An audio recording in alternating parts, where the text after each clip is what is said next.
A man kneels in an empty hall, his head down, and he is immersed in meditations on the infinity of some force, trying to realize its true meaning. A winged girl floats in front of him, her face expressing calmness and concentration as if she is carefully observing his mental process. He holds a glowing orb in his hand and asks for the return of something that was especially important to him, as if this orb were his last chance to regain what he had lost. He lifts his gaze to the celestial creature again, wondering if this force is truly omnipotent and willing to fulfill his request. The figure of an angel in a dazzling white robe and shining wings, as if holiness itself incarnate, hovered over him, emitting a bright light. The man clutches his sword tightly, showing determination and readiness for the trials to come, his gaze focused and determined. He stands up resolutely, holding the glowing orb in his hand, his gaze full of determination, and he is ready to carry out what he has planned, regardless of the consequences.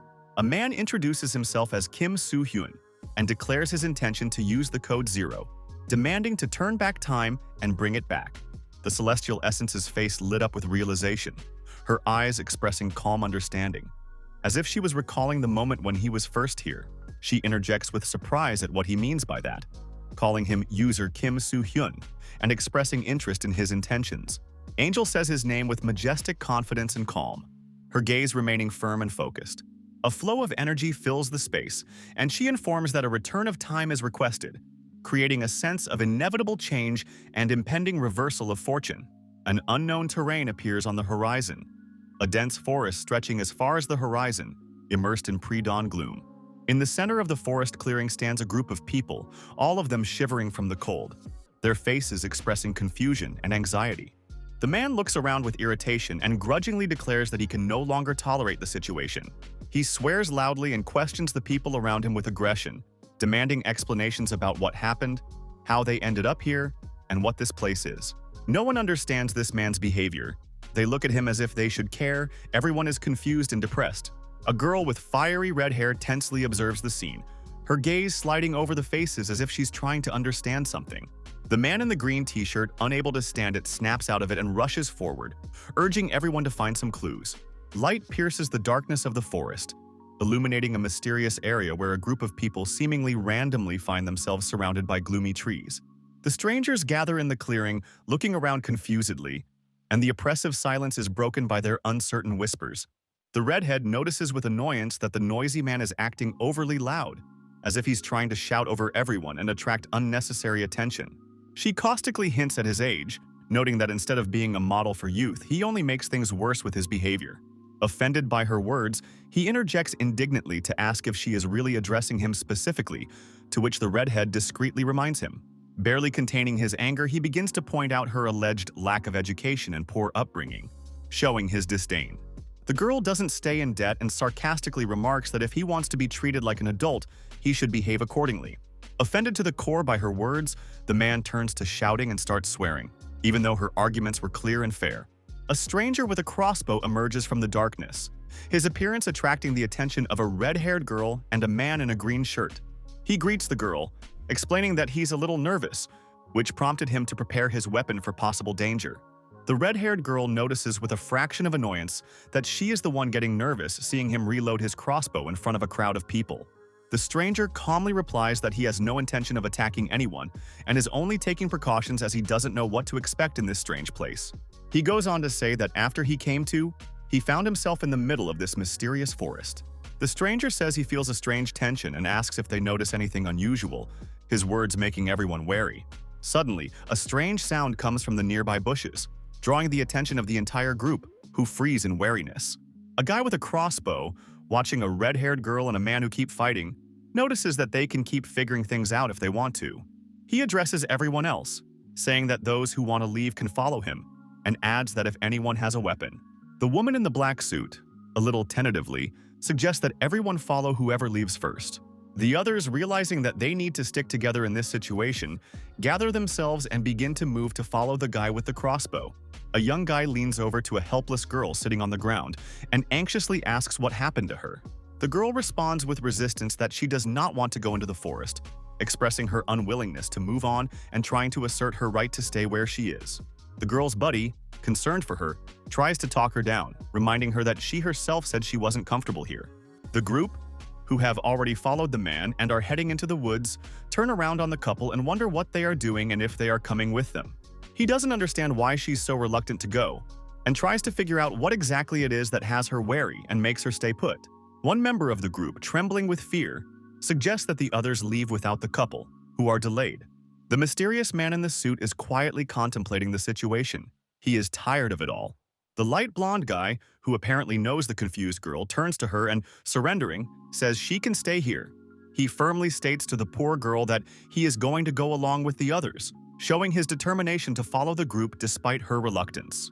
Panicked and desperate, she asks him to wait, begging him not to leave and begging his forgiveness, desperate not to be alone. The poor girl's companion, standing at a distance, irritably asks the helpless girl to rise and join them. The girl, tired and depressed, lowers her head, barely holding back tears, quietly gathering her strength to follow the others. The girl stands with her head down and her hands clasped together, her face pale and tears streaming down her cheeks, reflecting a deep sense of loneliness and powerlessness. Her legs jacking up and barely supporting her weight, she whispers the words quietly, begging the guy not to leave. She raises her eyes to her friend, trying to find the words to hold it together, but her voice shakes. The guy leans toward her slightly, nodding as if confirming that he can hear her, and calmly tells her to approach, suggesting that she move slowly and carefully. Suddenly, her companion tenses and turns back, his eyes wide as if he's caught movement behind her back. She wipes the tears from her cheeks, her gaze gradually becoming more focused, as if she's trying to overcome her inner pain and cope with the situation.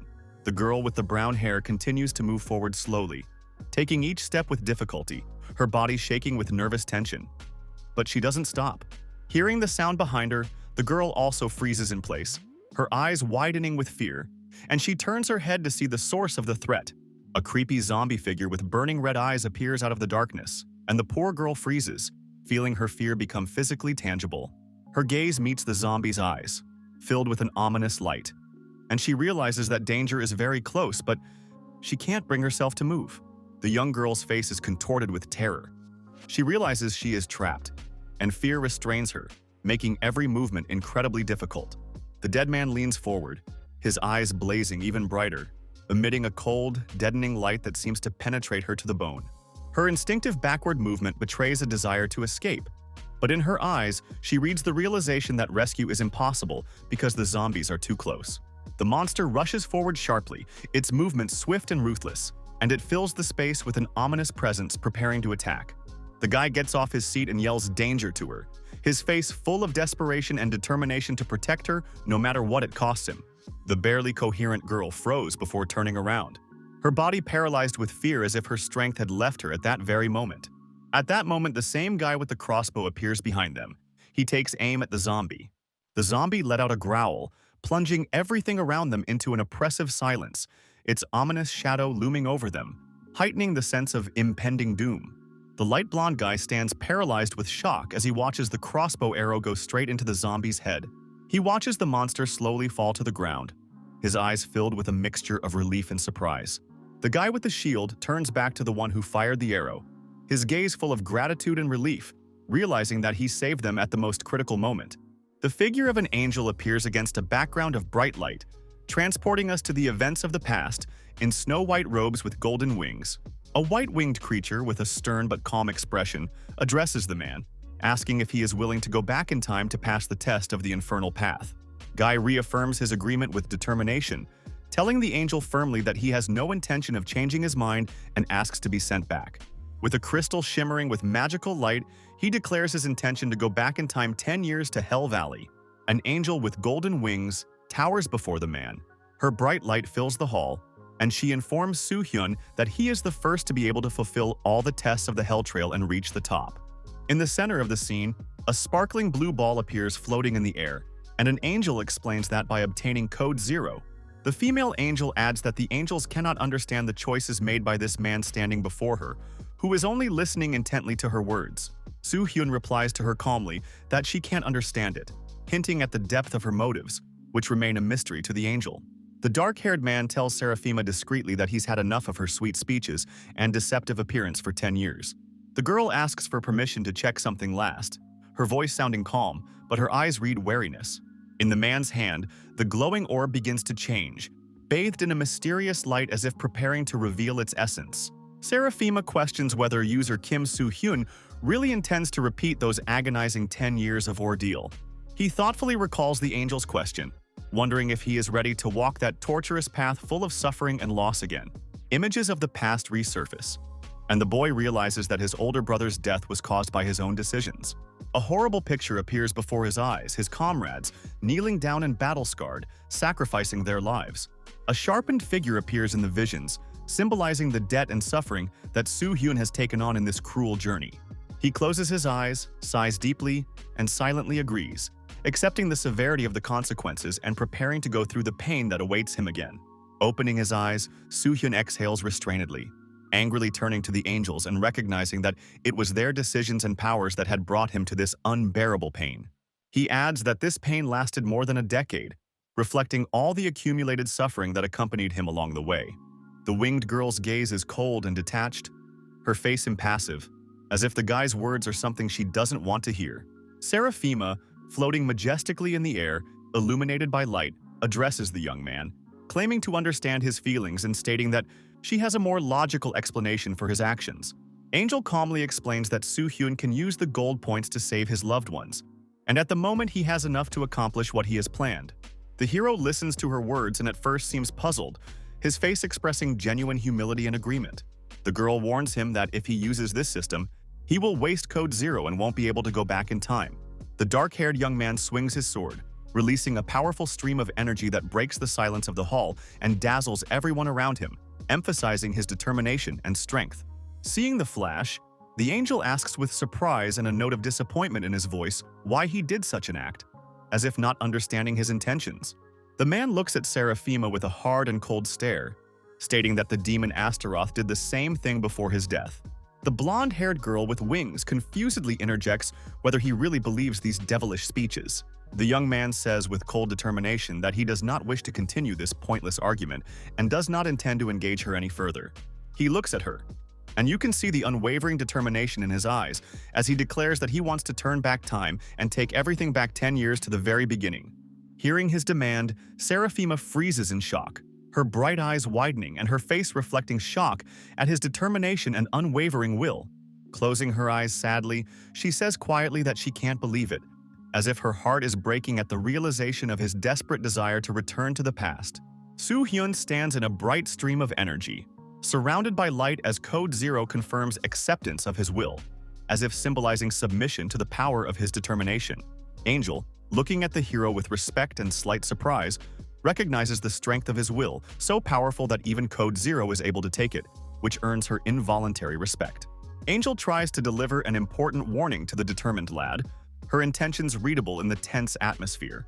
Seraphima, with an expression of quiet confidence and benevolence, reminds the man that he has a legendary number of gold points that she finds it illogical to lose. He looks ahead with a slight chuckle, contemplating the fact that any benefits he is offered are lost to him if he can go back. The woman with wings raises her hands, a sense of reverence and understanding in her gesture, and she tries to convey to him that the angels do understand and share his feelings. The young man looks at her carefully, digesting her words, and then, with a note of doubt and incredulity, asks again if she is really showing sympathy for him. He asks her a question, wondering what will happen if he decides to refuse her offers and help, as if testing her sincerity and true intentions. Seraphima argues that refusing her help would be illogical, adding that her kindness furthers his goal. The man stands silent in confusion, staring intently at the angel as if pondering her words and internally weighing his intentions. The voice around the girl with wings resumes, announcing the start of the downloading process as the energy begins to concentrate around it.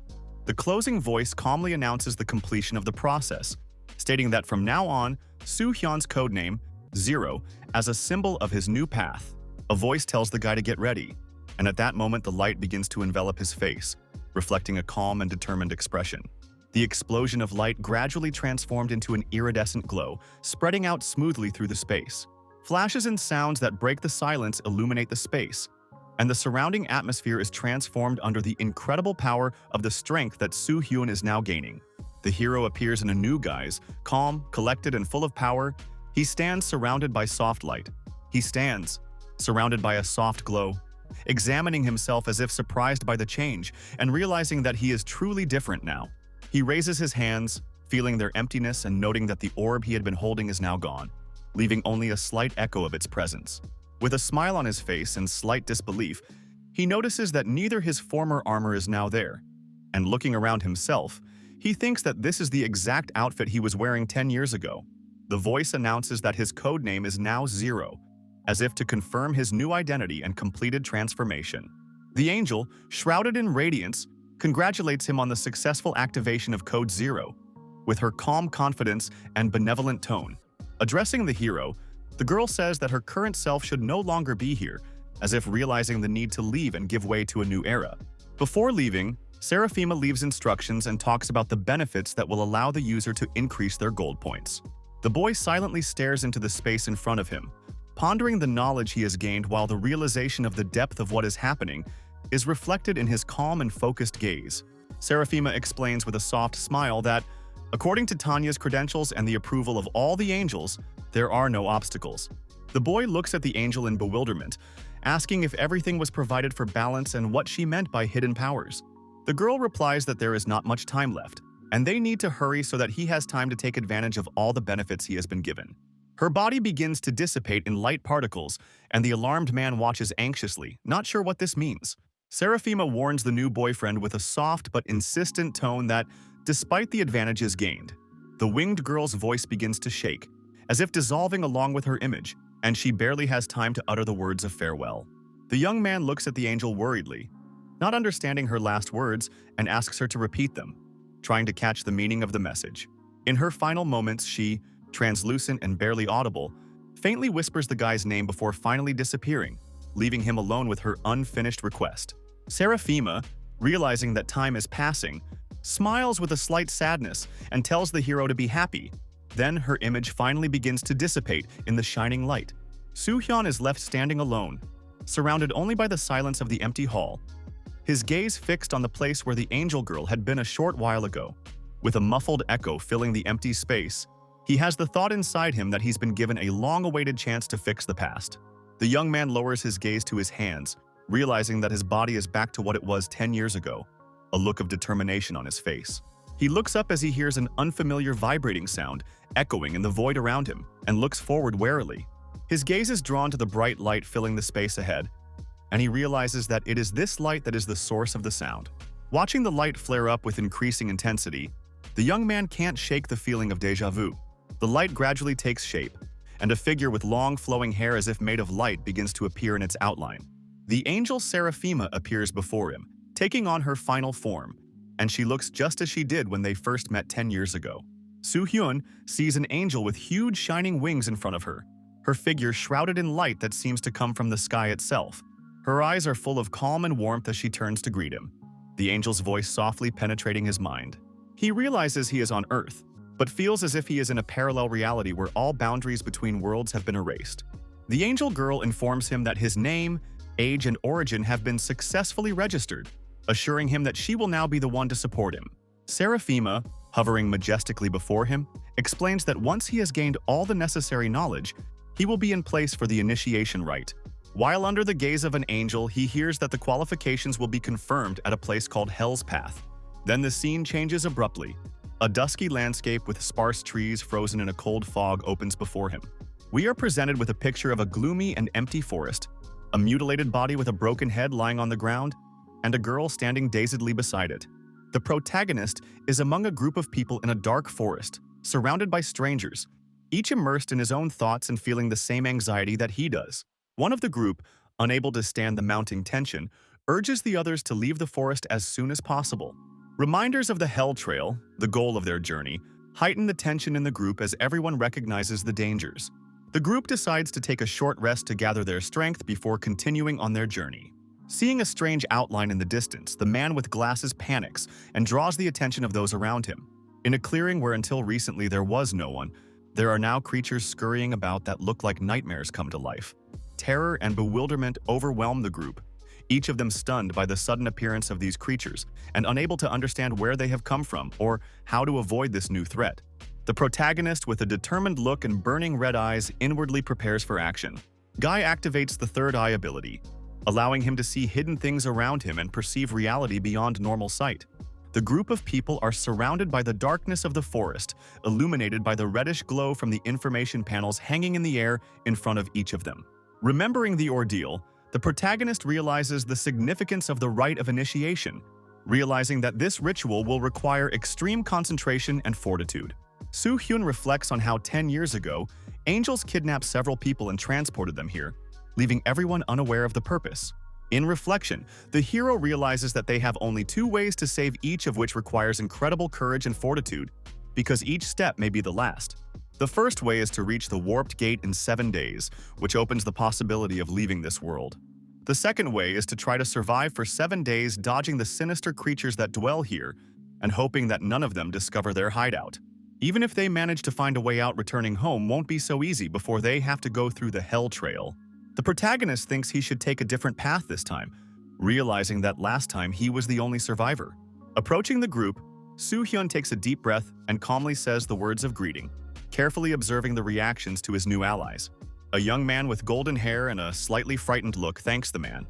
A profile of a contestant named Hyun appears on the information screen, showing his physical and magical parameters. The hero realizes that in order to successfully pass the initiation rite, he must face something unusual and dangerous. The man scrutinizing in Soul's screen can't hide his amazement when his gaze stumbles upon her performance indicators. His amazement increases with each parameter he reads, and he begins to wonder how this is possible. He is particularly struck by the high values of luck and magical power that seem so incredible. The guy studies the girl closely, amazed at how he could have overlooked such a striking personality without previously recalling her among his acquaintances. Scraps of information popped up in his mind, indicating she belonged to the sacred class. The man, who had previously been very active in expressing his displeasure, looking at what was happening, exclaims in annoyance. The crossbow guy ironically notes in his thoughts that although Park Tong-gol is strong physically, on Earth his path would be nothing less than that of a criminal. The girl with the rack takes a look at what's going on and realizes that not only did this man cause their problems, but she herself, in a way, contributed to their difficulties. The angry man looks at his opponent with anger and, through clenched teeth, utters how annoyed he is with people like him. The red-haired girl, not hiding her indignation, loudly proclaims that her opponent takes pleasure in intimidating others. Highly enraged, her opponent shoutingly challenges her, threatening to kill her if she doesn't shut her mouth immediately. Hyun raises his hand, his voice steady and determined. He urges everyone to calm down, as this is not the time to quarrel. A group of zombies slowly approached, their dim eyes fixed on the survivors, their exposed bones and torn flesh giving them a horrifying appearance. A disgruntled man can't stand the tension, vehemently accusing the other of seeking death. The protagonist maintains an icy calm, his gaze serious, a reminder that it's important to join forces now. The cold-blooded man, realizing that their argument and noise may attract the attention of dangerous creatures, warns that their rash behavior puts them at risk of encountering more monsters. The woman in the formal suit, despite her anxiety, recognizes the validity of his words and timidly agrees. She admits that she initially considered her conversation with the mysterious being calling itself a helper. Guy scrutinizes her specs on the screen, marveling at her weak parameters. The guy, looking at her specifications, notes that the parameters are so low that they don't even reach the minimum standards. A frightened woman realizes the circumstances and decides to stop wasting time on quarrels and suggests that everyone join forces. The guy in glasses supporting the proposed plan happily agrees that working together is the best way out. Determined Guy senses that the combined efforts of everyone in the group are beginning to form a new dynamic. The protagonist speaks to Park Tong-gol in a low-key tone, trying to draw him into the conversation and perhaps test his reaction to the proposed plan. With a slight tilt of his head and a smirk, the man sarcastically replies that he is willing to exchange opinions, clearly showing his skepticism. The red-haired girl, standing across from him and crossing her arms, asks incredulously if he's up to another adventure. With a slight disdain in his voice, the large man explains that his gruff manner of speaking is just part of his personality. The suspicious man admits with irritation that the very word cooperation makes him angry. Shifting his gaze to the girl with the fiery red hair, he rebukes her for being too talkative. Turning to the protagonist once again, the confident commander does not miss an opportunity to tease him with the question of why he is silent despite holding a crossbow. He adds sarcastically that such a collaboration would not be free, showing his character and emphasizing the Iya. A woman in a black suit with a concerned look put forward a direct question. wondering if this meant they would refuse to cooperate with those without combat skills. The self-proclaimed commander raises two fingers, emphasizing that in any situation it is important to cooperate with those you can count on. The man confidently makes a hand gesture, indicating that their goal, to get rid of those who only cause trouble and complicate the situation. A mysterious young girl with dark hair comments that one should only cooperate with those who can be of help. The lady with the dark hair crossed her arms over her chest suggests proceeding with the plan, expressing her determination with a calm look. Hyun tensely gazed into the darkness, his gaze full of bewilderment and anxiety. The broad-shouldered, confident man looks at the girl caustically, anticipating her becoming part of his team. The girl turns away resolutely, making it clear that she has no intention of being part of his team. A group of characters moving along a dark forest path, they are surrounded by thick foliage. A girl in a yellow jacket shows joy. A girl in a bright yellow jacket with a mocking smile and fire in her eyes indicates that the blue-haired heroine seemed quiet and modest at first. An hour ago, when a calm girl confronts a man, denouncing him for trying to break up the team. The man with black hair, watching what is happening, notes to himself the insight and wisdom of the blue-haired girl. A guy with dark hair looks at the girl with interest, and a window appears with details about her characteristics. The image of the girl pops up in front of the character in a symbolic way, where she is depicted with a flag in her hands, surrounded by flowers. The protagonist begins to worry about the two people following Park Tung Golem, thinking about possible problems and threats.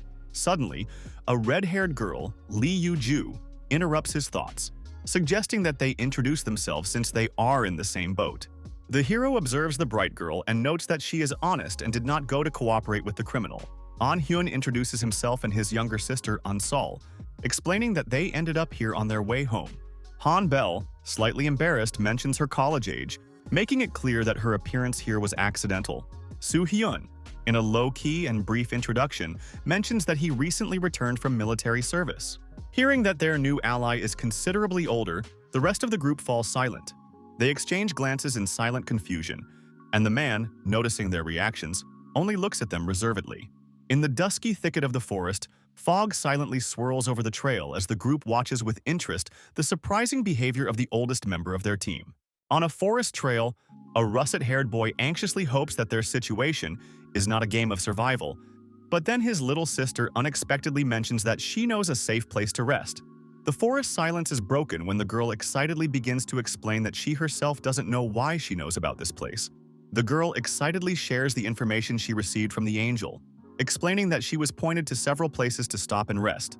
One of the companions reacts with surprise at her words, noting that no one had told him of such important information. Encouraged by the new offer, the dark-haired girl suggests getting out of the woods first.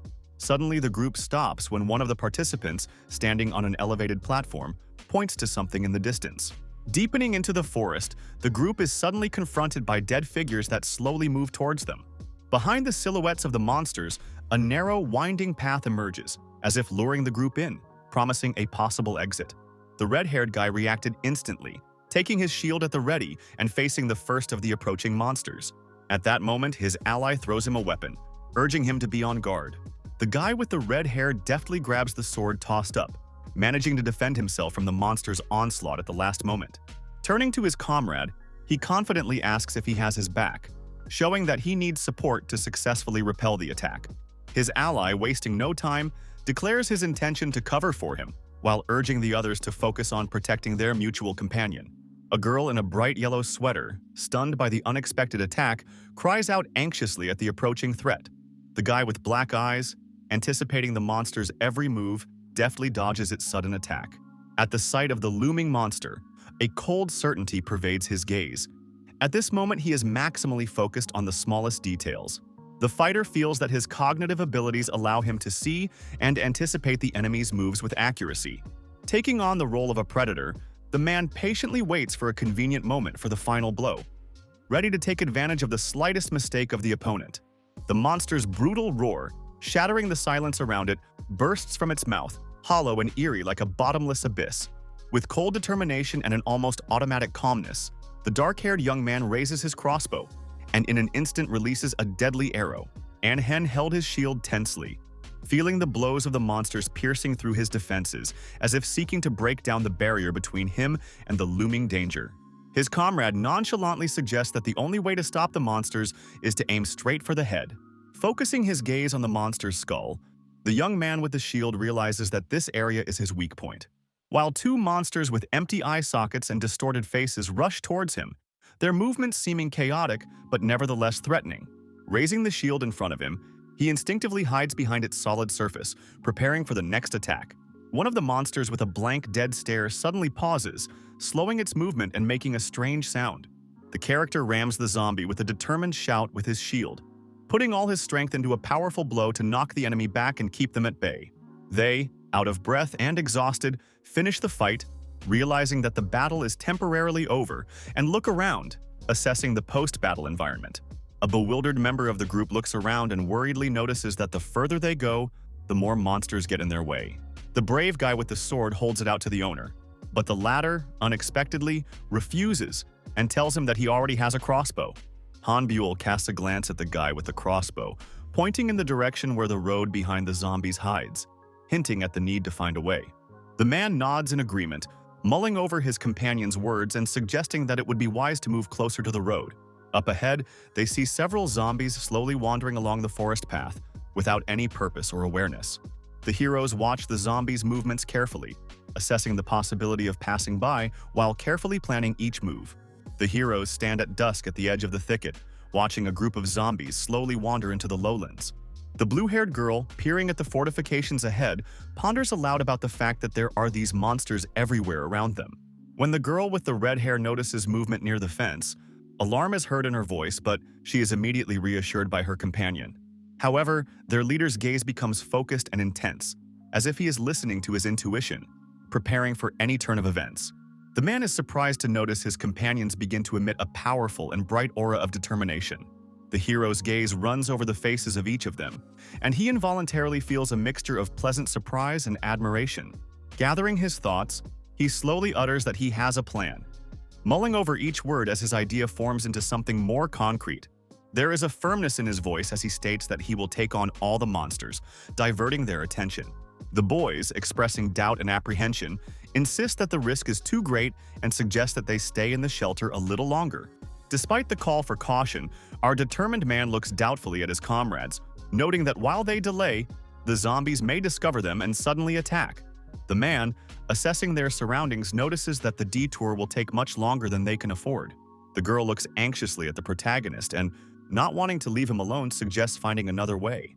Guy, with a serious look, expresses the idea that sooner or later, a confrontation with the threat is inevitable. The leader of the group remarks that now is the right opportunity for them to leave the forest, though he admits that running alone would be reckless. He notes with a slight chuckle that he's not even 23 yet, but he speaks with such experience and sarcasm as if he's already lived a long life. When Hyun expresses doubt about the plan, fearing the monsters, the dark-haired guy calmly replies that even if the creatures can escape, a recently demobilized soldier with a firm resolve sees his intention as a simple morning jog. The young companion, unwilling to leave his friend alone, instantly declares that he will go with him. He adds that if someone goes with him, he'll be more concerned for their safety than his own. The former soldier, feeling mildly irritated by the insistence of the others to follow him, firmly and unhesitatingly refuses them. Reluctantly, looking at the inseparable brother and his sister, the man reminds him that he is responsible for his younger significant other. With a slight smile on his face, the hero tries to instill confidence in his friends. Standing in the shadows, a dark-haired man quietly admits that he, like everyone else, does not want to die. And although his words may seem unconvincing, looking at the dark forest before him, the hero says regretfully that he would rather go alone. With a confident plea, he addresses his companions, urging them to cross the fence and wait for him on the other side. With confident but swift steps, the guy in the suit climbs up the slope, feeling each step bringing him closer to the unknown. The thudding sounds of his footsteps echo in the void, where each echo seems to scream his loneliness and determination. Memories of days spent wandering endlessly amongst the dark forest come to mind.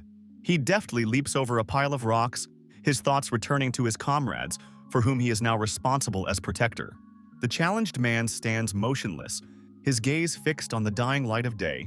Before him, in the gloom of the coming night, stretches a field filled with darkness and ominous silhouettes.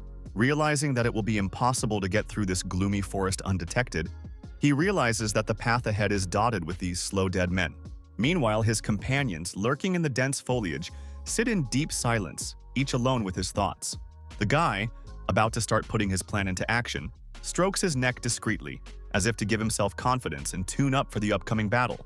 He takes a short breath, taking in air deeply, as if trying to absorb all the determination and concentrate on every sensation.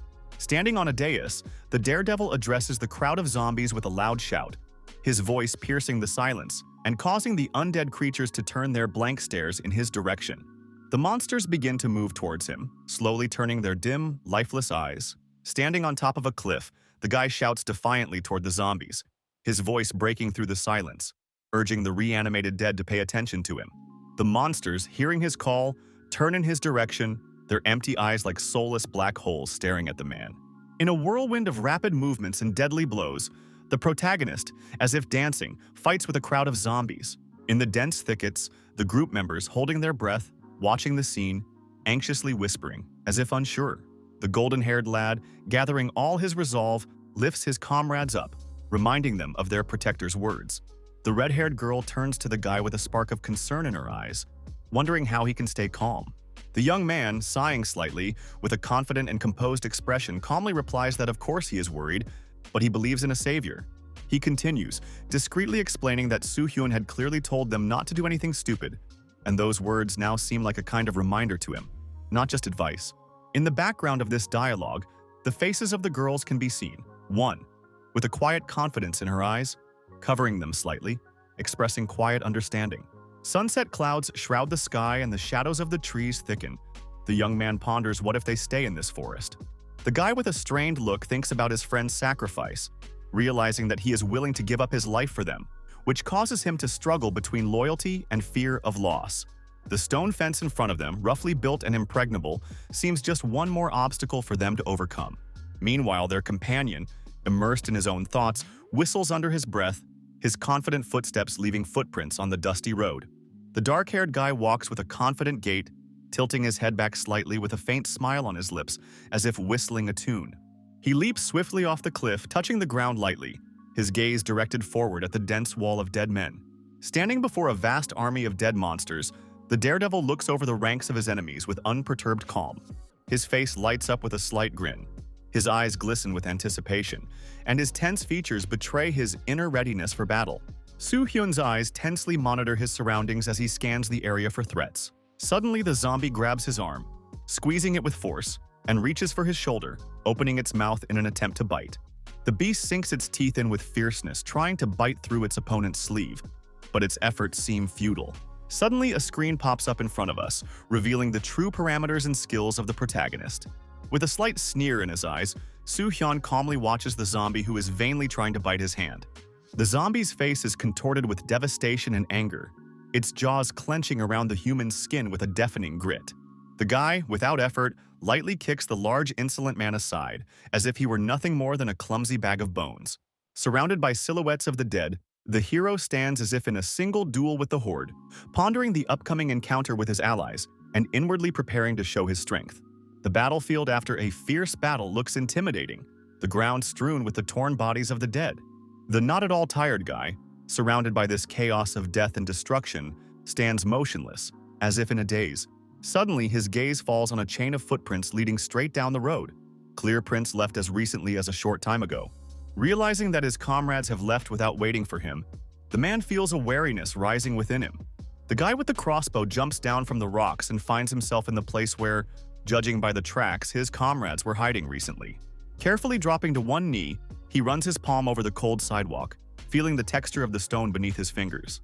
Looking up, he recognizes the rows of footprints, clear and directional, belonging to 4 men, his comrades.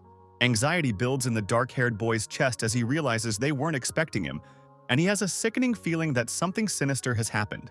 A young man with dark hair looks down at the footprints, carefully pondering the possibility of using his third eye to understand what happened here earlier.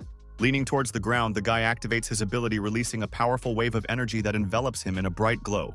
Before the man's eyes, the scene gradually opens up, and he sees his comrades who, as expected, were hiding here behind the rocks. Suddenly, there is consternation on the faces of his friends, as if they have seen something really creepy.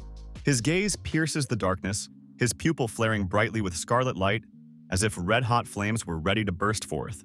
He breathes heavily, pressing his palm to his forehead, feeling the magic literally burning him from the inside out. Barely able to cope with the pain, he realizes that what matters most right now are his friends who are in danger. Large raindrops pound on the roof, creating a gloomy atmosphere around the building built by the angels as a resting place. The angels have created a modern city here, filled with visible amenities. High-rise buildings rise against the dark sky, their windows reflecting the cold rain, adding to the oppressive sense of stillness and anxiety. In one of the empty rooms, rain streams run down the glass of a window, creating the illusion of shadows that seem to come to life in the semi-darkness. Saul lies on the bed in a restless sleep, her face glistening with droplets of sweat. The door is ajar, allowing a peek inside the room, where the furnishings of the domestic space can be seen. A girl with long dark hair holds her friend tightly, trying to calm her down. But the latter, in a fit of desperation, begs her to let go, resisting with fury. The red-haired girl looks around anxiously and worriedly, voicing fears that their savior might still be waiting for them. With burning eyes full of determination, she announces that she will go alone if the others refuse to accompany her. The girl reflects on recent events, realizing how they had barely managed to escape, and a somber feeling does not leave her thoughts. Irritation and fatigue erupts, and the lady angrily blurts out the situation they are in and needs no reminders. The gaze of the heroes is fixed on the window, where a night downpour is raging, and the redhead declares with firm determination that, despite the dangers, she is ready to return and bring their comrade here. She snaps at those around her, accusing them of selfishness and rebuking them for thinking only of their own safety. The three friends stand in the room, immersed in a heavy silence where each ponders the tense words just spoken. Mule, gathering all his determination, utters harsh words with cold ruthlessness in his voice, and like a knife, cuts off the last hope. The red-haired girl froze, stunned by the cruelty of Mule's words, her eyes widening in surprise and indignation. She looks at her with burning confidence and tries to convince the cold-blooded girl to go. She didn't understand why her friend was so cruel to her pain, accusing her of not appreciating the leader's sacrifice. The lady with the blue hair declares with a serious expression that no one is going anywhere, reminding them that they themselves have consciously accepted the role of bait. The girl in the yellow sweater was shocked at the directness of her companion's words, her eyes wide and her expression a mixture of anger and bewilderment. Guy's voice breaks out to stop the escalating conflict between the girls. He tries to enlighten both sides. The brunette is reminded again how dangerous the current situation is. She emphasizes that the creatures they have encountered are beyond the reach of weapons. Hanbel firmly reminds them that they have been through a serious ordeal and warns against repeating rash actions. The girls look at each other tensely, their postures and gazes betraying a hidden struggle where silence only intensifies the inner conflict. The fiery red-haired girl says defiantly that her interlocutor has finally revealed her true identity, her voice resounding with sarcasm and hidden bitterness.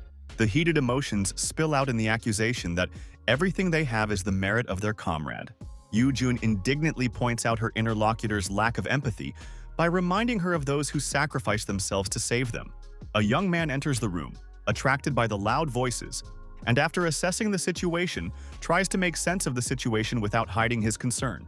Hyun, smiling tiredly, remarks that his search wasn't easy, but he's glad he found them, and his voice sounds reserved but confident. Despite the man's calming presence, the red-haired girl doesn't hide her wariness, asking a direct question about how he was able to find them. Not finding the others at the designated spot, he begins to explain how he went looking for them, recounting it with a slight tinge of confusion in his voice. The young man admits that he felt left behind when he didn't find them where he expected them to be, so he started searching. The guy suddenly notices that one of the girls is not in the room. His attentive gaze settles on a half-open door leading to another room. He approaches the door and notices the girl lying there, her motionless body covered in droplets of sweat, instantly causing him anxiety. The laying woman looks up, her voice weak and shaky. She tries to ask what really happened, making everyone around her freeze in suspense. In the room, the golden-haired guy thanks for the help, noting that without the man's support, the group wouldn't have been able to get over the fence. Hyun, not hiding his displeasure, recalls the sudden appearance of those strange creatures. The young man describes the enemies resembling something between shadow and matter, explaining that neither weapons nor shields could protect them from the persistent attack. He remembers one of the creatures attacking him, paralyzing every muscle as if a magic spell had cast an invisible fetter. At this moment, his sister suddenly screamed, and a soft, almost magical aura shone around her, which instantly dispelled the sinister spirits. The dark-haired guy, watching the girl lying on the bed, realizes that it was her sudden release of energy that saved him from death. Her breathing is slowly normalizing, but you can see she hasn't fully recovered yet, shuddering in pain periodically. The girl's body, engulfed in a bright magical light, stands at the center of a powerful energy surge that seems to mercilessly drain her strength. The watcher notes with dismay that her body cannot withstand the tremendous strain caused by the overuse of magical energy. His gaze lingers on her incredible abilities and impossible luck, making him wonder at the cost of her reaching this level of power. The realization that she is unique and stands out from the rest fills him with a mixture of admiration and anxiety.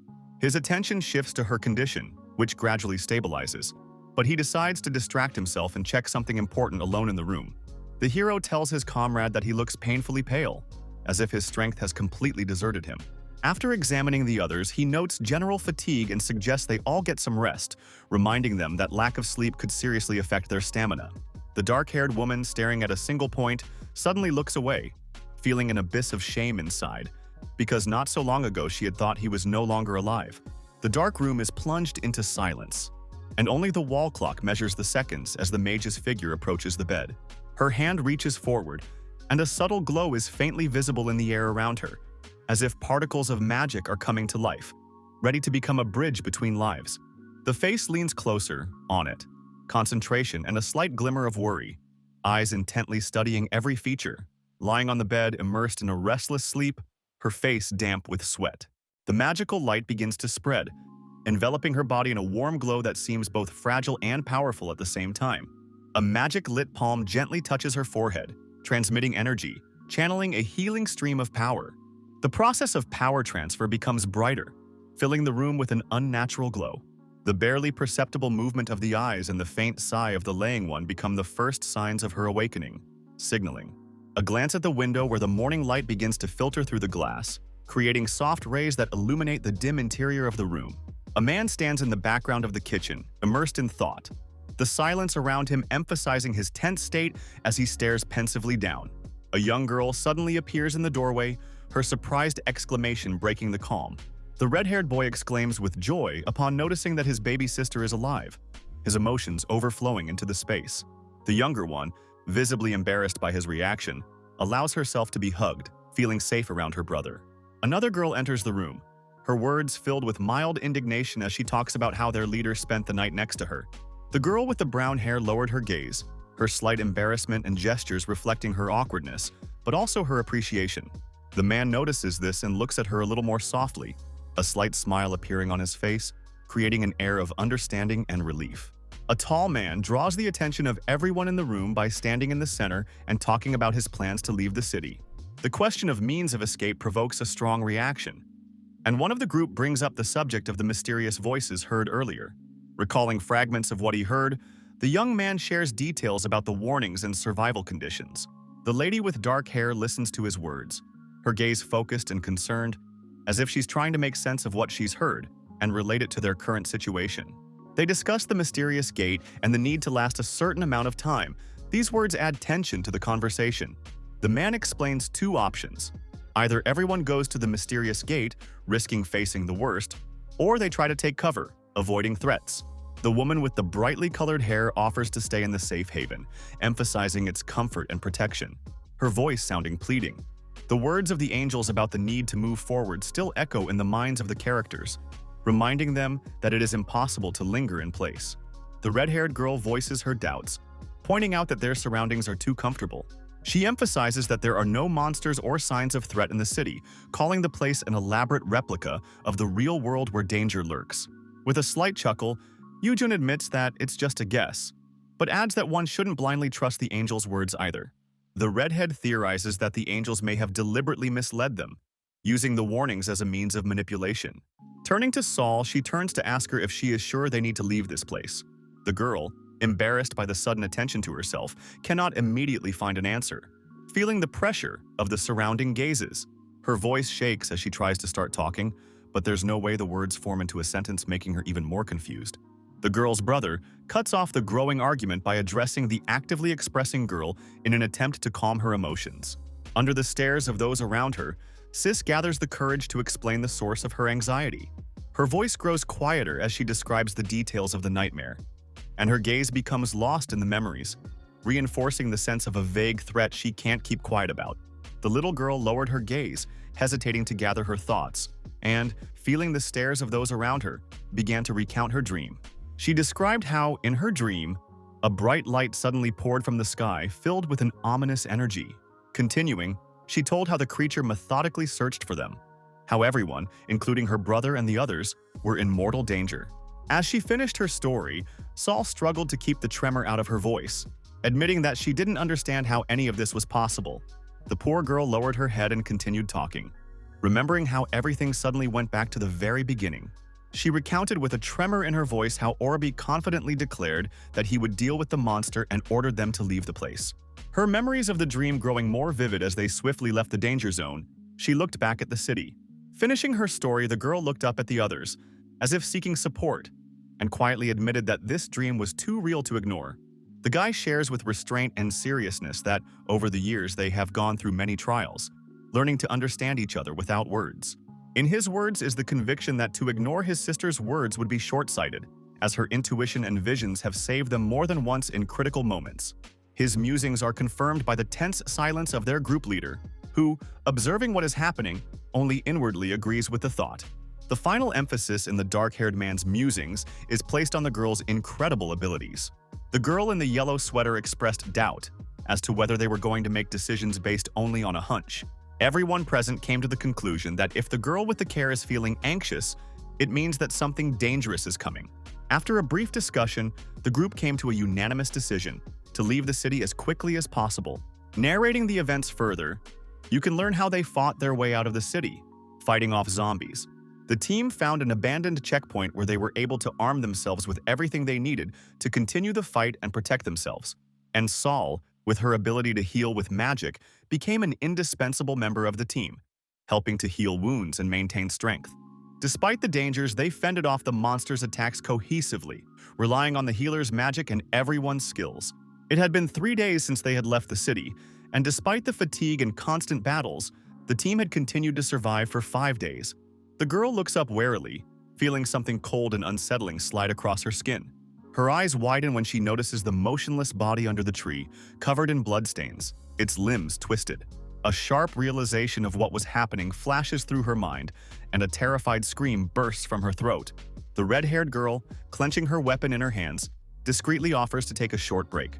Looking at the exsanguinated bodies of the beasts, the active girl questioned the fighter about his military background. He replied with a slight chuckle that everyone in the army was taught such skills, but there was an undercurrent of irony in his tone. Glancing around the group, the man noted that if they continued at this rate, they could reach the gate in 6 days. Distributing water and food among everyone, the leader noted to himself that their survival was becoming more and more meaningful. Hyun stares pensively into the distance, pondering how his comrades will take the truth about the sacrifice that may be required of one of them. A sudden cracking sound comes from the bushes, making everyone wary, instantly focusing their attention on the sound. The red-haired girl clutches her weapon tighter, her gaze penetrating the thick shade of the trees, while the golden-haired boy pitches forward slightly. The blue-haired girl strained to listen, her eyes squinted, expressing concentration, as if her every sense had sharpened in anticipation of the threat. Several people suddenly emerged from the bushes, attracting the group's attention with their abrupt appearance. The hero, with a serious expression on his face, scrutinized the group, and it suddenly dawned on him that he had seen the short-haired man from their company somewhere before. The leader of the group of strangers, tall and with long hair, recognized with a slight chuckle that they were as much survivors as anyone else. The man with the crossbow had a sudden realization when his interface popped up with detailed information about John Min, better known as Demon. The forest light is reflected in the cold eyes of the archer, who warns a certain Sung Hyun not to take foolish actions. The gray-haired man calmly explains that they have come to this place on their own business, but his confident tone and manner give him away as a seasoned warrior. A young blonde man with a mocking expression and a cheeky smile looks over the new group, noting their young age. On. Hyun's reaction to these words is evident in his tense look and flashed emotion, and the tension between the two groups begins to rise. A guy with dark hair turns to the young man, his face tense, his gaze catching a flash of emotion. The strangers begin to laugh, emphasizing their confidence and superiority, one of them throwing in a mocking remark. The smile of the guy in the group of strangers takes on a sharp edge. He offers a deal, suggesting that we discuss matters for the sake of mutual care. Yoojun steps forward with defiance in her eyes, brushing aside the sarcastic suggestion. Her words sound like a challenge, but her comrade tries to hold her back. A man in a sports sweatshirt covers half his face with his hand with a mocking smirk, asking what he will do. He abruptly pulls out a large hunting knife with dried traces of blood, holding it with a confident hand that reads, "Intent to show strength." The knife point flies with extreme speed, cutting through the air, heading straight towards the girl. Her eyes widen with sudden terror, and for a moment time seems to slow down as her gaze catches a glimpse of steel flying straight in her direction. The red-haired youth leaps forward, putting his shield in front of him, and deflects the flying knife with a powerful movement. The guy in the suit freezes, his gaze filled with confusion. He doesn't realize what just happened. In the next second, an arrow, launched precisely at the target, hits the attacker's arm, causing him to recoil sharply, his hand instinctively clenching convulsively. The knife-threatened man looks at his shot hand with a dazed expression on his face, his gaze full of fear. Hyun stands confidently with his crossbow drawn in his hands, his gaze penetrating his opponent. Archer Song Woo-yoon, tensing his bowstring, carefully assesses his opponent's speed, realizing that his opponent is acting faster than he expected. The sudden hit of the arrow throws the insolent lad off balance, and he falls to the ground exclaiming in pain, desperately grasping his injured arm. The man with the crossbow observes the scene with cold calculation, his attention focused on new information about his opponent, an archer whose abilities he had long suspected. The legendary archer draws his bow, his figure illuminated by a silhouette from past battles. The humiliated boy, gritting his teeth in pain, screams with rage, swearing at the man, realizing the helplessness of his situation. The hero assesses the situation, his gaze focused on the likely threats among the strangers that surround him. As he does so, he reflects on what is happening, his resolve growing firmer. June, though shaken by what has happened, tries to stay calm, answering that she is fine while those around her closely observe her condition. The survivors stand in a group, their silhouettes lost in the night's gloom, while their comrade contemplates being forced to temporarily cooperate with these people. The wounded boy yells at his leader in a rage, demanding revenge for his injury, but John Min irritably waves him away. A blond man in a blue hoodie, all tearful and furious, shows off his injured arm, loudly accusing his opponents and complaining about the pain. Hyun's face expresses tension and restrained anger, a flicker of obvious displeasure at the situation, and his ally. The long-haired man politely but coldly apologizes for their attack, emphasizing the lack of point in continuing the fight. The guy's voice becomes softer as he tries to calm his opponents down. As if trying to find a point of contact, he asks a cautious question about the brother and sister they were looking for. Memories of the tragic scene resurface in the band leader's mind as he recalls the girl player lying lifeless at the roots of a tree. Saul mentally goes back to the moment she first saw the corpse. The leader of the group of strangers steps forward sharply as he excitedly asks if they have seen the right people. The guy in the suit, remaining calm, replies that he only saw one girl, but hesitantly adds that he's not sure if it was the one they were looking for. The man with the long hair, holding back his irritation, tries to take control of the situation. A dark-haired guy, recalling past events, tells us a certain girl was victimized by monsters that day. The carriage girl, supporting the story, adds that she noticed a yellow dress on the deceased.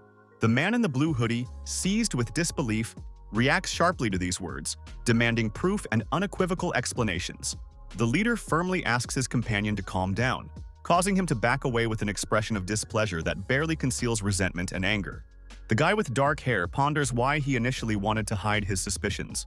He points out the direction where the body can be found, describing the landmarks of the place.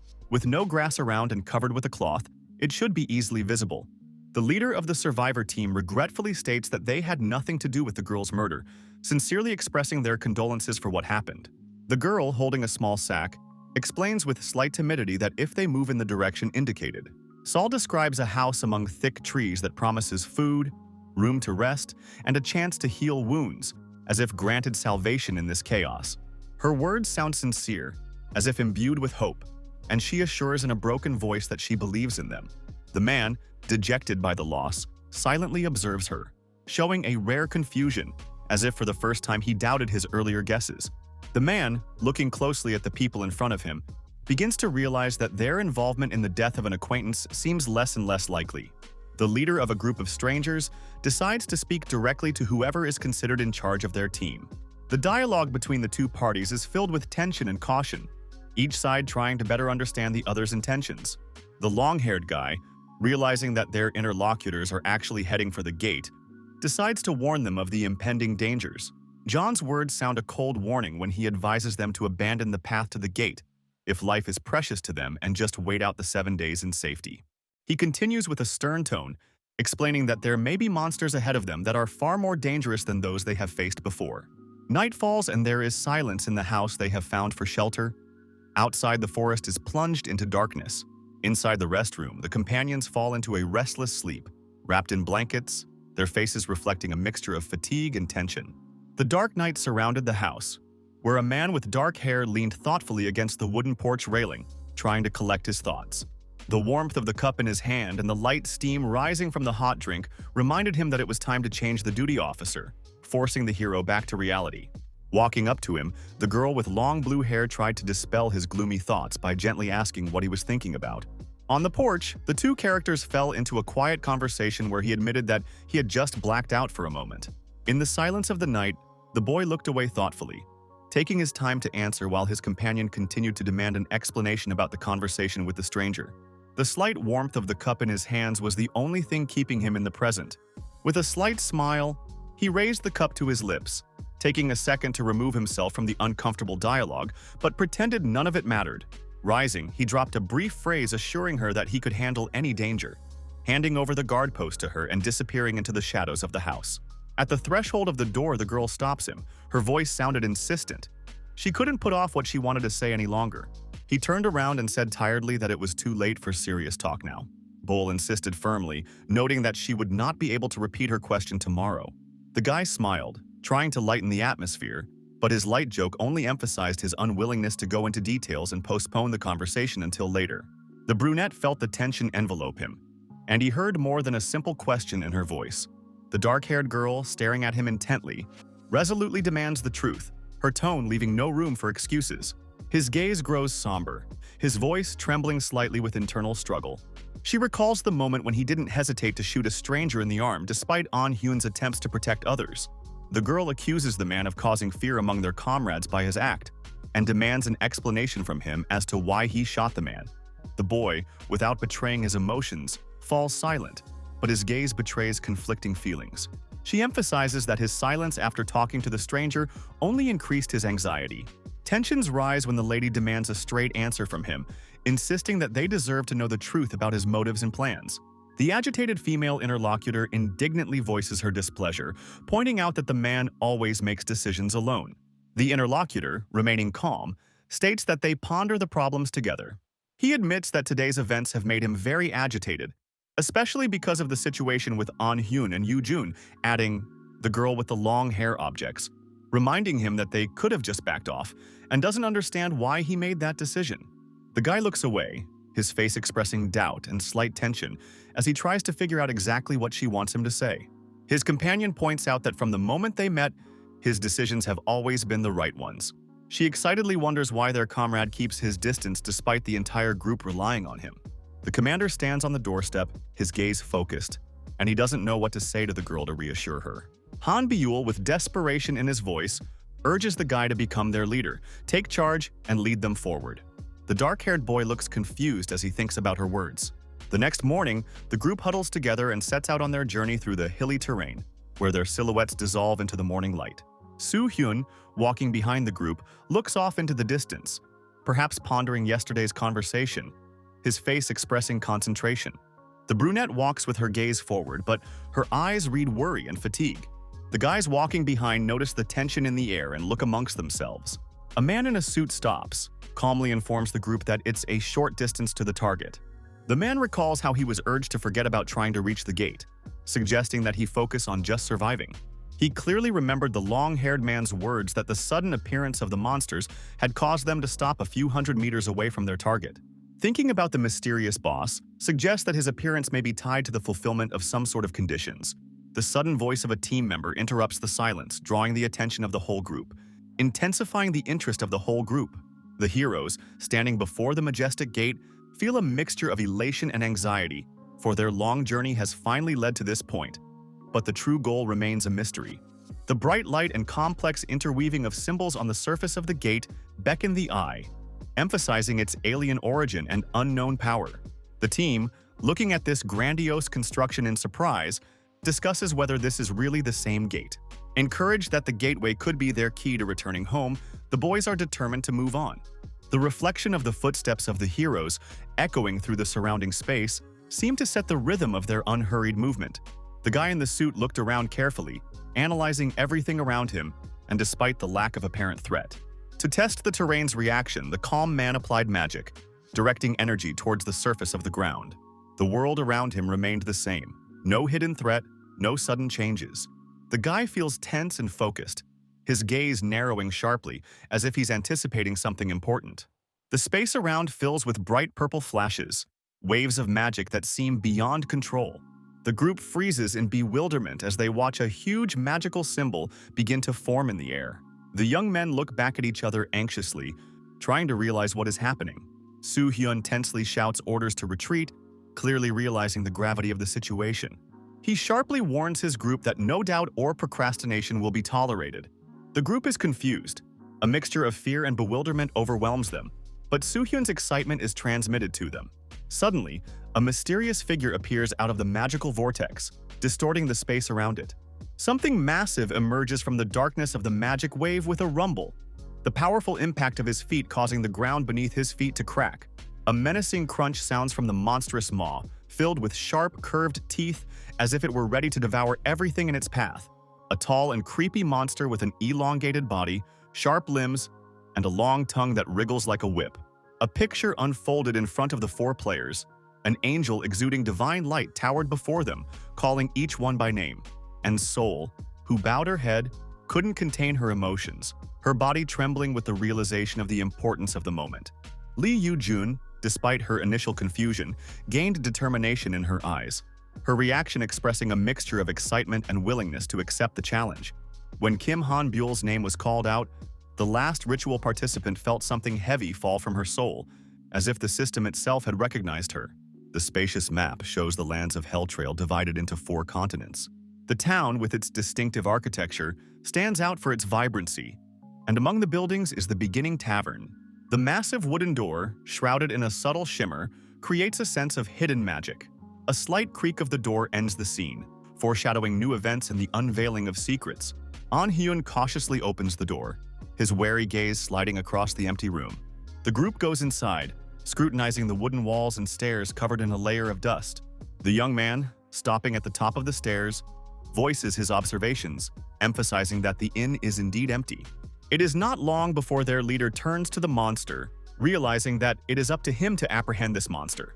Amidst the deafening noise shaking everything around them, the group hurriedly advances towards the gate. Near the gate, Hyun's comrades grab each other's hands, trying to support each other and shouting to him. The man glanced at his companions at the last moment, showing a faint smile full of confidence. All 4 of them, stunned by the monster's sudden attack, shout in unison to their comrade, begging him to return to them. Gathered around one table in a semi-dark room of an empty inn, the heroes are trying to come to their senses. The girl with the curry has her head down and can barely hold back her tears as she realizes that their survival was only possible because of Hyun's sacrifice. Yoo-jun, covering her face with her hands, hears in her head the last moment of their rescue when her companion sent them through the gate without hesitation. The faces of the boys contorted in despair, their soul cries filled with pain and fear turned to each other.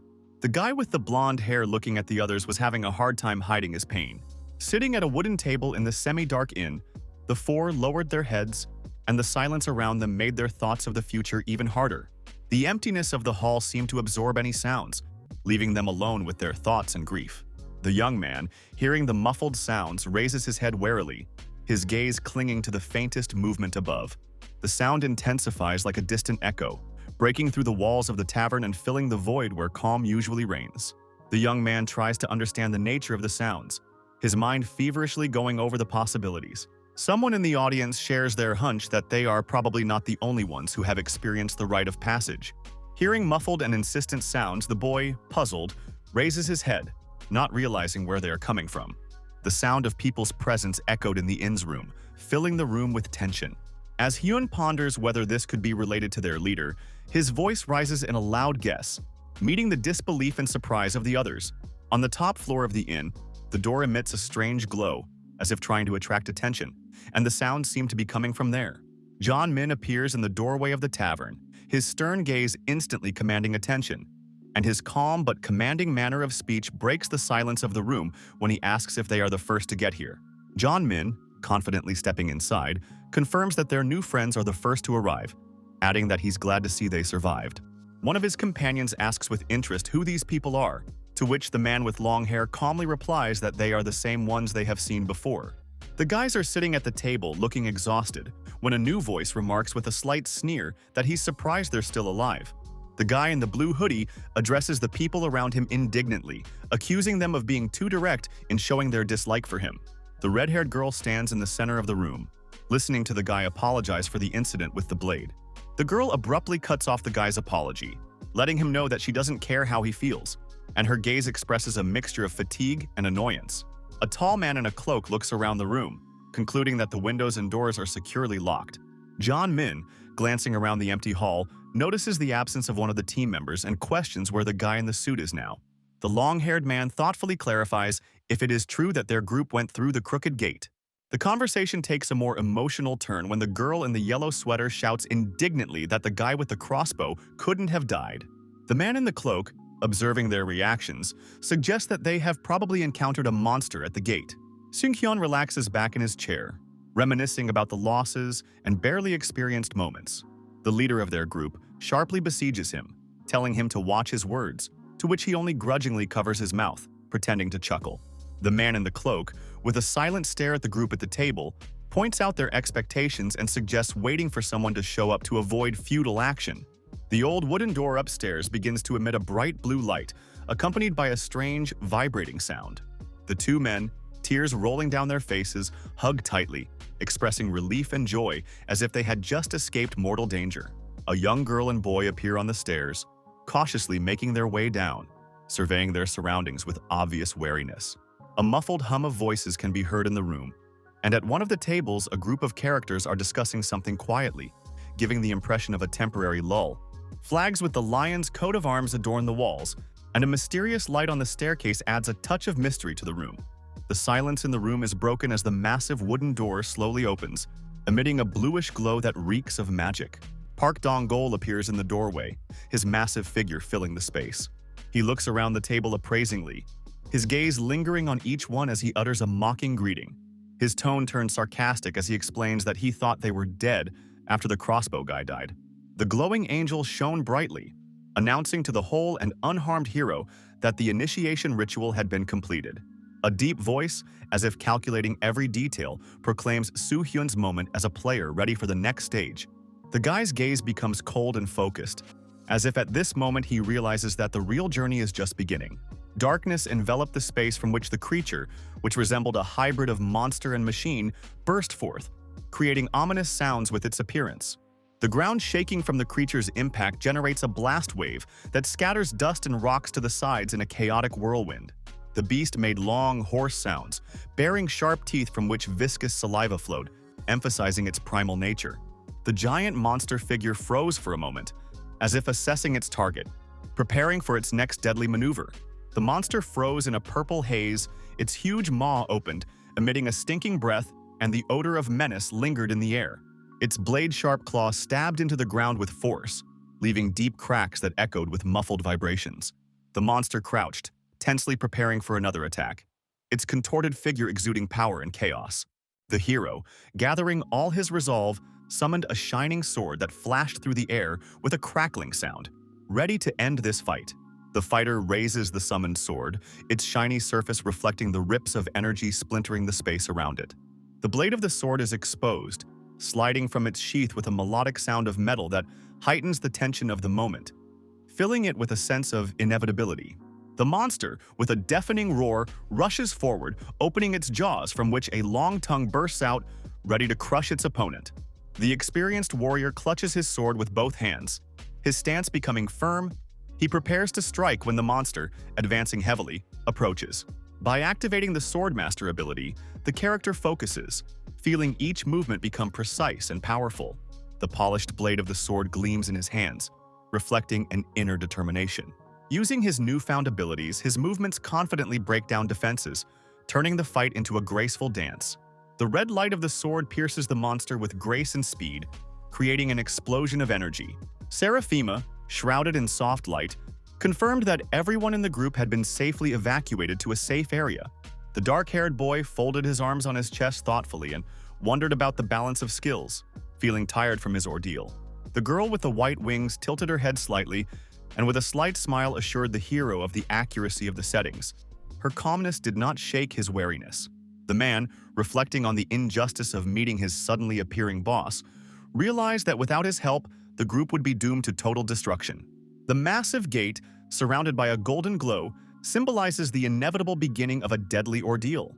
Angel explains the cruel plot to keep the newcomers from killing the boss, leaving only one of the 5 members of the group an opportunity for salvation. The horrific image of the boss emerging from the fiery darkness epitomizes the cruelty of the system. The protagonist looks to Seraphima, demanding an explanation as to why such an unjust system allows mass casualties.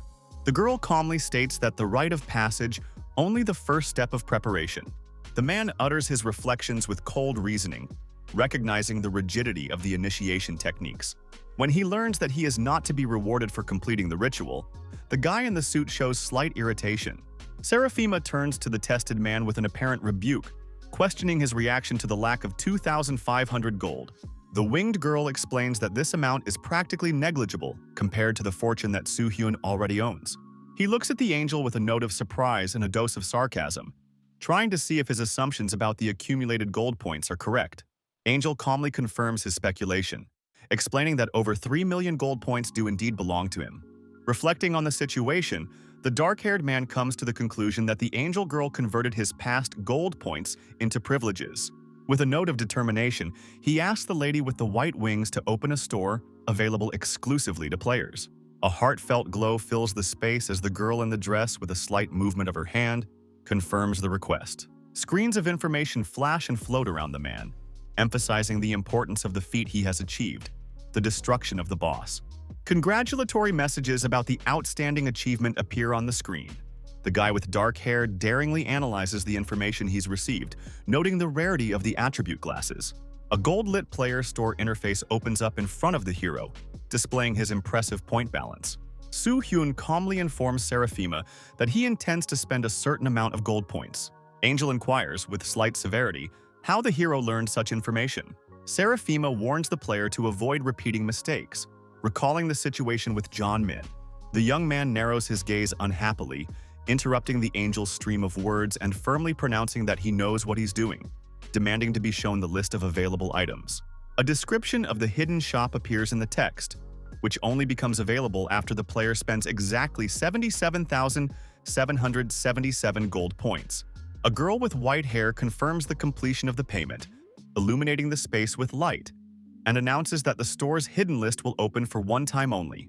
Angel Girl warns that hidden items disappear immediately after purchase, and each can only be purchased once. The man scrutinizes the vial of elixir illuminated by the golden light, noticing its properties with amazement. The next elixir, describing the enhancement of arcane and special abilities, piques his interest.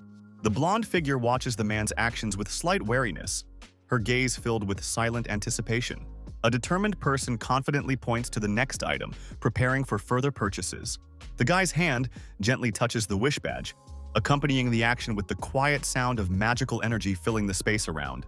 Staring at the screen that appears, the player discreetly notes the confirmation of the selected items, straining to listen to every signal from the system. A list of items unfolds on the gold screen, each accompanied by detailed descriptions. A decisive movement of the hand confirms the purchase, and the words break the silence, leaving doubt behind. Angel looks at the player, her voice sounding soft, but there's a genuine interest in it when she calls out his name. There is a sense of respect in her next sentence as she explains that using all the items he has acquired will allow him to outperform even the strongest players. With a slight gust of air, her wings soar into space. She warns him to be careful. The magic hall is replaced by a view of a massive building surrounded by a blue dome. Conflict erupts in the center of the tavern, with a red-haired girl trying to stop the quarrel. A man in a green t-shirt raises his voice, stating that lives are being saved at the expense of others. At the back of the tavern, the door begins to glow, barely audibly creaking as if someone had just stepped inside. The patrons of the tavern broke away from their activities and stood waiting, watching the conflict while simultaneously peering at the glowing doorway. The heavy oak door opened with a long creak, accompanied by the echo of footsteps that filled the hall, and all eyes turned to the source of the sound. The man's gaze, penetrating and calm, slides across the room, stopping on a group of people engaged in a lively argument when one of them says his name in surprise. Raising his hand in a welcoming gesture, Hyun asks everyone gathered about their business with a slight smile, causing confusion and joy in those who weren't expecting to see him. A girl in a brightly colored outfit rushes towards him, touching his face with trembling hands as if she can't believe her eyes while her voice trails off in joy and disbelief. The girl touches the guy's face with her hands, scrutinizing his features, as if she wants to make sure that the man in front of her is a real person. A man with long hair addresses the newcomer with a warm smile. The girl, not hiding her joy, comes closer, her gaze full of emotion, but the words remain on the verge of being spoken. Behind, a group of fellow survivors react with surprise and relief. One of the men in black cloaks reports that the barrier has been removed and the building is now open to their view, symbolizing the completion of the challenge. The order sounds briefly, and the black-clad figures rush forward in synchrony, leaving behind them a clear rhythm of footsteps on the stone sidewalk. In the warmth of a cozy room, the heroes discuss their experiences, and the girl with red hair, not hiding excitement, asks the surviving hero how he was able to get to them. At the mention of the broken crossbow, the guy in the suit confirms that the monster's target was the weapon, not himself. The leader, recounting the fight, recalls how the monster struck with its tail, and he was able to minimize the damage by reflexively raising his hand. The attentive blue-haired girl's suspicious gaze expresses interest, and she clarifies with him what he did after the monster attack. He, on the other hand, is brooding with a serious expression on his face, trying to recall further events, immersing himself in the details of what happened. Reconstructing a picture of what happened, the man shares how he tried to dodge the monster's attacks. The lights in the hall flicker dimly, reflecting off the wooden railing of the second floor, where the anxious voices of people looking around the vanished barrier can be heard. The guy with the dark hair looks toward the door with an expression of thoughtfulness and confidence, as if preparing for what is to come. The door slowly ajar, and a bright beam of light shines through the opening, creating a sense of impending threat or change. Three strangers in white robes with gold elements enter the room majestically, their footsteps sounding detached and confident. Unusual figures in long robes of ancient origin slowly enter the inn, eliciting mixed reactions from the players. One of the mysterious guests looks around the room and comments on the noticeably increased number of survivors. The figure in the robe clarifies the number of people present, reporting that there are 43, nearly double the number of survivors from last year. A smirk flashes across the face of one of the guests in the robe, his gestures and facial expression hinting at hidden intentions or interest in what's going on. The hooded face folds his arms in greeting as he turns to the newcomers, voicing a sarcastic welcome with a wide grin. Soft light floods the room as the figure continues to speak, hinting at the confusion of the new players and their complete lack of understanding of the situation. Spreading his arms, the mysterious man offers to follow him, assuring them that they are far from the only ones caught up in this game. The high walls of the castle loom over the group of those who have passed the test of initiation, and one of them, with doubt in his voice, wonders what this place is all about. A smiling hooded guy greets the newcomers, stating that the angels have already explained the essence of the Hell Trail to them and reminding them that they can't survive here alone. Against the tall walls of the academy, the information that this educational institution was created by one of the players of the northern continent resounds. Inside the academy, it is explained to newcomers that the course of study lasts for 3 months, and the teachers here are prestigious players skilled in magic, weapons, and survival. Each student receives 20 silver coins each week, allowing them to provide for what they need and focus on their studies. Those who successfully complete the training are rewarded with 4 skill points, an important achievement for continued survival. The hero reflects that he came to the academy to earn skill points, but the place has become a temporary home for newcomers. Smiling, the young man in the robe explains that the academy is a training game with an excellent reward system. Heavy footsteps resound down the stone steps, and the guy passes the word to another player to continue talking about the rules and features of this world. Park Hyun-woo, dressed in a strict uniform with golden elements, speaks to a group of newcomers against the backdrop of the massive walls of the academy. Introduced as a representative of the Golden Lion clan, the dark-haired boy, remembering a future where the speaker would become the legendary head of his clan, known as the Phantom Swordmaster and hero of the First Alliance War. Focusing on the point of the meeting, the broad-shouldered man briefly explains the importance of the knowledge he has received from the angels. Deep in thought, the guy in the suit recalls rumors of the impending destruction of the Golden Lion clan. The man in uniform continues his speech, pointing out that they too have undergone the initiation ritual, just like the newcomers. He adds that their main difference is only that they got to Hell's Path earlier, ending his statement with a confident pause. The crowd's attention is focused on the sudden approaching footsteps, which sound deafening and insistent, breaking the tense silence. Suddenly, the air was shaken by a powerful impact, as if something heavy was violently crashing to the ground, causing an explosion of emotion among those present. Park Dong-go lies on the cold stone floor, his body covered in bloody cuts, and screams of pain echo through the hall. An officer in a strict military uniform watches him with a cold and detached expression, his gaze expressing neither sympathy nor regret. Blood continues to ooze from the large man's wounds while the officer nonchalantly notes, "People in formal attire, appearing to be veterans of this world, explain to the audience that their main goal is to help the newcomers adapt and survive in the conditions of this merciless reality." The body of a man in a green t-shirt, bleeding, twitches in spasms as he, losing consciousness, barely realizes what is happening. A figure in a white cloak towers over the prostrate man, exuding icy calm and no ambiguous threat. A thud of a boot against his head is heard, and the silence in the hall is instantly broken by a sharp sound. The crowd of newcomers, tensely watching the scene, seemed petrified, realizing that this was a punishment. The uniformed man addresses the newcomers in a reserved and confident manner, making it clear that help for their cause is voluntary. The crowd of listeners gathered at the castle walls silently assesses what they have heard. The leader casts a cold glance around the gathering, emphasizing the seriousness of his words. The backdrop of the training camp is a calm clarification that any of them can stop participating in training at any time. The crowd falls into complete silence, waiting for him to continue while the speaker calmly suggests moving on to the academy distribution. Against the evening sky, one of the newcomers raises her hand, drawing attention with her intent to ask a question that seemed long overdue from the others. The girl, gathering all her resolve, loudly inquires as to the true reason for these trainings.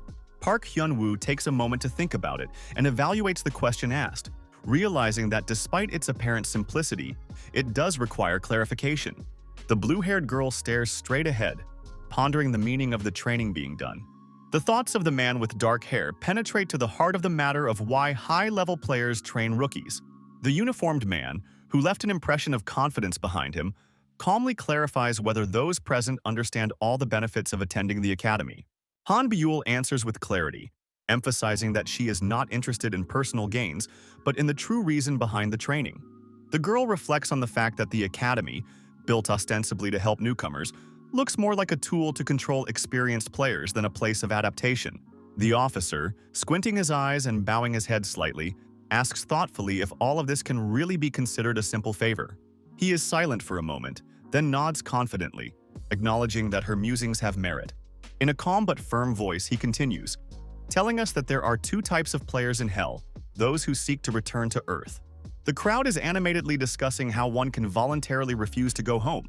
The academy setting is an organized system where the regular players seek to return to Earth, while those who remain choose a different path full of mystery. The dark red light creates a gloomy atmosphere, reflecting the souls of people left in Hell who have nowhere to return to but this place. The academy commander tilts his head and says that the world is far from as simple as one might hope, emphasizing the conflict of interest among the players. Some of those left on the trail are driven by a thirst for murder and destruction, horrifying those who first hear of their existence. For the average person, finding out about brutal killers roaming freely on the trail is a shock, but the protagonist knows. The main one emphasizes that people who came here earlier have been practicing for much longer. Bol, with a serious expression on his face, continues to reason, envisioning the worst-case scenario. The man calmly and confidently explains that the Player Academy is designed to protect and train newcomers. He concludes his speech with warmth and inspiration, saying that their only goal is to return to Earth to their loved ones. The girl smiles. Her tension is replaced by ease. She thanks the man for the clarification, recognizing that everything is now clear. The academy leader looks around the crowd carefully, and pausing, he asks if any of the players have any more questions, waiting for their response. A shadow of distrust flickers in his gaze, and a single thought resounds in his mind. They cannot be trusted. which reflects his skepticism of what he has heard about the Academy's purpose and its true nature. The protagonist recalls the Golden Lion clan seeking to subdue the Hell Trail, organizing expeditions and even starting the First Alliance War. His thoughts return to the essence of the Infernal Path, where clans are formed around common interests, and alliances are only formed when a common enemy appears. The Academy leader, holding back a smile, announces the start of training tomorrow in a confident voice. Gathering the players in the square, he decisively divides them into groups based on gender, giving directions on where to go, and Hen cautiously approaches his friend, as if trying to catch his reaction. Picking up the joking tone, the red-haired youth begins to tease Hyun, but he remains unfazed, ignoring the glint in his partner's eyes and keeping his emotions in check. The dark-haired man watches the sunset discreetly, pondering whether the newcomers could handle the training. The panorama of the Northern Academy is revealed in all its majestic austerity. A light flashed in the sky, causing those present to turn around. One of the observers, recalling with a smile his first days here, remarks that such moments awaken old memories in him. Under the relentless sun, the main characters are jogging, exhausted physical activity squeezing the last of their strength out of them. The first week of training begins on the grounds of the North Continent Academy. Newcomers are exhausted climbing steep cliffs as part of the challenge, and each step seems harder than the previous one. Sparring between students unfolds on the training grounds. Tension between the rivals grows. More than 10% of the students, after going through the first difficulties, still left the academy. Their silhouettes dissolved in the opening of the massive gate, taking with them weakness and frustration. Hyun's group quickly adapted to the rigors of training. A girl with long dark hair concentrates energy that pulses with light. At the long table, the disciples are discussing animatedly Priestess Seol, whose abilities are awe-inspiring, and mercenary Jun, now red-shirted in their small group. The dark-haired guy mentions with a slight smile that he expected Hyun to be a swordsman, to which he calmly replies that choosing the spear was his sort of challenge to the angel. The young man's memories take him back to the moment when he first questioned the angel about his friend's fate. Saul, with genuine amusement, talks about how her brother almost became a spellcaster, and the angel's reaction to this elicited smiles and brief chuckles from everyone. The squad leader, suppressing a smile, earnestly warns his group to be careful, emphasizing the importance of not revealing their skills and weaknesses. The calm leader thanks for the treat with a slight half-smile, picking up on the simple but sincere warmth of the moment as his companions watch him. He calmly asks Hanbyul which class she chose, adding a note of mild interest as if testing her confidence in her decision. After thinking for a second, the girl quietly remarks that such things are usually not worth divulging, reminding him of his own words, causing a slight smile to appear on Hyun's face. With a slight chuckle, he agrees with her words, noting her caution and willingness to follow the rules, but there is a note of self-irony in his voice. The girl replies with slight indifference that her business has to do with magic, avoiding unnecessary details, and, without lingering, walks away, leaving the man in thought. Soon the table begins to discuss her absence, noticing that she has been appearing less and less frequently in recent days. The red-haired girl explains that magic-related classes require extensive knowledge, causing Hanbyul to be constantly busy. However, Hyun is thinking about something else at this moment. He feels that his partner simply does not trust him, after the girl with the long blue hair stopped spending time with the group. On the academy grounds, surrounded by fortress walls and flocking banners, several instructors watch the students with interest. Hyun and Jungmin are sparring. Their movements are synchronized and polished, and their attacks are amazing in their speed and power. Instructors, discussing the couple's progress, note their rare diligence and determination. The long-haired guy, moving lightning fast across the field, attracts attention with his speed and agility. A sudden shout from one of the watchers is a distraction when he notices something, adding an element of urgency and anxiety to the atmosphere. John Min, realizing he's letting his guard down, looks worried. A fierce impact rippled through the air, filling the field with a sharp sound accompanied by a flash of light. The dark-haired man, deftly dodging the swift attack, conducts a lightning-fast counterattack. Under a sunny sky, with sword in hand and drops of sweat on his face, Hyun scores another victory. The view of the academy with its many towers and walls creates a sense of calm but austere atmosphere. Warm water drips down his arms while the guy ponders his situation. The young man plunges back into memories where the girl asks him a direct question, and her gaze is filled with pain and anticipation. The figure of an angel, whose words sounded stern and wise, appeared before his mind's eye.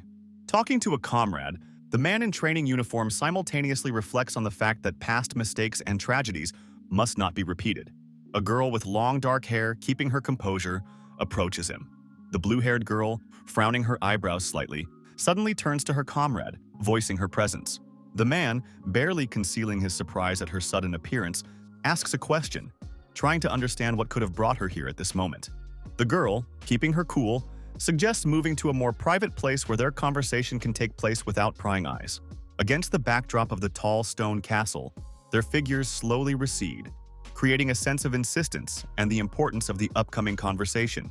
The girl with dark hair, not hiding her excitement, shares the news of receiving an invitation from the Golden Lion clan.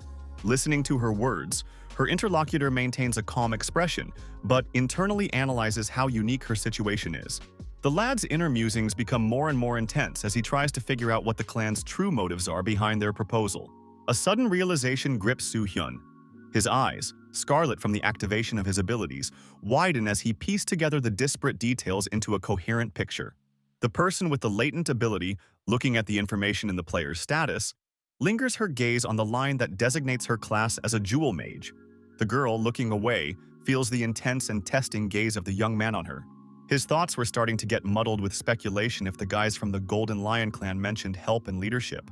Watching her expression, he decides not to show his emotions, concluding that her caution is understandable, as she is not yet ready to fully trust him. The young man discreetly congratulates the girl, not giving away the emotion behind the calm face. Reflecting on the past, the guy decides to no longer cling to the memories of their ordeal together. When he coldly states that he will reject the clan's offer, his determination makes her wonder. Her question about the reasons for the refusal is left without a clear explanation, and his evasiveness causes a growing tension in the conversation. The young apprentice looks on with slight bewilderment, her voice trembling as she tries to understand his motives. Against the backdrop of the blazing banner of the Golden Lion clan, her words sounded like a call for an explanation. The young man calmly averts his gaze and, fixing his hair, confidently denies accepting any other offers. Words to the effect that he has no plans to join the Golden Lion or any other clan. The lady looked away, her doubt and inner uncertainty barely visible but given off by the quiver in her lips and the slightly noticeable movement of her shoulders. She stared tensely at her old acquaintance, unable to understand how this could be possible. Her words sounded confident, reflecting her inner conviction, and her gaze was still fixed on the guy in the training uniform, waiting for his answer. The boy remained collected, his face betrayed neither joy nor doubt, but there was a slight thoughtfulness in the depths of his eyes, and his answer was short but meaningful. He lowered his gaze and scratched the back of his head thoughtfully, trying to find the words to explain his reluctance to join the clan.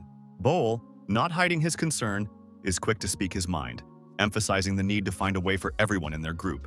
The dark-haired young man interrupts her gently but confidently, noting that her idea is correct, but doesn't address the core of his concerns at all. A genuinely surprised and concerned girl raises her voice, asking a question. The man averts his gaze, saying quietly that he cannot leave his comrades to join the clan alone. The mage girl replies reproachfully that in that case, he should ask the clan to accept all of them, adding that this is what she wanted to talk about today, her voice sounding determined. The man shakes his head, briefly noting that this isn't the problem at all, his tone becoming more strained and his gaze focused.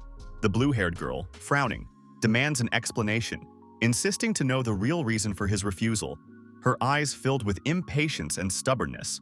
The man in the brown suit, with a touch of reproach in his voice, claims she is too fixated on her own interests. The opponent, visibly confused, looks at him carefully, as if trying to understand the reason for such a harsh remark. The man moves on to more direct accusations, reminding her that she has almost completely alienated herself from the team. Concluding her thought, Sue firmly states that she judges others without having the slightest idea of their capabilities. The young girl, lowering her gaze to the vast landscape of mountains, tries to justify her lack of understanding. She recalls the Golden Lion clan's plans to conquer the Iron Mountains, seeing it as their ambition to take the lead across the continent. In a confident voice, the Academy student argues that the new clans will not be able to catch up to the power of the elders, knowing that access to knowledge and resources lies only in the hands of a select few. Her voice, trembling with emotion, breaks into a reproach. Why he does not see the obvious, from her point of view, the choice to refuse the offered power seems unthinkable. He slowly turns around, leaving behind the slight tension that hangs in the air after his words. The narrative in the guy's head switches to a story describing the rapid rise and subsequent fall of a clan once considered the most powerful on the continents. In their quest to achieve greatness, their path was marred by many obstacles, from internal conflicts to allied rebellions. The final chapter of this tragic story concludes with the failure of the expedition, which was the spark to start the devastating wars between the alliances. He asks if she has thought about what it means to be a worthy candidate for such a demanding role. Looking at her intently and tilting her head slightly, the girl straightened tensely and shifted her gaze, a mixture of reproach and determination in her eyes, emphasizing her vulnerability. She turns around abruptly and, raising her voice, throws an accusation at him, doubting his ability to be someone she can truly trust. The young man closes his eyes and remains silent, as if weighing his words before continuing the conversation. His face expresses seriousness when he says that he wanted to be an impenetrable support for her, but realizes that he couldn't live up to his expectations. Mule stares intently into the distance, realizing the gravity of what has been said, and her figure seems small against the high wall and the vast sky. 2 days have passed and the graduates are gathering at the academy gate. Hyun is standing a little aside, looking at the bluish glow of the hologram thoughtfully. The group approaches him with questions about his future plans, their joyful voices a stark contrast to his pensive silence.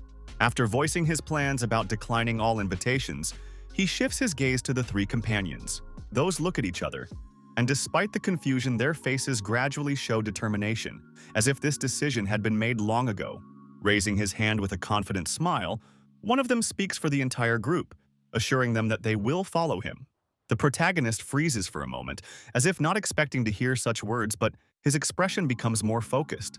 The man turns around at the voice, hearing his name, and remarks with slight embarrassment. Figures appear near the massive gate.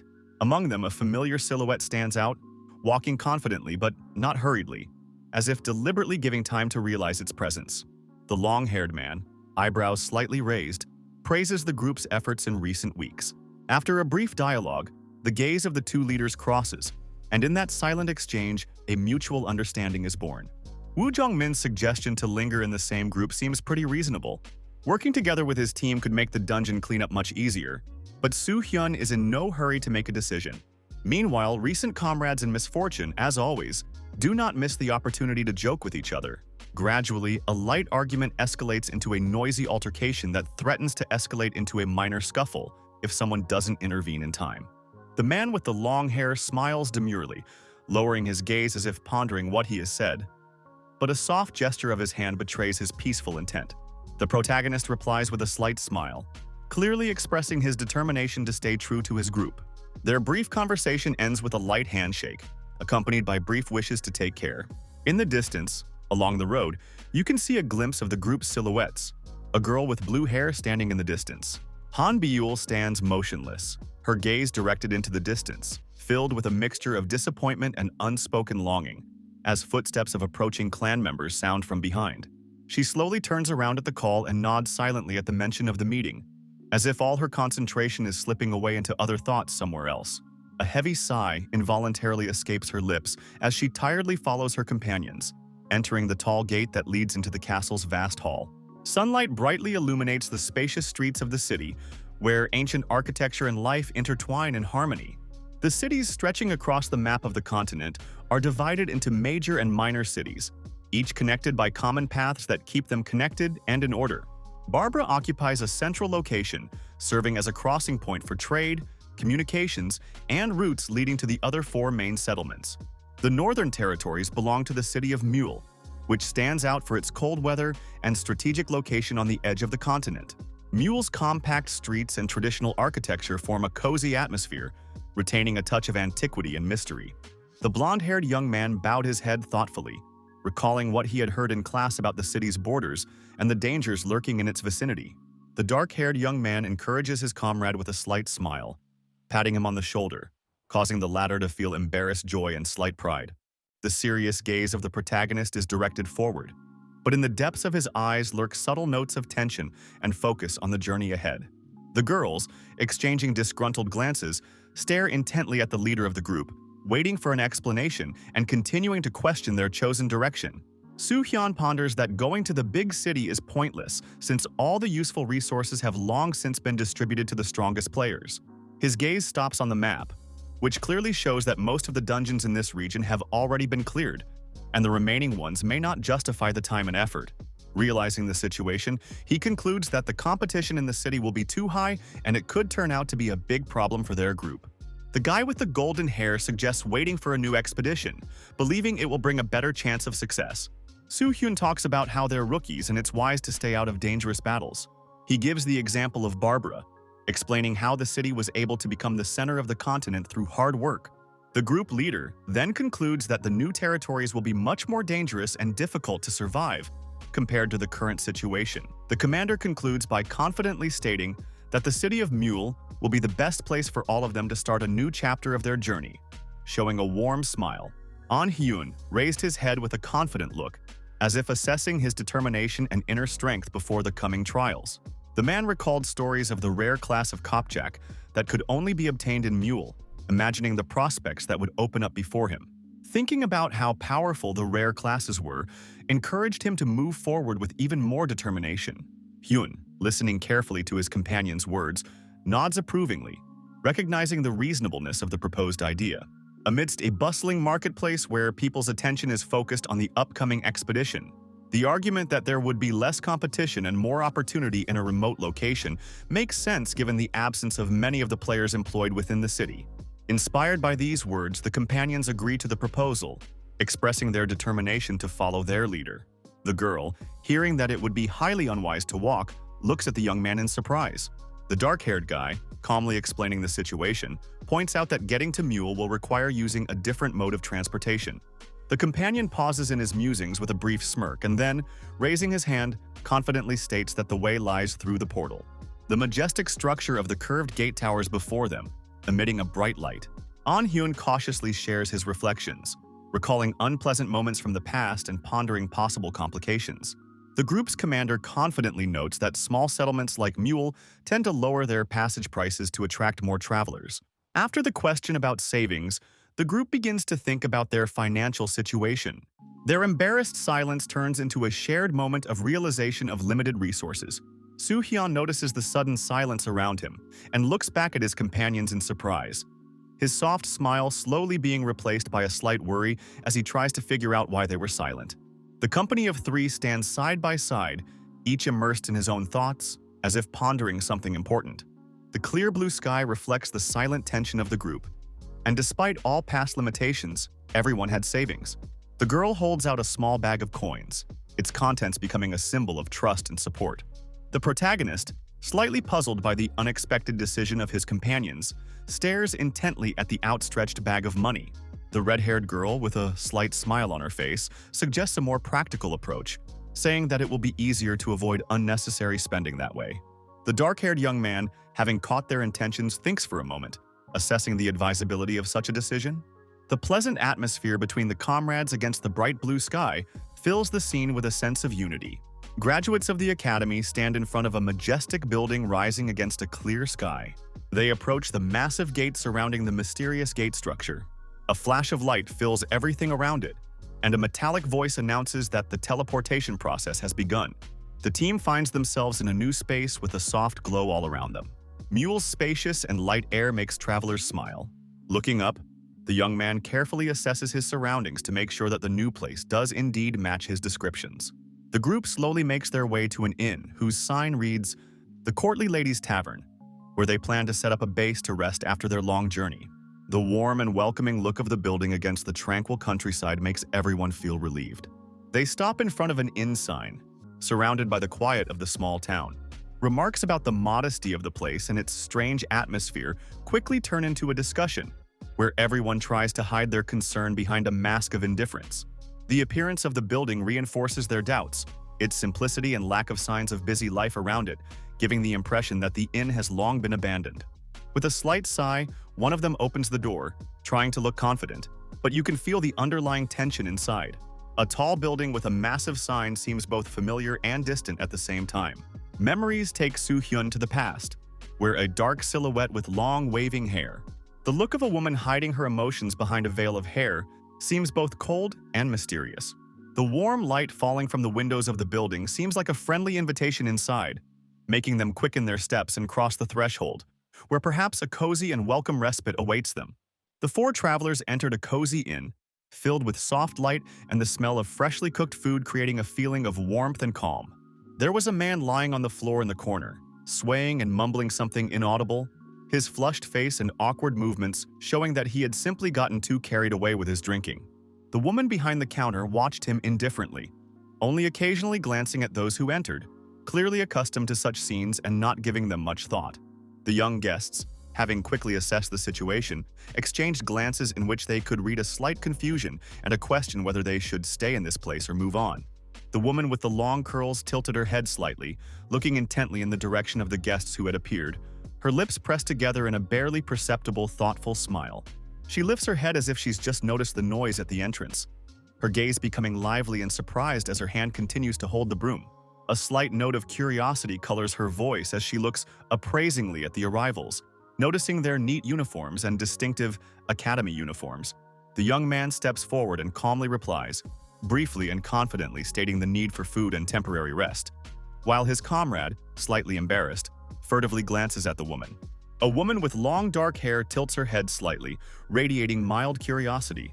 The man, still sitting on the floor, clumsily tries to clean himself up, while his face expresses a mixture of shame and confusion.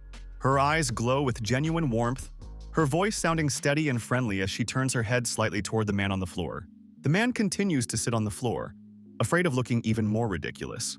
The man staggered out of the inn, showering the air with incoherent words, his voice sounding from loud to almost a whisper. Inside, the room was filled with silence, only the soft sound of the hostess's footsteps echoing as she made her way to the table. A girl with purple hair holding a tray stopped by their table, graciously offering a menu and adding that she could cook something special. On the wooden surface of the table, a few sheets of inscribed paper were gently lowered, smelling of homeliness. The black-haired guy, frowning slightly, scrutinizes the menu, not showing that he has already made up his mind. Hearing about his decision instantly brings a smile to the lady, who is clearly pleased with such a confident choice. There is a slight disorder around the tables, and the girls are talking, discussing the strangeness of the situation, as if they sense that something is wrong here. The guy calmly explains that the lack of visitors is due to the expedition.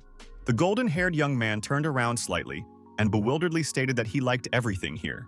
The bright-haired girl clearly suspected that his words were not so simple, noting the all-too-obvious interest of one of his companions in the tavern hostess. She quietly discussed her suspicions with her younger companion, hinting that there might be something wrong with this woman. A woman with purple curls suddenly approached the table, appearing silently behind her back, making the girl flinch in surprise. The redhead flinched at the sudden touch on her shoulder and turned around with a frightened yet angry look. A woman with long locks of hair with an enigmatic smile and a faint tinge of menace in her voice leaned closer. The girl's eyes widened with shock, as if she had been suddenly blasted by an icy wind in which lurked shadows of vague fear and anxiety. The mysterious girl, as if not noticing the confusion of her interlocutor, uttered her words with such calmness. The young girl felt her body suddenly succumb to a strange stupor, and a frightened look met the woman's confident face.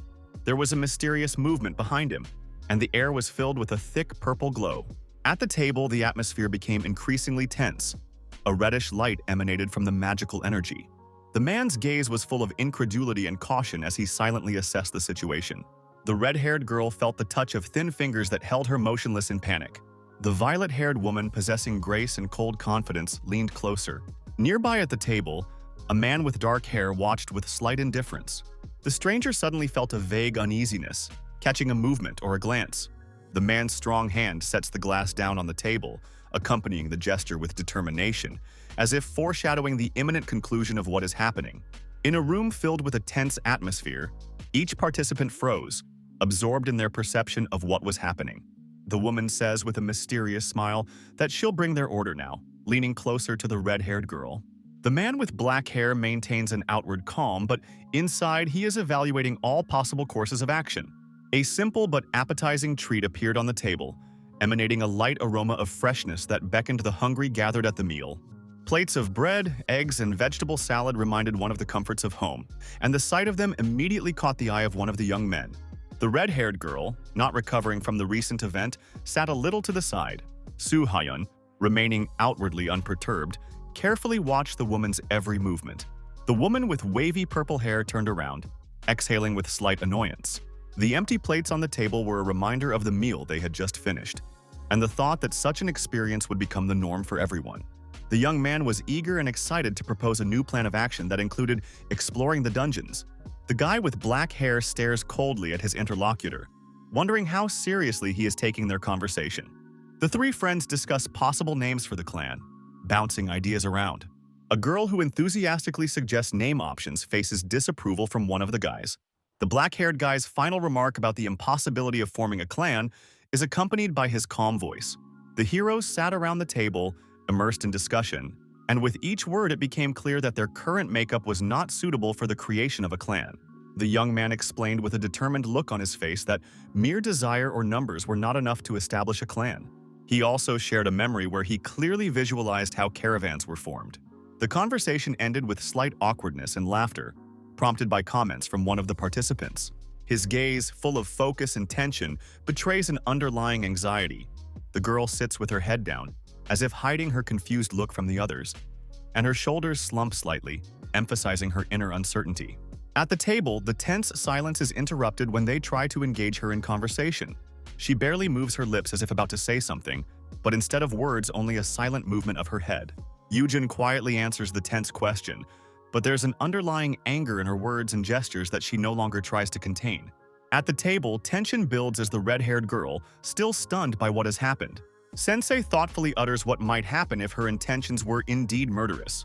The atmosphere around them heats up even more when everyone present begins to realize the hidden. The dark-haired man, watching the members of his group, felt that his words did more than just remind the others of their purpose. Shifting his gaze to the girl, he noticed how her quiet assent seemed to be trying to convince herself of the rightness of their path. His attention was drawn to Yujun, whose steadfastness and reproachful gaze inspired confidence.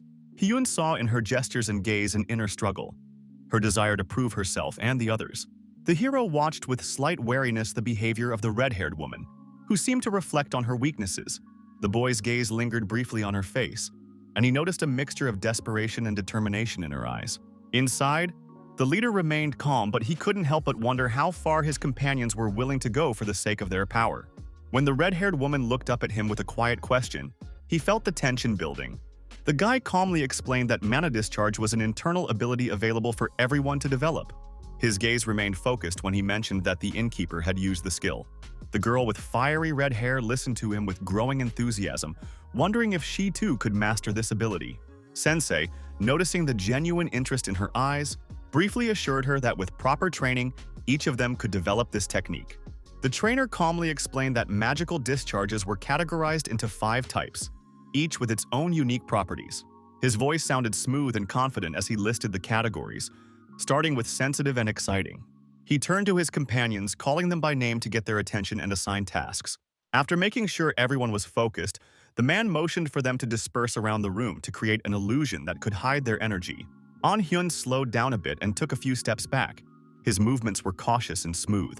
Yujun, quickly assessing the situation, confidently climbed onto the nearest table, her gaze staring off into the distance. And Saul, in an effort to evade any possible threat, hid behind a column, pressing herself firmly against its surface to minimize the likelihood of being seen. Sensei, remaining motionless, waited calmly until the room lit up with the network of red lines he used to control the space. His mana control allowed him to not only understand their location, but also to sense the tension of the space. The young man focused on the mana flows, feeling the energy fluctuations clearly indicate the presence of the russet-haired youth. His attention moved on, and he felt the presence of the girl with the care, her subtle energy emanating from the southeast side. He clearly caught a glimpse of a red-haired girl emitting a strong pulse and took her place right behind his back. The teacher, grinning slightly, explained that his abilities were based on a sensitive type of magic. His voice sounded confident as he added that it was not only possible to expand perception with this technique. The boys listened to him with obvious interest, amazed at how this ability could become an invaluable tool. However, the guy emphasized that despite the usefulness of this technique, the sensitive type of magic doesn't always work perfectly. The hero ponders the enemy's ability to act so quickly and unexpectedly. His thoughts shift to the possibility of an attack from an unexpected direction, such as from above. He imagines the enemy being able to mask his presence by mixing his mana with someone else's, making him virtually invisible to sensitivity magic. Rare skills like mana entrapment are used for total submission and control, which instantly brings to mind a recent encounter with the innkeeper. With a calm motion, the man raises 3 fingers while explaining the essence of the third type of magic and its name, coercive. The words about the ability to suppress the opponent's will through mana mixing create an image of undeniable power. The eerie sense of danger is heightened by the realization that bloodlust can be deliberately put into the mana flow.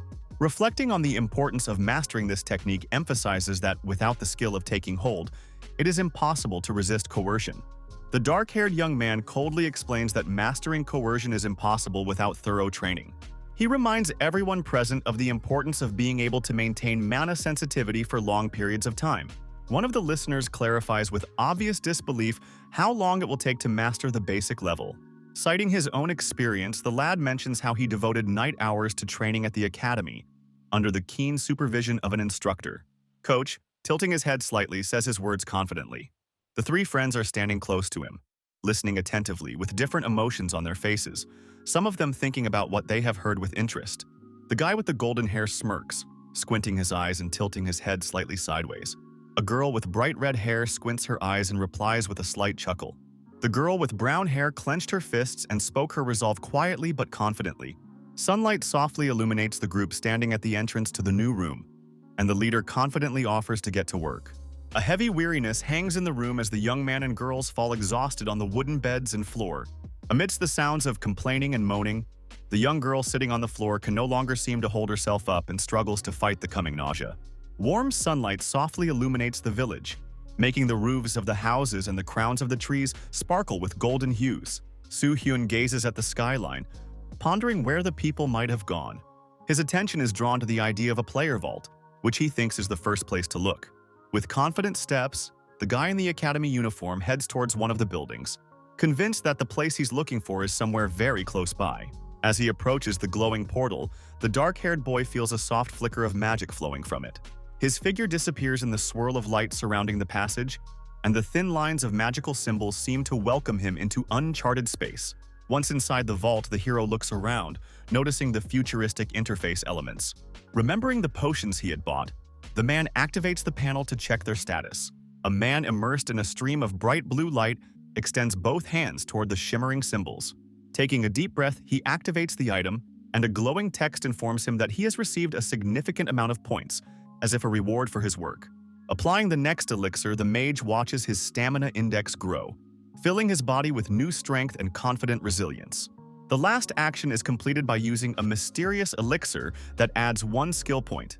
The young man watches the emerging interface lightly, studying each element of it.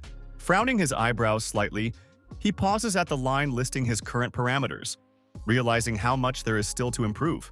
Lingering his gaze on the undistributed glasses, the man considers whether or not it's a resource worth utilizing right now.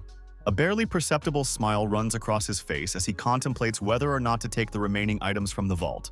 Hyun calmly adjusts the belt on his belt, holding the bag of money, pondering the need to purchase the right equipment for the upcoming tasks.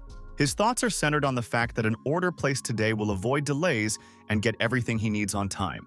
The man stares off into the distance, figuring out what items to include so that they are fully compliant. He pauses for a moment, as if contemplating the final touch to a plan before continuing on his way. The dark-haired boy slowly circles his surroundings, thoughtfully fixing his thoughts on the coming battle and the time that remains before it begins. The municipal library building looms in front of him, bright rays of sunlight illuminating its facade, emphasizing the grandeur of this place of knowledge. A week passed, and during that time he immersed himself in the painstaking preparations that had become an integral part of his plan. His figure is leaning over a desk illuminated by the soft light of a lantern, and the stacks of books and papers around him create an atmosphere of hard work. The man, focused on his research, does not take his eyes off the old maps and records spread out before him. A sudden voice at the door causes him surprise, but recognizing the familiar intonation, he calmly invites the entrant in. The girl, with a slight insistence to come closer, begins to talk about her desire for something equally special from him. Her voice becomes more insistent and her footsteps sound closer and closer. Approaching the table, she places her hand on its surface. The girl speaks with slight irritation about how An Sol is a masterful coin flip. In a calm tone, he explains that such training helps develop a sense of control, and restraint magic plays an important role in maintaining harmony. She mentions that she and Hyun were recommended to continue working on developing their feelings. After a brief conversation, the girl, not hiding her slight disappointment, lowers her head on the table. The old lines on the manuscript page, covered in cryptic symbols and diagrams, are mildly disturbing. The red-haired girl leaned toward him, looking at the book with interest, trying to figure out what it was about. Listening carefully and nodding, he draws a line on the map with a pencil, connecting dots and marking places that might hide something important to their future. A focused gaze directed at the map gives away his thoughts, where plans to fight monsters take a back seat to a more important task. The man explains that he studies ancient texts looking for references to dungeons and hidden locations. Yujun, eyeing the stacks of books around him, hesitantly asks if there's any chance of actually finding anything of value in these old records. Her companion admits he's not sure he'll succeed, but adds that he'll do his best. As he does so, he reflects that his search is like hunting for a needle in a haystack. But the mention of an alchemical laboratory and a dungeon makes him wonder. The red-haired girl hurriedly hides behind the door, throwing over her shoulder that she needs to continue practicing her senses. The researcher sinks heavily into a chair, resting his elbow on the table and bowing his head slightly. His gaze clings to a barely visible mark on the map, and then his eyes widen slightly.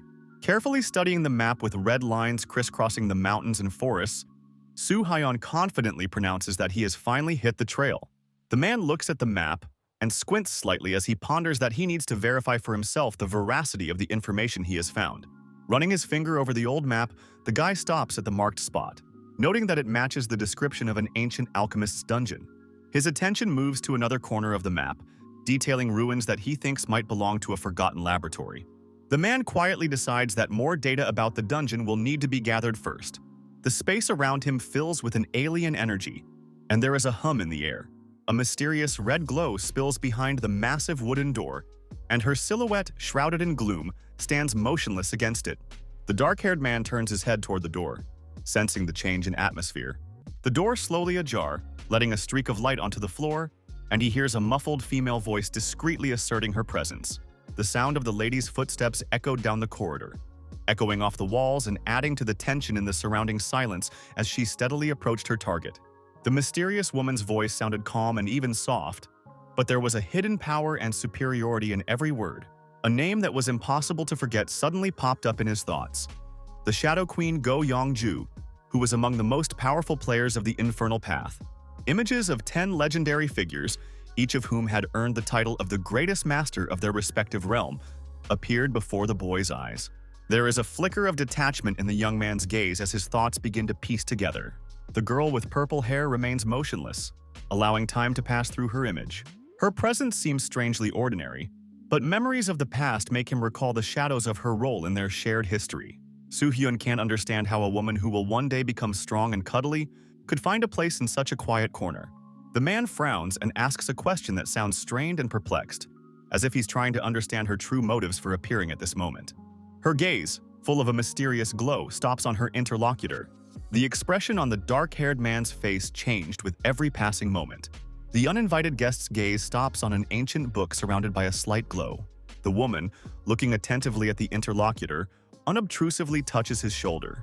Her question sounds both simple and with a slight note of hidden interest. The man, slightly lowering his gaze and keeping his voice calm, replies with a shadow of wistfulness, speaking of his intention to leave the city the very next morning.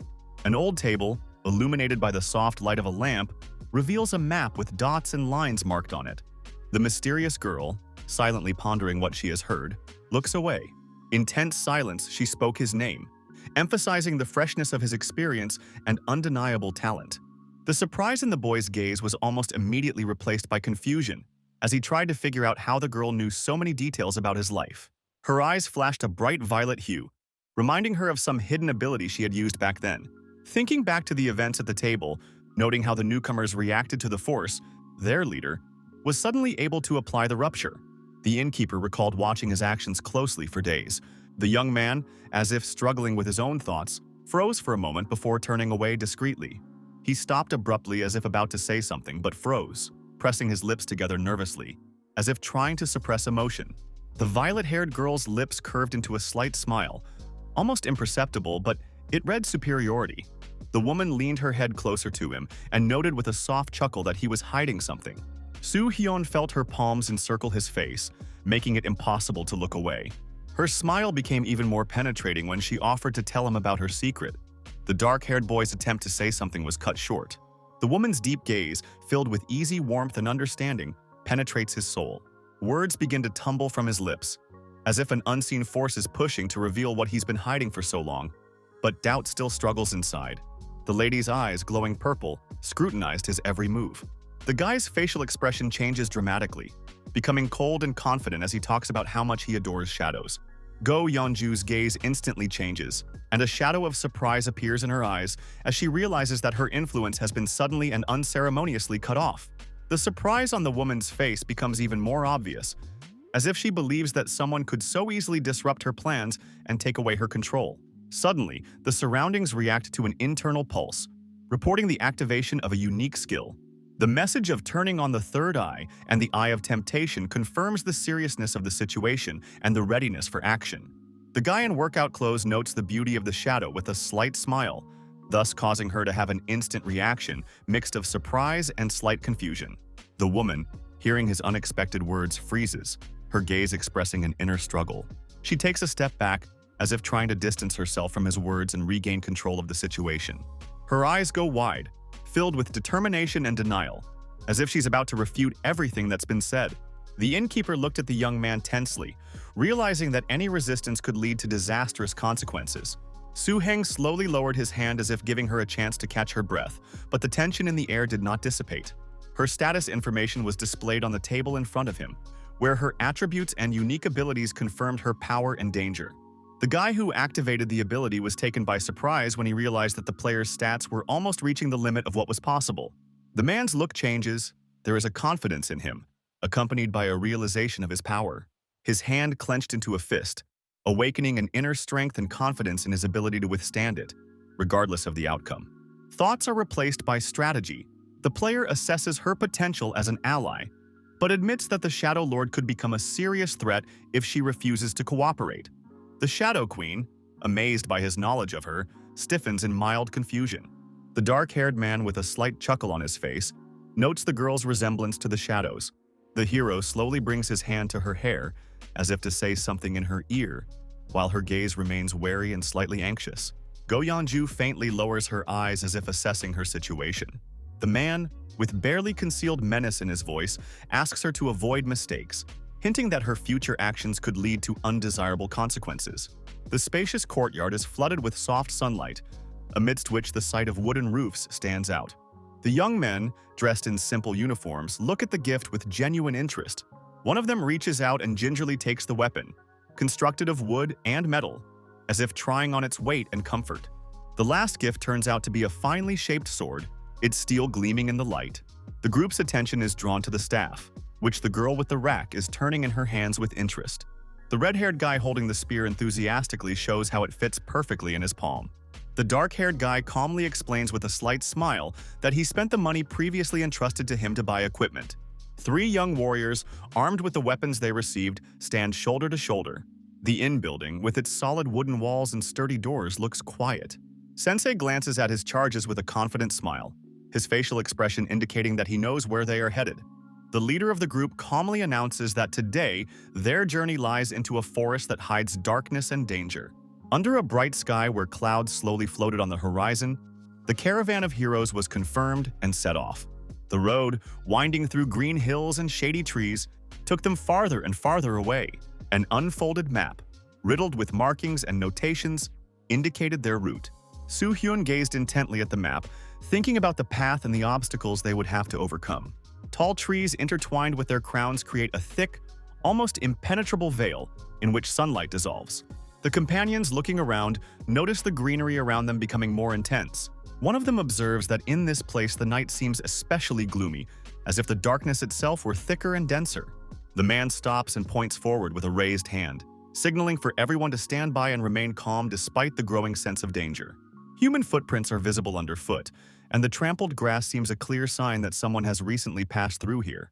The guy's gaze becomes sharp and focused as his ability activates. The rest of the participants watch carefully, trying not to distract him. Bright lines emphasize details hidden from the ordinary eye, creating a strange and suspenseful atmosphere. The leader of the caravan, concentrating on studying the dented trail on the ground, noted that the grass had been dented very recently. Using his tracking ability, he detected an energy trail confirming that a caravan of 5 or 6 had moved through the area recently. The group discussed with growing interest how he had managed to master such a unique ability not common to his class. Assessing the situation, the hero concluded that the caravan had probably been here 2 or 3 days ago. A girl with red hair peered into the darkness, her words making the others wonder about the possibility of other people being present. The young man in the red cloak assesses the situation, pondering the tracks leading into the woods and the lack of exit signs. The group discusses the possibility that previous travelers may have left the forest by a different route. The man with dark hair concludes that they have gone deep enough and urges extreme caution. A faint rustling could be heard in the dark green of the forest, as if unseen figures were moving close by. The teacher, without taking his eyes off his surroundings, gives clear orders, dividing up the roles so that everyone is ready for the imminent clash with the approaching monsters. Saul's voice shook with surprise and fear, but she did her best to follow directions, moving to the center. The atmosphere heated up when the leader, without turning around, once again reiterated his instructions with firmness. A barely audible crunch of grass underfoot resounds in the air, causing everyone in the group to freeze. The girl with the brown hair clutching the staff feels her spells begin to obey the call of her intuition. The squad instinctively takes a defensive stance, each member slowly drawing their weapons, adjusting for the upcoming fight. The red-cloaked fighter grips the hilt of his sword tightly, focusing his gaze on the dark horizon line. A red glow surrounded the figure. As abilities activated one by one, lines appeared in the air. The young man standing a little apart from the others felt uneasy, as if the silence of the forest hid something more than his eyes could detect. A flash of light cut through the darkness, a bright sound echoed around them, and an attack that ripped through the air headed towards one of the travelers. The young man, reacting first, raised his weapon, fending off the sudden blow. But the tension did not subside as the enemy threat still hovered around. The commander, with a sharpness in his voice, directs them not to dodge but to fend off the blows, demanding maximum concentration and discipline from everyone to avoid mistakes that could cost them their lives. He turns to Yoo-jun, demanding that she not retreat but boldly block the attack, emphasizing the importance of control and composure in such tense moments. The sharp remarks continue, forcing each member of the group to act coherently, listening to his instructions, which sound like the command of an experienced leader who does not tolerate delay. His voice fills the space with confidence and toughness, spurring them to action, reminding them that the outcome of the entire battle depends on their clear response. The priestess tries to focus, but a sudden sense of danger causes her to look away, her gaze filled with fear and uncertainty for a moment before she continues to hold the staff, trying to deal with the growing threat around her. The young girl raises her staff, concentrating on activating the magic, but her attention is suddenly disturbed by a swift movement that makes her hand shake involuntarily, and the spell becomes unstable, reflected on her face with confusion. Her eyes widen in horror as the spell spirals out of control, breaking her defenses and leaving her open to attack, her breathing becoming ragged and the realization of her own mistake literally paralyzing. The commander notices her confusion and reacts angrily, mentally blaming her for interrupting her concentration, and his anger is mixed with the tension of a situation requiring immediate intervention.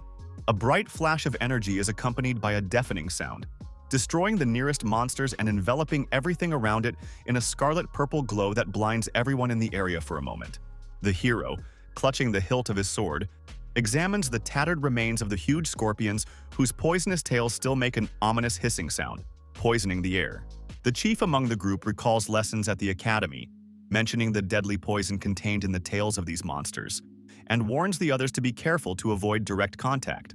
The golden-haired young man, gripped by confusion, hears a remark about his inattention, after which his gaze becomes more focused and he prepares for his next attack.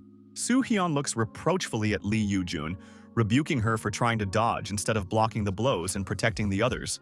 His voice sounds cold, but there is an underlying irritation in it. Ann Sowell, who has taken the support role, is astonished to realize her mistake and tries to justify herself.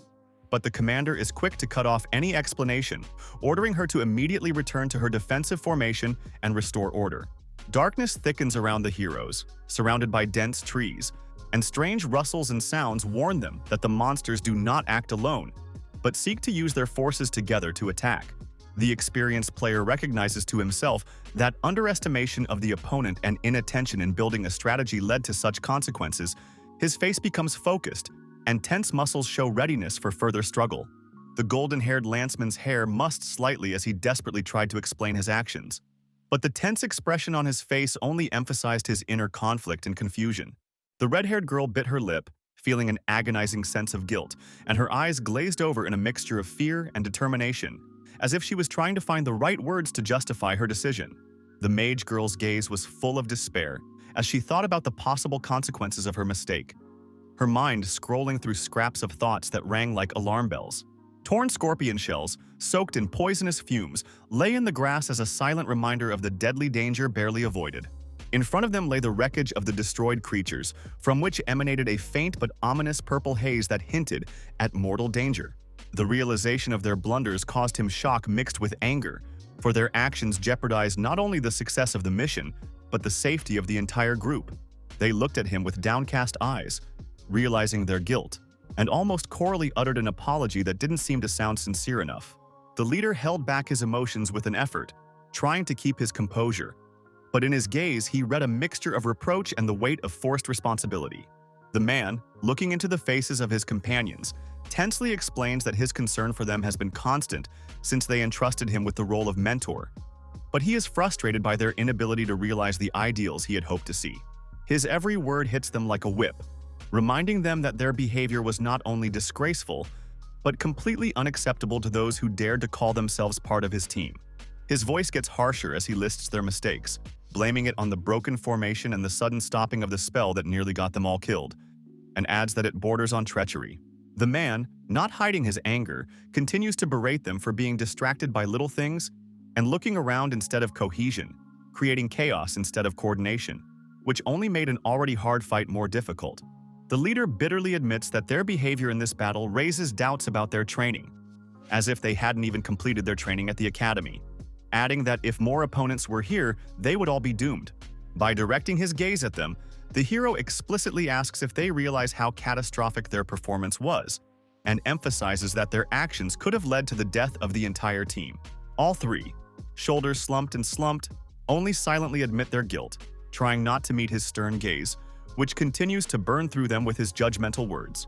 The commander finishes his tirade, noting with caustic irony that after all that has happened, he even has a desire to return to a quiet life in his hometown, leaving the chaos of their failed battle behind. The redhead lowers her head, clutching the hilt of her weapon, and struggles to utter an apology, feeling guilty for her mistakes and realizing how much she has disappointed him. The girl in the white cloak, clutching her staff to her chest, timidly looks at him and quietly apologizes, hoping her words will help restore at least partial trust. The golden-haired guy, crumpled and regretful, tries to apologize, realizing that their actions may have cost the entire group too much. His gaze remains focused and cold, but after a moment he gives a clear order to regroup, deciding to change his approach to prevent past mistakes from happening again. The group of fighters listen intently to explanations that emphasize how important it is for everyone to be in their own place so that their protective triangle formation remains stable and secure. The guy with the dark hair sternly explains that the triangle has vulnerabilities, and only the combined efforts of all team members will avoid the destruction of their defensive formation. The girl in the yellow cloak listens intently to the words, feeling a significant amount of responsibility resting on her shoulders to keep the teamwork balanced. By folding their fingers in the shape of a triangle, the companion clearly shows that even the slightest mistake by one could ruin their entire strategy, and encourages everyone to focus entirely on defending their position. Hyun, trying to keep his companion's attention, reminds them with conviction that keeping the team building is a priority that cannot be jeopardized under any circumstances. The serious voice of the guy in red sounded a warning for each of them to go beyond simple defense, but to use their senses to anticipate their enemies' attacks and find their weaknesses to avoid unnecessary mistakes. He points out that breaking their unified structure could have disastrous consequences for Saul, who has an important role to play in their strategy, emphasizing everyone's responsibility for the overall outcome. Hyun's last words are filled with sincerity as he admits that he is up front not only as a leader but also to personally protect them all, making it clear that his determination is their hope for survival. The other three, noticing the dark-haired guy's actions, look around in bewilderment, not understanding his intentions as he continues to move forward. Stopping surrounded by dense trees, the young man silently surveys the space around him, his intense gaze and slight movement of his hand to the hilt of his sword indicating readiness for action. A red glow fills the space around him as the fighter draws his sword, and the glint of the blade intensifies, cutting through the surrounding darkness as a sign of his determination. The energy flowing from the weapon becomes almost palpable, filling the air with tension as the guy prepares for his next move, fully focused on his target. The swordsman strikes sharply at the massive stone, from the cracks of which a bright light begins to ooze out, as if warning that something unusual lurks within. The sword, enveloped in scarlet energy, easily cut through the stone, and from there, the body of the man who had been hiding in the shelter but no longer showing signs of life, fell with a thud. Realizing that his blow was fatal, the guy freezes, looking at the lifeless body, realizing that the one who was hiding never had time to fight back. A stranger suddenly appears out of the darkness, his face twisted with rage and his movements abrupt and aggressive, as if he cannot accept what he has seen. A man with short hair, mad with anger, yells at the guy in the red coat, accusing him of murder, while the red-haired girl tenses up, her hand ready to grab the weapon. His angry words are full of despair. He doesn't understand how their carefully hidden group was discovered, and blames everyone for underestimating the enemy. The stranger with the staff tries to reassure him, coldly noting that the situation is out of control because of their mistake. But there is no fear in his eyes, only determination. The leader of the group turns around, his gaze remaining calm, but the tone in his voice becoming harsher as he reminds the others of the vagrants and tells them to be on standby. The girl in yellow confidently reminds the group of the advantage of numerical advantage and preparation, while urging them to stay focused and remember their primary objective. The young man, with a cold determination in his gaze, points out the need to ignore emotions and treat opponents as dangerous creatures devoid of humanity. The girl with the staff, stunned to realize that the people in front of them were not mindless monsters, but people just like them. A woman with long blue hair, filled with rage, commands her allies to attack without hesitation. A bright light burst out from the magic staff, its golden glow instantly dispelling the darkness, as if tearing the space between the shadows. Rays of light break through the thick foliage of the trees, illuminating the forest, turning dark corners into glowing islands where everything stands still in anticipation. One of the fighters, squinting against the blinding glare, covers his eyes with his hand, mentally realizing that this technique is not just deception, but part of a clever tactic. Golden sparks shook in the air, and a mixed expression of surprise and dismay appeared on the faces of their enemies. Enemies closely observe the unexpected behavior of their opponents, noting how their focus on their senses replaces their normal vision. The young sorceress clutching the staff lowers her gaze slightly, straining to explain that using her senses allows her to perceive her surroundings even with her eyes closed. The enraged foe rushes forward, his weapon glinting in the light, intent on delivering a crushing blow. The redhead calmly intercepts her enemy's movement, raising her blade, and their weapons collide with a loud sound filling the space. The resounding blows of weapons resound. Steel blades clash with the might of shields, and every swing and block fills the air with the tension of a brutal battle. A fierce battle unfolded between the rivals, each blow like the embodiment of accumulated tension and determination. The opponent's realization of the newcomer's mastery of the sense technique confuses him for a moment. Scarlet blood gushed from the body of the stricken fighter, his silhouette abruptly silenced, cutting off another round of fierce confrontation. His gaze, filled with cold determination, glided across the battlefield, searching for weaknesses in his opponent's actions and instantly assessing the situation around him. A second of his opponent's delay turned out to be a fatal mistake, and Hyun, maneuvering with incredible speed, dodged the furious blow. The heavy weapon, flying at an alarming speed, shattered the air with a crackling sound. The clinking of blades echoed among the trees, and the red-haired girl, clutching the hilt of her weapon, withstood the onslaught. Yujin swiftly tilts her head downwards, dodging the swift kick that almost cleaved her. Her blade ignites in her hand, reflecting purple flashes of light. She delivers a powerful counterpunch aimed straight at her opponent. Tension peaks as her opponent merges into a whirlwind of attacks, their weapons clashing. However, a sudden spurt of blood obscures her view, and the young girl barely keeps her balance as her body begins to fall. Tension builds as the girl with the two blades clenches her teeth resolutely despite her fatigue. Her body moves at lightning speed, as if obeying her intuition, and the sword in her hands blazes with bright energy. The blue-haired girl looks back at the battlefield and is horrified to realize that her allies have fallen one by one. Her hands begin to tremble, but she clutches the staff, determined to make the decision to run while beginning to cast the spell. The hooded girl shouts out a spell, her voice sounding determined and a little desperate. Her blue-haired opponent freezes in bewilderment, suddenly realizing that her movements are becoming slow and stiff. Thoughts begin to rush through the captive girl's mind, disbelief at what has happened overlapping with panic. Tension fills the air and the magical glow around the caster reaches its peak. The silence around them seems unnaturally loud as they stunned. Look at the bodies lying motionless, realizing that they are the ones who took their lives.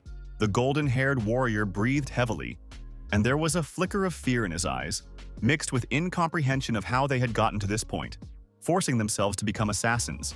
The girl in white slowly lowered her staff, her hands trembling and one thought pulsing in her head: they had crossed the border. The redhead looks bitterly at the bloody swords, feeling the heavy realization growing inside that even victory leaves behind only emptiness. The young man, fixing his hair, says in a calm and confident tone that perseverance and training can make them stronger. The girl with blue hair lying on the ground realizes their defeat and says that lack of preparation was the reason for their failure. The young man in the red cloak, assessing what happened, observes that underestimating the enemy was crucial to their victory. The weak voice of the opponent who had fallen to the ground begs for mercy, and her trembling arm stretches out in a gesture of helplessness. The wanderer falls to the ground in despair, her gaze full of fear and pleading at the opponents before her. The boot suddenly comes down on her hand, causing her to cry out in pain, and the gesture is the final warning to the captive girl. The unfortunate one hastily assures that she acted not of her own free will, but under threats from her former allies. Hyun calmly utters that their tasks will get easier each time, urging everyone to remain cool and focused. The man with the short hair is a calm but firm reminder that you can't be soft on your enemy. His voice sounds threatening when he adds that anyone who shows leniency will regret it bitterly later. The sword smoothly emerges from its sheath, making a sharp metallic sound as his palm grips the hilt tightly, ready to finish what he started. The next moment, a bright scarlet splash breaks the darkness, leaving a trail of determination on the ground that leaves no room for doubt about his words. A young man covered in a scarlet cloak bowed his head and disdainfully noticed the commotion. A flicker of doubt flashed in his gaze, but he quickly pulled himself together, straightening up and looking around at his surroundings with an appraising gaze. A tense silence hung between them as the three young men in light-colored clothing stood hesitantly before him, their gazes darting between each other. The bloody footprints on the ground and his scarlet cloak enhanced the atmosphere of relentlessness. He suddenly realized that he may have overreached in his methodicalness and cruelty. The girl with the blades looks at the traces of the battle and remembers how the enemy, having laid down their weapons, begged for mercy. The golden-haired young man breathed heavily, looking back at his companions and fallen enemies. A young girl in a white cloak stands clutching a staff in her hands, silent, her gaze wandering in the void, reflecting the inner conflict between duty and humanity. The man in the red cloak with the bloodstains turns to his companions, his voice sounding firm despite his fatigue. He tries to remind them who their real enemy is. The man's gaze froze in intense concentration as he sensed something ominous approaching. The leader briefly and clearly commanded the people gathered nearby to activate their senses and rally into a defensive formation. The dark green forest ahead seemed vast and silent, but in its silence lurked a threat, making the air grow heavier and heavier. Determination flared in the boy's mind, and the danger around him seemed to intensify this inner heat, reflecting his readiness to face anything. Prolonged and chilling howls came from all directions, diluting the red darkness of the forest. A thought flashed through the commander's mind about the number of enemies who seemed to be. One of the allies turned to the leader, clenching his teeth with excitement, clearly showing that he understood the gravity of the situation. The tense whispering of those who remained followed the resolute action of the group, for they were united by the realization that retreat would lead to imminent doom. The muffled stomping and rushing forward gave away the appearance of swift predators whose powerful paws flashed in the greenish glare of the light. The tense gazes of all three are fixed on what is happening, each preparing for the inevitable clash by keeping close to each other. The realization slips into their thoughts that prolonging this fight will only make things worse, taking away their strength. By giving out clear instructions, the chief warrior assumes the role of a shield, building allies around him. The wolves are rapidly closing the distance, their eyes burning with sinister fire and their paws silently touching the ground, leaving behind a barely visible trail in the thick fog. The caravan instinctively shrinks, each member preparing for a confrontation, the tension between them more palpable than ever. The leader clutched his sword, his gaze focused and cold. He had already made up his mind to act decisively. The moment the enemies come very close, he makes a lightning leap forward, leaving only the scarlet movement of his cloak behind him. Su Heng's rage-filled gaze focused on the surrounding monsters, and his hand instinctively reached for his sword. The bloody whirlwind flared around in a chaotic rhythm, emphasizing the hero's every move. His figure froze for a moment as the cold air burned his skin, the noise of battle still ringing in his ears, mixed with the eerie growls of the remaining monsters. A strong man, shrouded in a purple glow, stood among the corpses, his cloak fluttering as if reflecting a storm. A grim smile appeared on his face, and a strange combination of determination and obsession flashed in his eyes. The wolves, stained with blood, snarling and showing their fangs, did not retreat, like predators sensing the proximity of their target. The warrior's gaze, full of hatred and cruelty, seemed to tell everyone around him that nothing would stop his rage and desire to destroy his enemies. The beasts roared forward, their movements like a whirlwind ready to crush everything in its path. But he was already ready for the decisive blow. The predators, wounded and maddened with fear, rush in different directions, giving way to the one who has already become the embodiment of terror for them. A man soaked in the blood of his enemies stands with a crooked, almost insane smile, his gaze blazing with something inexplicable. The sound of a voice full of anxiety and despair comes from behind him, breaking his silent self-sufficiency, causing him to turn his head slightly toward the group. Those watching him stand in confusion, their faces reflecting worry and fear for someone who seems to have already crossed the line. He purposely pretends his strength is running low, lowering his head and letting out a heavy sigh to make those around him believe he is vulnerable. An inner voice tells him the need to hide his true power. A glance at the concerned faces of the group awakens his share of guilt, but he realizes that ostentatious weakness is now. His strength begins to wane, and as he tries to keep his balance, he drops to one knee, feeling the mana leave his body. The golden-haired comrade holding a potion bottle offers help, and his voice sounds confident. The red-haired companion comes closer, her eyes wide with a mixture of anger and fear. She doesn't believe the explanation and insists that something has happened to him. The young man stands tensely, his face contorted with inner tension, and he urges everyone to calm down. The young healer, stunned by what is happening, realizes with surprise and slight horror that the strange smoke coming from the boy. Yujin persistently tries to get closer to him, but her sudden movement causes the others to panic. The girl in the white cloak apologizes with a slight smile, explaining that she needs to check the magical circulation. He feels the heat that grips him from the inside out, making him grit his teeth and hold up his hands. The girl's frightened eyes catch an anomaly in his magical energy, which seems to have lost its balance and started acting like a deranged force. Upon hearing the explanation that his mana is out of control, his friends freeze in amazement, realizing the gravity of the situation and worrying about his condition. The priestess, remaining calm, states that this is a severe case of mana inversion, explaining that such a phenomenon is extremely dangerous and rare among mages. She goes on to say that mana inversion occurs due to overuse of magical energy. Concluding her explanation, the girl with the kere insists that without immediate treatment from an experienced mage or priest, they risk losing control of the situation. The group huddles around the emaciated hero, and the cloaked girl looks at him anxiously, expressing her despair aloud. The dark-haired guy draws on all his will and asks the others to remain calm, trying to prevent panic. In a tense situation, the heroine's sudden movement, accompanied by strong emotion, betrays her fear and determination not to let the situation worsen. Despite the pain and obvious exhaustion, the guy takes a step forward, asserting his ability to go on. The young man turns away, his voice sounding hoarse but firm. He tries to reassure his companions. His friends look at him with concern, especially on Hyun, who hesitantly remarks that it would be better to go back. The man explains that he is going to suppress the magical instability through meditation, assuring the others. The fighter sinks to the ground, assuming a calm posture, his breathing becoming measured. The guy finally gets his long-awaited opportunity for some quiet time. He clenches his hand tightly into a fist, focusing on his goals and mentally recalling the moments that brought him to his current situation. The hero decides to use this moment of calm to activate the ability and continue searching for traces of the caravan that had previously left obvious footprints in their path. His consciousness is filled with energy as the third eye opens, allowing him to see hidden aspects of reality that were previously inaccessible.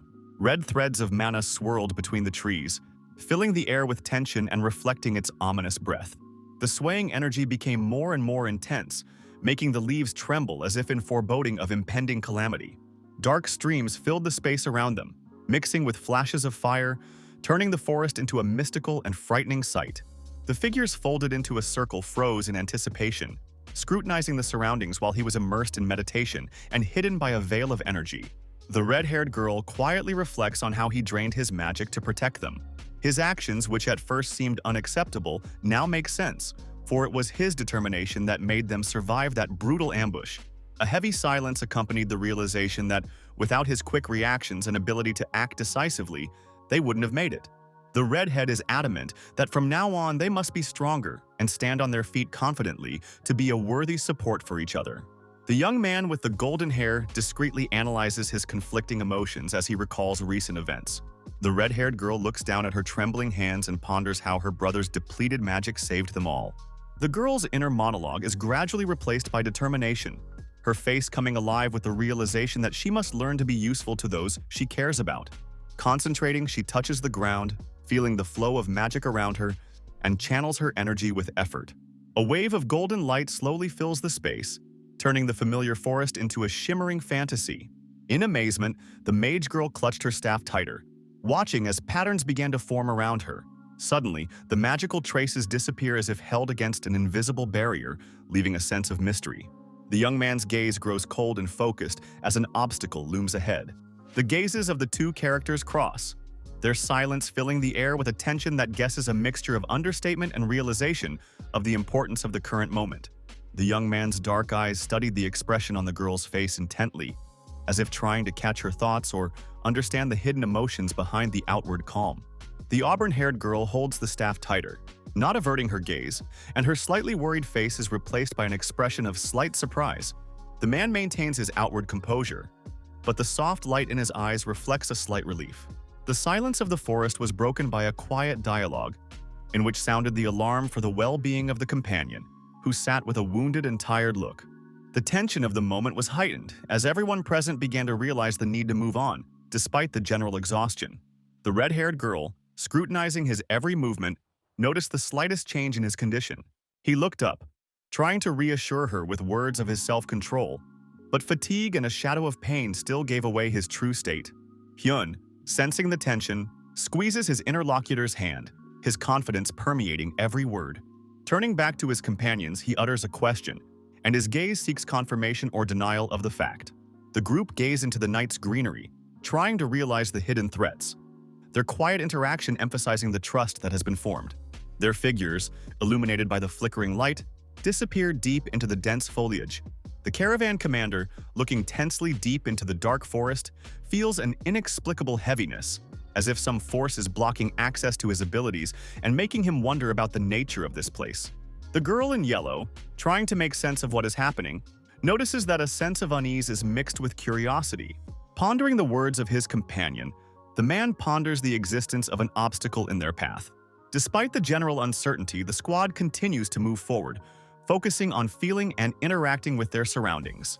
The man slowly bends down to pick up something from the ground, causing the others to look puzzled and wary. Taking a small stone in his hand, the leader of the group scrutinizes it as if trying to unravel its hidden meaning or find a use for his next steps. A small stone flew out of his hand with the precision directed by the movement of his effort, rushing forward with unexpected force and speed. A moment later, the stone collides with the invisible barrier with a loud sound, leaving a barely visible mark on its surface. The guy with dark hair, thinking about what happened, explains to the others that the stone disappeared beyond the boundary of the space behind the barrier. He explains that the main purpose of this barrier, to confuse and confound both humans and monsters so that they cannot enter its area unhindered. The caravan leader turns his attention to the girl's find, warmly praising her for being able to discover something so meaningful and useful to their current journey. The young man also notes that they now have the opportunity to save time, suggesting that they line up and hold on to each other to move forward with confidence. The hero explains that behind the barrier is a magical labyrinth designed to confuse and throw off uninvited guests. The man warns his companions that separation from each other in such an environment can lead to irreparable consequences. Everyone agrees with his instructions, showing seriousness and willingness to follow his words, realizing the complexity of the situation and the difficulties ahead. Observing the trails that continue beyond the barrier, he makes the decision to leave his ability activated. A group of players, lined up in a chain, move cautiously forward, following the leader. Suddenly, there is a faint bluish glow emitted from the ground on the path. Moving on, the comrades see before them a mysterious forest landscape shrouded in a light mist. After passing through the mystical barrier, the squad discovers new traces of the caravan. Upon entering the mysterious forest, players are surprised to look around, noticing all the trees glowing with a mysterious emerald light. Everyone moves in a tight group, holding on to each other, because there is an extraordinary silence here.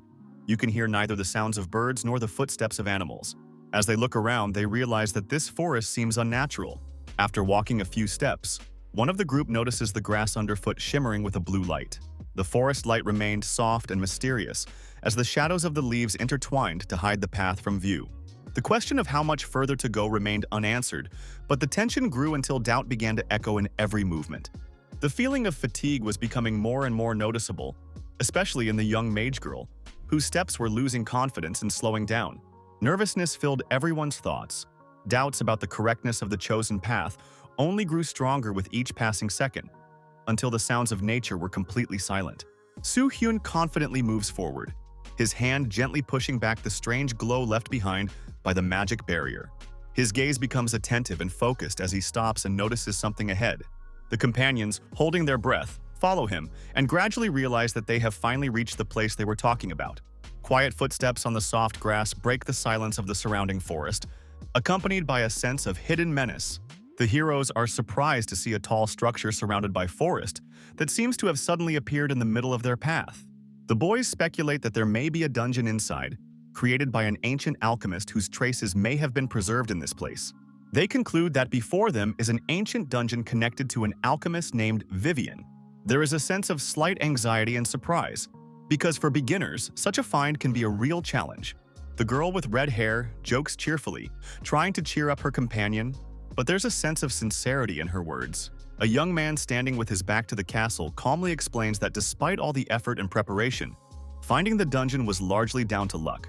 The girl in the white cloak, with a joyful smile on her face, agrees with the words of her companions, and her energy seems to fill the surrounding space with warmth and light. Meanwhile, the dark-haired young man is deep in thought, remembering how carefully he considered his choice of abilities. The unique ability of his third eye allowed him to see beyond the boundaries of normal perception. The castle was striking in its appearance, as if transported from the distant past, its massive walls and towers inspiring both admiration and anxiety. The stone steps beneath my feet seemed brittle and weathered from time, every movement on them accompanied by the slight crunch of crumbling stone. As the massive doors of the castle slowly opened, cold light poured in, exposing a majestic space full of echoing silence and unseen mysteries. The group froze on the threshold, stunned by the grandeur of the interior where the tall columns. The hall appeared spacious but abandoned, with crumbling tiles underfoot and dusty debris hinting at years of neglect. Each step up the huge staircase echoed upward, heightening the sense of silent majesty and mystery that enveloped the ancient structure. Pointing to one of the side corridors, one of them suggested that the entrance to the hidden dungeons might be somewhere nearby, suggesting that they split up for a closer inspection. Once inside a grand hall with tall, stained glass windows, the heroes cautiously survey the space. The walls and columns, decorated with delicate patterns and cracked paint, seem to hide secrets. Seeing the strange footprints on the floor, the young man leans in, remembering the words about the other caravan. Hearing a voice calling them to one corner of the hall, the group gathers together, warily approaching the place where their companion believes the solution to the mystery of the ancient dungeon may lie. The red-haired girl points with a triumphant smile to a secret hatch in the floor that has been discovered. The dark-haired man leaned cautiously towards the hatch, looking closely at it while realizing that they may have found the entrance to something significant. The guy with the spear standing next to him looks questioningly at his companion, as if urging him to take decisive action. The hatch is ajar, gradually exposing a dark opening from which cold air streams out. The three companions, cautiously bending over the edge, peer into the darkness of the dungeon, where thick gloom reigns. The chief of the two offers to go down first to make sure it's safe, but his companions are hesitant. Without hesitation, he rushes down, his cloak fluttering in the air like wings. He lands on the ground. On the surface, his students exchange glances, noting that the descent doesn't seem that deep. Hyun jumped down first, showing confidence in his movements, but his gaze still lingered on Hyun. Yujun landed carelessly, wincing slightly at the pain in her leg, and her annoyance was immediately replaced by a reproachful look at Hyun. The hooded girl looked around the dark passageway, wondering how best to get down, but deciding that the others were sure to catch her, trustingly took a step forward. Without long thinking, the girl clutched the staff in her hands, pushed off the edge, and, without hiding excitement, rushed down, confident in the support of her comrades. A group of explorers explore a circular stone hall covered in the traces of time, each of them trying to figure out where they've gotten to and what lies ahead. There is a strange, sharp sound in the silence, making everyone wary, and the tension in the air increases. The girl in the white outfit pressed her lips together unhappily, expressing disappointment that no one put their hands up for support. Their amazement was replaced by a tense silence as silhouettes appeared in the far corner of the hall, barely illuminated by the dim light. The man froze, feeling an icy fear as his gaze locked on something in the depths of the room. The girl with the carriage rose slowly, her face frozen in a mixture of surprise and slight panic as her comrade's words forced her to move slowly towards the light. Saul squinted, not sure why the tension around her was building, but her instinct told her there was something behind her, something that couldn't be ignored. The golden light of her staff softly illuminated the room, picking out dead silhouettes from the darkness that instantly filled the air with anxiety and fear. The girl who had fallen in the dungeon leaned closer, noticing the broken limbs and blackened flesh. On the floor lay bodies covered in thick stains of dried blood, their contorted postures and torn-out parts a reminder of the brutal struggle that had once taken place here. One of the corpses was crushed against a massive beam, his arm reaching upward as if in an attempt to grab onto something that might have saved him in his last moments of life. The shadows around them illuminated faces clutched in agony, some of them seemingly frozen and screaming, their glassy eyes staring into the void where there had once been hope. The young priestess looks around in disbelief, feeling panic gradually overwhelm her, her gaze stopping on something horrible that awakens a primal fear. The light of her staff picks out bloody footprints and mangled remains from the darkness, and horrible images of the past fill the mind. Clutching her head, the frightened little girl lets out a suppressed cry, which is interrupted when one of her companions tries to calm her by holding her by the shoulder. A dark-haired man stands nearby, bending down to get a better look at one of the bodies, noticing the broken bow and bloody arrow in the dead man's hands. As they gaze into the grim picture, the young men begin to realize that something far more terrible than they could have imagined may have happened here. The guy in the red cloak pondered the possibility that the caravan continued on without his guide. Their steps slowed as they stood in the middle of the underground landscape where the atmosphere seemed heavy. The leader's stern gaze and cold words reminded the others that there were many situations in their past where they had to kill. The sharp remark made them remember the joy and anticipation with which they had found this entrance. They look at the torn body lying on the stone floor, realizing that danger could be waiting around every corner here. The caravan leader reminds us of how much effort it took to get here. The red-haired girl admits her doubts and indecision, but her words betray a struggle between fear and unwillingness to back down in the face of a challenge. The hooded girl is silent, but her tense gaze and barely audible shudder of breath give away the growing. The russet-haired guy hesitated for a moment, as if pondering how best to proceed without revealing his true thoughts. The chief of the group, clad in a scarlet cloak, firmly outlined the order of operations, indicating the need to stay in formation and utilize their skills to avoid the tragic fate of previous victims. The group, holding a glowing staff, moved cautiously forward down the corridor, lighting each step and trying not to miss a single detail in the surrounding darkness. When they reached the massive door, they stopped, sensing something amiss, and an invisible tension hung in the air, heightening the unsettling sense of the unknown. Everywhere you can see signs of the recent fight, blood fills the ground, but no bodies remain. Only a grim emptiness testifies to the former monsters. An inspection of the area reveals that the traps have been triggered, and it seems that the companions of the man killed earlier have already been here, completing their mission. With a restrained movement, the hero orders to stop. His gaze is wary, and his facial expression suggests tension, as if something sinister lurks ahead. A premonition of danger causes him to warn the others to follow cautiously, taking the initiative to check the path first so as not to make mistakes. Footsteps broke the silence as some sort of shadow showed up ahead, making one of the heroes wary. Hyun tensed up when he heard a faint human voice, prompting him to command the others to accelerate towards the source of the sound. They raced down the narrow corridor, struggling to reach a possible survivor who could shed some light on what had happened. The young man discreetly noted that despite the many dead, it seemed that someone still survived, which gave a chance to learn important details. The body of a stranger lying on the ground, covered in bloody wounds and light streaming in from somewhere above. The dark-haired guy approaches the wounded man, his eyes warily surveying the surroundings. A young man notices that a stranger is using magic to hold on to his life. The rest of the group, hearing the exclamation, swiftly approach, their faces expressing alarm. A mutilated man lay on the floor with only his upper body and mangled hands remaining. The young man in the red cloak frowned at the survivor, realizing that he was teetering on the brink of life and death, and deciding whether to waste precious resources on him. The red-haired girl vehemently demanded the immediate rescue of the injured man, convincing him that the showdown could be left for later. The weak voice of the pain-distorted stranger made everyone freeze, as if the last forces of his essence were striving to deliver something important. The man takes the potion provided by his companion, but his mind is plagued by doubts. The hero ponders whether to save a man who may not survive.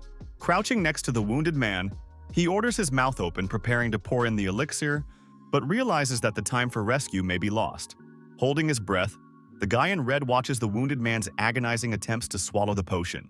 The wounded man lying on the ground was breathing heavily, his eyes filled with the realization of his plight. The realization that he is trapped is hard to come by for the man, whose attempts to explain his situation seem feeble and curt. His interlocutor was watching him intently, trying to understand what made this man, realizing his doom, run away and fight to the last. Finally, the exhausted wounded man loses his strength and closes his eyes, his breathing becoming barely audible, leaving those around him in silent suspense. The young man's arm, shaking with fatigue, struggles to rise up, leaving behind bloodstains that are illuminated by the dim light around him. He struggles to utter words. Through the pain and blood-uttering scraps, mentioning betrayal and disappearance as if blaming someone for what happened. Looking at him, the other guy involuntarily tenses up, noticing how the dying man, with his last strength, begs for help from his friends.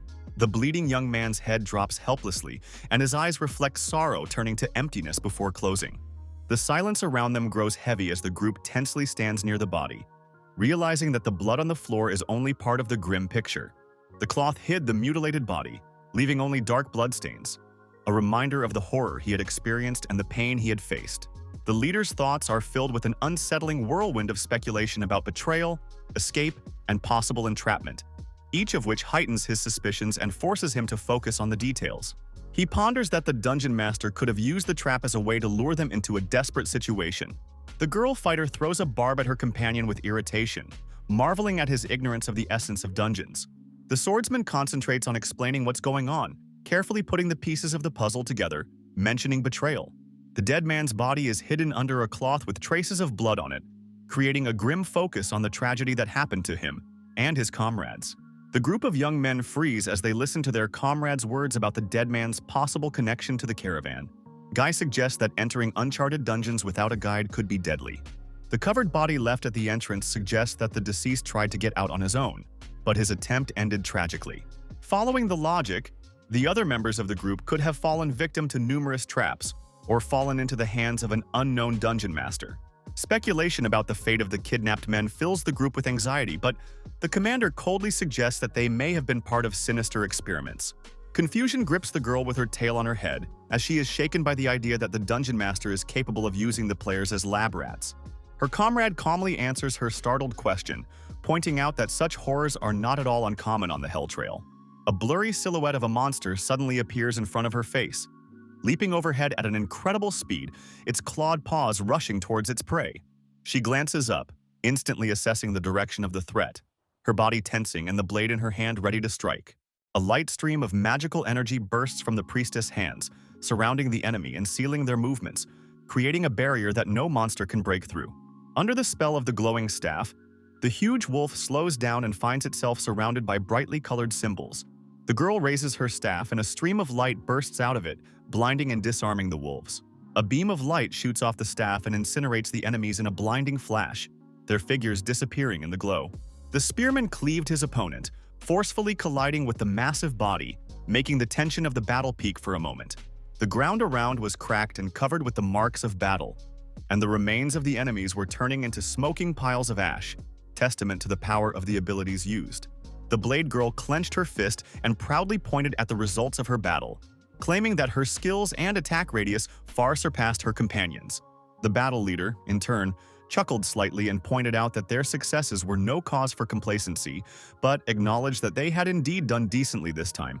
The sound of footsteps echoed down the stone corridor, leaving a slight echo in the cold air, and a short laugh filled the silence with unnatural unease.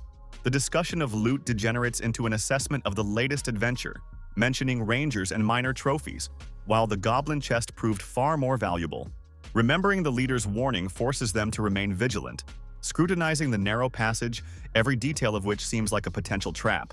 The assumption about the fate of the caravan's captives gives rise to new fears, although the attempt to lighten the atmosphere with a light joke turns out to be not quite successful. The dark-haired young man scrutinizes the tracks left by the caravan, pondering if the monsters were placed in their path on purpose to create an obstacle.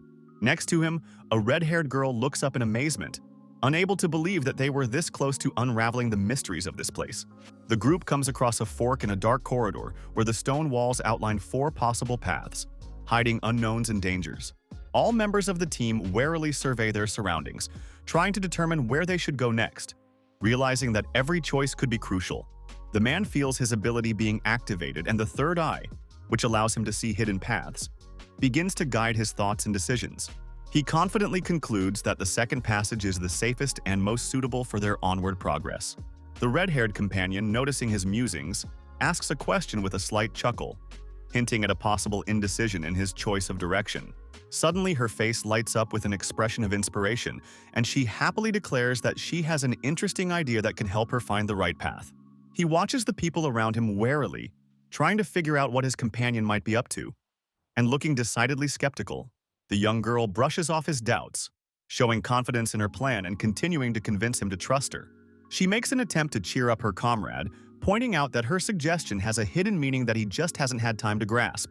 With a smile and slight playfulness, the girl with fiery red hair offers to test her hunch, confident that the result will live up to her expectations. The guy she turned to is wary of what's going on around him, his gaze betraying mixed feelings of doubt and tension. The girl in yellow, with a touch of confidence, reminds him of previous events, mentioning how he himself had said earlier that Seal had developed intuition. The redhead, eyes wide, asks the question with genuine sincerity, confirming his confidence in what he said earlier. Her partner responds confidently and reservedly, but behind that calmness reads wariness. Lee Yoo-jun smilingly suggests his companion to scrutinize both directions to choose the safest path, showing naive confidence in his plan. Saul looks around anxiously while the others exchange remarks about her intuition, trying to figure out if she should really take the choice. The mage girl hesitantly nods and accepts the advice, then begins to look around the corridors intently, hoping her choice is the right one. The others watch the proceedings in silence, holding back their comments and relying on the abilities of their young companion, who continues to ponder while holding her staff. A dark and gloomy corridor with a faint blue glow evokes an unsettling foreboding, filling the space with the rumbling echo of footsteps. The lightning passage ahead gradually becomes blindingly bright, giving the impression that something important and dangerous lurks behind it.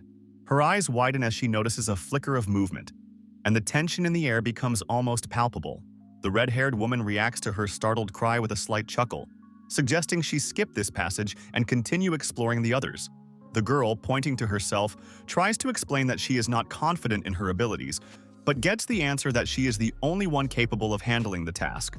Confusion is slowly replaced by a realization of responsibility as the gaze of one of the companions gently nudges her to make a decision. The man in the red cloak, smiling slightly, shows that he has faith in her ability to make the right decision despite her doubts. Gaining courage, the cutie quietly agrees to try, realizing that the future path of the entire group depends on her choice. A hooded girl cautiously approaches the second path, holding a staff and gazing intensely into the space in front of her. The third corridor seems even more unsettling to her, as if a coldness is wafting from its depths. Her face contorts in fear at the sight of the fourth corridor when a sudden movement causes her to jump back. Her decision to settle on the second option is reinforced by the group's shared doubts. Looking at the figure in front of him, he realizes that the intuition of the girl in white, even in the most difficult situations, is at its best. He mentally assesses the girl's potential, realizing that her abilities far exceed his expectations. Turning around, he notices the rest of the team starting to gather, while remaining alert at the same time. In a dark hallway in the distance from the group, a huge spider hangs motionless on its web, its bright eyes glinting in the dim light as if it were studying their every move.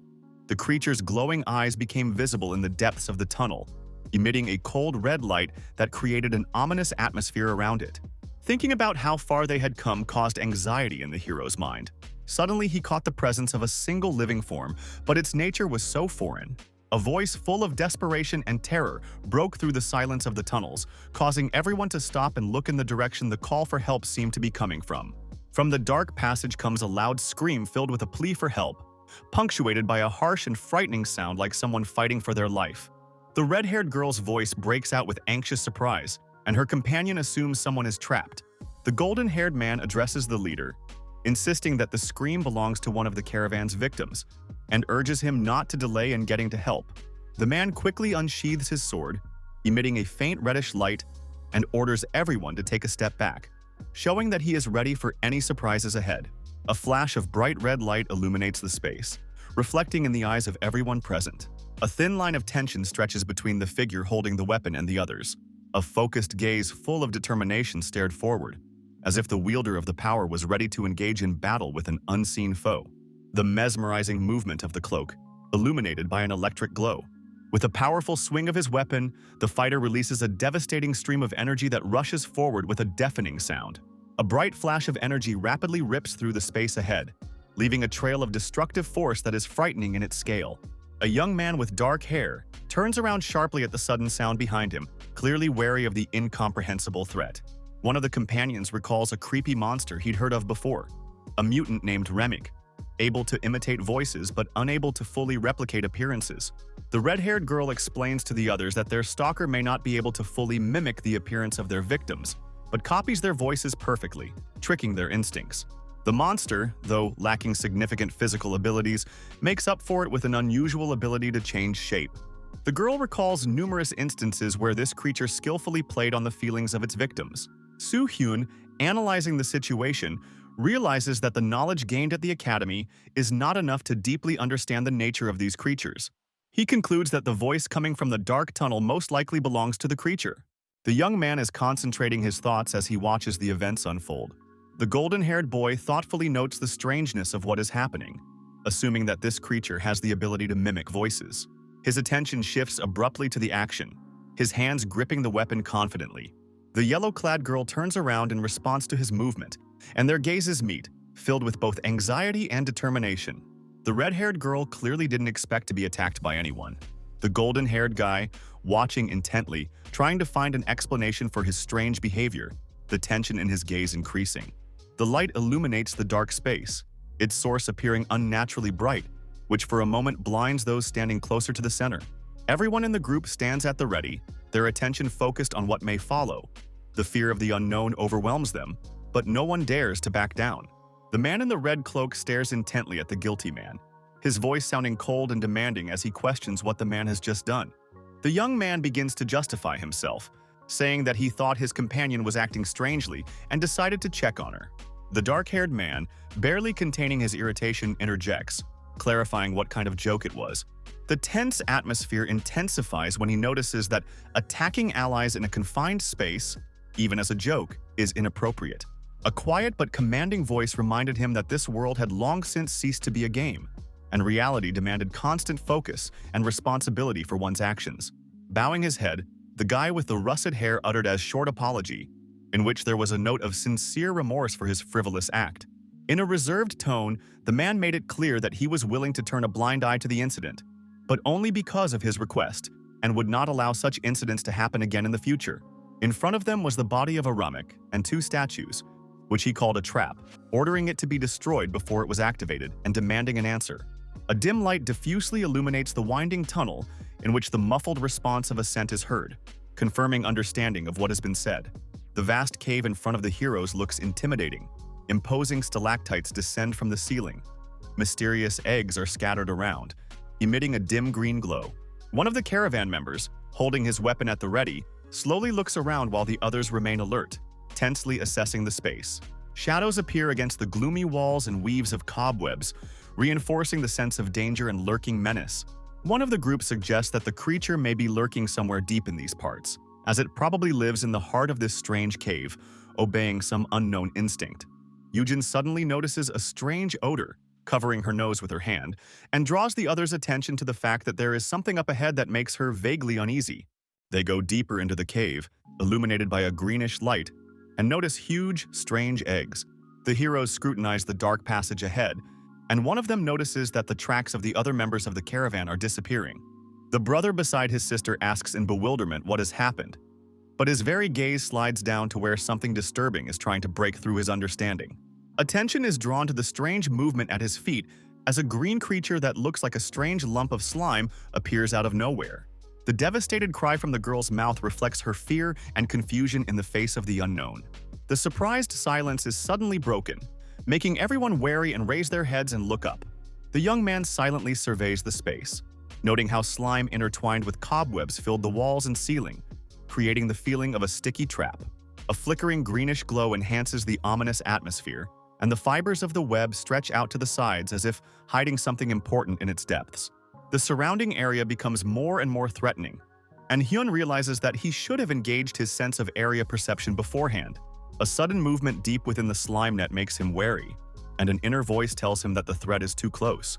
The green slime, soaked in a network of fine threads, wrapped around the girl, pulling her deeper and deeper, robbing her of the ability to resist as her arms hung powerlessly. The thick mass, resembling living tissue, makes strange noises. The man's gaze becomes intense, his eyes flashing scarlet, heralding the activation of an ability to study an unknown threat. An information window appears in front of him, detailing the girl's condition and parameters. Thin strands of slime mixed with cobwebs coiled around the red-haired girl's body. Amidst the soft glow of droplets dripping down the walls, transparent ball-shaped shells swayed slightly, reflecting the greenish light.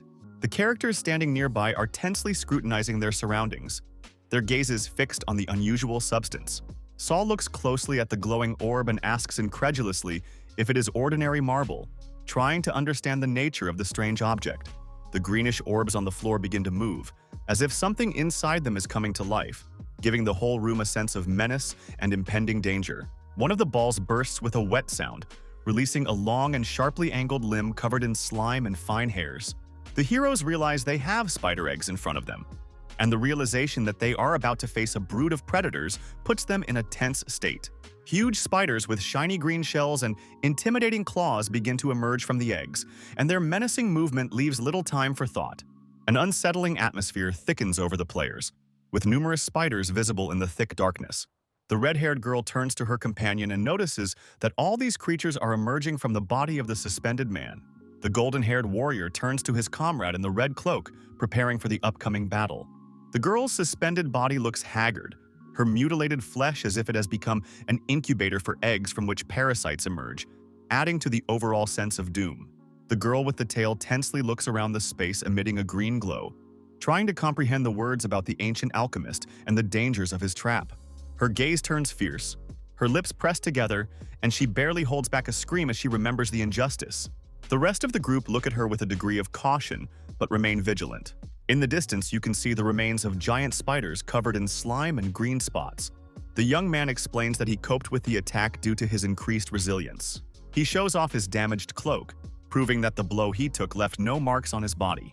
The priestess advises him not to waste any more magical energy, offering to give the find to her for future use.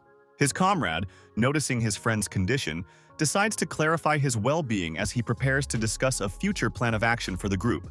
The golden-haired man frowned his forehead and asked the others what to do with the girl, his voice reflecting doubt and worry. The group's gazes were drawn upward, to where the figure of the girl hung in the center of the ominous web. Hyun looked up and said with determination in his voice that he wanted to save her. His words made the others look at him with sudden understanding and a shadow of doubt. His determination and firm expression left no doubt of his intentions, and the tension in the group was building. Hyun reflects that he doesn't want to disappoint his companion, but his lying skills aren't good enough to hide the doubt lurking in his gaze. The man offers to take the tormented girl with him, but realizes that her body has been altered too much and could be a danger to anyone nearby. The girl's appearance has become unnaturally monstrous, and even if she can be saved, the question remains as to whether she will be willing to live a life forever devoid of human form.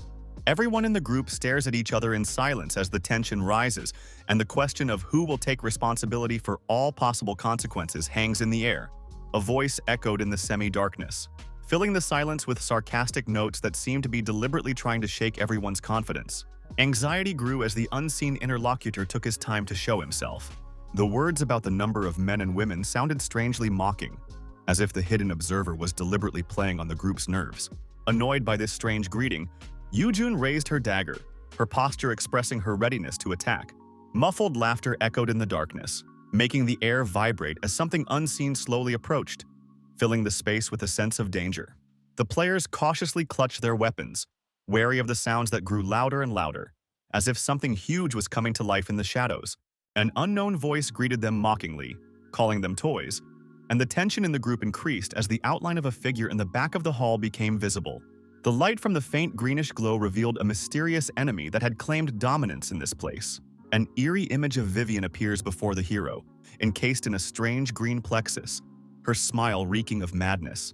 The young healer is horrified to realize that this monster is the one behind the horrors that have occurred.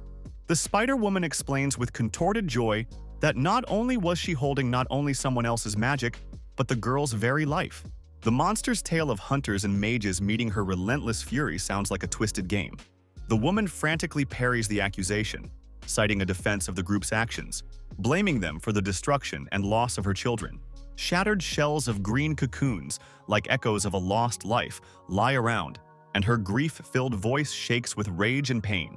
A dark-haired man with an impenetrable expression asks her bluntly if she realizes the full responsibility for what is happening. The creature's eyes flash a bright scarlet light, and she warns with menace in her voice that each of them will have to answer for their actions. Suddenly, thin but incredibly strong strands of webbing burst out of the darkness and wrap around those around them with frightening precision, blocking their movements. The airspace is filled with the sound of taut web threads that seem to have a life of their own. The spider's web swiftly takes hold of the player's arms and body, constricting every movement and turning attempts at resistance into futile jerks full of despair. Tension builds as the spider traps finally immobilize everyone, and the predatory threat grows closer, ready to strike. The girl desperately cries out for help, her voice tinged with fear, while the web's tethers hold her tightly. The young man looks back, realizing that it was only a moment of his inattention that allowed the web to ensnare his comrades. The creature laughs as it revels in its power and asserts the superiority of its magic, reveling in the moment of triumph over helpless opponents. The man assesses the situation, realizing that conventional methods are powerless against the magic trap, and decides to resort to magic. The young girl, wrapped in sticky and dense threads, tries in vain to break free, but her voice sounds more and more desperate, calling for the person closest to her for help.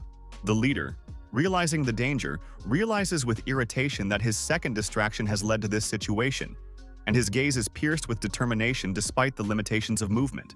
The creature's cold laughter echoes, her words full of arrogance. She enjoys watching the helplessness of her captives, emphasizing the superiority of her power.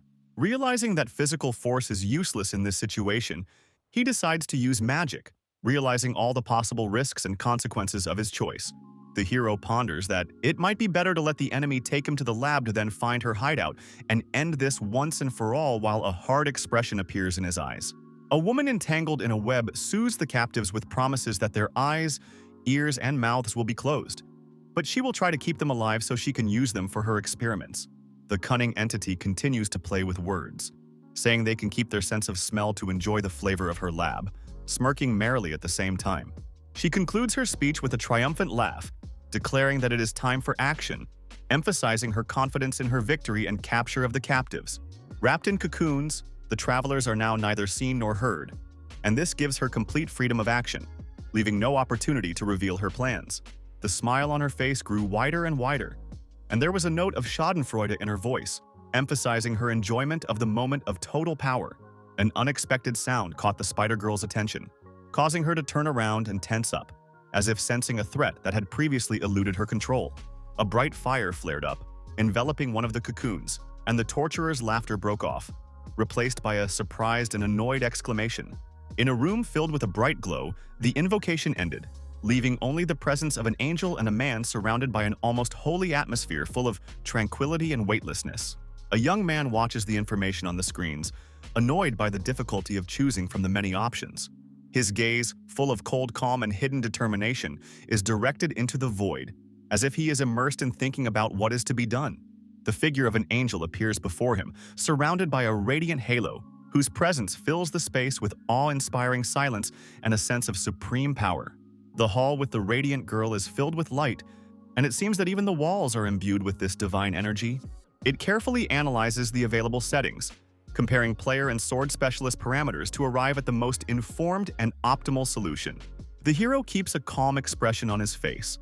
Although his thoughts are full of doubts and assumptions, he cannot understand or pretends not to understand where this analysis is leading. The angel girl highlights the uniqueness of the hero's abilities with a soft but confident tone, comparing his level of training to that of the other players, which makes her suspicious. As he carefully assesses his opponent with his gaze, he continues to ponder how far her logic goes. Seraphima, radiant in his greatness, quietly acknowledges his uniqueness, but doesn't hold back the rebuke, hinting that he overestimates his abilities after all. Standing motionless, the man silently assesses her words, ready to either refute her assumptions or confirm them with his enigmatic smile. Focusing on what's going on, the girl with wings notes that his efficiency and knowledge is beyond ordinary. The player calmly explains that his decisions are based on the experience of other players with whom he was previously familiar. Seraphima points out that her actions are not intended to violate his privileges, but rather are motivated by a desire to anticipate his plans.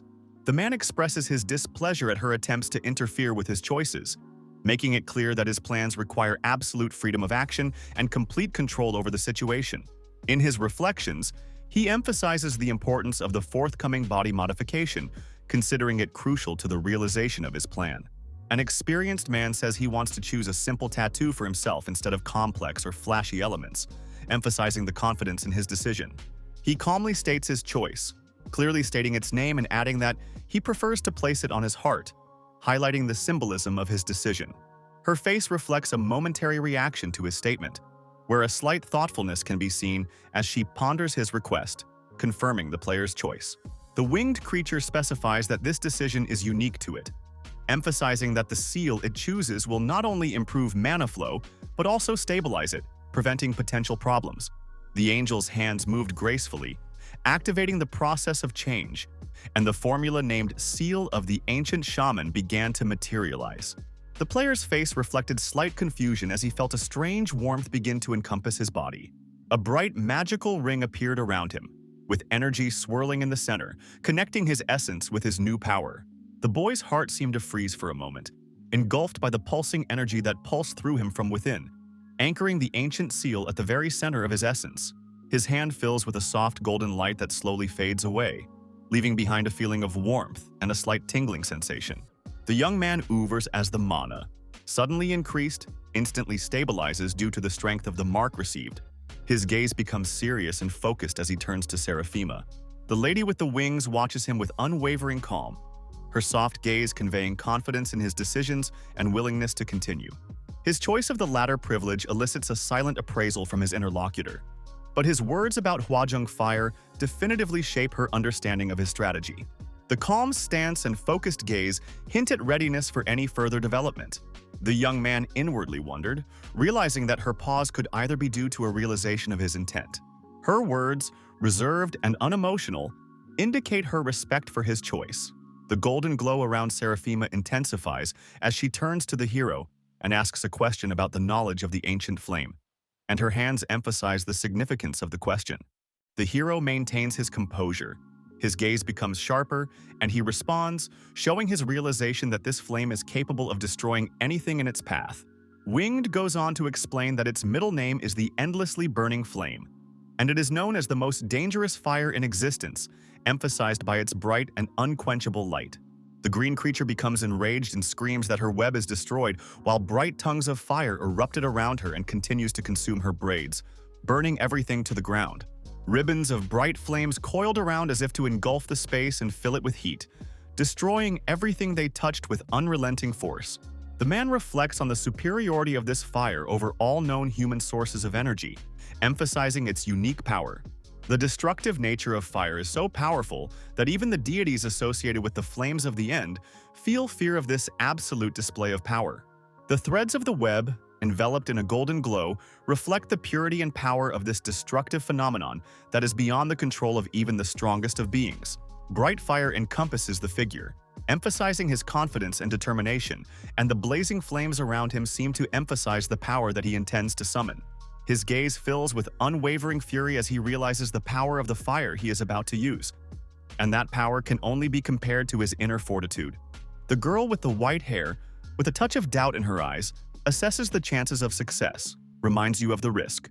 His words sound calm, but behind them lies an unyielding desire to achieve his goal, regardless of the risks and doubts of others. The man in the suit wondered why Hwajung Fire had suddenly obtained the EX rank, since it wasn't considered that powerful before. Hyun recalls that in the initial stage, this fire only existed in the Hell Trail. Determined to follow through, he confidently declares his desire for destructive power despite all obstacles. The angel girl closes her eyes silently, immersed in thought and evaluating the choices made before her, waiting for the moment to give her consent or instructions. The hot flames encased in the glistening sphere seem to call out to take it, while simultaneously carrying a warning that its power was beyond reasonable control. The man's eyes intently follow the movement of the fireball that slowly floats in front of him, filling the space with an unsettling silence. His voice, filled with determination and an echo of doubt, comes off his lips as he realizes that this moment will be a pivotal moment in his journey. Dazzling flames burst forth, engulfing everything around him, and a sense of triumph over his thoughts at the realization that Hwajin's might was finally his undeniable strength. Hyun's gaze fills with fear and bewilderment as he feels a sudden piercing pain, as if it was a foreshadowing that the power of fire was already beyond his control. Flames engulfed his body, scalding and indomitable, making every nerve scream with agonizing tension as he instinctively tried to stay on his feet. His knees buckle, and the guy with dark hair falls heavily, as if his soul is being torn apart by an unbearable energy. The fire tears at his essence, pulverizing his body and leaving him feeling like it's more than just pain. It's an absolute test of will and spirit. His thoughts, as if penetrating to the very center of the chaos, focused on one goal: to curb the power of the fire spirit despite the risk of total destruction. Realizing that only control of the elements will allow him to survive, the player refuses to suppress the force, choosing to unite with it for the sake of overall success. Turning to the fiery companion, the guy embraces his rage, recognizing its necessity and offering not only to use the power, but to make it part of his path. The internal conflict between a sense of responsibility and doubt dissolves into acceptance when he surrenders control. The blazing figure, embraced by bright tongues of fire, slowly straightens up as if accepting a challenge. The young man feels a wave of heat surge through his chest, as if an explosion of restrained energy has burst forth. Through strained breathing and throbbing pain, he gritted his teeth, challenging himself. A flash of fire engulfs his body, turning his movements into a whirlwind of red-hot energy. Streams of energy awakened in his body, bright flashes tearing up the energy channels. An unknown substance enveloped from within like a flame, burning through everything, leaving a feeling of boundless power and unbearable pain. Angel watches motionlessly, her calm gaze unchanged. The last scream that bursts from his lips is accompanied by a wave of unbearable hurt. The burning light finally fills the space around, as if subjugating the hero's body. And from somewhere inside, there is a voice calling to finish what has been started. The face, contorted with pain and despair, looks almost inhuman to the point of being eerily broken. The pain that had gripped his limbs seemed to recede, moving to his legs, which now became the next target of the furious energy moving relentlessly.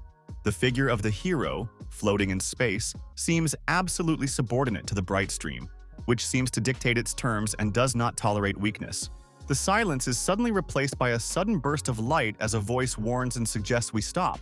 Uncertainty resounds in his thoughts once again as he tries to figure out if this agonizing process is worth continuing. Feeling his entire being blazing with an unbearable heat, he tries to gather his will into a fist.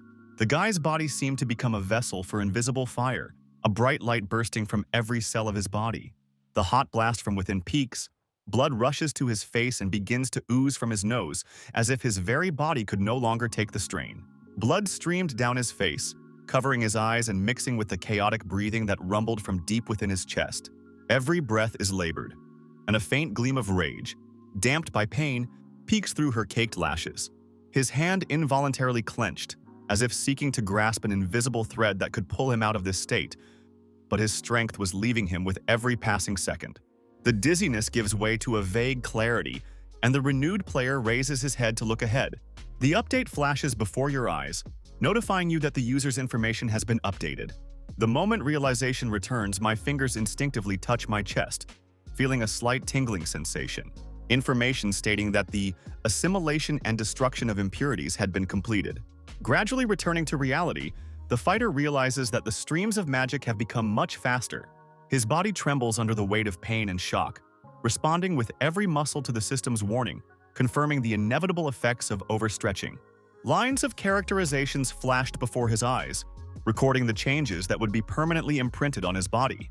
The anger and despair of the enemy burst out in a stream of green energy, filling the space around them like a last-ditch effort to change the outcome of fate. The cold grin on the creature's face is replaced by a grim anger, as her bright red eyes emit an eerie light. Confusion flickers in her gaze as she notices her opponent gaining strength. He rises through the thick heat and flames, his confidence and unwavering gaze seeming even more intimidating. His figure emerges from the glowing light, something in his every detail that makes her question her invulnerability, while his confident gait shows his absolute dominance over the situation. The hero discreetly watches the greenish venom trickle down her web, not feeling an ounce of doubt in his defense for the fire burning around him. Her laughter sounds shrill, brimming with anger and despair as her attacks prove powerless against his impenetrable magical defenses. The Spider-Woman tries to hide her weakness behind a mocking look. Her opponent, with genuine contempt in her voice, turns her words against herself. Bright flames encompass the figure of a man who calmly raises his head, savoring the power. The shining sword pierces through space, cutting through the raging flames and leaving behind a dazzling streak of light. The spider's face changes from confidence to stunned as it notices its body beginning to decompose, poisonous limbs dripping thick green slime. The monster girl's gaze fills with horror and disbelief as the green paws that once loomed menacingly separate from her body, falling to the ground. The severed limbs fall to the ground with a thud, and the acrid green slime begins to spread.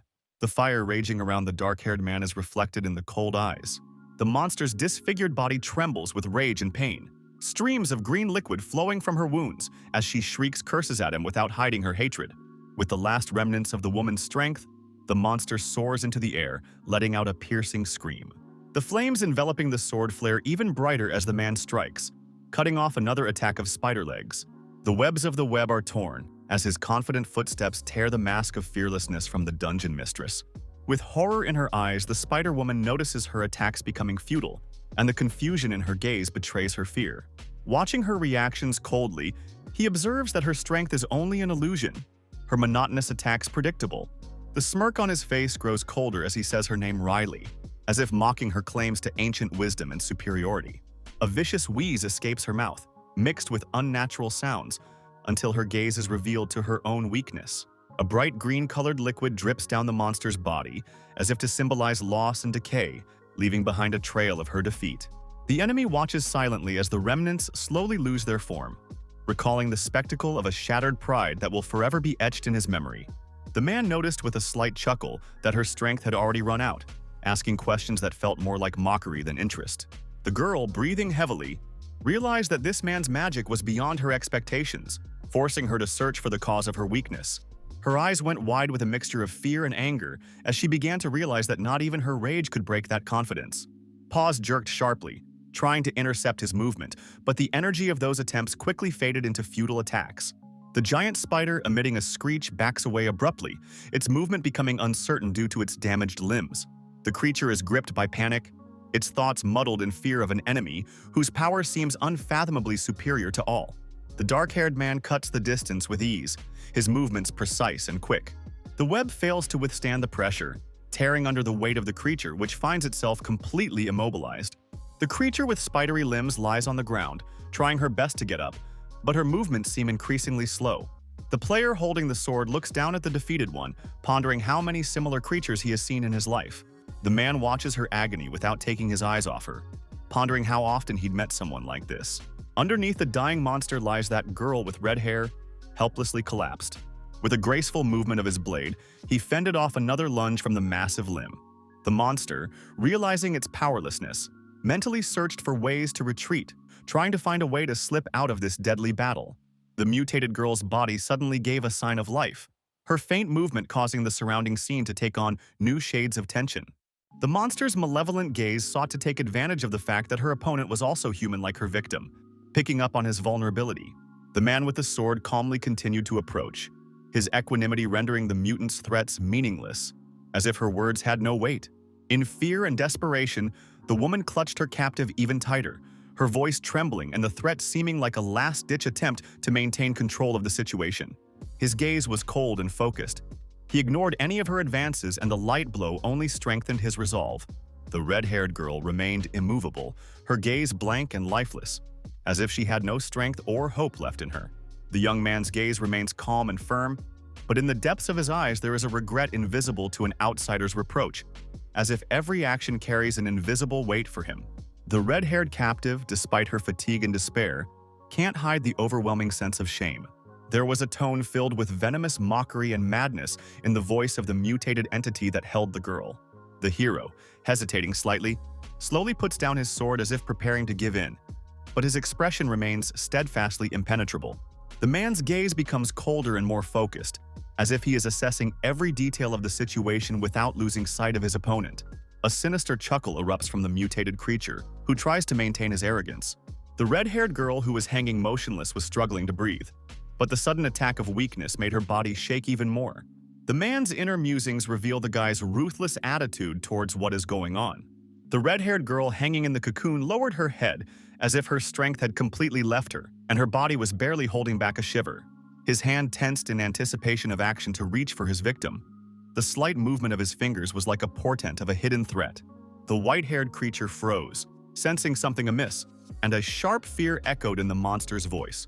Panic was read in the monster's widened eyes as its gaze locked on a movement it couldn't prevent. In one lightning-fast movement, he breaks the hostage's neck without hesitation, ending her suffering in an instant, as if cutting off the last thread of her torment. The mutated figure freezes in shock, its eyes widening with horror and incomprehension as the red-headed body hangs listlessly in the weakened ways. The sound of his confident stride echoed in the silence, as if hitting the walls of oppressive despair that gradually filled the space around him.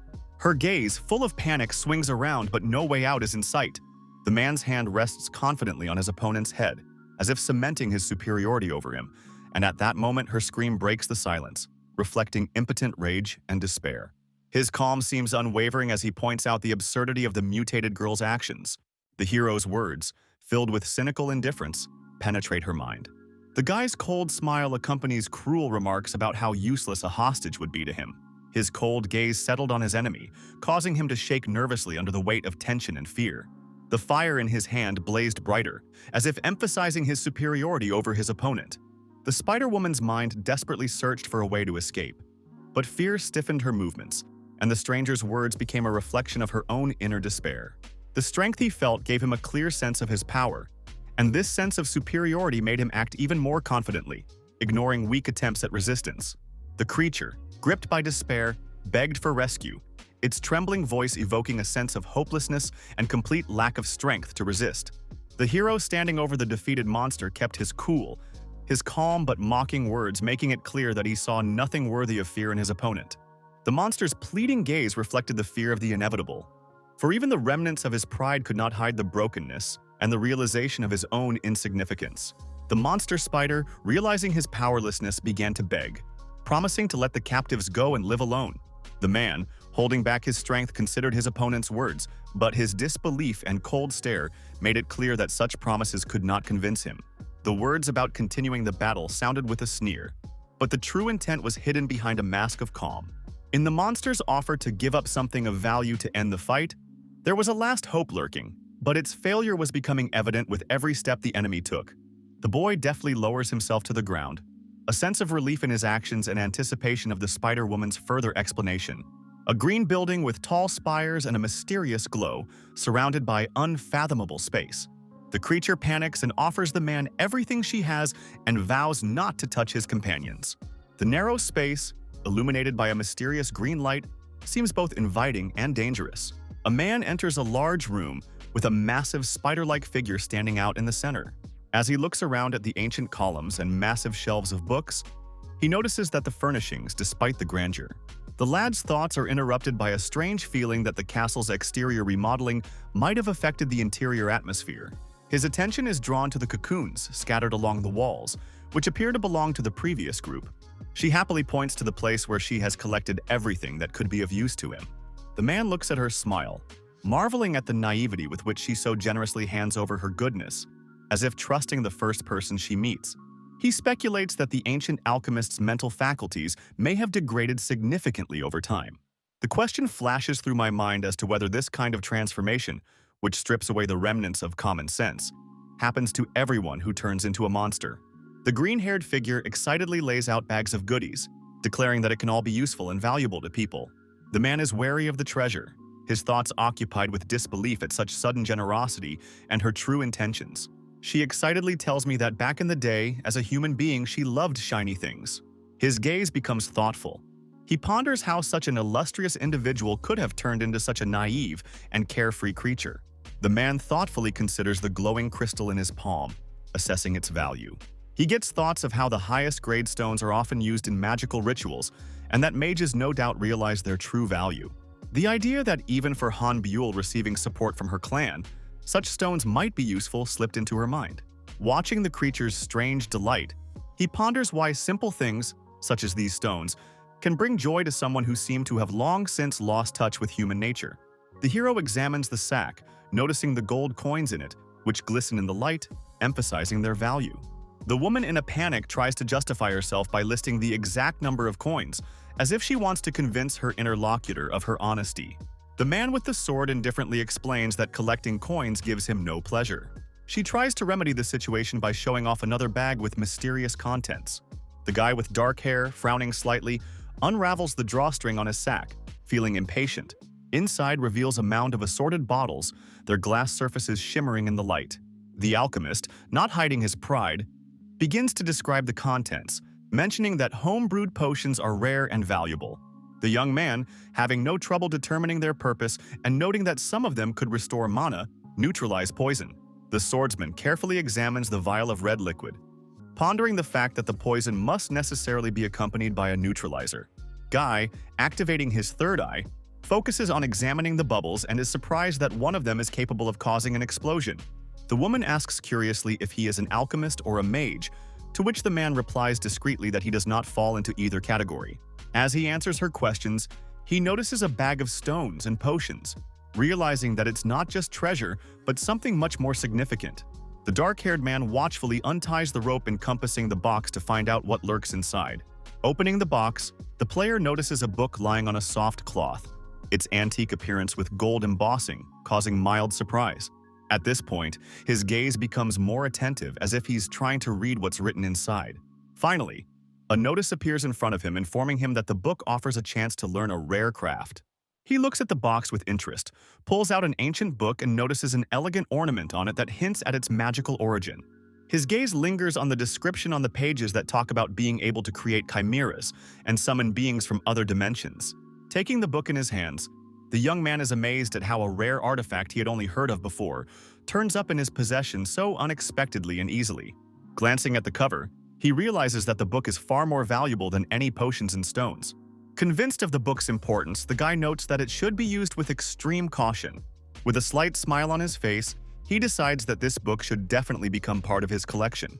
The mistress of the dungeon vividly shares her experience using this book, calling it the source of all alchemical wisdom. Her interlocutor looks at her questioningly, taking her time to draw conclusions. The dark-haired young man's gaze lingers on the book, which was an unexpectedly valuable find. Catching the moment, the fighter slowly raises her eyes as if assessing her expectations, but inwardly maintains her restraint, showing no hint of satisfaction or disappointment. Her face lights up with a strange enthusiasm, and she begins to overexpress her joy. The player pauses for a moment before mouthing a few words, hinting at her overzealousness with a slight sneer. The serious-minded hero, full of equanimity, conveyed confidence as he, holding the book in his hands, pronounced with a slight chuckle that she had underestimated the most important thing. Her face, which instantly changed expression from surprise to tension, reflected her inner fear as she tried to figure out exactly what he meant. With his calm and precise hand movement, the man pointed to a stone embedded in her body that seemed to burn her with his gaze. The tense silence between them was filled with hidden meaning, and her eyes, filled with anxiety, spoke more than words. The white-haired woman froze in confusion, her gaze darting across the man's face as if trying to find answers. The spider-woman shifted her gaze to his hand, confidently pointed in her direction, as if he was ready to reveal something hidden. Trying to pull herself together, the woman asked a question that had been brewing for a long time, but her voice betrayed excitement despite her attempt to appear calm.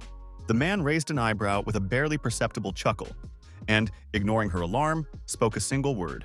The beast looked at him suspiciously, trying to see if there was more than casual curiosity behind his words. The man's insistent voice kept claiming that there was something special inside her, and it gave her a real shock.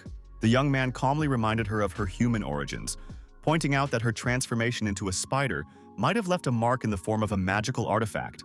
A realization mixed with slight fear appeared in the monster's eyes, but she still tried to hide her emotions behind a nervous smile. Vivian, looking at her interlocutor, realizes that he is talking specifically about her core, which served as the catalyst for the transformation. The man confirms her guess with a slight chuckle, noticing that she's finally getting the meaning of his words. The Spider Girl's magical core, which was once the source of her power, not only transformed her body, but also became the central axis. He explains without undue haste that over the time the core has existed, its magical potential has been greatly enhanced. Hyun discreetly but firmly repeats her order, offering a deal that will be her last chance to save herself. The girl with the spider body reacts violently to his suggestion, resenting his reckless demand. Swordsman nonchalantly points out the obviousness of her situation, stating that she has no choice but to comply. The dungeon mistress, torn by fear and powerlessness, continues to argue. The creature screams angrily, demanding an explanation as to how she can be saved if the core, which is her essence, is taken away. The guy in the combat outfit stares at her without the slightest hesitation, his calmness contrasting with her panicked tone. In a fit of desperation, the woman declares that she would rather die than give up a part of herself, willing to accept any punishment. The young man, not bothering to explain himself at length, coldly points out her only choice. The monster's gaze trembles and the look is full of despair as she realizes that she cannot fulfill his demand and save her life. The hero coldly cuts off the conversation, making it clear that her attempts to find a compromise are pointless, finally depriving her of the strength to resist. Tears stream down her face, but instead of consolation, the Spider-Woman hears a sneer about talkativeness and a promise to resolve the issue in a matter of moments. His calm posture and mocking smile emphasize his determination to finish everything without pity or hesitation. Vivian's cry of pain and despair breaks the tense silence as she realizes that her refusal will only bring death. The young man looks at her without an ounce of regret, his voice sounding cold and ruthless, like the point of a blade as he once again demands the core be handed over, hinting at his willingness to act. The Spider-Woman, trembling with panic, realizes there is no more choice and, bowing in her powerlessness, agrees to submit, cursing his insensitivity. Her arms slowly rise up to her chest, and with each passing moment you can see the internal struggle, as if she's tearing apart something much bigger than just her body. Heavy breathing and drops of sweat merge with her quiet sobs as despair turns to physical weakness. The dark-haired man's eyes remain cold and impassive, as if frozen in an eternal void. The magical stone covered in green liquid hit the floor with a sound, emitting a sickly glow. She tries to keep her balance, but weakness and loss of strength cause her gaze to become blank and faded. The haggard creature slowly turns her head away, her hair streaming in the air like a last vestige of despair. The huge monster's body slumped weakly on the cold stone floor, as if all the life energy had left it along with its core. The core, surrounded by a greenish liquid, like a living entity, continues to emit a light that seems alien yet tantalizing with its mysterious power. The man drops to one knee and stares at the core with cold interest, as if he has finally found the value for which he was willing to destroy everything around him. A woman with white hair with a weakness in her voice warns him that the poison hidden in the core is capable of killing anyone who dares to touch it with their hands. A thought flashes through his mind at the strange concern shown by the creature, but his focus instantly returns to the task at hand as he decides to test his hunches. The sword guy's fingers gingerly encircle the core, feeling the resistance of the sticky liquid. The man struggles to stay on his feet, feeling the poison begin to seep under his skin. The man looks at the core, realizing its toxicity and preparing to engage his power to destroy the poison that has entered his body.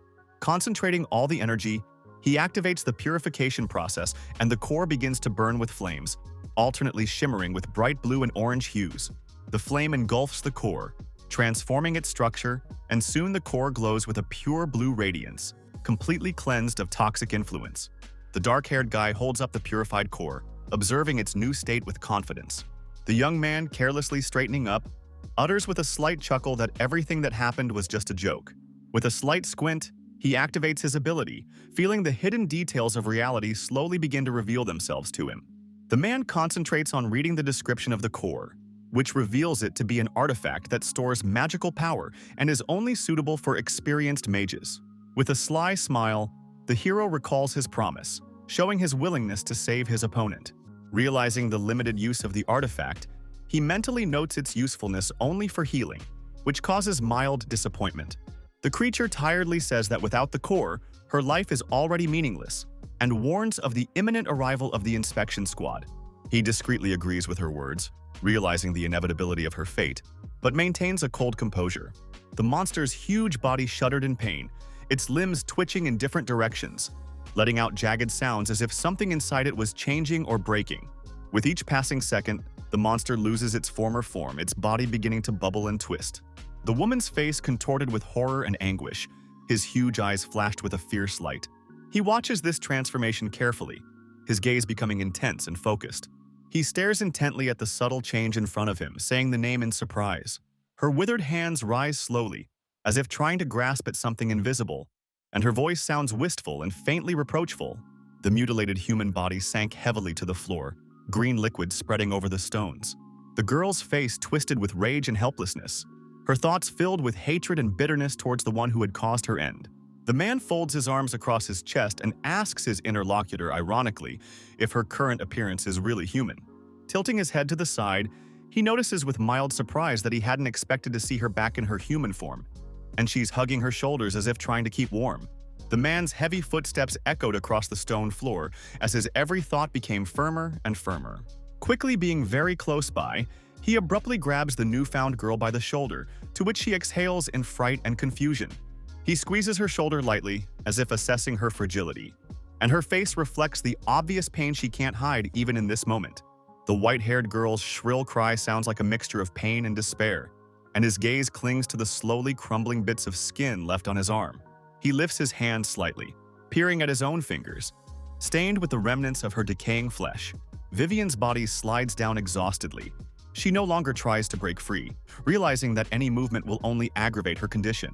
A man with dark hair looks at the woman and speaks of her condition, noting that she is now nothing more than a living corpse, and asks a question about her past. She turns away abruptly, dismissing his curiosity and stating that she sees no need for an explanation.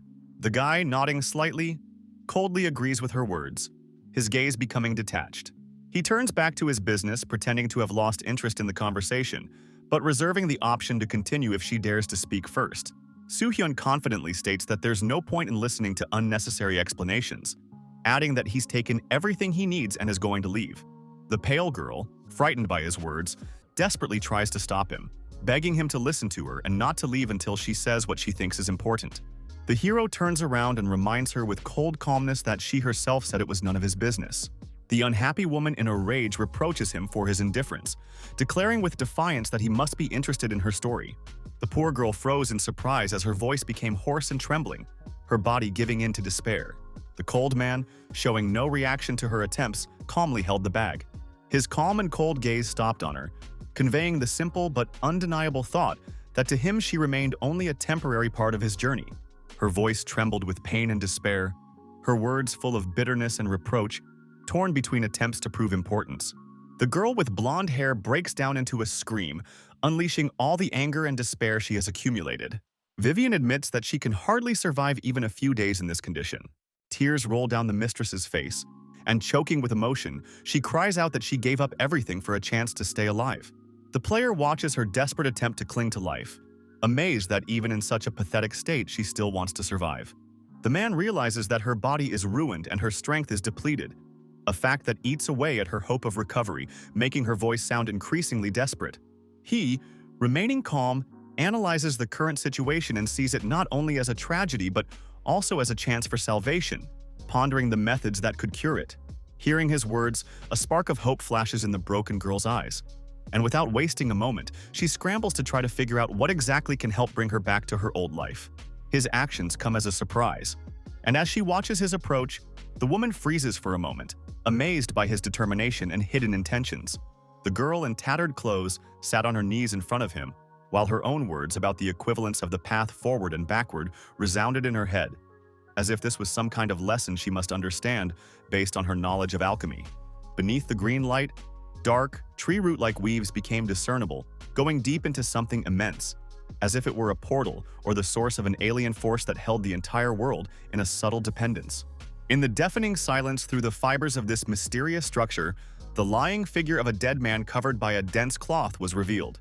His voice became icy and stern as he pointed out the transformation and murders that had happened to her, emphasizing that fate had apparently played a cruel trick on her.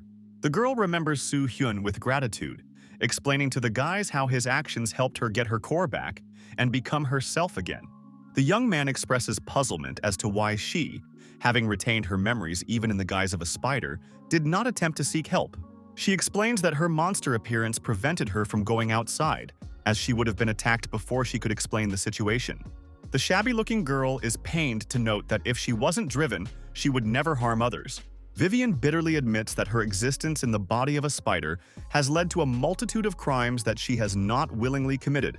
Concern appears on Saul's face as she notices the strange changes in Vivian's body, indicating that her skin is starting to peel off. The devastated girl, realizing her own condition, admits that her body is beginning to deteriorate, and with each word in her voice sounds hidden anxiety. She lowers her gaze, contemplating her fate, realizing that her situation is becoming increasingly critical and requires an immediate solution. The girl's weakened body gradually loses its integrity, and she recognizes that getting rid of the magical core. At her attempt to offer a magic spell as a solution, she only smiles bitterly, explaining that no spell can stop the process of her death anymore.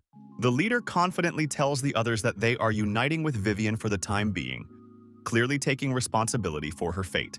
At that moment, he mentally recalls the elixir he had acquired, the only remedy. The commander decides that using the elixir to restore Vivian's strength is justified, as her rare class abilities can greatly accelerate the group's objectives. He admits that at first he planned to keep the elixir for his companions, but now, seeing Vivian's remorse and her determination to redeem herself, he has changed his mind and is ready to help her. The man emphasizes that Vivian sacrificed everything for the band and believes everyone has a responsibility to do the same. The hero firmly declares that if there is no other choice, he takes responsibility for this decision, hoping that the others will agree with his choice. Hyun emphasizes that without the solution, the girl could not have survived, evoking a mixture of gratitude and despair. The group looks at the two bound players from the previous caravan, discussing what to do with them while realizing that their condition is far from hopeless. Someone notices that the affected players are not dead, but paralyzed by the poison, which leaves a chance for them to be rescued if you act quickly. The girl with white hair, gathering her last strength, suggests that the group follow him, claiming to know a shortcut to a place where help can be found. The girl with red hair blames others for what happened, reminding them of the reasons for their situation. Participants decide to split into groups to accomplish different tasks. The dark-haired man activates the ability to assess the condition of the people found. A dark, distorted image unfolded before his eyes, as if something was preventing him from activating the ability.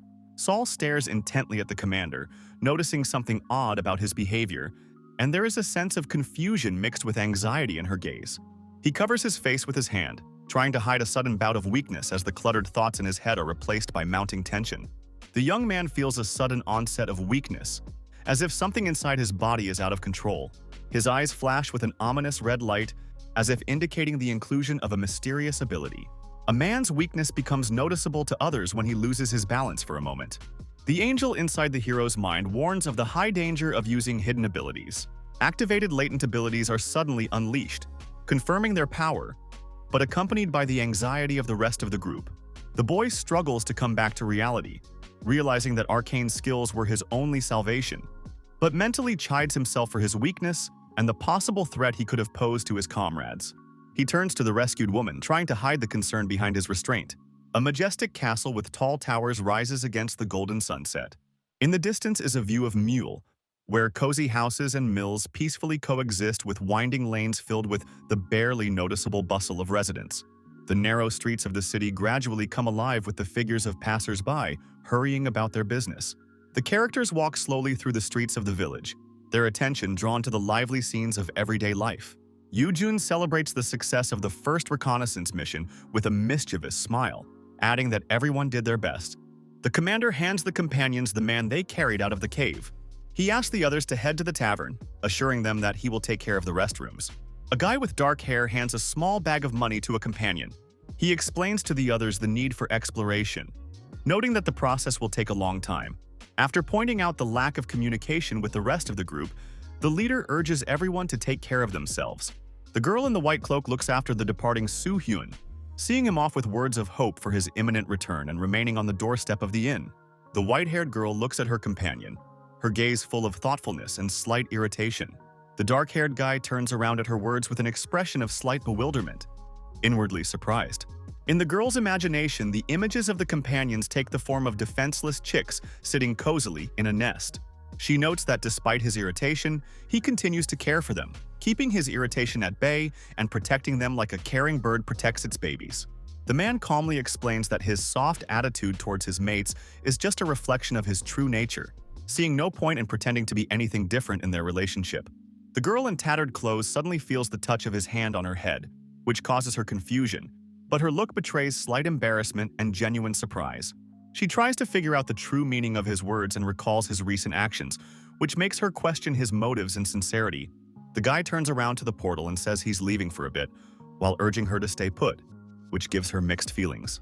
The girl glances at the man walking away into the glowing portal and tries to stop him, but he is already gone, leaving her alone and confused. Left alone in the middle of an unfamiliar village, the sickly-looking girl wraps her arms around herself, feeling the cold and the many stares. Passers-by in the village talk over her strange and unkempt appearance, noticing that her condition seems unusual and perplexes them. Some, though interested, are afraid to approach for fear of contracting something from her ragged and haggard appearance. A man in a brown uniform exits the building, carrying a small vessel, and notices the girl waiting for him with obvious displeasure. In a calm tone, he explains that not much time has passed, and, handing over the vessel, the frazzled girl takes the vessel with surprise and examines it, expressing a hunch that it might be a healing potion. Her comrade only smiles slightly as he watches her reaction, as if anticipating her thoughts and knowing that his plan is already starting to take shape. The man lifts the vial of elixir with a slight chuckle, confidently stating that it is a unique item. The lady, stunned by his words, froze, scrutinizing the vial in his hand. The man standing next to her remains calm, but his short reply generates an air of slight irony, especially in the face of her emotional response. The girl with white hair, finally finding the words, voiced her doubts. Noting how such a rare elixir could be in the hands of a young man, the savior squinted his eyes slightly and looked intently at her outstretched hand, as if pondering whether to hand over the elixir. Watching the golden liquid overflow into a small glass, the girl frowned faintly. He discreetly offered to try just a little bit, clearly showing calmness and confidence that he was right. The poor thing gingerly took the cup with both hands, still looking incredulously at the glowing drink. After drinking the offered potion, the woman feels a strange warmth in her body, which gradually spills over all her limbs. The young man watches her reaction carefully, noticing how her face loses its usual expression for a moment and is replaced by surprise. The magical effect activates, and a flash appears in her eyes for a brief moment, signaling the discovery of a new ability. Her body, hair, and skin suddenly change, transforming under the potion's power, her appearance becoming more expressive. The hero scrutinizes the information provided by the third eye and notes the rarity and uncommonness of the character's abilities. In comparing characteristics, he notices that his stats are far superior to hers, but marvels at how the elixir was able to partially restore her magical abilities. His thoughts linger on the level of magic beyond standard thresholds, piquing his interest in the girl's possible hidden features. Seeing a skill related to controlling a legion of magical creatures, the guy is surprised and tries to figure out what kind of power she might have had before. The uniformed man turned to the girl, holding back her attempts to snatch the potion from his hands, while she desperately tried to convince him to give her the item, almost panicking. Her hands trembled as the hungry one threw herself at him, shouting words filled with insistence and fear. Raising his head, the hero calmly and firmly said that he could not allow her to use the potion at will. His companion clutched at his clothes, begging for him to hand her the elixir. Her eyes flashed with pleading, and with a trembling voice recalling the dungeon, she begged him to fulfill the arrangement. She dropped abruptly to her knees, folding her arms in a desperate plea, her voice growing louder as if trying to break through the wall of his equanimity. The young man stood still for a moment, watching her despair, but, remaining steadfast, firmly reminded her that only the fulfillment of her promise would give her a chance at what she so desired. There was determination in Vivian's voice as she assured him that she was willing to do anything to save him, her words sounding like a last chance to hold on to life. The girl with brown hair looked at him with pleading in her eyes, feeling her desperation becoming more and more apparent. Her words and gestures were drenched in desire. She was literally stretching her arms out to him, ready to do anything. The gaze of the man with the dark eyes remained impenetrable, but the thought that she was most vulnerable at the moment. She seemed to have lost all control of herself. Her mind was foggy, and the only thing that mattered to her was getting the elixir at any cost. The man with a slight smirk, holding the elixir in his hand, offers to make a deal, as if simplifying the terms. The gray-haired father greets the guests in a quiet and calm tone, noting that this is an unusual arrival point for them, though the joy of their visit clearly sparks in his voice. Folding his arms in a prayerful gesture, he offers his help with a friendly smile. The uniformed man, smiling calmly, explains that they have come to make a contract, emphasizing the need to report the results of the reconnaissance. The priest gazes at the traveler with visible interest upon hearing the offer of a contract, as if trying to figure out who he's dealing with. Words about the temple being one of the rare places of influence for the inhabitants of Hell's Path fly through the man's mind. The hero turns around, his gaze intense and attentive, as if he's trying to figure out who else might be players in this place. Hurried footsteps can be heard down the corridor, muffled by robes, voices speaking of urgency and the need to get ahead of someone. The heroes are greeted by new figures, nodding hello and introducing themselves as the people in charge of contracts and reports. One of the arrivals explains his role, inviting guests to follow him for further discussion. Reflections on the weakness of the local reporting system run through the mind of one of the players, who notices that the whole organization here seems too clunky and backward. Passing through a massive door, the travelers find themselves in a new room. The young man looks around discreetly at his interlocutors, waiting for a pause for a response. A temple representative calmly explains that this type of contract allows for simplicity in execution and requires minimal formalities. After a short confirmation, a document with the required items is brought to them, neatly organized and ready to be filled out. The final request for signatures is accompanied by affirmative nods from participants, and the checkout process seems to be a formality by now. The young man finishes signing the document with a cold expression, scrutinizing his every move, leaving clear pen strokes on the paper. The girl with brown hair with trembling hands accepting the offered quill feels both trepidation and indecision. Her gusty movement disturbs the delicate balance, and suddenly, she snatches the document sharply, filling the room with the sound of parchment breaking. The two people standing nearby watch her hasty actions with surprise and slight alarm, their expressions reflecting bewilderment. The man with dark eyes, having finished filling out the contract, silently holds it out to the clerk, and she takes the document with obvious wariness, her gaze sliding over the paper. The frazzled girl stands nearby, visibly nervous, her hands trembling slightly, but she tries to look confident. The attendant carefully rereads the lines, her face expressing increasing surprise as she gets to the key points. There is a flicker of judgment in her eyes, but she remains calm, shifting her gaze to the people in front of her, trying to comprehend what is happening. The woman from the church looks at the document with bewilderment, feeling mixed emotions about the content and the suspiciousness of the terms. Hyun confidently confirms his intention to enter into a contract, expecting that such an agreement will provide him with the necessary advantages in their difficult situation. When asked for her opinion, the lady hastily replies that she is satisfied with all the conditions, although a slight confusion can be heard in her voice, betraying her inner uncertainty. The attendants, clearly tired of the long explanations, offer with a strained smile to complete the process as soon as possible, making no secret of their desire to be free of this task as soon as possible. The clerk notes with a chuckle that the document has been checked and is ready, but reminds them that signature confirmation is required by the participant to finalize the agreement. On the table lies a document surrounded by a golden glow that emphasizes the significance of what is happening and makes everyone watch the magical process. The paper begins to shimmer and its light intensifies, creating a tension as if the space around it is submitting to a ritual. The girl looks surprised at what is happening, wondering if it is possible to perform the ritual so quickly, but the protagonist only replies with a confident look. One of the temple employees offers to send the contract for inspection, noting that some clauses in it may be questionable, but his partner assures him that this is unnecessary since the contents have already been reviewed. The man in black maintains a calm expression as the minister emphasizes how valuable the agreement is, emphasizing its financial and strategic importance. The treaty master ponders with a slight chuckle how he can use his new ally, his subtle calculations seeming to cast a shadow on the atmosphere of what's going on. The girl with long hair flinches and looks at the man in surprise, her reaction reflecting the slight bewilderment and confusion caused by the unexpected turn of events. The glowing sheet of parchment raised upwards attracts attention with its magical aura, reinforcing the impression of the significance of the agreement made. The smiling temple attendant explains the process, emphasizing that once the required amount is paid, the contract will take effect and its terms will be considered finalized. The document is carefully placed in a specially designed luminous urn, where it begins to emit a strange glow, confirming the legality and transparency of the entire procedure. The reading on a nearby scale changes, indicating that a portion of the required fee has already been accounted for, and the system itself is operating error-free and accurately. The glowing sheet in the clergyman's hand stands out in the background, and the surrounding glow inspires respect for the moment.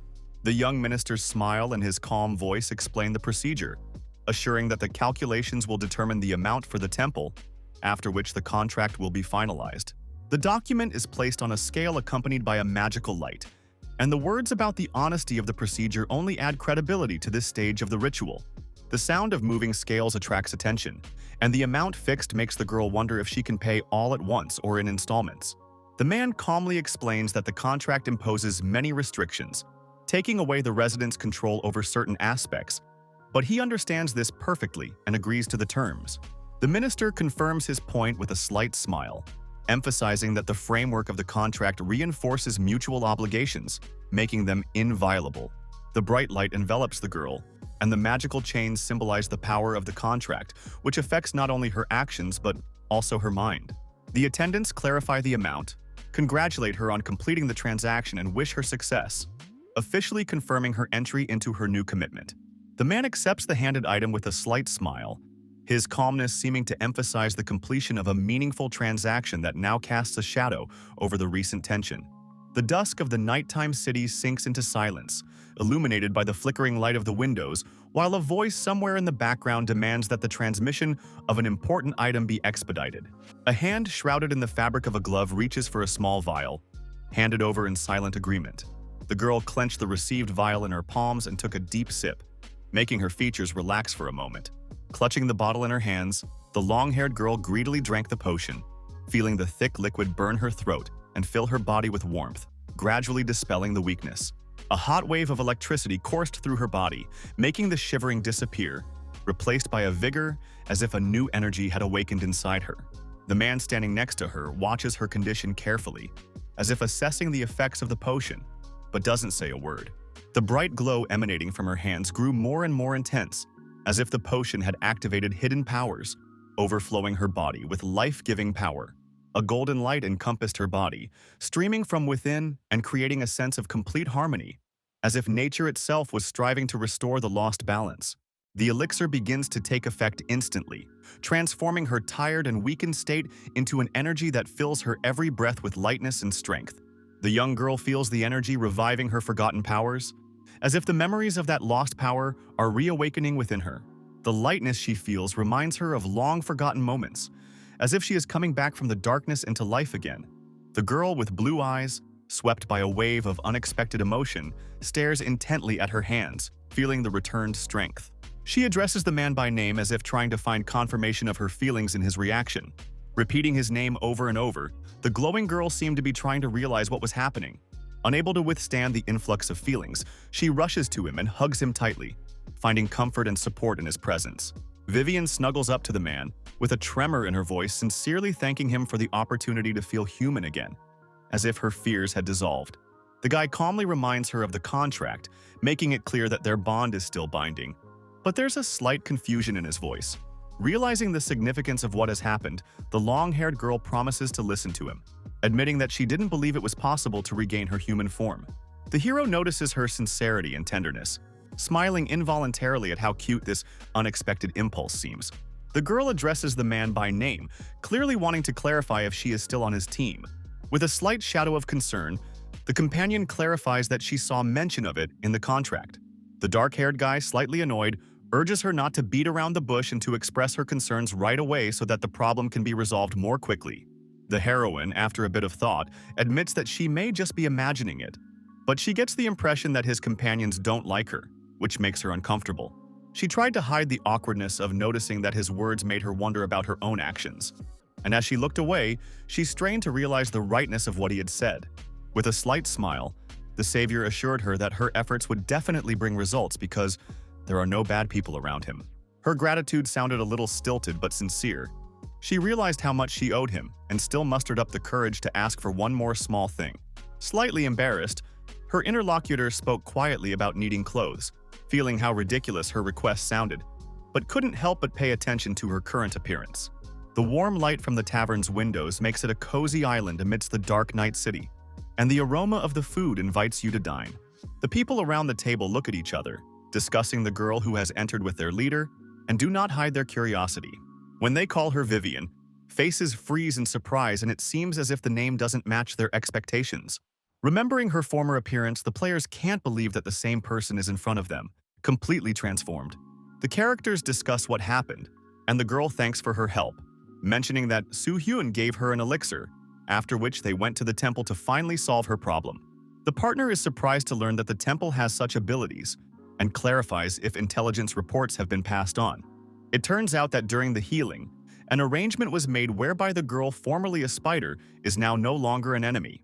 The team members receive a contract listing their partner's obligations and realize that she is now not only their comrade, but also an important assistant in the tasks ahead.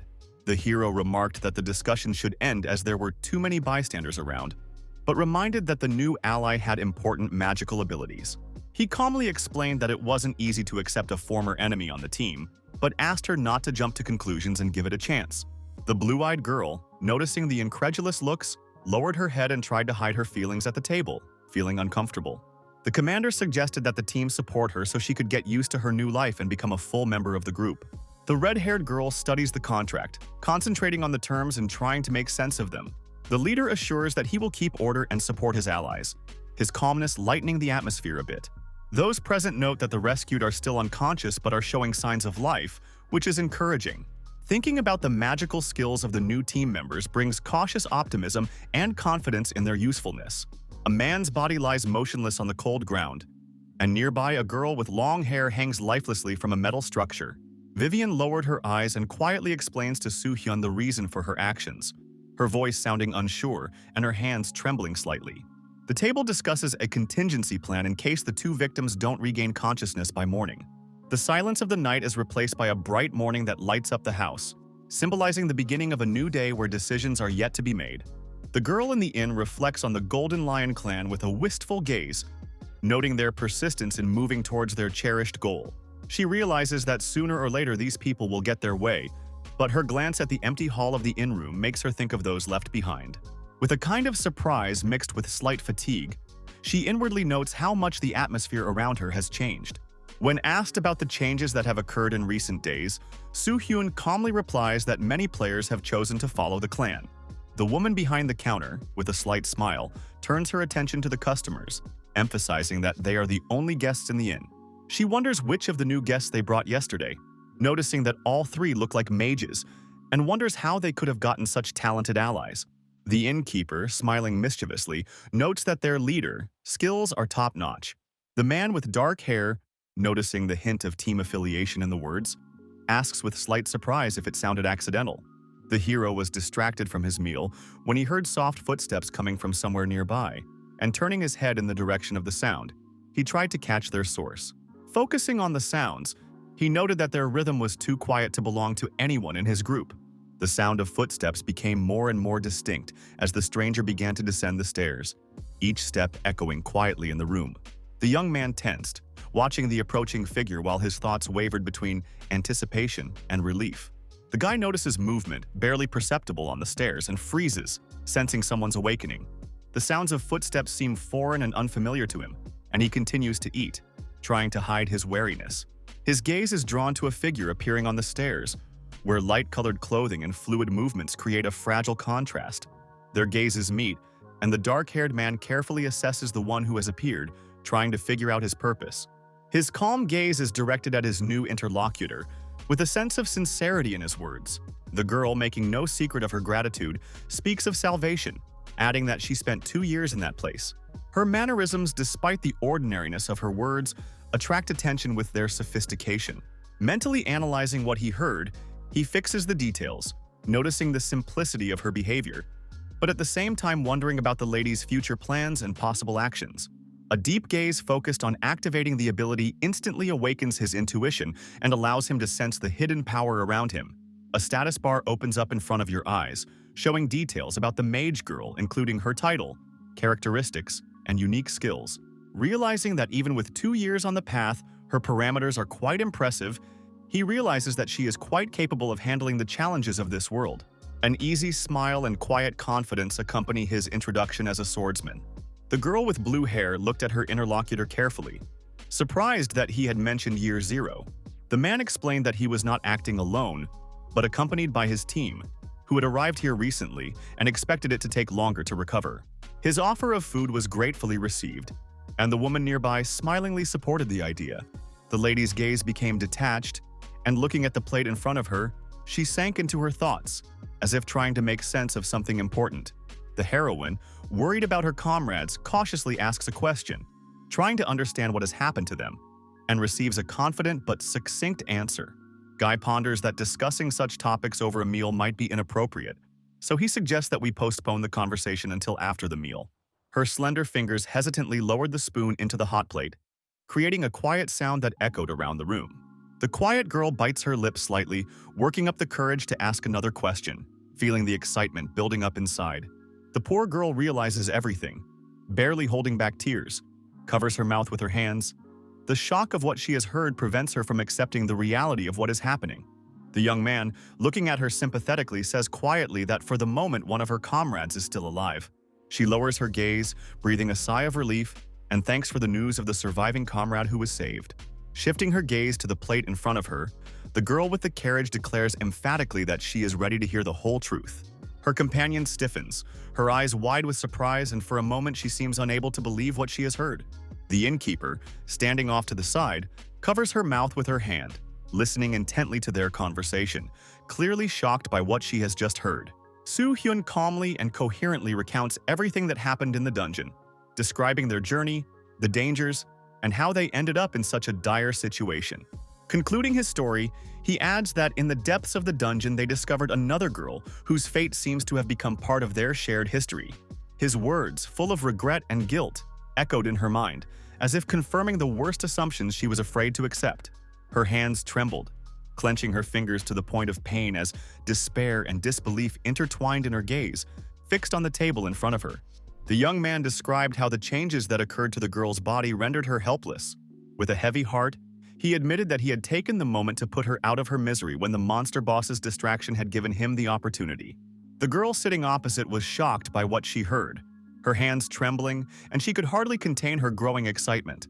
The man thought for a moment, realizing the complexity of his words, but knew there was no point in hiding the truth any further. She clenched her hands as if trying to keep her anxiety at bay, her eyes reflecting doubt and despair. His voice was restrained, but there was sincerity in every word as he tried to explain that her sister was in such a terrible state. His voice sounded firm as he admitted that despite his doubts, he had done what his heart told him to do. Shocked by what she had heard, she could barely contain the tremor in her voice, recognizing that it might have been unbearable for her sister to go on living through such humiliation. In her sister's words, there was the bitter truth that for Lee Ji-young, pride had always come before any adversity, and depriving her of this meaning of life would be an even greater blow. Her face contorted in pain, tears streaming down her cheeks as she, finally broken, could no longer hide her grief. The girl, trying to pull herself together, apologizes for her weakness, but the interlocutor only assures her that everything is fine, thus supporting her and instilling a sense of calm. She, having recovered from the experience, asks about the fate of the monster, anxiously and tensely waiting for an answer, for it still keeps her in suspense. The man, observing her composure and inner strength, reflects on how impressively she can control her emotions. They are met in the street by a grateful man, who thanks them with admiration and sincere appreciation for their rescue and for the return of their comrades' belongings. The leader silently considers the data on the player's abilities, analyzing his level of magic and coming to the conclusion that he has a truly worthy mage in front of him, capable of becoming a valuable ally. Hyun, calmly looking at the survivors, suggests that they join his group, confidently noting that their strength and experience will help them deal with the trials that still lie ahead. Members of the caravan line up around them, showing a mixture of respect and gratitude, their postures filled with genuine relief after the whole experience. A girl with blue hair holds before him the handed-down belongings of the dead, his movements and gaze full of awe and respect for the memory of those they have lost. Jong Ha-en tensely lowered her gaze, trying to find the right words, her thoughts filled with contradictions and pain for what she had done. She talks about realizing how serious mistakes were made and admits that she is not alone in being responsible for what happened. But the guilt still won't let her go. Magician Girl says she realizes how the curse turned Vivian into a monster, stripping her of her humanity. But that doesn't remove the guilt for what she did. Her sister looks at the girl with long hair, her voice sounding strained but firm, as she admits that she can't forgive those who robbed her of her partners and sister.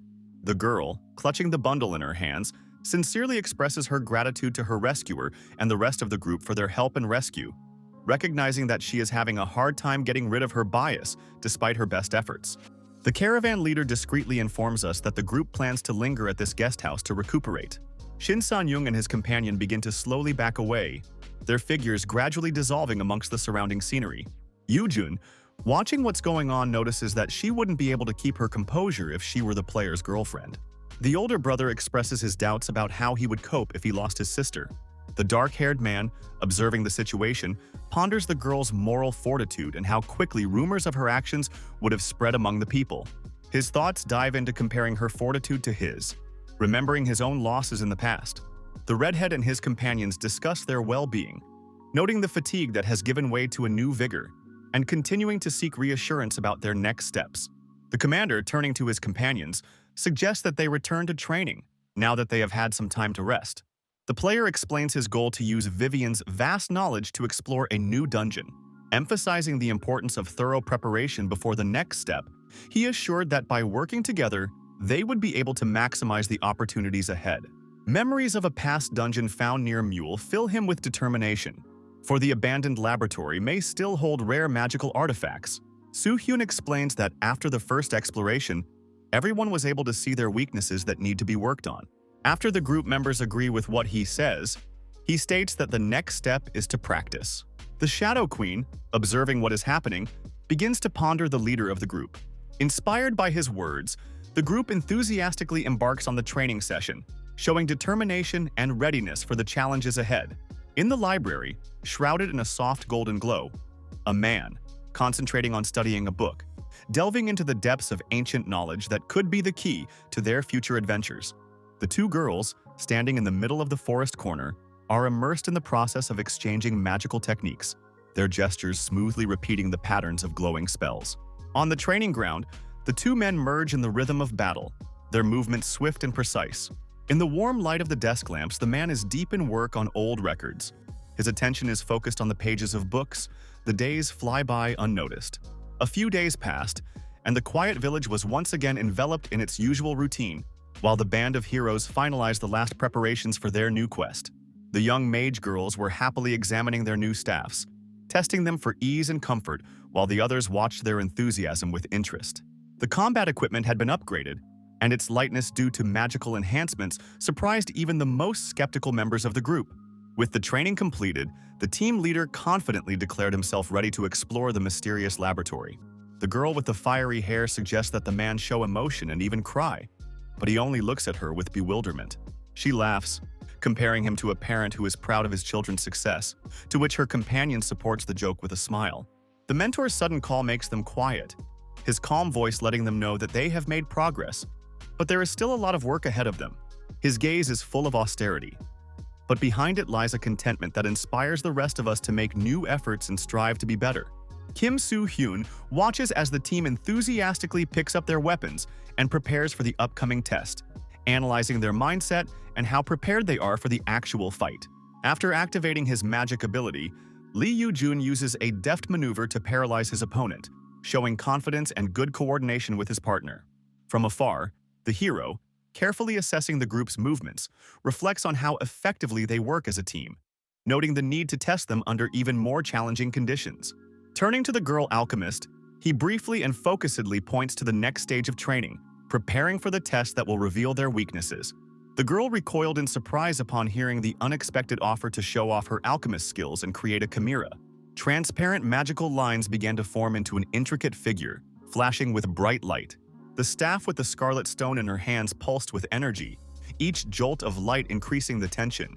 Completing the alchemical ritual, she created a bright magical seal, her words echoing around her. After being warned to stand down, the group members look in confusion at the source of the strange sounds.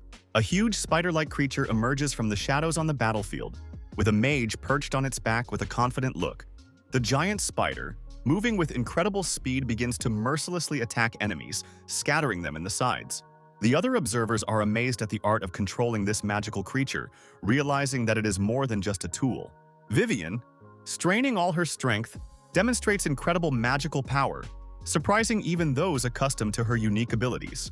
The setting sky fills the space with a golden glow, and the tired bodies of the characters seem to absorb every second of rest from a hard day's work. A woman with a warm smile brings trays of hot food into the room, creating an atmosphere of comfort and peace. A variety of dishes with bright colors and appetite-awakening flavors fill the table. Hyun, hearing the sudden mention of his name, turned around to the speaker, trying to understand the gist of what was being said. The woman, turning to the leader, leaned closer and whispered that there were two strangers here during the day, genuinely interested in his presence. Hearing of the mage's visit, the lad thought for a moment, recalling them to his memory. Nodding calmly in response, he took note of the information he had received, realizing that his time to return to the evening meeting would be key to continuing the discussion. A slight questioning tone is followed by a calm gesture as the man turns to the innkeeper, trying to clarify what exactly she had informed his companions. The purple-haired girl, confidently minding her own business, calmly replies that she only gave the details of a recent visit to those they had rescued. The relaxed atmosphere is gradually replaced by a slight tension when one of the young participants tries to clarify whether the people mentioned will return. The last line from the girl with the brown hair suddenly changes the mood of the group when she irritably points out that they still haven't figured it out. The hero silently ponders the two mages, assessing their capabilities and influence on the upcoming events, mentally analyzing their potential. The red-haired girl suddenly perks up, addressing her companions with an emotional but brief rejoinder. The leader, taking a pause before replying, admits that he had indeed been waiting for the mages, his intonation remaining calm. The conversation around the table descends into a discussion of whether the mages can accept their offer, with everyone voicing an opinion. The red-haired girl looked up at her interlocutor and noted with obvious excitement the need for a mage in their group. Vivian, who was fully focused on her plate of food, suddenly attracted attention with her careless manner of eating directly from the common utensil. Seeing the slight rebuke from the others, she was embarrassed, but immediately received encouragement and a suggestion that she not be distracted by the remarks. Recalling the recent demonstration of the alchemist girl's magical abilities, someone in the group thoughtfully mentioned the teachers from the academy. As Yujun ponders this, he tries to assess the strength level of his opponents, mentally comparing their reputations to Vivian's. Internally analyzing the current makeup of the team, the leader reflects on the balance of their skills and strategy. Answering the question, the man discreetly explains that his decision was motivated by more than just the need to reinforce the caravan. Staying focused, he affirms his intention by emphasizing that his eyes are on the future. The commander admits that he was going to reveal this later, but decides to reveal his plan now. The first criterion is that the clan should have strong players with outstanding abilities and high performance in their field. The second condition becomes the independence of the participants, who do not belong to cities or other clans, which allows them to maintain complete freedom of action. His idea is based on creating a unique structure where only the best would come together. Most clans focus on quests related to their city or structure. The doubts are that small and established clans may refuse to follow a new leader, and the skills of potential members are not always predictable. To increase reputation, heroes emphasize training and reconnaissance missions, as successes in missions help strengthen their position. After completing their current assignment in the lab, they plan to begin the official formation of the clan. The protagonist ponders that the uniqueness of the members of his future clan will be a key element of success. Sis expresses interest in why he chose a path at the academy that leads to the creation of an independent mercenary clan. She was concerned about the possible consequences of the lack of privileges that users associated with cities have. Guy assures that many of these privileges do not play a significant role, and emphasizes that his plan is carefully thought out and focused on real prospects. The map shows the location of towns with flags, but for free mercenaries these boundaries lose importance, as they are not required to gather in emergencies. Players who are not tied to cities are exempt from the duties and rules mandatory for the rest of us, though they lose some formal advantages in doing so. For example, registered residents can avoid certain fees when purchasing a guild home. Free mercenaries can gather groups of allies for large expeditions. Users who encounter serious injuries while performing tasks can expect support, including treatment and rehabilitation. For those who are just beginning to venture into a new world and face its rigors, The opportunities provided seem extremely valuable. It is important to consider the upcoming expedition to the Iron Mountains organized by the Golden Lion. The freedom to remain independent of cities or factions becomes a particularly valuable quality in difficult times. Hyun was thanked for his actions that allowed the group to complete their exploration of the dungeon. The girl with the ponytail notes that she has always supported his side, adding with a slight smile that their desire to follow him will not change. A blue-haired girl walks up to them and intervenes in the conversation, noting that they have plenty of time to think. She apologizes for interrupting their conversation. Meanwhile, the innkeeper greets the entrance. The young man with dark hair looked around and noticed something unexpected that caught his attention for a moment and made him frown slightly. One of those who entered the room, jokingly noting that their visit could have been more successful, laughed, trying to lighten the mood. Everyone, gathered around a large table, discussed their fitness and condition. The red-haired guy, slightly embarrassed by the attention, tried to explain something to his interlocutor, clearly feeling uncomfortable under the stares of the others. The survivor lowers her gaze and discreetly admits that the loss of her younger sister still haunts her. There is silence at the table for a few moments, and everyone present exchanges glances. She goes on to say that after they said goodbye, she went to the house where her sister once lived, and upon realizing that she was no longer there, she couldn't stop her tears for a long time. The girl, with a slight sadness on her face, adds that she cried not only that day but also the next day, and then for several days in a row. A dark-haired guy, sitting at a communal table in the inn, furtively watches the girl. He involuntarily wonders how she manages to maintain such composure, remembering his own failures in trying to deal with her inner turmoil. Images of that terrible night when he lost his loved ones, and only after long days and nights of pain and despair was he able to come to his senses at least a little. His thoughts take him back to the moment when an angel, appearing to him in his hour of despair, made him realize that his journey was just beginning.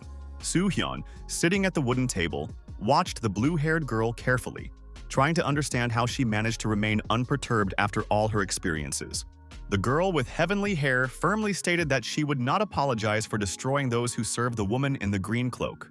Her voice remained calm as she reminded her that now back in human form, the woman must show respect and awareness. There was a determination in her words that demanded the woman in green do what a human would do, not a monster. There is an oppressive silence at the table, and everyone seated tensely waits for the girl with the long hair to finally decide to say something, seeing her gather her wits. Her voice sounds shaky as she begins to speak, expressing regret and trying to justify her actions, but there is a weight of guilt in every word. Suddenly, overwhelmed with emotion, she bangs her head forcefully against the table, almost shouting her apology so that it sounds both desperate and sincere.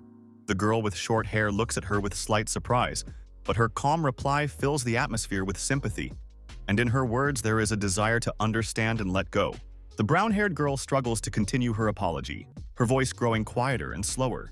She admits that her remorse will never bring back the people she's lost, but asks you to believe that her apology comes from the heart. Her hands are shaking, and she avoids meeting the eyes of those around her.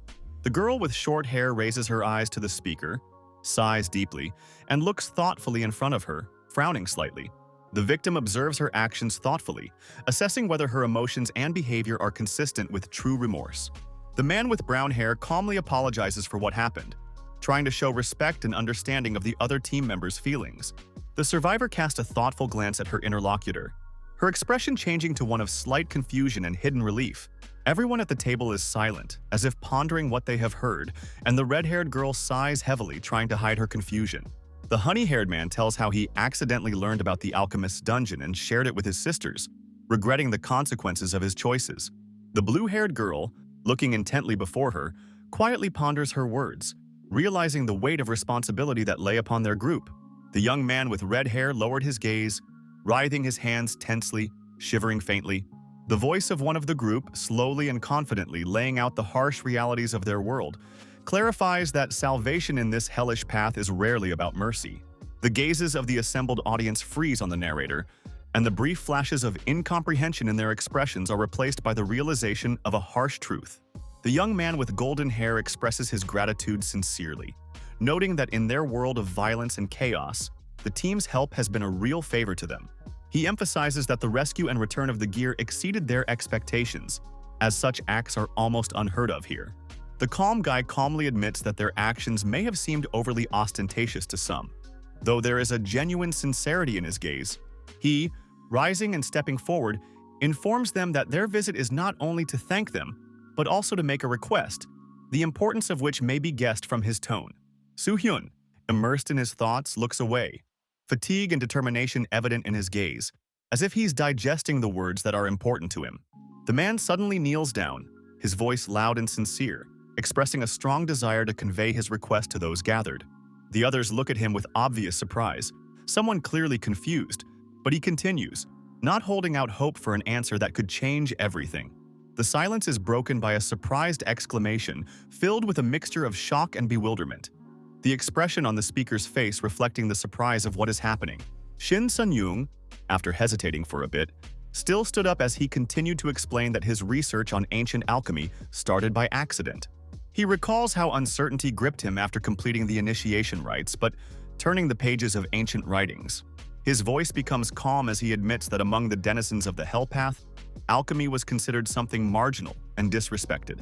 Regretfully, he adds that despite saving his life with Hyun and his comrades, the desire to return to that dungeon never leaves him.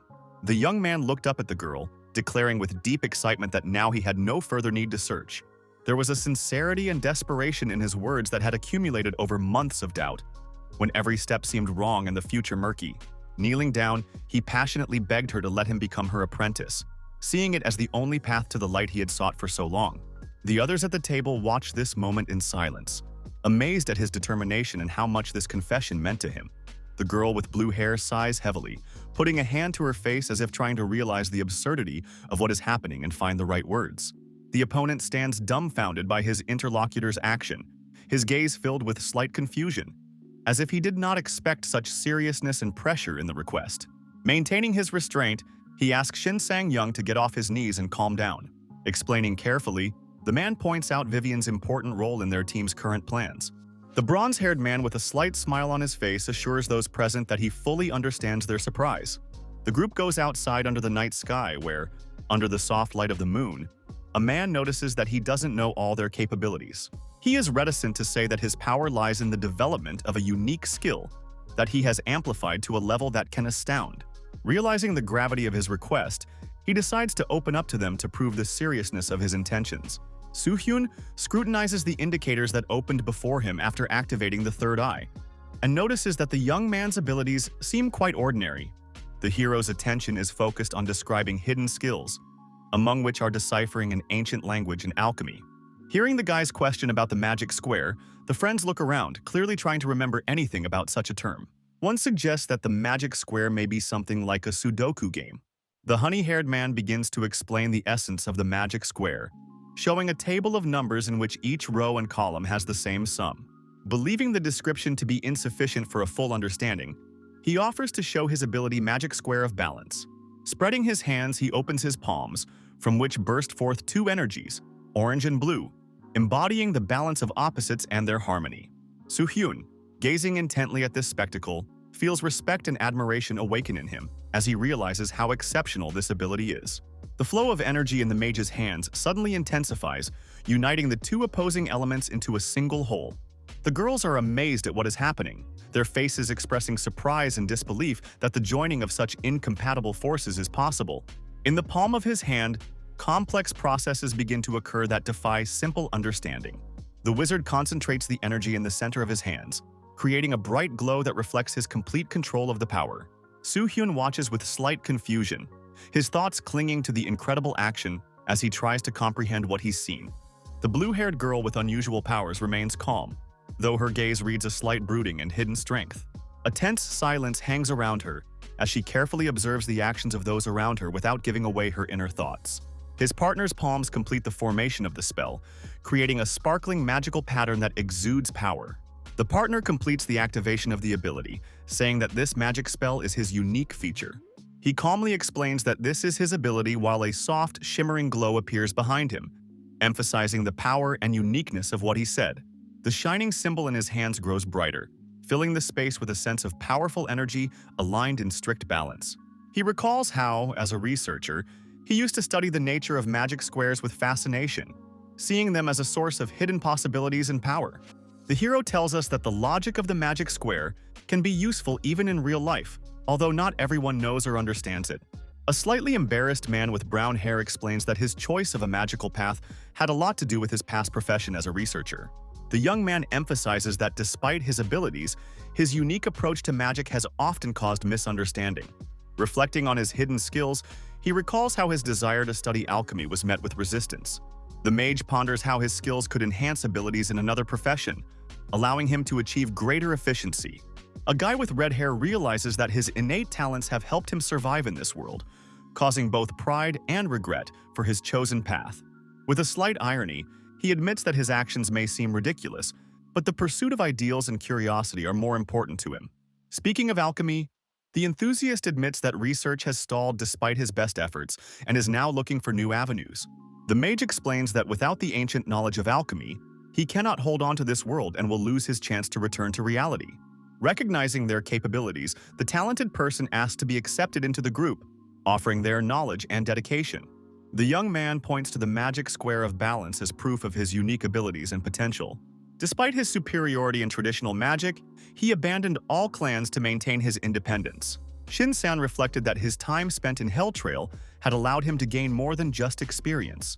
There is uncertainty in his voice as he talks about the need for the support he hopes to occasionally receive from Vivian as he learns.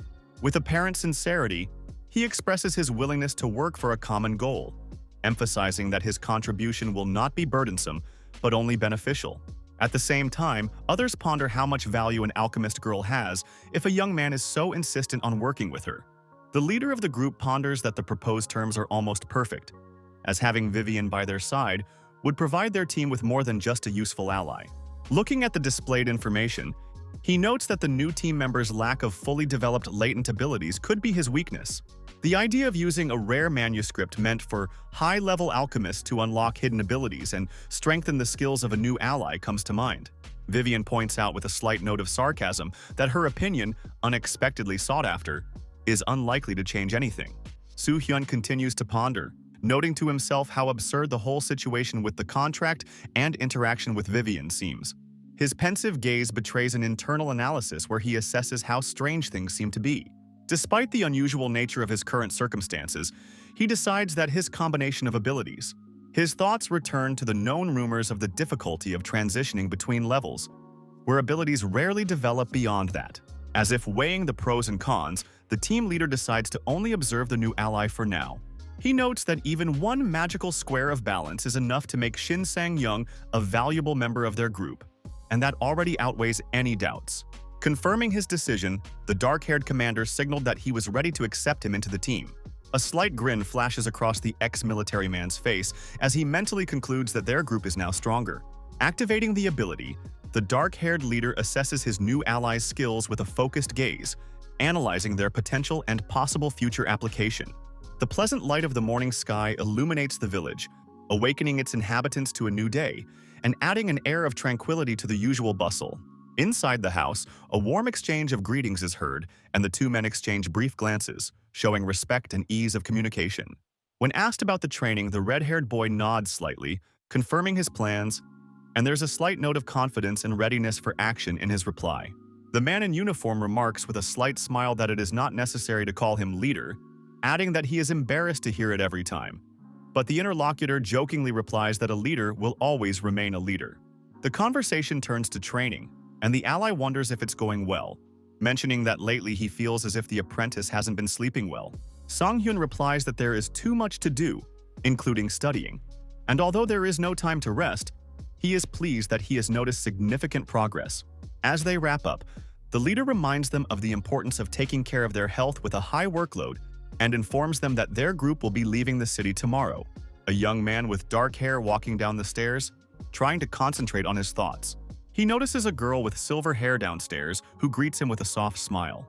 Responding with a short and reserved greeting, he steps closer, his gaze lingering briefly on the bright interior of the room, filled with morning light. The girl tilts her head slightly and continues to look at him with mild interest, her calm energy seeming peaceful. Hyun told the interviewer that he had already given the information to Shin Sang-young, mentioning that the group would be leaving Mule tomorrow morning. The girl with blue hair clarified that their plans included exploration, clearly wondering how that would affect the team's current intentions. When she heard thanks for her help, She noted that her efforts had helped others realize what needed to be worked on and improve the overall mood of the group. Reflecting on the battles to come, she added confidently that dungeon attacks would now be easier, deciding that meditation was not required for now. The girl with blue hair is surprised to appreciate how little data it took to locate the dungeons. The young man with the dark hair calmly confirms that he has indeed been doing all of this on his own, though he realizes that the method he has chosen does not seem the most sensible. She marvels at his ability to tackle such tasks alone and believes that not everyone is capable of turning such ideas into reality. The girl with red hair turns to her friend, trying to figure out if their ally's work is really that impressive.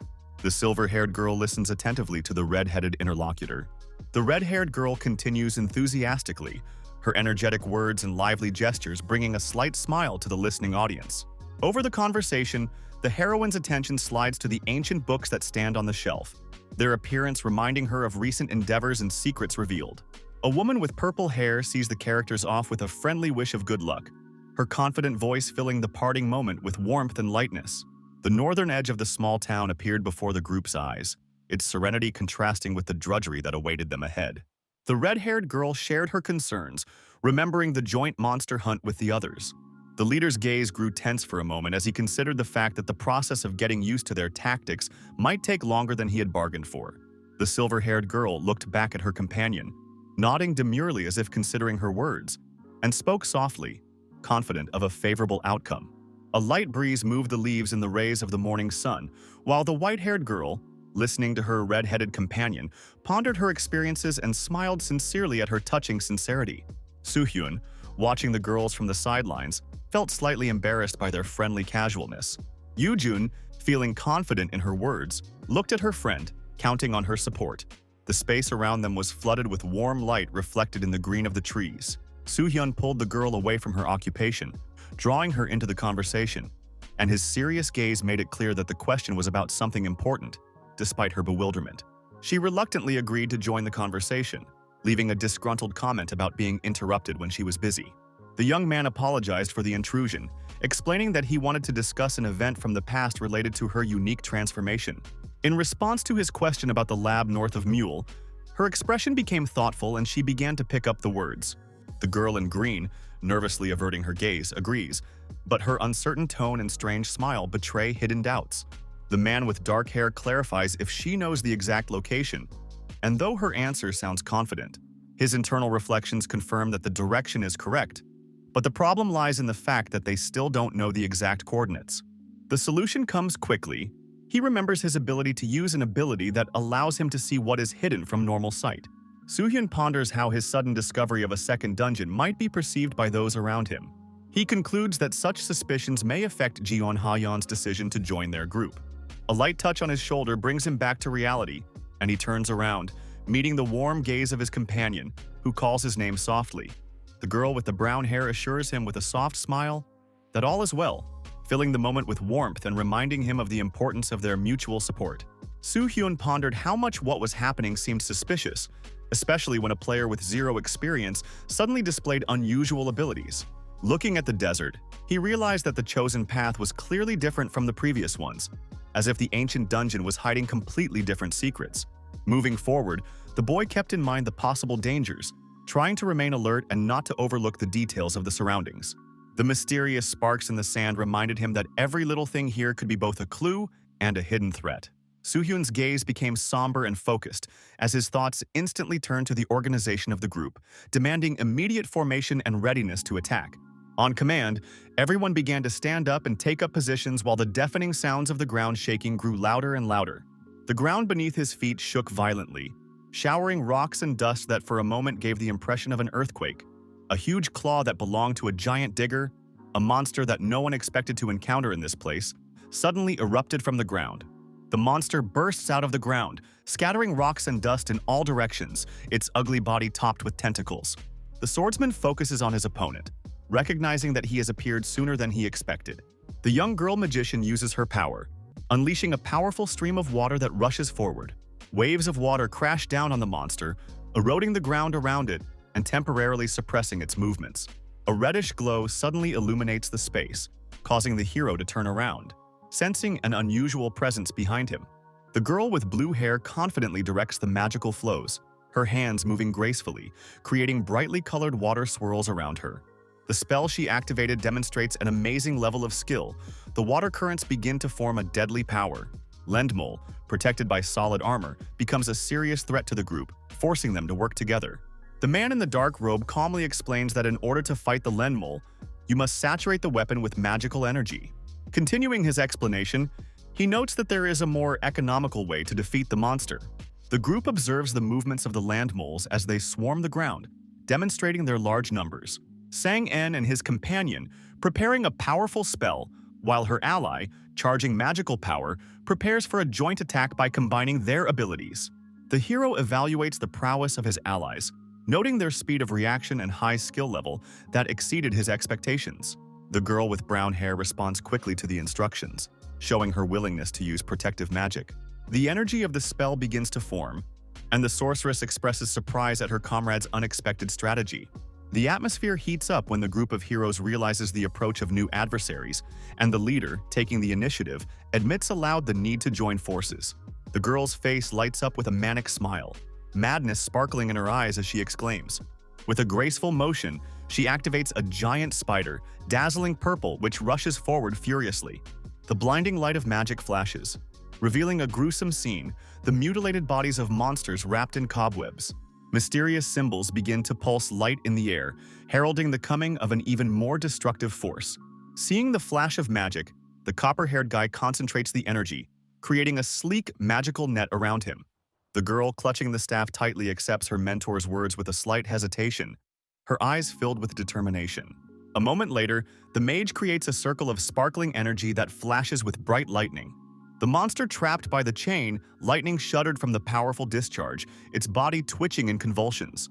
Streams of blinding light and flashes of magical energy literally tear apart space, raining down on the giant creatures.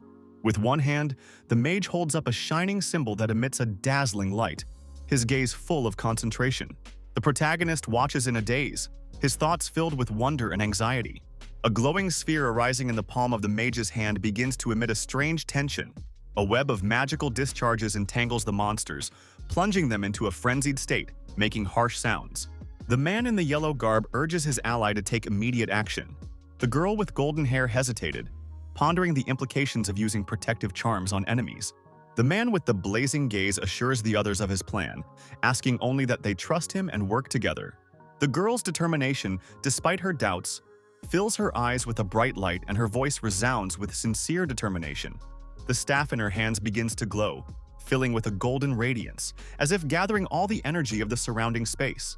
A bright golden dome encompassed the space around it, and magical energy seemed to pulsate in the air. The blue-haired figure's gaze becomes piercingly sharp, and a short word full of power and confidence. The light from the bright blue spell fills the space, reflecting on the water where the magic seems to be an endless source of power. The girl pressed her lips together, a look full of concentration while a thin drop of sweat ran down her cheek, and her hand confidently held the staff. The two companions watched with surprise and slight fear.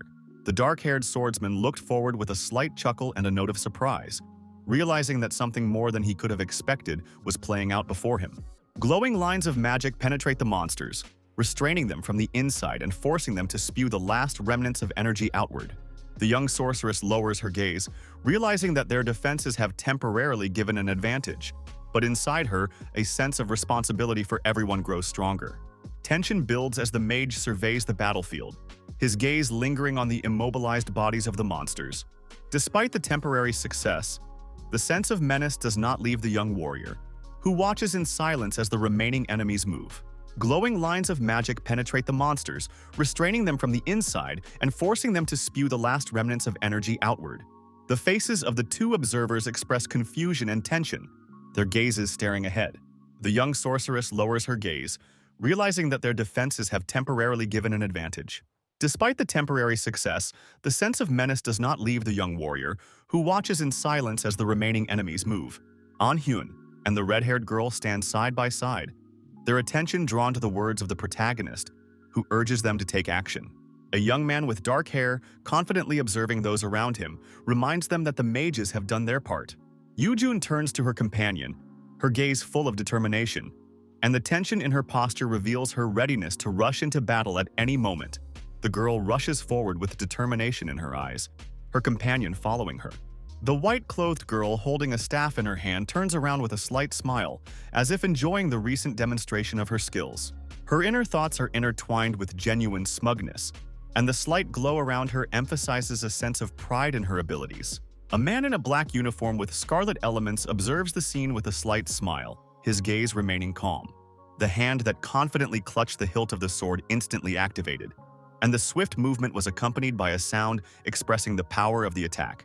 The silhouette of a shadow is suddenly at her side, making the girl flinch and recoil as if from the realization that the threat is about to touch her. Fear flickers in her eyes, but the light of magic enveloping the space gradually brings back confidence, strengthening her resolve to keep fighting.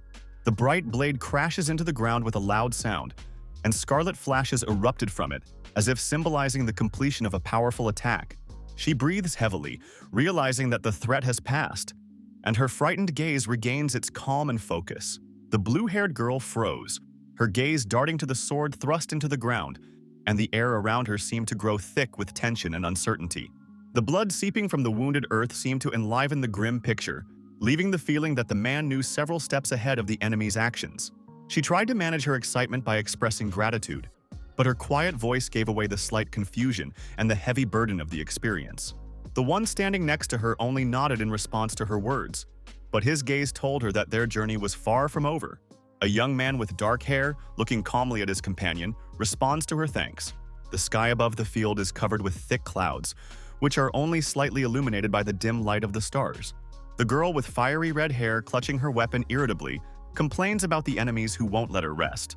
Her companion, leaning on his weapon, confirms her hunch that the night attack is revenge for their morning victory. Their camp, wrapped in the shadows of night, was bathed in a faint light that emphasized the traces of the past battle, making one think of the ordeal they had endured. The enchantress, looking at those who had shown courage and fortitude, noted admiringly how unexpectedly united they had been in dealing with the sudden attack. Lee Yu-jun and her companion looked over with cheerful smiles, as if their gazes read tacit agreement and confidence in their commander. Their words about Hyun being their mentor sounded childishly humorous, but expressed sincere appreciation for his experience and leadership. The white-clad girl looks around doubtfully, realizing that staying here with the bodies of defeated creatures is not a good idea. Her gaze is directed toward the horizon where she points her staff, pondering if the silence of this strange place can be trusted. Sis stares intently into the distance, as if trying to catch movement or some sign of life. She suddenly freezes, her face expressing slight confusion, as if she has caught something unnoticed by the others. It had been 3 days since the group had left Mule, leaving behind memories of recent events. The hero ponders with a wistful look, wondering how long ago they arrived at their destination. The dark-haired character's gaze changes when he activates the third eye ability. In the distance, the landscape spread out before him, where the mysterious purpose of their journey lurks. But no barrier or hint of the hidden is yet to be discovered. The red-haired girl stares in surprise at the man who stepped away from the group without waiting for her question, and her thoughts are filled with slight trepidation. The young healer, clutching her staff in her hands, watches her friend's brave attempt to catch up with the one who has gone ahead. The red-headed partner's green cape flashes against the rocky landscape as she climbs resolutely upward. The red-haired partner stops abruptly in front of her companion, leaning closer. Yujin tensely looked at her friend and reminded her that it was extremely dangerous to leave alone, because no one knew when another monster attack might happen.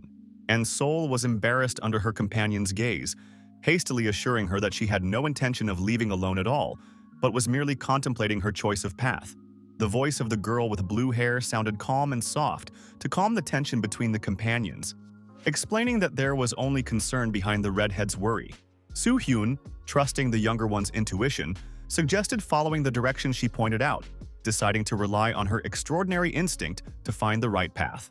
The red-haired girl reminds her companions, with noticeable irritation, of the importance of sticking together, recognizing the risks that may await alone on this dangerous path. The young priestess, excused and clearly confused, tries to explain her thoughts, worried that her words may have been misunderstood. The comrades comfort the girl, trying to soften her confusion, and gradually the atmosphere between them becomes friendly again. The man in the cloak suggests continuing the journey, trusting assumptions and intuition, trying to bring the group together to make a common decision. The girl shines with a serene smile, genuinely happy with what surrounds her. as if for these 2 hours all her worries and doubts have dissolved in the warmth of this moment. They finally reach a patch of green vegetation, and the traveler in the red cloak casts a questioning glance while the companion beside him hums merrily, staff in hand. The young sorceress stops in surprise, listening intently to the subtle sounds around her. Their group, continuing on their way, stepping onto the soft grass shimmering beneath the green canopy of the forest, and light laughter could be heard behind them. The young healer enthusiastically points her staff toward the path, as if she is certain that the cherished place is finally near. The three companions look at her with mild bewilderment, one of them hesitantly asking a question and the others as if trying to understand. Their path winds through a dense green forest with a mysterious silence that makes everyone wonder about the correctness of their chosen direction. The main one of the group looks around with slight tension, peering into the thicket of trees where not a single trace of human presence can be seen. Soul, slightly embarrassed by the direct question, confidently states her case, but a slight uncertainty still slips into her gaze. The other members of the group, having no better option, decide to follow her, relying on her intuition and trusting her past successes. The forest grows thicker and thicker, the light shining through the foliage in thin streaks, giving the group the feeling of delving into something uncharted and yet alarming at the same time. The chief of the companions, walking behind the others, remains calm, but his gaze occasionally glides over the surrounding forest. A dark silhouette of a man scrutinizes the path ahead, using his unique ability to search for possible dangers. A girl walking nearby notices unnatural footprints in the environment, her clairvoyance indicating the possible presence of a man-made dungeon. The rest of the group watches her movements with curiosity, while their leader ponders her enigma and possible motives she chooses to hide. The girl's imperceptible steps lead her deeper and deeper into the forest, where every detail becomes part of a picture that hides something more than just an old, abandoned path. The girl with brown hair smiles with anticipation, while the others warily follow her, maintaining a silent disbelief. Amidst the dense greenery, the outline of an ancient building, hidden by nature and covered with curly plants, slowly emerges. The stone walls with high windows and graceful arches are wrapped in vines, as if nature is trying to devour this architectural relic. Two members of the group stop at the edge of the forest, carefully observing the mysterious structure surrounded by a mysterious atmosphere. The girl is pleased to notice that her intuition has once again worked, and turning to her companion, she warmly expresses her confidence in his support. Her smile grows even brighter as she praises herself for her success and enthusiastically calls the others to come closer, confidently leading them towards their goal. The group leisurely approaches an abandoned building covered in greenery, looking at its majestic details. One of the group, surprised by such a find, does not hide his admiration, noting that their companion has incredible insight and talent for finding unusual places. A dark corridor opened behind a massive door, and taking a step inside, he quickly surveyed the space. The sound of footsteps echoed through the walls, creating a sense of ominous silence that was enhanced by the cracks in the floor and the marks of time.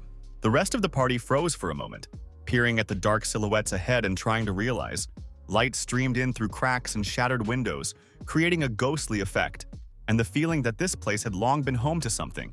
Hyun gently pushed the massive door, letting it slowly open, looking around the dimly lit corridor. His footsteps echoed across the cracked floor, causing the others to linger behind him for a moment. The faces of the companions reflected a mixture of surprise and tension as they examined the dark walls and faded light. There was a faint, barely audible voice from the back of the building that seemed to penetrate directly into consciousness. A quiet, lingering sound echoed down the hallway, causing everyone to freeze involuntarily, staring into the darkness and listening intensely to its nature. The orange-haired girl frowns, trying to figure out if this is related to a past incident with the Ramik. But the surrounding emptiness and lack of obvious traps doesn't support her words. The deep corridor, lit by the dim light of old magic lamps, seems endless, and the cold silence adds a sense of menace and inexplicable discomfort. In the distance, something flickers with a strange light and makes the sound of crying breaking through the darkness. In the gloomy semi-darkness before them, a muffled wail was suddenly heard, as if someone's voice was breaking with fear and pain, penetrating straight into their souls. Stepping closer to the source of the sound, they were met with the sight of a half-flooded corridor, where the crackling of walls and shadows heightened the sense of looming menace. The realization that the voice was addressed to them caused tension in the group, but the eldest of them kept his composure, preparing for any surprise. With each step, he felt a strange vibration in the air, filled with a dark energy that seemed to live its own separate life. The man keeps his emotions in check despite the clear threat, and his gaze reads a mixture of wariness and determination. The girl's face expresses deep fear and anxiety, her hands reaching for her companion as if she were trying to stop him from taking a step into a dangerous place. A quiet whisper filled with despair comes from the depths of the dark corridor, causing everyone to freeze in place. Despite the insistent warning, the inner urge to learn the truth and deal with the threat overpowers. His calm voice tried to divert the girl's attention, but her overwhelming trembling clearly conveyed the fear she was struggling to suppress. The warmth from the tight embrace was slightly soothing, but the tension in her fingers betrayed more than just excitement. The young man's deep gaze slid down her arms, and he noticed how her intuition seemed to be transmitting to him the signal of danger that came from the darkness ahead. A shrill whisper from afar suddenly filled the corridor with unspeakable terror, and a dark shadow appeared ahead. The man gently placed his hand on the girl's head, eager to convey a sense of security to her despite the unsettling situation around him. A flash of faint magical glow enveloped them, spreading a pleasant warmth through the room. A spark of relief flashed in her gaze, but her body still remained tense, betraying an internal struggle between trust and fear of the unknown. The pervasive sense of magic gave the illusion of reliability, but inside she knew it was only a short-lived comfort. Magicians immersed in the flow of their thoughts realize that their sensitivity to the aura and mind makes them vulnerable. Their gazes turn to the dark silhouette at the end of the corridor, from which emanates a strong aura of unconscious fear and tension. The leader of the group turns to the others and decisively states the need to move forward, trying to maintain calm and confidence in his words. The two girls standing behind express a mixture of fear and nervousness, their tense faces and trembling voices reflecting an inner anxiety before the unknown. The characters stride confidently across the gray floor, their footsteps sounding loud in the droning silence, creating a strange sense of unease. The blonde hair of one of the companions ripples slightly in time with his movements, and he turns around as if trying to catch a glimpse of something unseen. The girl with blue hair stares carefully ahead, walking beside her comrade, her gaze restless and her inner anxiety increasing with each step. From the depths of the corridor, a faint cry begins to sound, and a misty silhouette gradually looms in front of my eyes. A low, unsettling sound comes from somewhere, as if the whispering walls themselves were warning of something ominous, and the cloaked figure takes a step forward. The girl with short golden hair stops, feeling a strange, inexplicable feeling run through her entire body. The red-haired companion cautiously looks forward, an expression of mingled anxiety and curiosity appearing on her face. The black-haired youth reaches for the hilt of his sword with a firm hand, his determined gaze fixed on the dark figure ahead. The dusky corridor seems endless, and the ragged figure, moving farther and farther away, blends into the darkness. The group stops, feeling an inexplicable tension in the air, each member looking at the dark silhouette ahead, trying to figure out who or what it might be. The chief of them stares intently at the receding figure, his thoughts full of suspicion and readiness for any development, and his hand instinctively reaches for his weapon. The stranger sits down on the cracked floor with a slackened posture, his voice barely audible but a question that penetrates to the very soul. In the dark corridor, a figure that seemed almost ghostly moved slowly forward, as if darkness itself enveloped its silhouette. Stopping, the creature turned its head but so that its face was not visible. Its faint voice echoed through the narrow walls. The cloaked man's gaze remained firm despite the uncertainty of the situation, but his companions became palpably nervous. Without waiting for a concrete answer, the leader of the group stepped forward, trying to extinguish the growing fear of the others with his calmness. The flickering light of the dungeon barely touches the tangled strands of a figure who slowly steps forward, leaving behind a sense of unease and incomprehensible tension. Her fragile silhouette suddenly freezes, and the sound of the floor cracking adds even more tension, as if reality itself is trying to give a warning. The air around him begins to shake, and the figure's visibility becomes distorted, its outline seeming to be lost in a vague haze of illusion. Finally, her voice, muffled and detached, breaks the silence, asking a question that sounds both like a challenge and a plea for help. The features of a distorted face with long white hair emerge sharply from the darkness. The image freezes abruptly, as if time has stopped around him, and his head begins to slowly turn, leaving his body motionless. My neck makes a crunching sound, as if the bones are cracking under invisible pressure, and my head turns back. Fear is instantly reflected in the eyes of the girls, one of whom involuntarily cries out, covering her mouth with her hand. The creature's smile was like a ghastly grin, its distorted features even more frightening, and its muffled laughter made her shiver. The girl with long hair, trying to cope with her growing fear, is perplexed to notice that the creature doesn't look so frightening. The young man with the spear gazes tensely at the figure, noticing that it is not just a dead man, but something much more dangerous. There was a crunch of stone beneath the creature's bare feet, and its sudden movement forward made everyone freeze in suspense. Hyun freezes, feeling the tension building up, while the entity slowly raises her hand, her fractured fingers straining to reach towards the light. The bluish glow of the stone grows brighter, reflecting in the shimmering drops of dust, filling the gloomy hall with a fluttering radiance. The creature twitches violently, its movements becoming abrupt and unnatural as the magic of light encompasses it. The confrontation reaches a climax when the figure, still warping and wavering, takes a step forward. The slouching figure froze in an unnatural pose, and his head tilted slightly downward, creating a sensation. The rotting creature opened its mouth abruptly, exposing a deformed oral cavity. A sudden thump, like a cut in the air, echoes in the darkness as a powerful jolt sends the dead body forward, threatening its presence. The creature's face contorted with strain, eyes popping out of their orbits for a moment as it let out a hoarse scream that sounded like it was tearing from the depths of sound. The red glow merges with the darkness, making the creature's figure seem even more menacingly grim. The red-haired girl's direct gaze becomes rigid, and she slightly tenses the hand holding her weapon tightly, as if preparing to strike at any moment. Hyun, tilting his head slightly, responds with restraint and calmness, making it clear that his condition has improved since the sudden appearance of the light. The one holding the spear takes a frightened step back, trying to justify himself, his trembling and awkwardness visible to the naked eye. At first glance, it appeared that the hand in the gauntleted glove was lowered slackly, but by the drops of dark liquid dripping from his fingers. Turning his gaze to the source of the sound, the man's face expressed bewilderment, which was replaced by concentration. Lifting his bloody hand slightly, he leisurely commented on her condition, as if trying to explain what was happening to both himself and the others. The throw of the bloody object was unexpectedly accurate, and a moment later it landed right at the feet of the creature lying on the floor. The white-haired figure jerked from the impact, lying on the cold ground, and its eyes glazed in immobility. The protagonist, standing nearby, cast a grim look at the creature, as if assessing his victim. He unceremoniously squeezed his hand on the creature's hair, lifting the head of his defeated prey, who now seemed completely harmless and pathetic. His voice, cold and confident, sounded like mockery as he realized that this creature dared to threaten and frighten his companions.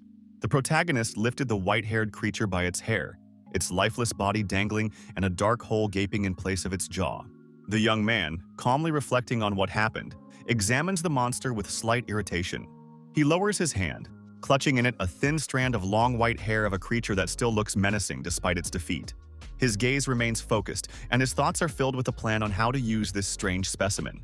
Several people stood in front of Hyun. One of the girls turned to him with a question, hoping that he could explain the origin of the strange creature. The girl with dark hair frowned thoughtfully and mentioned the lab, her confidence in her knowledge of alchemy hinting at a possible connection between this creature and the old experiments. The disfigured creature lay on the ground, its mangled body a reminder of the experiments. Hyun listened carefully to her musings, noting that such experiments were rare nowadays. The leader listens intently to the girl in front of him while her neighbors silently watch. She recalls a story she once heard about a group of scientists who conceived of creating a new human race within the walls of a research lab. His foot flies upward sharply, coming down with force on the mangled body, causing it to twist in agony and the remains of the creature to scatter from the impact. In the fleeting silence after the impact, he realizes all the scraps of information he's managed to get. Hyun suggests that the group proceed with caution, prepare for the unexpected, and preserve escape routes by paying attention to exploring their surroundings. The girl with blue hair is slightly confused as she asks a clarifying question, trying to hide her excitement behind a focused look. Guy reminds us of the importance of maintaining magical energy, noting that the old light sources have already completely failed. The mage agrees to the task, adding that her knowledge is enough to fulfill the role, despite having to give up complex spells. The creature's tearing scream fills the room like an echo of pain that echoes in every corner as the bright light plows through the air. The young man, turning his gaze on his enemies, focuses on finishing what he started. A grim picture opens before the eyes of those who see the scattered bodies, the number of which does not seem to be diminishing. The voices of the team intertwine with the noise of magic and the sounds of battle as they struggle to resist the wave of creatures. The girl with blue hair focused the energy of her spell, a water stream forming around her.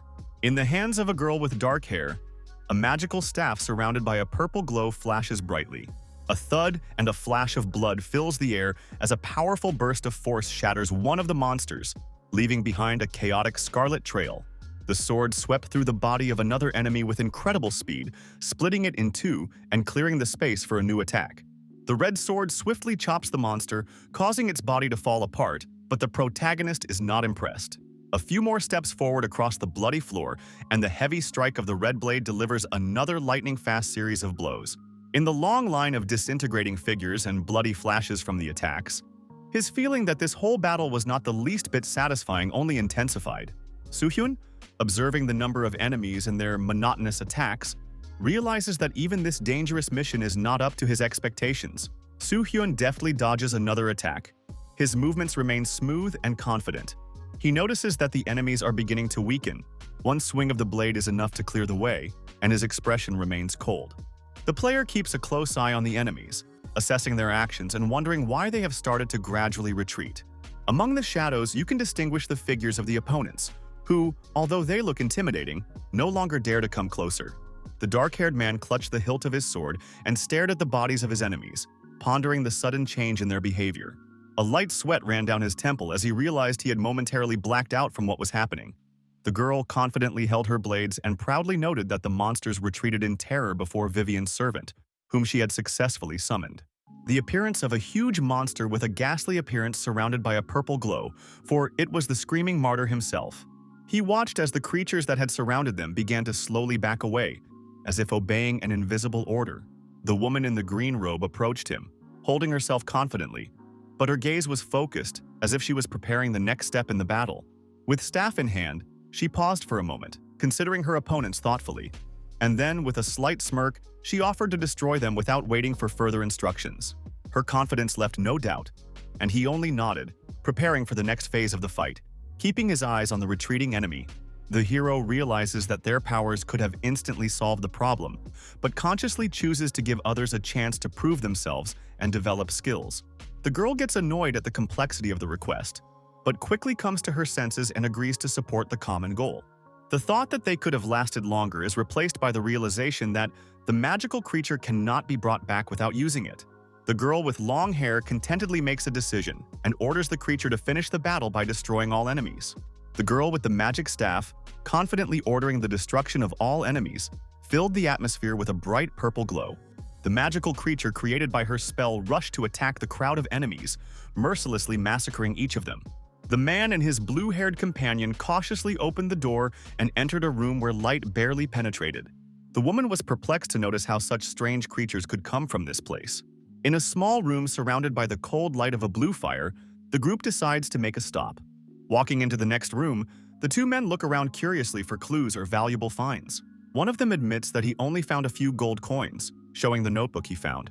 The three companions looked back at the result of their search, realizing that their find was far from expected. One of them, trying to maintain the general mood, remarked with a smile that they had already managed to find something valuable. Calmly holding out the notebook he had found to his companion, the leader noted that he would rest for now. The young man accepted the find with apparent enthusiasm, assuring that he could make sense of the records. The character with the book scrutinizes the notes he finds, trying to pick up on the hints or clues hidden in them. A girl with short blue hair sits on one of the benches, discussing with her partner what to do next. On the opposite side, a red-haired young man crosses his arms, contemplating a plan of action and assessing the usefulness of the loot. After carefully analyzing the artifact he finds, he hands it to the leader, noting that the records may contain useful information about the upcoming trials.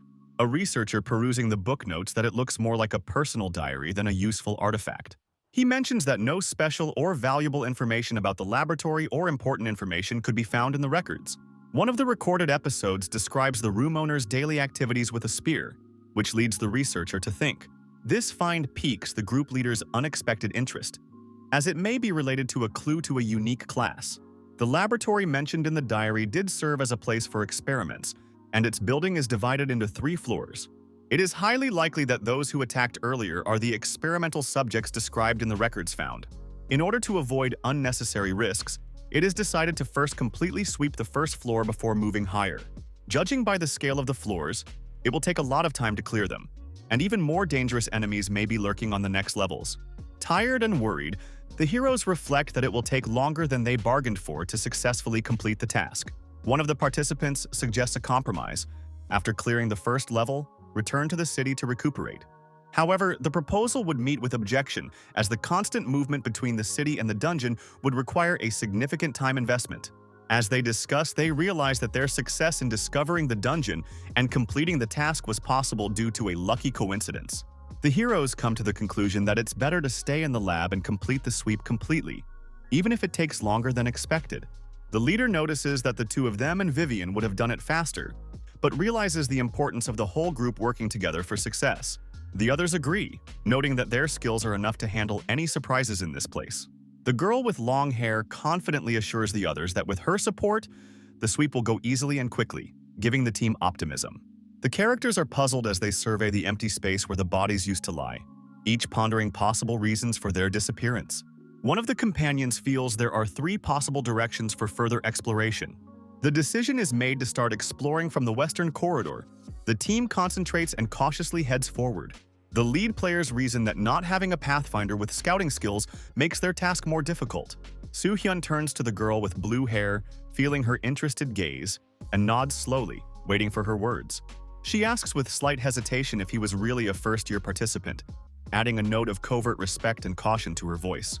The hero, without averting his gaze, answers briefly, confirming her hunch and leaving a small hint of hidden history behind his answer. The girl lingers her gaze on him as if trying to understand something more, but instead of words, she remains in thoughtful silence. A girl with blue hair, full of curiosity, asks Hyun about his recent fight, recalling the action. She notes that she has seen him handle enemies and protect allies at the same time, and she wonders how he was able to achieve such a result. Hyun wonders at her attentiveness, compares her to Han Bell, and decides that such actions can build trust in their clan. The hero explains that he didn't have to apply anything complicated, as he always uses various tricks and stratagems in battles. Appa emphasizes that the main advantage of the deceased was their numerical superiority. Using coordinated actions and competent distribution of forces in battle, the hero explains that it was possible to suppress the advantage of enemies. Concluding his reasoning, the man notes that in such situations it is right to focus on defense. The magician girl ponders confusedly and expresses doubt about the ease of the task, acknowledging her lack of understanding, but notices that she is not alone in their predicament. The man recalls training with a sword, noting that the experience had little to do with their confrontations. He points out that after planning, all he has to do is follow the tactics, adding that the knowledge from the academy has given him the right training for complex tasks. The girl with blue hair, listening to him, concludes with admiration that his approach is indeed ingenious, marveling at his skill. The blue-haired girl, slightly confused, silently comprehends what she has heard, her gaze becoming more thoughtful. The protagonist, who remains calm, makes his point clearly and confidently, showing that his actions are based on a desire to survive. In response to his words, her interlocutor feels a slight sadness, reflecting on how strange such revelations sound from someone who taught herself to appreciate her own efforts. A brief silence is established between them, which only emphasizes the depth of their thoughts. Sang-en, with a slight smile, praises their leader's abilities, noting his outstanding talents, but immediately adds that there are others on the team worthy of attention. Realizing that his words have caught the attention of the others, he embarrassedly corrects himself, trying to put emphasis on the current task at hand. Suddenly realizing how inappropriate his praise sounded at a time when the entire team is focused on danger, Sang-en apologizes. Still a bit confused, he looks at the girl sincerely, adding that it's important for him to just be there and do his best for the success of their mission. The girl with blue hair, surprised by what she sees, asks if her partner's prowess is due to any special skills or training. He calmly replies that everything said was out of pure interest, assuring that there can be no offense in his words. The red-haired girl excitedly tells them that their leader was the best in all disciplines of the academy, emphasizing his uniqueness. The partner reacts restrainedly to the words, remaining focused and calm. But there is another misunderstanding of the student's actions at heart. Sanyong tries to hide his embarrassment at hearing the praise for him, but his slightly tense face betrays his inner awkwardness. The mention of the Golden Lion clan amazes the listeners, because it is known that this clan is extremely selective and almost never accepts newcomers. When asked why he turned down such an offer, Sang-young replies that he prefers to make his own future. The atmosphere becomes lighter when the others recognize that his independence and determination are indeed admirable. Guy clarifies that only their leader and another of their former allies received an invitation from the Golden Lion. The protagonist tries to get a word in edgewise to get the conversation moving, but his companions don't relent, continuing to talk about the importance of their team and the role of the leader in their lives. Young adds that Hyun's rejection of the Golden Lion's tempting offer only emphasizes his loyalty to his comrades. The sense of duty and guilt to the leader does not let them go, because each of them realizes the cost of their joint successes. Yoo-jun faintly tensed up when she caught the change in the girl's tone, and turned to her and froze with anticipation, as if she had a premonition of something important. The blue-haired woman lowered her gaze and spoke quietly but confidently, leaving behind a note of restrained assurance that all actions were correct. She continued thoughtfully, musing about the Golden Lion clan, her voice as if she was hiding more than she was letting on. A barely perceptible silence surrounded them, and everyone stood in a thoughtful semicircle, listening to the flickering tension in the girl's words. The girl turns to her partner with concern in her eyes, trying to hide her excitement, but her movements betray a slight uncertainty. The voice is quiet but firm, reflecting an inner struggle and a desire to justify a choice made that perhaps remains misunderstood by others. Her face brightened for a moment, regaining focus as she ponders the consequences of declining the invitation. The group stands in silence, immersed in intense thoughts as the atmosphere around them is filled with a sense of the importance of the moment. The girl with blue hair, her gaze focused, stops the bickering between the companions, her voice sounding calm but firm, urging the others to act faster. The black-haired team leader quickly assesses the space around him, realizing that the building is large. The ominous silence is broken by muffled sounds behind the massive door ahead, and everyone's attention drifts to it. A girl in a green cloak with a slight confusion in her eyes points to the door, her voice quiet but with a sense of uncertainty in it. A massive gate, stained with dark dried blood, towers in front of the group, its menacing appearance causing tension. The black-haired leader, scrutinizing the ancient casements, realizes that they look too suspicious. The heavy air around me is filled with a foreboding feeling that seems almost tangible, as if something alive is waiting outside the door. A somber whisper in everyone's mind seems to confirm their fears, and the group begins to realize that this place hides something unknown. A tall young man with brown hair, looking worriedly at the massive doors, quietly voices his doubts. The black-haired leader, remaining calm, confidently reiterates the need to explore the place. The group, gathering closer, listens intently to his words, their gazes directed toward the dark gate. The girl with the short brown hair clutches her weapon tighter, determinedly noting that there is no point in going back.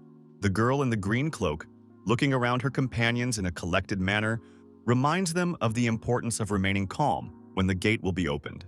The leader, reflecting carefully on his motives, admits in thought that greed and the desire to find something of value push him forward. The group, standing in front of a massive gate, discusses the possibility of finding traces of a past inhabitant of the area. The blade in the leader's hand glistens in the light.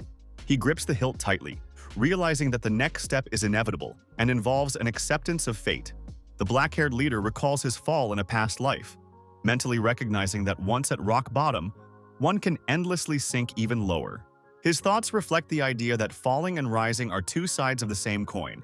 Light breaks through his musings, illuminating the space around him, and he decides to move forward despite his fears and doubts. The girl with brown hair, clutching a staff, confidently gives orders to the mages to be ready to cast spells. The young man with brown hair tensely raises his hands, preparing to defend himself, while the girl with blue hair looks on with cold-blooded confidence. The red-haired girl and her spear-wielding companion move forward cautiously, their coordinated actions reflecting a determination to tackle any obstacle. The group takes up positions in front of the gate, tensely assigning roles, their concentration emphasizing their readiness for the unknown.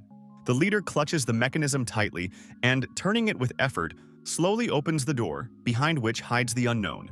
The door, covered in gloom and cracks, slowly begins to move, giving out a deafening scraping sound, as if awakening something long forgotten and dangerous. There are mechanical sounds in the air, as if ancient gears that have been motionless for years are set in motion again, giving birth to a sense of unease. The massive structure opens, throwing outward a stream of heavy air soaked with stench and traces of decomposition. A step forward is accompanied by a lingering darkness that hides the true extent of the threat, and the scent becomes so intense. A loud roar suddenly came from behind an open door, from which a massive figure flew out. The young man's gaze was focused and cool as he analyzed his opponent's actions while tension hovered in the air. In another corner of the world, amidst the streets of the great city of Barbara, a majestic panorama unfolded. The splendor of the huge castle with its golden towers emphasized the power and influence of its inhabitants. The snow-white interior of the room seems unusually austere and cold, despite the luxurious details. The conversation between the two ladies in the corridor takes on a casual tone. Their slight irony seems to hide an underlying tension, and the sound of footsteps on the parquet adds a bit of fuss to the moment. The mention of the clan's expenses evokes mixed emotions, where envy and admiration mix in a single rush. The reminder of the main figure's status is reinforced by sharp intonations, and unspoken discontent is hidden behind outward politeness. In the exquisite room, someone raises a question, trying to clear up a recent rumor, and the conversation takes on a business-like tone with a patina of anticipation. The interlocutors, strolling down the corridor, discuss the internal affairs of the organization with a dose of irony and light criticism of decisions. The topic of discussion becomes the redistribution of resources, where there are hints of the apparent privileges of one of the group members. The remark about a level playing field emphasizes the tension in the team, but the words seem like an attempt to hide inner irritation. The girl quietly expresses annoyance, noting how the other's arrogance will become even more unbearable after the news, and gets a silent agreement from her interlocutor.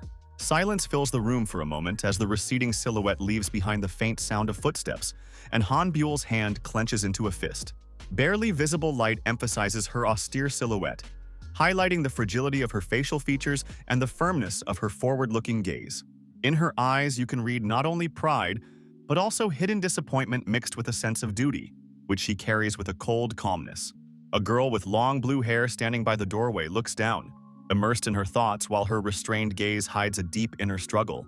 She takes a cautious step to the side, surveying the empty but exquisite surroundings, as if trying to decide if she's ready to enter this room. Her gaze slides down to where her hand firmly clutches a clear stone, shimmering with a cool blue light reflecting on the dark patterns of the carpet. The stone in her hand, shining with a faint light, seems to symbolize a decision she has not yet had time to make, but which is already pressing with its weight. The girl closes her eyes with cold determination, as if trying to hide the emotions that are bubbling up inside. She glances around the spacious hallway with its grand chandeliers and antique furniture, her footsteps echoing. The cold gleam of her eyes lingers on the floor, where a fallen crystal shimmers that seems almost alive. As she bends down to pick up the gem, an elusive shadow of doubt flickers in her gaze. The blue-haired girl's inner thoughts were confused, but the distinct mention of one name made painful associations in her mind. She lowered her gaze to the glittering stone lying on the floor, unconsciously clutching her hands in front of her. A cry full of alarm and panic broke the silence, accompanied by a sudden jerk that literally knocked one of those present off his feet. A blinding light flashed with incredible power, filling everything around it with an energy capable of tearing apart any obstacle. Gritting his teeth, the huge figure with unnaturally burning eyes clutched tightly at the chain that reached for his chest with a bright glow.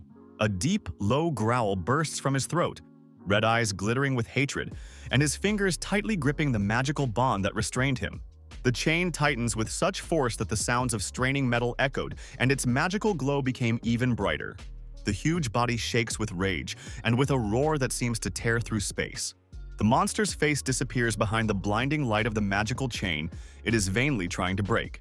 The monster's red eyes are full of hatred, but the light continues to eat away at his gaze, erasing the last vestiges of resistance. The creature's hands clench convulsively, fingers slipping on the chain, but the magical artifact only increases the pressure, turning its movements into agony. The giant lets out a piercing scream, its body shuddering and the sound of the chain overlapping the roar, marking its complete destruction. The giant collapsed to the stone floor, a deafening rumble echoing through the hall, making the walls shake and echoing.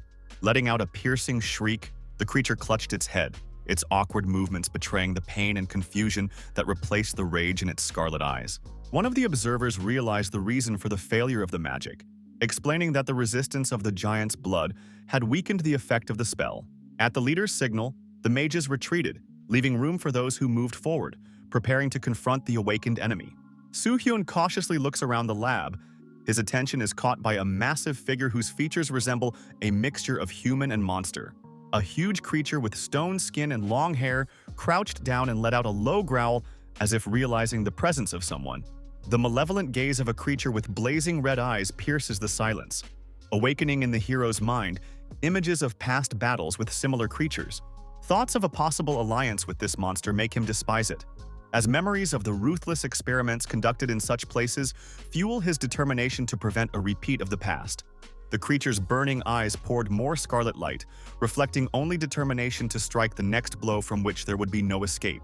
The two allies behind instinctively tensed, trying not to betray their excitement, their breathing slowing and their hands gripping their weapons tighter. The giant darted forward, rapidly closing the distance, his every step echoing in the walls like the thunder of an approaching storm. The young warrior toppled backwards from the collision, only catching a glimpse of his attacker's silhouette. The hero's gaze is full of challenge and confidence in his voice as he prepares for battle, gripping the hilt of his weapon tightly as if anticipating the outcome. A bright flash illuminates the surrounding space as the blade moves at an incredible speed. The strike is lightning fast, power and precision merging in a single motion that shatters any obstacle. The blade enters his opponent's massive arm with a crackle, and the tension is felt in every muscle. The hero's gaze reflects confidence, and a subtle chuckle hints that he's ready for another challenge. The blade in his hands glistens in the light of magical flashes, as if to expose his strength and determination to repel any threat, surpassing any expectations of his allies. A sharp lunge forward is accompanied by a burst of force, the blade slicing through the air with a loud sound, the girl warriors not having time to follow what is happening. The impact collides with an insurmountable obstacle, creating resonance, and all of its force seemingly bounces off the powerful barrier. The huge giant brings his massive arm down toward his opponent, but a sharp and precise lunge with the hero's weapon is one step ahead. Hyun instantly moves away, leaving behind only a thin line of light, as if mocking his opponent's helpless attempts. A mixture of surprise and tension appears on the faces of the observers as they realize. The monster's sudden jerk raises a cloud of dust, and it seems ready to destroy everything in its path at any moment. The golden-haired fighter, holding back his emotions, resolutely rushes into the fight, raising his halberd high. With the swing of the heavy weapon, the space around him seemed to fill with tension, making it seem as if time itself had slowed down. The golden-haired man, clearly underestimating the difficulty of his opponent, decides to attack head-on, swiftly raising his halberd to strike, but his actions seem rash. Instead of coming in from the rear, as tactics demanded, he rushes in, endangering not only himself but the entire group. The fighter's body, having lost its balance from the powerful impact, slams sharply against the stone slabs of the floor, shaking everything around with a loud sound. The corners of the monster's lips lift in a sly smile as he notices the clumsy actions of his opponents, as if enjoying their weakness. A blob of scarlet energy formed around his clenched fist, filling the air with tension and heralding another devastating blow. In the next second, a magical pulse bursts from his hand, tearing through space and heading towards the unprotected enemies. The blade of the sword that had absorbed the magical energy shimmered in reddish highlights, as if obeying the will of its owner, his hand gripping the hilt firmly. The giant's heavy breathing echoed in the silence, his face twisted with anger, but a shadow of confusion in his eyes. The swordsman's gaze becomes cold and calculating. He senses that the fight is coming to an end and prepares for the next move. The airborne vibration intensifies as a mysterious figure in a green dress with a staff in her hand utters ancient words, filling the space with power. The magic circle glowed with a soft purple radiance, smoothly filling the air with a slight hum and invisible pressure surrounding everyone around. A giant with gray skin and a massive body stands idly next to a guy in a scarlet cloak, as if waiting for new instructions. In the space around the alchemist, the darkness swirls as if coming to life, smoothly enveloping the figures, creating a sense of something impending. The figure of a chimera summoned by the girl alchemist begins to form inside the magic circle, its outline looking menacing and threatening. Hyun looked at his interlocutor calmly and confidently as he pondered her proposal, but his smile hid his own calculations. The girl with long hair raised her head proudly, declaring the power of her creations, which she considers a head above any opponents. She, with a slight challenge in her gaze, prepared to show the true power of her creatures, and her confidence was evident in every movement. The protagonist, with a slight shadow of irony in his eyes, smiled slightly, clearly enjoying the anticipation of further battles. The girl in the green cloak orders the captive to sharpen the creature's hands with cold certainty, emphasizing her absolute power. The captive's magical eye begins to glow with an ominous red light, filling the surrounding space with an atmosphere of menace and tension.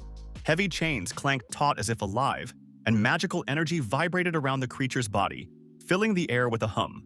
The creature unleashed an angry roar filled with rage and despair, but even his strength began to gradually submit to the inexorable will. Hyun, feeling guilty for his actions, tensely glares at his partner, preparing to correct his mistake and show determination. Hyun calmly gives instructions while thinking of an attack strategy to immobilize the giant and give his ally a chance for a decisive strike. The young warrior realizes that his mentor is giving him an opportunity to redeem himself, and the inner dialogue only strengthens his resolve. Clenching his teeth, he gathers all his will, accepting what has been said, and prepares to execute the plan with the utmost precision and force. The golden-haired youth clutched his weapon tightly, filling it with magical energy, preparing for a decisive strike against the enemy. His gaze becomes determined, full of confidence and an inner vow not to repeat the mistakes of the past that still plague him. He rushes forward with a shout, as if trying to spew out all his determination in that movement, concentrating mana into the blade. An inner voice urges him to act precisely and without delay, for the outcome of the battle and the fate of his allies depend on his blow. A flash of blinding light cut through the darkness, leaving behind a bright trail of destruction as if a red-hot blade had passed through flesh. The remaining parts of the creature vaporize into the air, leaving black trails and thin streaks of smoke as if to remind you of its end. The figures standing nearby exchange glances, the tension gradually being replaced by relief as everything subsides. The girl with the long hair nods as if to confirm her efforts, her voice sounding confident and her words filled with satisfaction at the work she has done. Yoo-jun, annoyed by the empty finds, exclaims about the unfairness of the rewards, clutching her equipment in her hands, full of frustration and anger. The blue-haired girl mentions the coins she found in an attempt to reassure, but her calm voice collides with the disgruntled look of her red-haired partner. Hyun internally assesses the energy cost of clearing the rooms, pondering the futility of the effort and preparing for the next step. A new ally, pointing to something up ahead, interrupts the tense conversations, instilling hope and drawing everyone's attention to the mysterious object. A dark wooden door at the west end of the first floor stands out for its unusual size, making those present wonder about its purpose. To some, it seems that behind it may lie an ordinary warehouse, but cautious hints of recent dangers raise doubts about the validity of such assumptions. Mentions of past attacks by the reanimated dead heighten the tension in the group while a glance at the lock keeps his hand on the hilt. The Watcher's gray eyes scrutinize the situation, his calmness and discernment making it clear that it's too soon to relax. Participants step back, forming a defensive stance as tension rises and everyone prepares for a possible attack.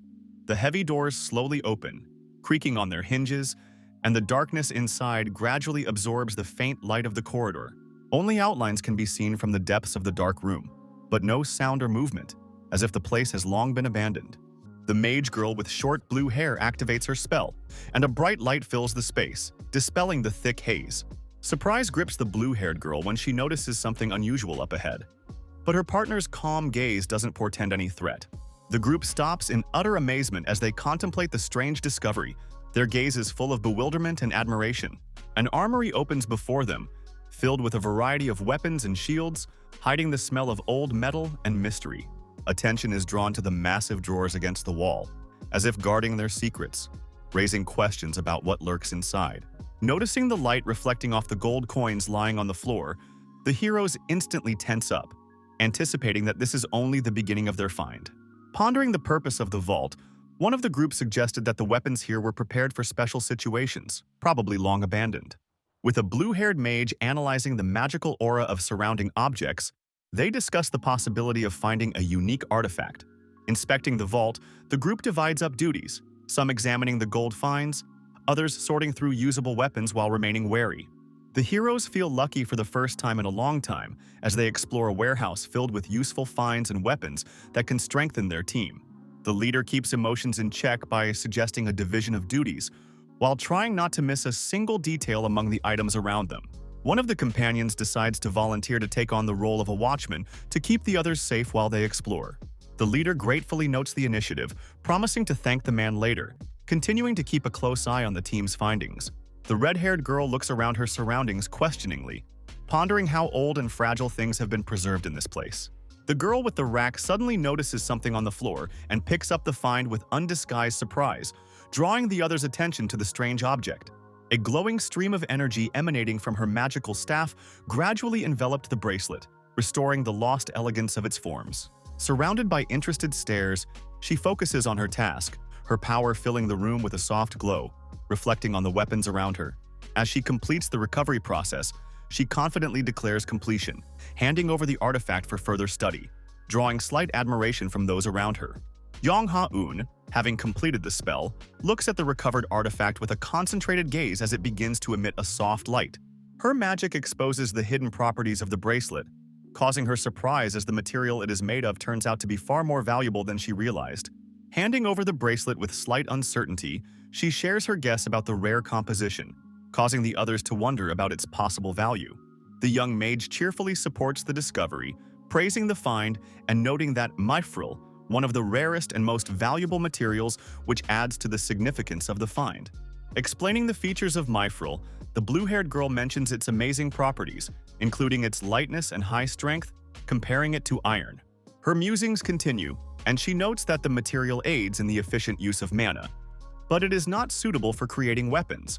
The red-haired girl wonders with surprise at the value of the found object, her eyes sparkling at the sudden thought. Shifting his attention, the mage clarifies that it is pointless to estimate the value of the bracelet, as there are no similar artifacts on the market. The bracelet, surrounded by dim light, appeared to have a small amount of mithril content, which enhanced its ability to utilize mana efficiently. Soo-hyun's expressive red eyes were watching the bracelet intently, confirming his assumptions about the uniqueness of the item he had found. The red-haired girl looked at Hyun with surprise, realizing that he was the one best to entrust this rare find to.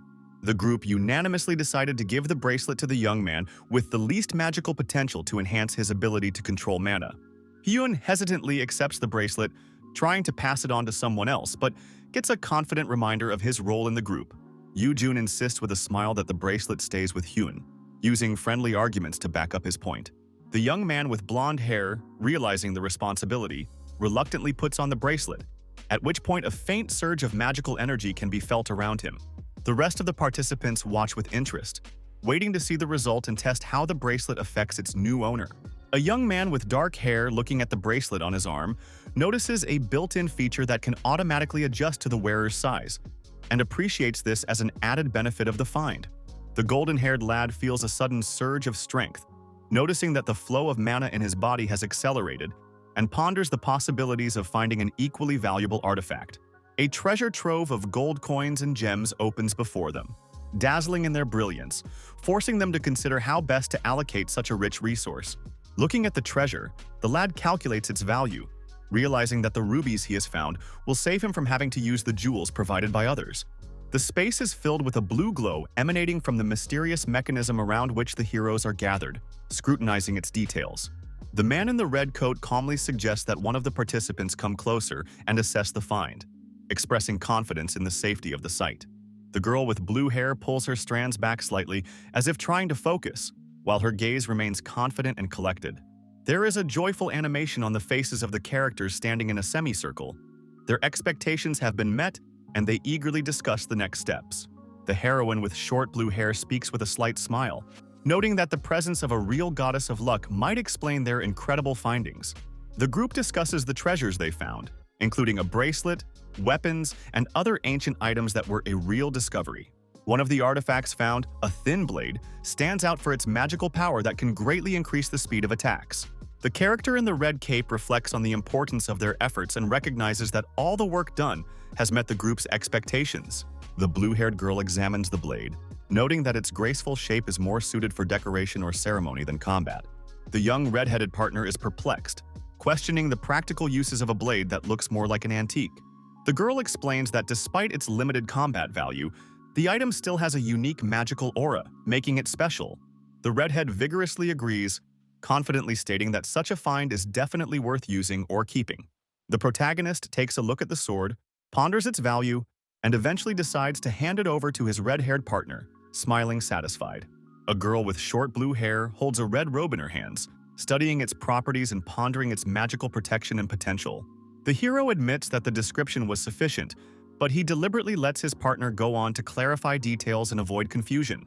His mind is focused on the possibilities of the items he finds, and he internally affirms the importance of learning about them to the team. Soo-hyun, knowing the true purpose of the robe, observes its magical properties and remembers its fire protection features. The shroud, named Fire Shield, can not only keep the wearer safe from fire, but also significantly reduce magical damage. The dense fabric with a physical resistance spell applied makes the robe more durable than it appears at first glance. Thinking that Vivian would be the best choice to use such an item, the protagonist hands her the find with a slight smile. The heroes ponder the proper division of found items, wondering if they should be used or exchanged for money. Among the finds, the rings that seem most valuable and useful in the current situation stand out. A girl with blue hair asks the protagonist to try on one of the rings to understand its influence and properties. As he touches the ring, he notices how the magic in his body reacts, activating an interaction he hasn't experienced before. The girl with blue hair, cautiously examining the ring in her hands, suggested that it increased important characteristics of the wearer. The words about useful characterization glasses got the group excited, and their reactions were filled with wonder and genuine admiration. The swordsman, remaining calm, tried the ring on his hand, watching carefully for possible changes or sensations. After checking, he concluded that the ring had no effect on him because its magical nature was incompatible with his level. The protagonist, scrutinizing the ring, notes that it does not cause him to react magically, but assesses its potential. A girl with short blue hair offers to give this artifact to whoever can make the most of it. The decision to give the ring to the priestess is surprising, but Hyun thinks it's the best option for distributing the find. The hero reasoned that such an item, despite its limitations, would be more useful for players with low mana levels. The girl with short blue hair, trying to explain the value of the item, mentions its property of increasing characteristics, mentioning a possible price in the city. The reaction of the others was filled with surprise and stunned, for the amount mentioned by the mage clearly exceeded all the expectations of the group.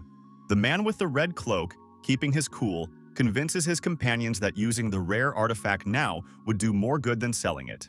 The young priestess, despite the embarrassment of such a responsibility, continues to refuse the offer, justifying it with the value of the ring to the entire group. The hero, having thought about it, evaluates the current situation, which is becoming more and more confusing, and tries to find the best solution. His companion, embarrassed by the unexpected request, happily agrees, though her excitement is clearly shown in her gaze and gestures. Taking the ring, he examines it carefully as magical light begins to envelope the artifact, creating a sense of the power and importance of the find.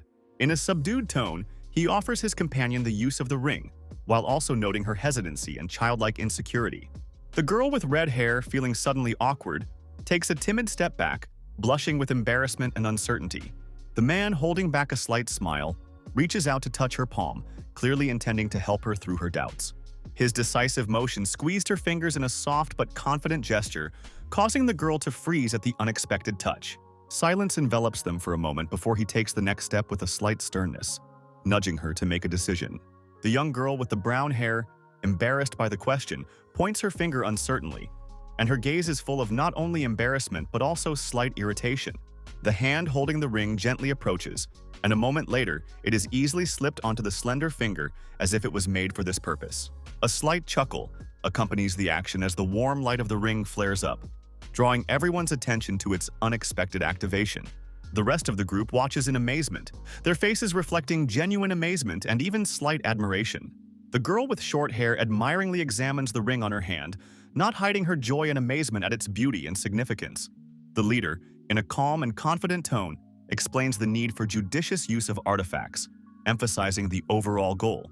A brief dialogue ensues between him and his partner, filled with friendly understanding and discussion of the distribution of found items. The girl with blue hair confidently notes the importance of the second ring, arguing that it can play a key role in the success of the entire group. The leader looks closely at the girl with short blue hair, his gaze reflecting mixed feelings of curiosity and slight anxiety. She talks enthusiastically about the ring she found, emphasizing its features and hinting at its practical value in battle. His gaze shifts to the artifact itself, covered in a magical blanket, with a brief explanation of the spell cast to suppress enemy magic. The rest of the group, gathered around, watches with ambivalent reactions, and the leader clearly feels the urge to end this discussion as soon as possible. Dim lights flicker in the silent stillness of the high walls, illuminating a narrow corridor littered with the bloody marks of battle. A grim scene unfolds before our eyes where decapitated bodies and disemboweled limbs are plunged into darkness. Among the pools of blood lies the body of a giant beast, its maw open in a final, soundless roar of despair. A group of fighters study the results of a recent skirmish, discussing the value of the treasure they found and the luck that has finally turned their way. The dim light barely illuminates a massive dark metal door with an old lock on it, evoking a foreboding sense of danger. The leader steps back into the shadows, allowing his blue-haired partner to move closer and listen to the barely perceptible rustle outside the door. The group freezes, scrutinizing the closed passageway, eyeing something sinister lurking on the other side. In the tense silence, only the soft clatter of footsteps could be heard, as if someone was cautiously approaching the barrier separating them from the unknown. Hyun discusses the way forward with the blue-haired magician, noticing a staircase that presumably leads to the next floor. One of the group suggests that the level of difficulty will increase with each floor, suggesting that the current room be explored first. The leader gingerly takes hold of the massive door handle, warning the others to be on guard before opening it. The group enters the dark room, noting the mysterious atmosphere and hoping that something useful can be found here. Hyun scrutinizes the space, contemplating the need to check what's behind the heavy door before acting. Slowly opening the entrance, he and the girl with blue hair are the first to step inside, assessing the surroundings for threats. There is an oppressive silence in the room, with only old dirty cloths on hooks hinting at the former life of the place. The heroes notice that the place has clearly been used as a hideout, but the lack of threats causes them to relax and look around. In the gloom of the room, the old wooden bed frame is visible, covered in a layer of dust and dirt that seems to hold traces of past events. The raised blanket hides only a pile of decayed bones, creating an ominous atmosphere that makes the cold creep into your bones. One member of the group, commenting on the find with a smile, perplexes the others, causing them to interject sarcastic remarks. Pointing to the opposite side of the room, the priestess curiously asks for attention to something that has gone unnoticed by the others. All eyes are on the girl, who turns around confused and tries to understand what caused the unexpected reaction of the others. Her voice trembling with embarrassment, she asks for an explanation, but the suggestion of her mistake only adds to her inner tension. The others try to dispel the awkwardness by celebrating her successes while emphasizing the significance of her first dungeon find. The leader asks a question with a slight smile, paying attention to her actions while she hesitantly frowns, pondering the answer. A girl with blue hair picks up a book visibly worn by time, her hands gingerly touching the rough cover. The man in the red cloak scrutinizes the notes, grimly concluding that the text is written in an ancient language that requires translation. His gaze tenses as he detects a familiar word popping up in his mind, causing a shadow of worry on his face. The words arouse suspicion, and he calls another team member to look at the book as well, hoping for a shared understanding. One of the group carefully picks up the book they found, clearly aware of its value, and carefully examines the cover, taking care not to damage the ancient artifact. Turning the pages, he realizes that the text is written in an unknown language, and regretfully notes his limited knowledge in translating such materials. Another team member expresses doubts about the ability to translate even simple phrases, recalling the importance of skill in deciphering such findings. They discuss the contents of the book, concluding that the records may contain information about the lab that will be key to their future advancement. Upon seeing the unexpected offer to take over the translation, the girl with long hair is surprised to express her desire to try her hand at it. The man in the red cloak looks at her doubtfully at first, but then agrees, allowing her to take the book she found. The members of the group, observing what is happening, look at each other, not hiding their surprise at the audacity of the unexpected decision. Upon hearing a direct question about her ability to understand ancient languages, the girl turns around angrily, irritated at the displeasure of disbelief. The girl in the green cloak with an angry expression on her face sharply objects, spewing out her accumulated emotions, proving her point in front of her companions. The man in dark clothes, smiling slightly, tries to smooth things over by saying encouraging words that should diffuse the atmosphere. The faces of the rest of the group read slight surprise and confusion as they watch this sudden outburst of emotion. Finally, unable to contain herself, the girl makes it clear that her patience has run out and suggests that everyone deal with the task on their own, showing her irritation. The girl in the green robe, angered by the request to return the book, voices her displeasure sharply, barely containing her emotions. The protagonist, watching her outburst, realizes that he's become too soft lately and doesn't allow his control to slacken. Determined to contain the conflict, she grudgingly agrees to continue with the book, hiding her irritation behind a forced smile. Reflecting on the strange people she has to work with, she picks up the book, preparing to begin the translation soon. The girl in the green robe finishes reading the found text and with noticeable strain informs those around her that she has figured out the contents. A man with short blue hair appears in front of her, his gaze expressing a mixture of anticipation and slight surprise at her words. She, recalling details of her past, doubts the right to condemn the creators of the text, but still finds their approach maddening. Her findings indicate that the laboratory referred to in the book is the site of strange experiments that are disturbing. The book falls to the stone floor with a thud, and the girl says with annoyance that she wouldn't have started this conversation if things were easy. She tries to explain that the first floor they were studying was inhabited by a creature that could be called two failed creations. The guy, frowning, expresses incomprehension, and the girl explains that this floor should always be protected. She adds that sending creatures there that are uncontrollable seems completely illogical and ill-considered to her. Thoughts of the researchers' true intentions remaining a mystery made her focus on the substance of the book's entries. She glanced at the book lying on the floor, pondering if the creatures from the first floor could have been transported here from elsewhere. He reflected that the failed results of the experiments mattered less than the words of the book hinting at a repetition of the past. The protagonist turned the conversation to the second and third floors, hinting that the answers to their questions might be there. As the characters delve deeper into the research, they conclude that the results of the experiments became more and more perfect with each floor, reflecting their progress. However, the deeper the researchers went, the more dangerous their experiments became, which eventually led them to the study of black magic. Puzzled, the heroine realizes that the use of demonic rituals was not only illegal, but extremely dangerous. The book describes how 100 were chosen from the best test subjects and sacrificed to an ancient demon, causing even she was horrified. The girl with blue hair says that from the records she has studied, she is familiar with references to demons and the Academy's library archives. The book on the floor confirms that for lower demonic beings, a sacrifice of 100 souls is a huge gift. The protagonist ponders that this level of sacrifice is indicative of a demon beyond the power of middle-class creatures.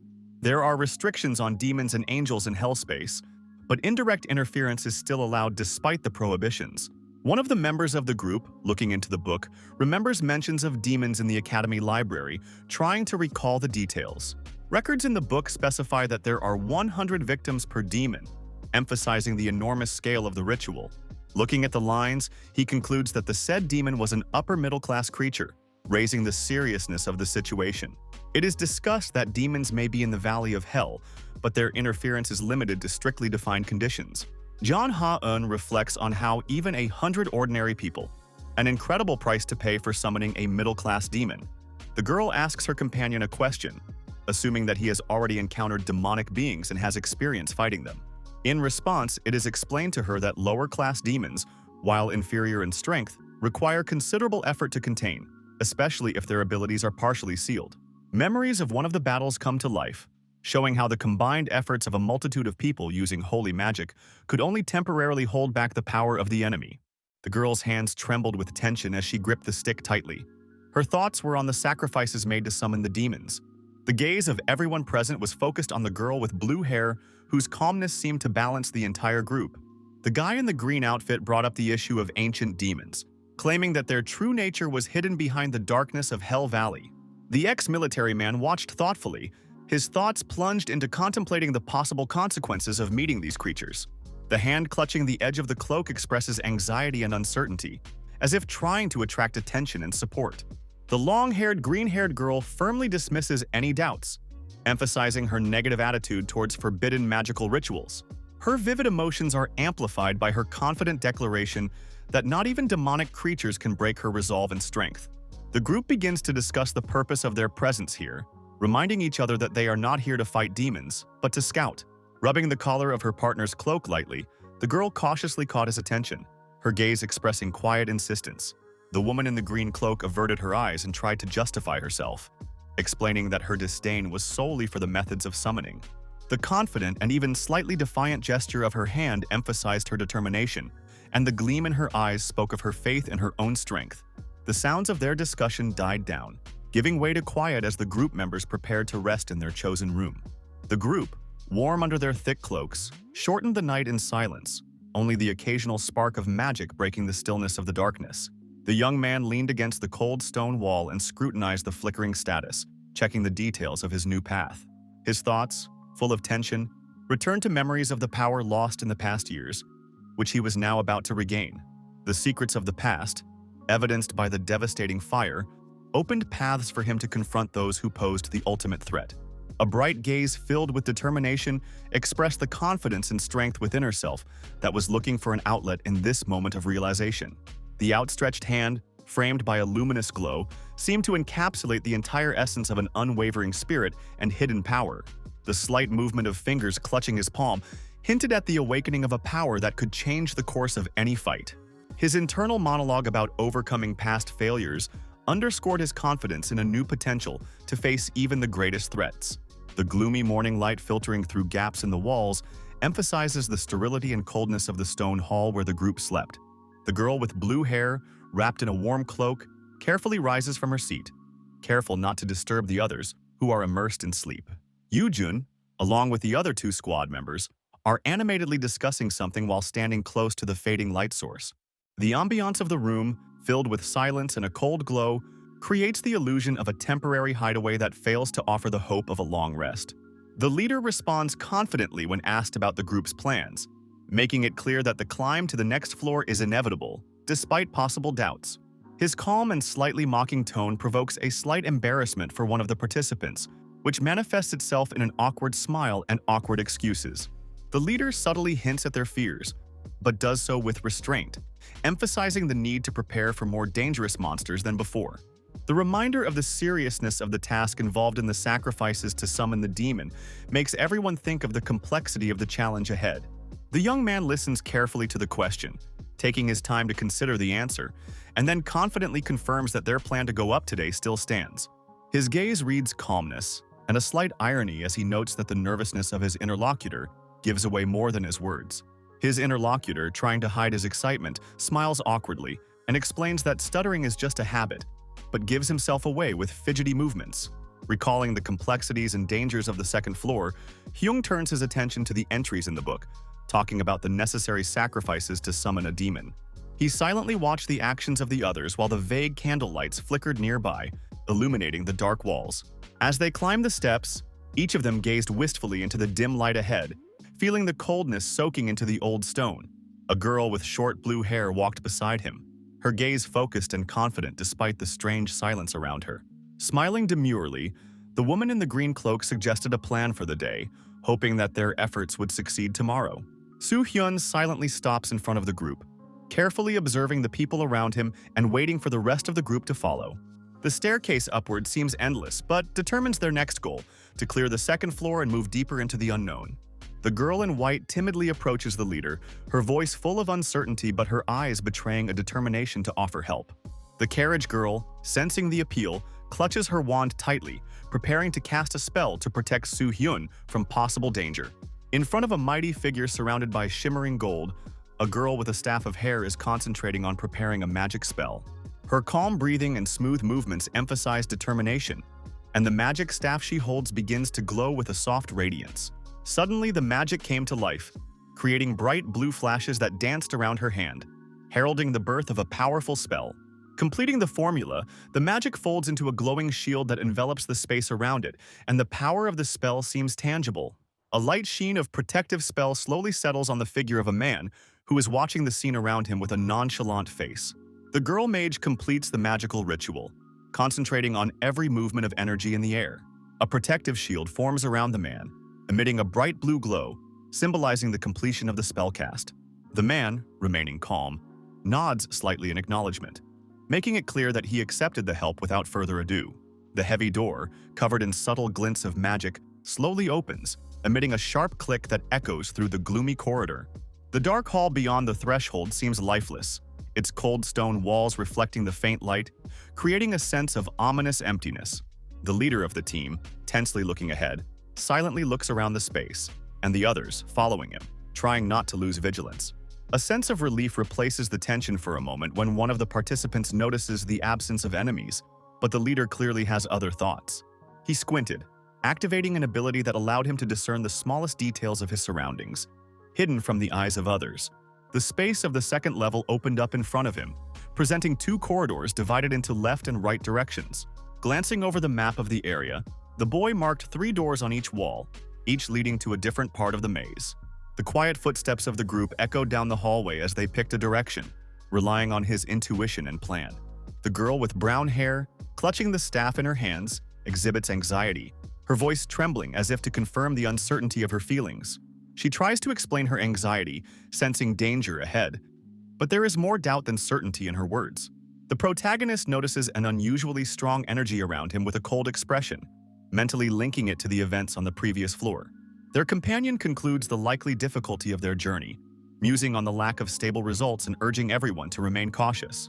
The young warrior with the red cloak turned slightly to hear himself addressed, his gaze remaining confident and calm despite the uncertainty in his interlocutor's voice.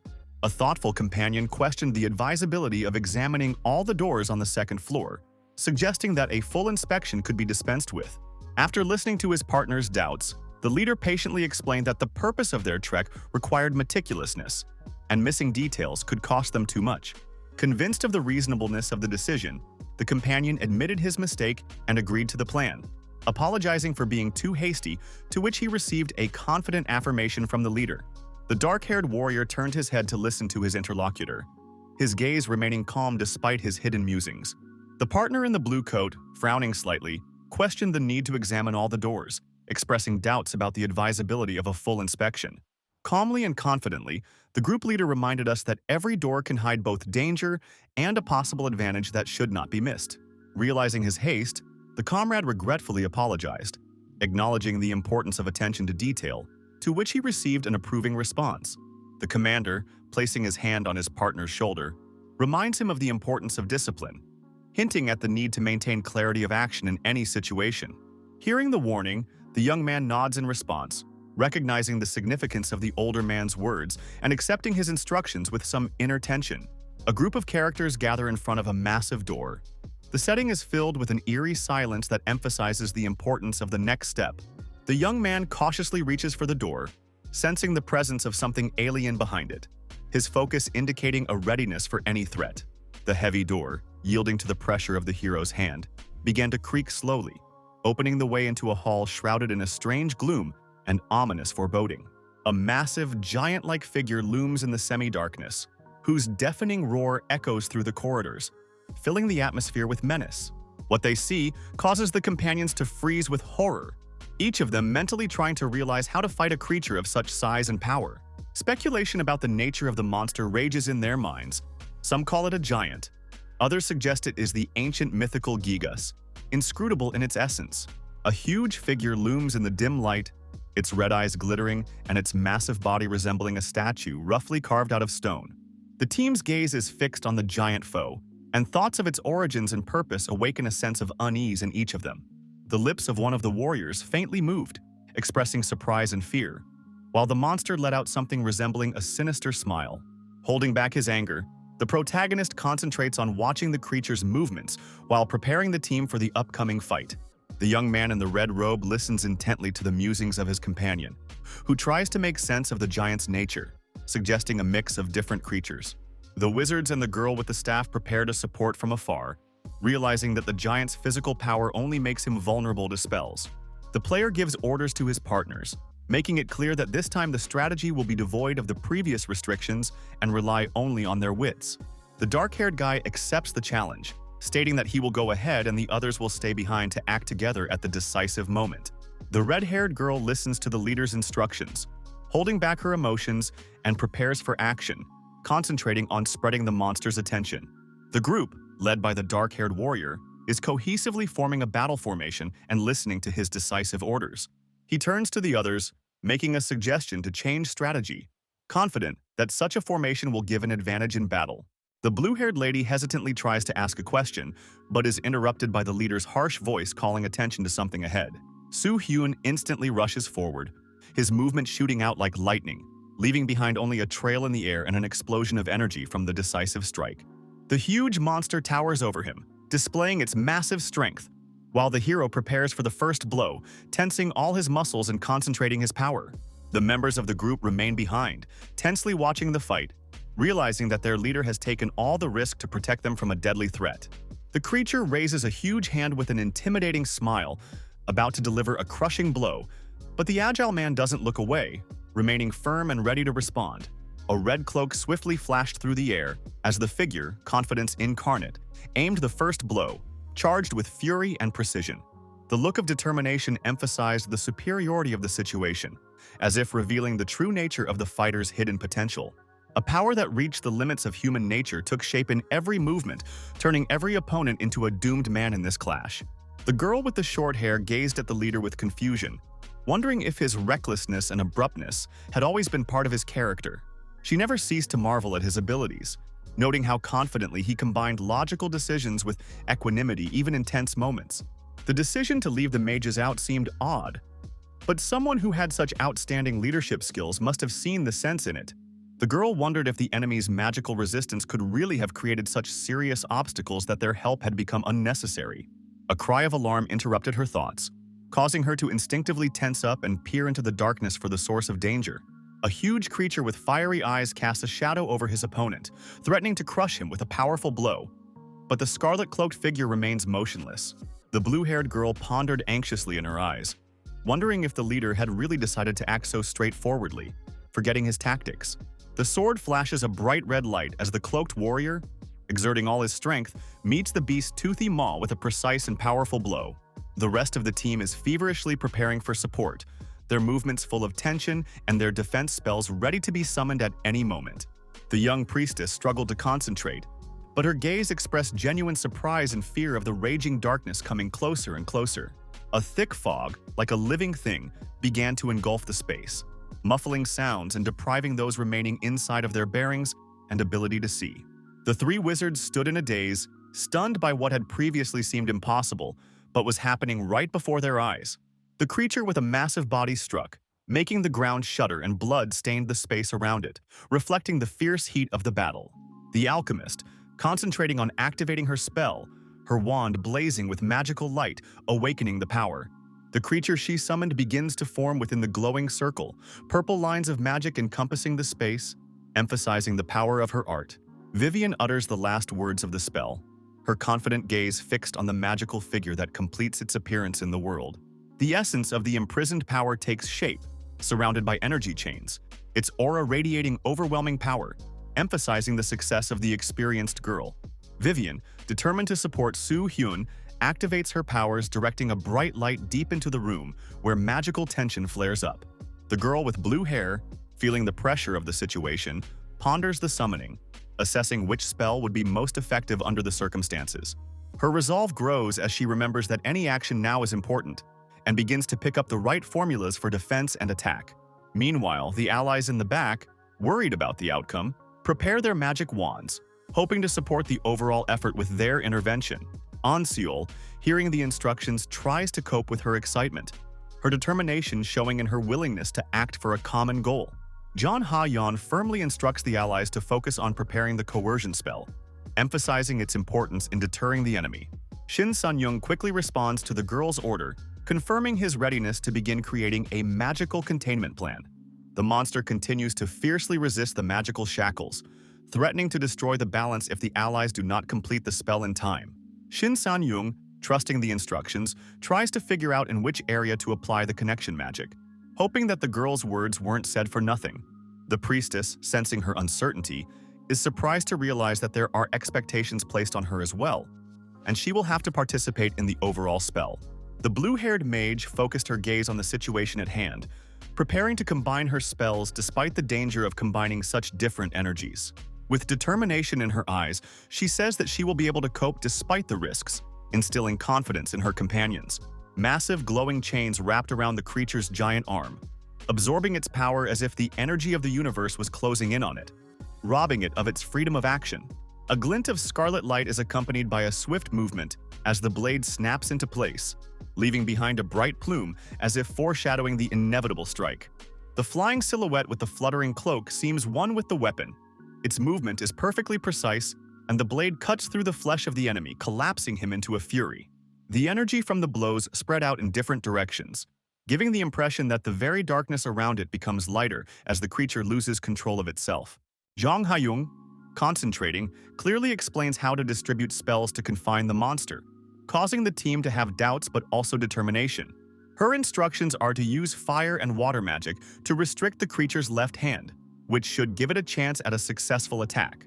The honey-haired man clenched his teeth from exertion and proceeded to form the spell, trying to suppress his fear of the difficulty of the task at hand. The girl with the staff, gathering her will into a fist, holds the staff, emitting a golden glow, tighter, and begins to utter magical words, following the given plan. The young blue-haired Magus gathers her thoughts, her confidence growing and her gaze becoming hard as crystal, reflecting her determination to act. The glow of the ice collapses in a bright flash, forming a devastating torrent of shards that rush forward with indomitable force like the teeth of an enraged beast. The man in the green robe folds his arms confidently, focusing energy for another spell, and his breathing becomes rhythmic, harmonizing with the flow of magic. The blonde looks at her companion with quiet calmness as she prepares to use the coercion spell. The golden-haired mage gathers energy in her palms, trying to concentrate and bring the spell to a perfect form despite the strain. A bright fireball formed between his fingers, exuding heat and power, ready to become part of the magical ritual of balance. The intricate pattern of the magic square begins to manifest around his figure, mesmerizing with its green glow and creating a sense of harmony. The girl with blue hair completes her elemental spell, gracefully channeling ice crystals that shimmer with cold light, ready for action. The young man with golden hair, with effort, channels magical energy into his hands, trying to maintain the balance between fire and water. Tension rises as he realizes the risk of destroying the magical balance, but his resolve remains firm despite the mounting pressure. A pattern of light and energy begins to form between his palms, filling with radiance and gaining clarity, as if the magic were obeying his will. The girl with blue hair watches the process with a confident smile, preparing to connect as soon as the spell formation stage is over. The mage looks over the spell he has created, concentrating the energy in his hands to enhance the effect, his movements precise and filled with confidence. The flames in his palms grow brighter, sparks dancing in the air, creating intricate patterns as if to emphasize his determination. For a moment the magician freezes, focused on the distribution of power, his gaze tense, but in it reads faith in his abilities and strategy.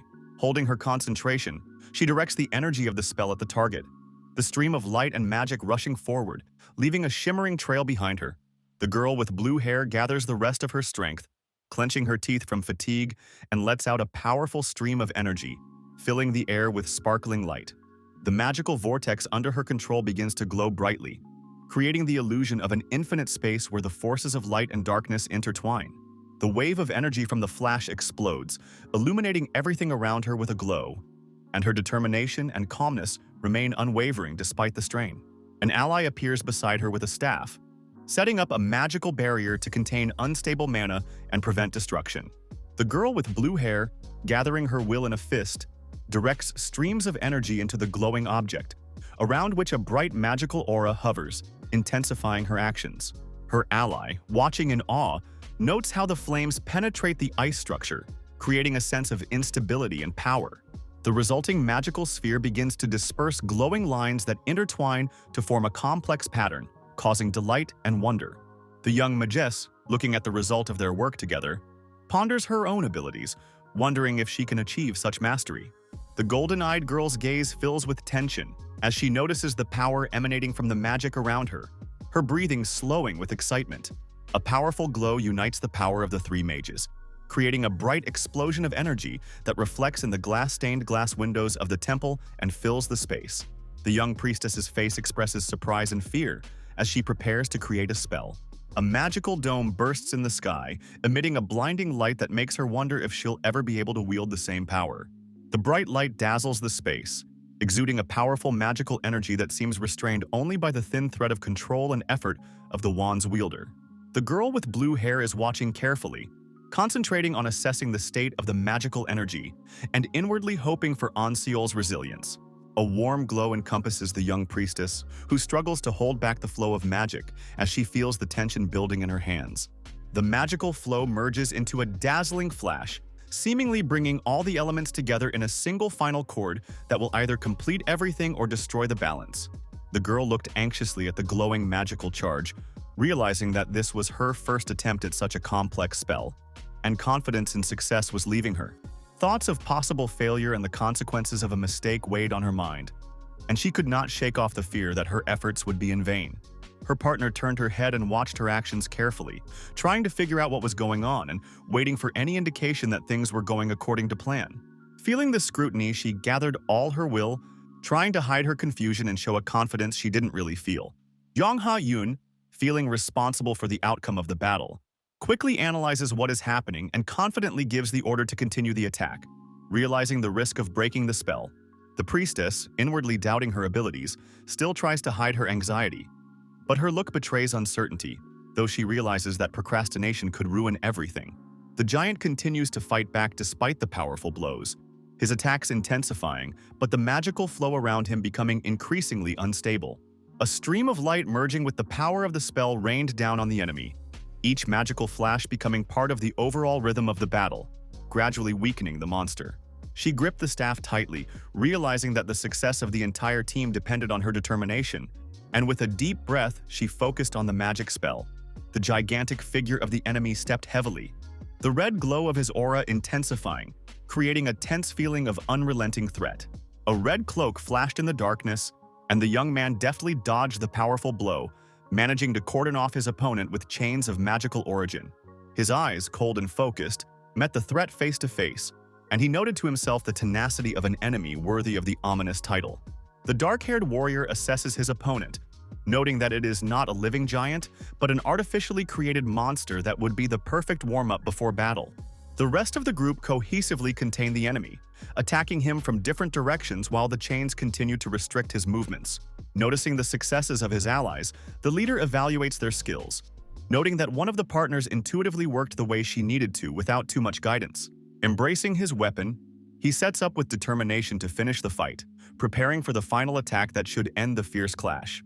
With a cold glint in his eyes, he watched as a powerful spell rushed towards the giant, the scalding light making the monster tense with rage. Gusts of magical energy cut through space, colliding with the creature's body as if testing its boundaries for strength.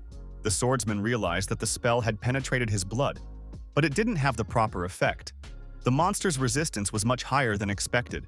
As he pondered the implications, he couldn't help but note that perhaps the decision to use this force had been a hasty one, but it was too late to retreat. The giant grinned, showing off his sharp teeth, and a sinister glint flashed in his scarlet burning eyes, reinforcing his intimidating appearance. The man's gaze tensed, and he felt the approach of a powerful attack coming from the giant, causing him to focus. The monster's massive fist, charged with bright energy, was rapidly approaching, ready to destroy anything in its path.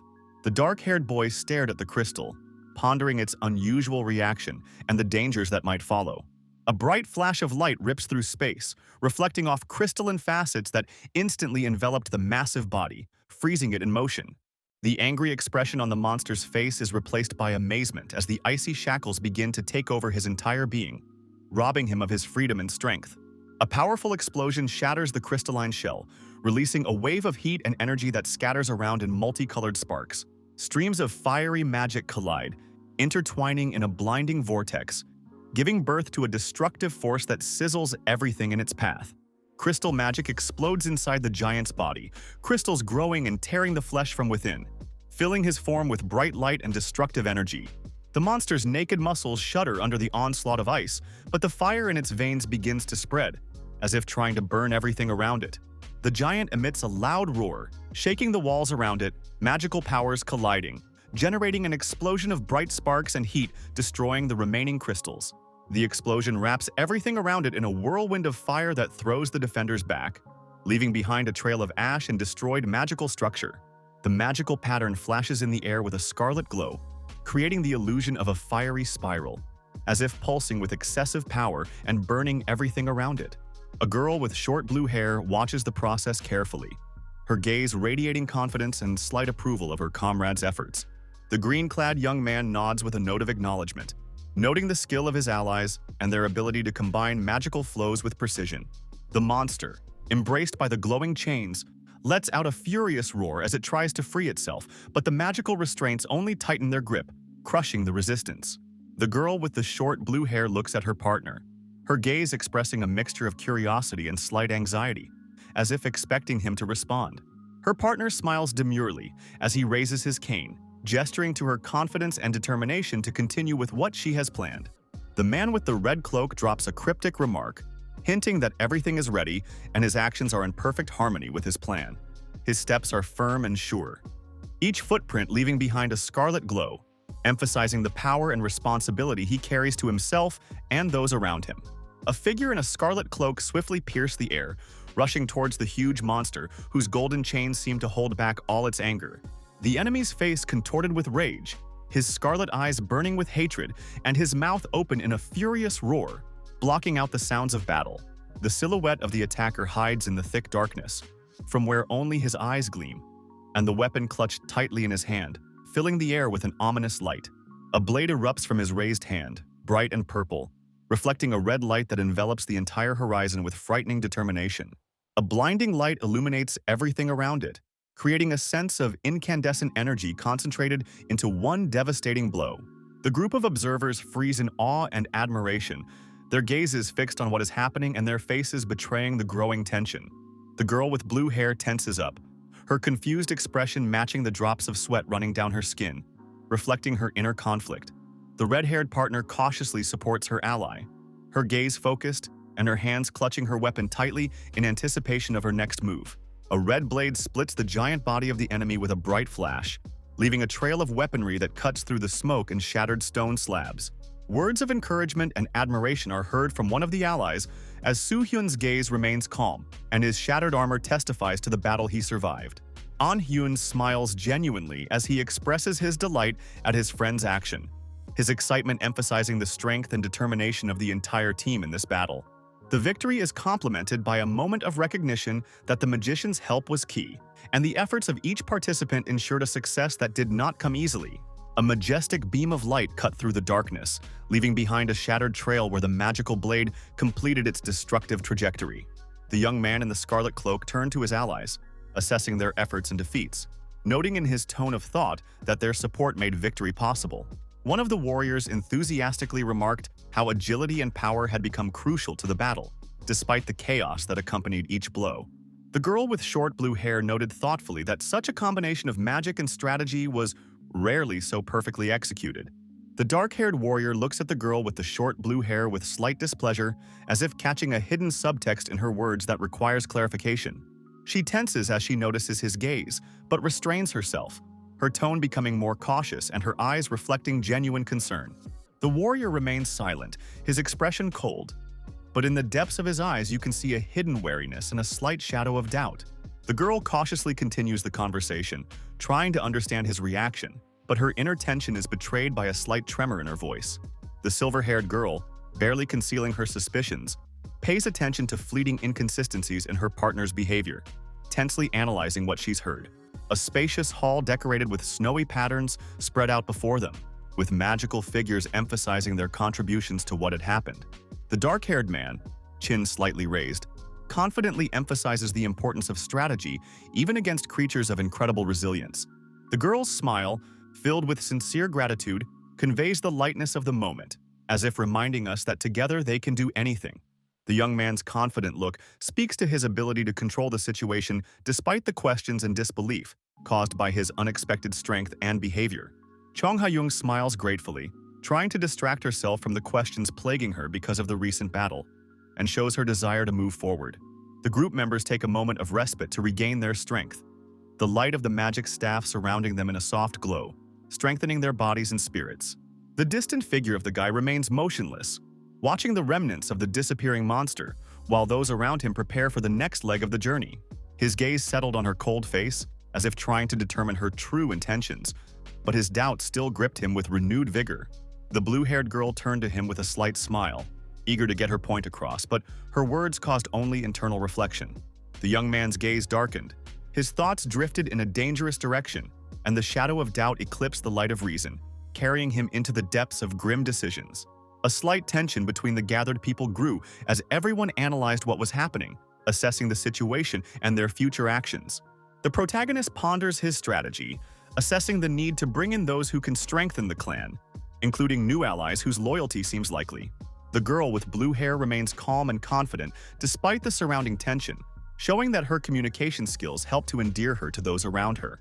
The night landscape of the fortress is shrouded in a blanket of snow, which adds depth to the moment, and the observation of the group allows the hero to draw further conclusions. The appearance of basilisks in the second room necessitates an instant reaction, as their danger clearly exceeds the previous obstacles. Crowds of amplified zombies fill the space with rumbling and screaming. Their clumsy movements seem chaotic, but in their gazes you can read the lust for destruction. The overall structure of the second floor resembles the first, but the sense of danger and the strength of the enemies is noticeably beyond the expectations of the raid participants. The teacher and his companion walk forward, looking around, but their attention is fully focused on the surroundings, where every sound could portend a new threat. The young man in the green cloak pondered aloud, trying to figure out how powerful a demon could be summoned at the cost of 100 casualties at this level. The dark-haired girl, frowning her eyebrows slightly, ponders her companion's words, and her doubt is replaced by a confident refusal that reflects her experience and knowledge. The man in the red cloak comments discreetly on the discussion, trying to further understand the nature of the threat, causing everyone around him to wonder. Pulling away from the tense dialogue, the girl irritably states that their assumptions are impossible, emphasizing her confidence in the limitations of magic. The protagonist, observing her emotional reaction, marvels at her ability to speak so calmly and forcefully about such things without hiding her surprise. The monster levels, carefully divided by users, emphasize a strict hierarchy where the top rank is comparable to those above the dukes. A demonic beast that can match the highest ranks seems insurmountable, but only one is able to resist it among those present. The protagonist's thoughts drift in silence, assessing his options if a high-ranking demon so powerful and dangerous gets in the way. The situation remains calm, and the leader decides not to cause unnecessary anxiety among the group members who are still confident. Hyun analyzes his surroundings, sensing the faint activity of the opponents in the south and north rooms. But the east side remains calm. His strategy is formed based on the direction he chooses, and the team decides to move clockwise through the halls. In the subdued light, they move forward cautiously, the sound of footsteps echoing in the stone corridors, adding to the tense atmosphere. Massive doors loom before them, hiding the unknown behind them, and Hyun and his companions carefully survey the path, preparing for possible threats. A heavy step interrupts the silence, a barely audible sound echoing down the corridor. A lean figure can be seen in the darkness, ready for a possible attack. A bright light illuminates the space surrounded by darkness, reflecting on the faces of the participants, while a magical barrier firmly protects them from any possible threat. The protagonist carefully assesses the situation, assuming the role of leader, his confident gaze aiming at the closed door. The protagonist's thoughts are focused on the entity within. His suspicions are confirmed. The enemy is activated only when in close proximity to his target. A red glow surrounded the hero's figure as he struck a powerful blow, releasing a stream of energy that cut through the darkness and dispersed its power around him. His gaze became cold and focused, images flickering before his eyes, revealing the hidden threat to be eliminated. A majestic cloaked silhouette, illuminated by a pale light, emerged from the darkness, creating a sense of unspeakable power and overwhelming presence. Bright green flames burst from the black eye sockets of the metal helmet, transmitting the sinister energy of a creature whose power surpasses all expectations. Amidst the gloom stands out the silhouette of a massive knight whose features resemble a skeleton in heavy armor, exuding an ominous aura of magical energy. Capable of combining magical and physical attacks, this creature is clearly resistant to magic, making it a particularly dangerous opponent. The sense of unease is heightened when the realization comes that the creature in front of them may be one of the results of a failed experiment in this lab. On reflection, the thought arises that attempts by local scientists to summon demons or create similar monsters were not so rare, and from that even more frightening. The brown-haired girl watches the dark night, her eyes intense, and her thoughts full of indignation at the realization that human souls were used to create this monster. The distinct sound of footsteps echoed in the reddish darkness, and a black figure approached, emitting an ominous aura as if the darkness itself was taking shape. The Soul Knight stops, the green glow in the eyes of his helmet growing brighter, giving his appearance an even more intimidating and otherworldly look. Hyun stands in front of his opponent, quickly giving clear orders to his comrades, each preparing to take their position for the upcoming battle. The silhouette in massive armor settles into thick darkness, from where bright green lights flicker, as if animated magic fills the void of his helmet. The warrior's light footsteps sound a sharp echo, his rush forward like a flash of lightning coming down from the sky with indomitable force. The flicker of the spell breaks through the darkness, emphasizing the grace of the movement, and in the same second, the figure with the spear rushes towards the enemy. Their meeting takes place in a whirlwind of flashes and sounds, where every moment seems endless, and the tension thickens to the extreme, like before a thunderstorm. The sword, which exudes magical energy, bounces off the powerful shield of the opponent with a bright glow, which remains unshaken before attacking. The hero's agility allows him to swiftly dodge the oncoming blow, his movement swiftly moving away, leaving a blurry trail behind him. The monster raises his shield, hiding behind the massive defense, his fierce gaze through the flames in his eyes radiating defiance and utter contempt. The player's eyes coldly follow his opponent's actions, his sword beginning to glow again, preparing for the next attack filled with determination and power. The man's red cloak whirled to the side as his blade brought down on his opponent's black armor with force, causing a surge of magical energy and a bright glow. The creature's eyes, filled with green-blue fire, flared even brighter, as if confirming its magical nature and inspiring alarm with its sinister power. The core in the monster's heart, glowing with cold light, began to crack under the onslaught of the attack, scattering thin lines of magical radiation around. With a devastating blow that ended the battle, the young man pronounced with equanimity that the core was defeated while the remnants of darkness slowly dissipated around him. The young man assesses the strange magical phenomenon in front of him, marveling at how powerful the aura exudes from this unusual shield covering the enemy. The majestic barrier reveals its true nature, a huge eye pulsing within it, emitting a magical glow as if penetrating the souls of the watchers. A sudden burst of energy bursts out from the center of the protective field, creating an ice lance that instantly heads towards the hero, slicing through the air. The magical projectile collides with the enemy, creating a blinding explosion accompanied by a deafening roar and fills the space with bright flashes. A mysterious light envelops the icy attack before its particles begin to disintegrate, swallowed by the black abyss as if the magic itself had lost its power. The girl with blue hair watches her spell fade away, the surprise on her face reflecting the inner shock at the unexpected outcome of her magic strike. Hyun carefully looks at his opponent's defense, pondering the strange technology that could absorb the magic attack created by such skilled scientists. The sword in his hand easily cut through the powerful barrier, shattering the illusion of the enemy's invulnerability while the energy dissipated into the air.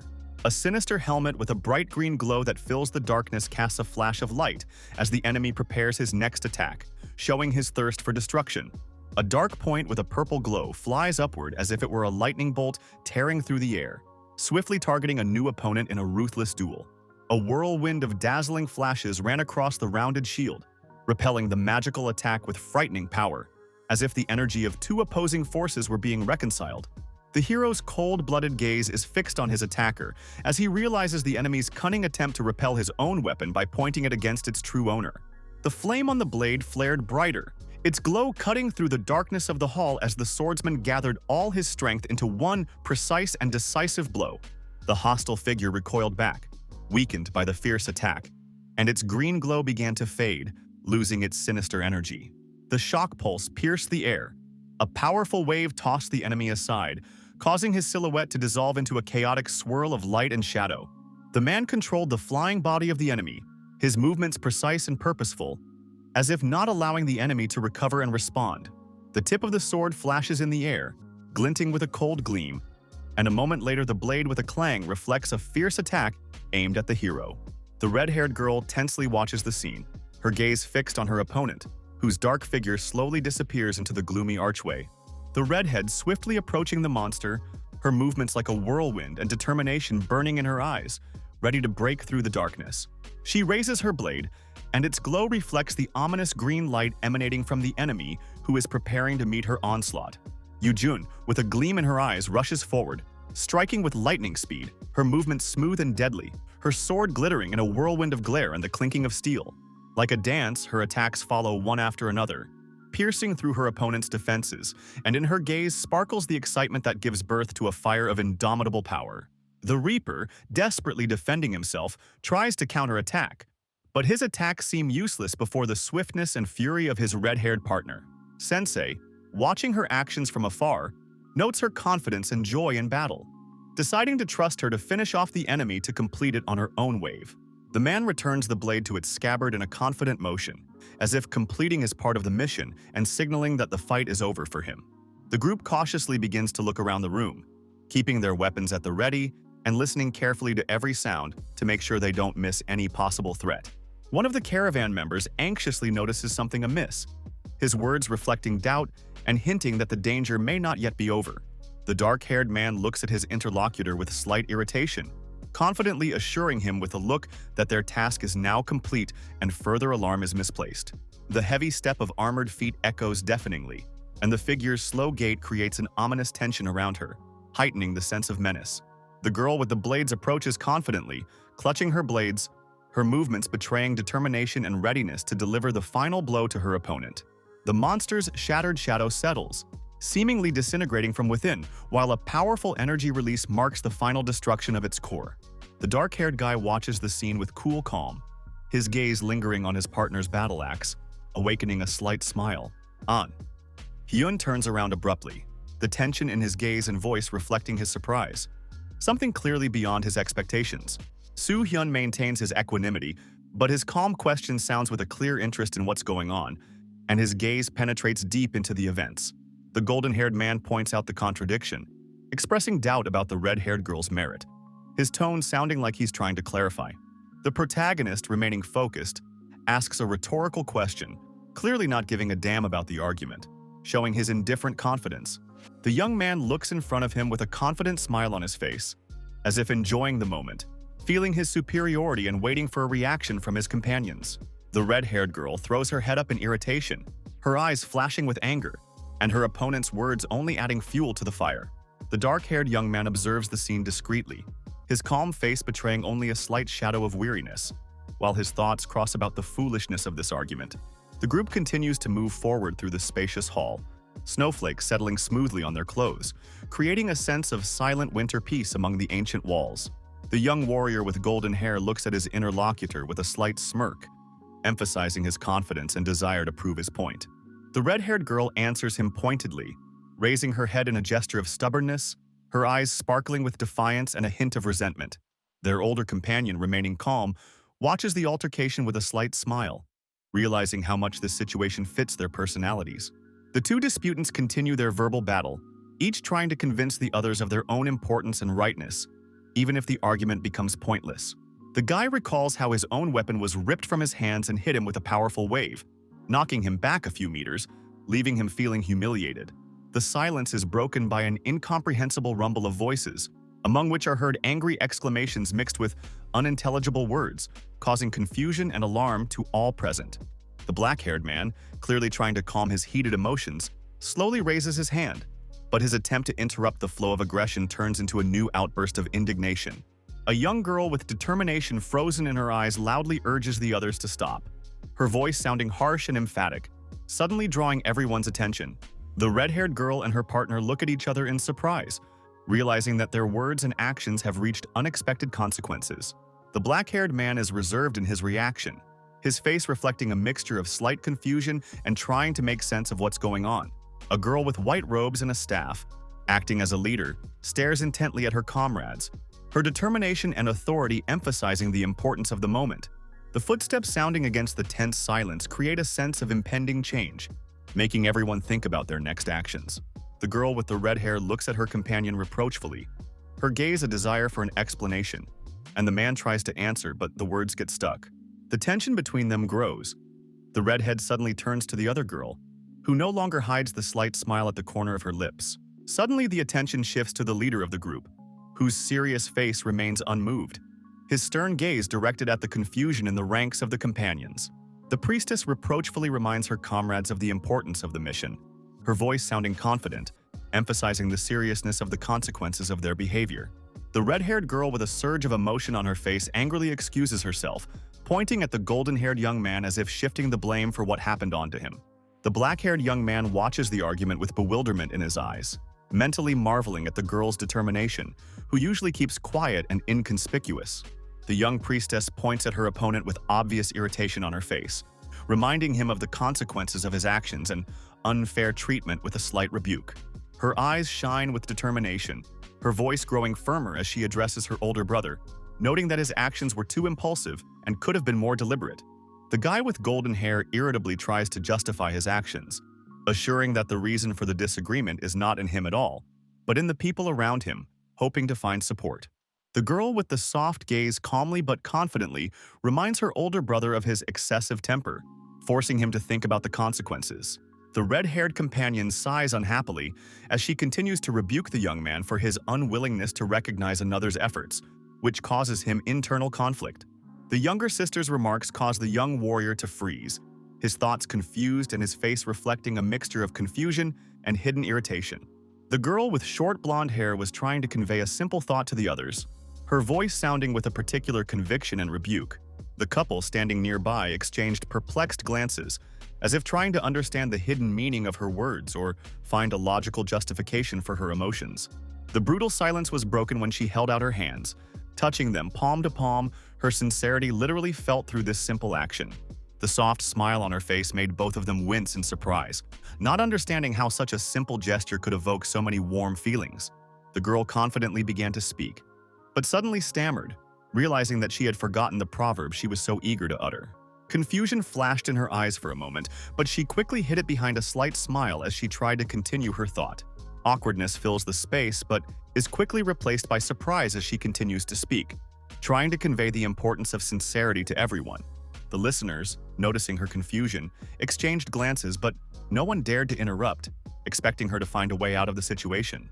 The girl with a pensive expression tries to remember the proverb, her confusion evident in the way she repeats the phrase, trying to find the right words. The tall guy involuntarily looks away, hiding his growing embarrassment, trying to remain calm, but his tense posture betrays his inner turmoil. The girl with short blue hair suppresses a laugh, hiding her face with her hand. Her companion standing next to her pretends nothing is happening, but his smile is traitorously apparent. The red-haired girl can't keep from laughing either, her attempts to look serious failing as she covers her mouth with her hand to hide her reaction. The boy, trying to remain unfazed, exhaled and closed his eyes, but his tension was betrayed by the nervous twitching of the corners of his lips. The girl in the white cloak admitted her mistake with a slight smile, apologizing for the confusion, which caused the others to laugh loudly. The redhead, unable to contain her mirth, burst out laughing, trying to draw her friend's attention to the comical moment. The girl, lowering her gaze, continued to justify herself, but noticing the reaction of those around her, only blushed embarrassedly. The girl tried to justify herself, but her words only caused more mirth from those around her, their loud laughter filling the hall, reverberating off the walls and creating chaos. The large doors of the next room opened with a muffled creak, revealing a charred floor and the faint light from the many lit candles behind them. The second room was covered in signs of battle, and the dead men sprawled across the floor testified to the completed sweep. A light breeze blowing through the doors of the third room raised dust, indicating a chaotic battle that left only the corpses of mummified enemies behind. A glance up the massive stone staircases makes one of them realize that the target is above, on the third floor, where new challenges may be lurking. The rest of the band confirms that they are fine, assuring each other that they are ready to continue both mentally and physically, despite their fatigue. The dark-haired leader, maintaining a confident expression, encouragingly remarks that each of them is ready to move on, keeping the team's spirits up. The golden-haired guy looks around with a faint chuckle, but his inner tenseness betrays a slight confusion before his next steps. The guy offered to pick up the weapons left behind by the missing knight, reasoning that the team hadn't gotten anything of value from the previous level. The image of a threatening-looking knight clad in armor left behind his sword and shield, as if those items were the last evidence of his presence. The girl in the green cloak expressed doubt, explaining that using such artifacts could be dangerous due to the entities associated with them. Her words about the risk of curses or harm from weapons formerly owned by spirits suggest the need for caution in handling such things. The dark-haired girl explains with a confident tone that weapons associated with dark energy can be unstable and will not survive the purification process, and their properties will only make things worse. She adds that the Soul Knight's weapon is already old and has low stability, so trying to clean it will only exacerbate the effects and could harm everyone. The golden-haired guy, a little disappointed, looks away silently but keeps hope alive. The leader's inner voice sounds confident as he ponders upcoming discoveries and opportunities that can bring strength and hope to his team. Hyun urges everyone to speed up, pointing to the stairs leading upstairs, trying to keep the group's morale up before the next challenge. The group walks up to a massive door that hides the third floor, and the leader clarifies that everyone must remember their role before they enter. Young Hyun and the red-haired partner exchange tense glances, showing that despite the tension, both are ready for any hardship. A girl with short blue hair watches the scene carefully, confidently holding a magic staff, her focused gaze full of determination. The couple standing in front of the massive door felt a magical pressure emanating from it, which seemed to warn them of the danger ahead, causing their hearts to race. The bright blue glow was mesmerizing in its mystical pattern, reminiscent of a magical seal locking away something ancient and unfathomably powerful. Inside the dark hall, shrouded in silence, lay the debris of bones, reminders of past battles and the fates of those who had dared to enter here before. The space around him became heavier, and every step echoed, emphasizing the tense anticipation of the inevitable encounter with an unknown enemy.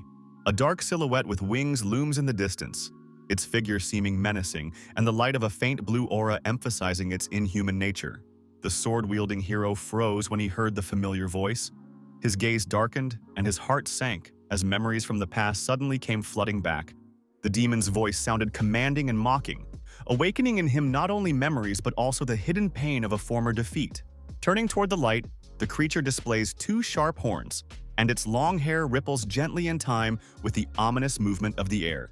A demon with an intimidating appearance fully formed, its wings spreading and the darkness around it thickening, as if to emphasize the inevitability of battle. The girl with long hair tensely looks at Hyun, addressing him with concern in her voice as if trying to bring him back to reality. The alchemist clutches her staff in her hands as she prepares to defend herself, her determination evident in her eyes despite the fear she tries to hide.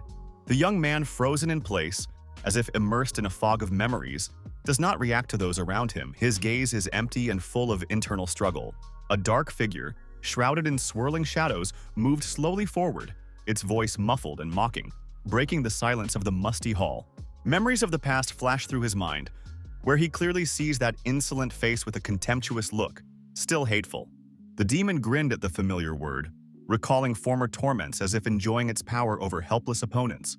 Memories rolled up one after another, chains, suffocating fear and humiliation, each moment seeming to come alive and pierce his mind again. The young man's eyes reflected fear and confusion as he realized that what was happening was not a figment of his imagination at all, and was a cruel reality. The figure of the demon, shrouded in thick darkness, stood motionless, as if waiting for an answer, and its eerie silhouette inspired an unbearable tension. The creature's deep, low voice sounded like a challenge, demanding an explanation and emphasizing its contempt for the intruders. A contradictory feeling swept over the warrior, where fear and the desire to prevent the demon from enjoying his greatness mingled. The hand that clutched the hilt of the sword tensed, as if gathering all resolve in the face of an impending threat, and the weapon glinted with the cold light of steel. A voice full of anxiety and indecision sounded nearby, betraying the despair that overwhelmed those gathered looking at the enemy. The dark figure opposite raised its head, hiding its face behind the shadow of a hand, from which distorted sounds were heard that filled the air with tension. As his gaze grew heavier, red eyes glowed in the half-light, betraying an unnatural joy and eagerness to meet whoever stood before him. The demon grinned with an arrogant expression, his gaze sliding over his companion as if assessing how unworthy of attention he was. A dark silhouette with long golden hair and imposing horns stands proudly erect, emphasizing its superiority over anyone who stands before it. His voice sounds calm and confident, but you can clearly hear the contempt in it, emphasizing how superior he thinks he is to everyone else. The devil's words, filled with undercurrents of anger, sound a sharp challenge, expressing absolute dislike for the inferior being. The three watch the demon, realizing the gravity of the situation, for his status and power inspire fear, despite his apparent arrogance. The demon declares his status with a mocking smile, emphasizing superiority and the assurance that no one present is a threat to him. The hero silently stares at his opponent, showing no fear or doubt, his gaze full of confidence and determination to finish what he started.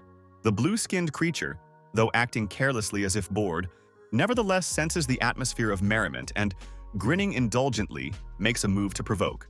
A grim grin runs across the young man's face as his gaze, full of contempt, rests on the demons surrounding him, creating a sense of ominous calm.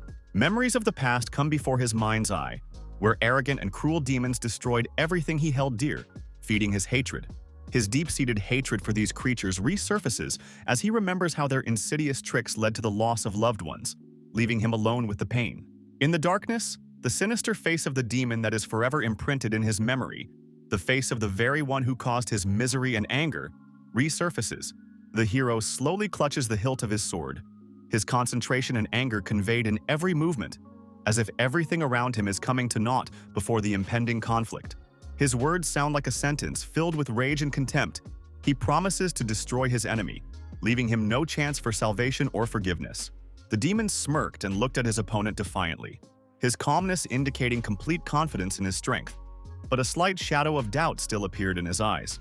Subdued comments are heard from the caravan side, their hesitation reflected in wary looks, though none of them dare to raise their voices. The man with the horns circles the space with his hand and pronounces his decision, which reflects his arrogance and cruelty, emphasized by a sinister smile. The cloaked man turns around and gives a cold reply, expressing contempt and sarcasm, which awakens a new wave of rage in his opponent. The winged creature's deep gaze expresses a mixture of annoyance and contempt, showing how he underestimates his opponent despite his confident demeanor. Dark energy rapidly condensed, lashing out in the form of an ominous hand that exuded menace and the promise of destruction. The group, sensing the growing power, instinctively retreats, trying to maintain formation, but fear slips into their gazes despite their determination. The demon, towering over everyone, shows his contempt for his opponents, claiming that he has shown enough mercy and is not going to spare anymore. The evil in the creature's gaze intensifies. He taunts his enemies, offering men to humiliate themselves before him to receive a quick and painless death.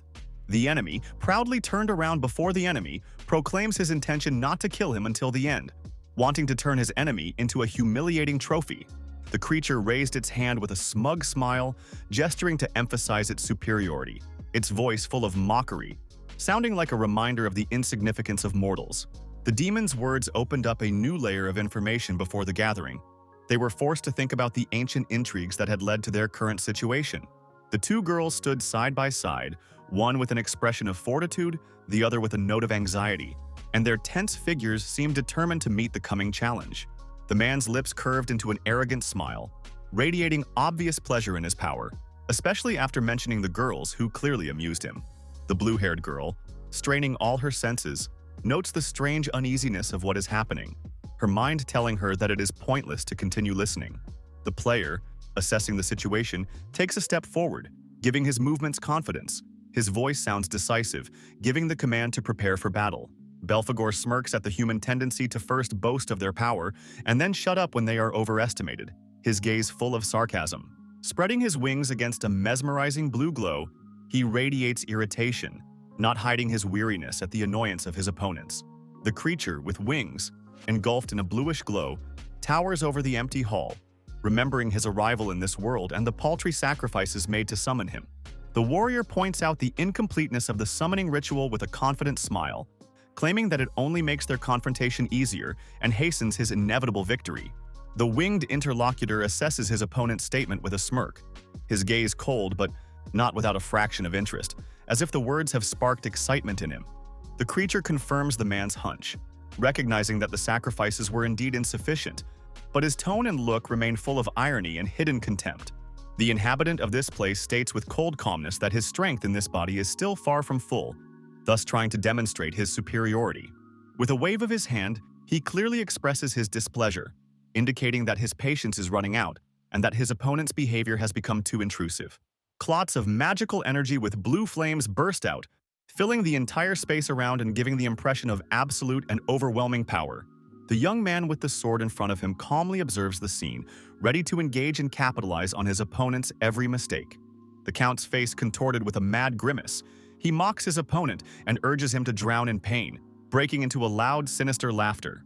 The other combatant's gaze becomes focused, reflecting a determination to use latent power to counter this threat.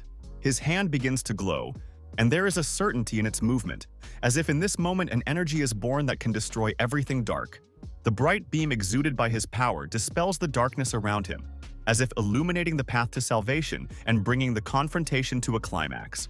A blast of blinding light rips through space, and the energy rushes upwards, casting a blinding glow and a sense of imminent disaster all around.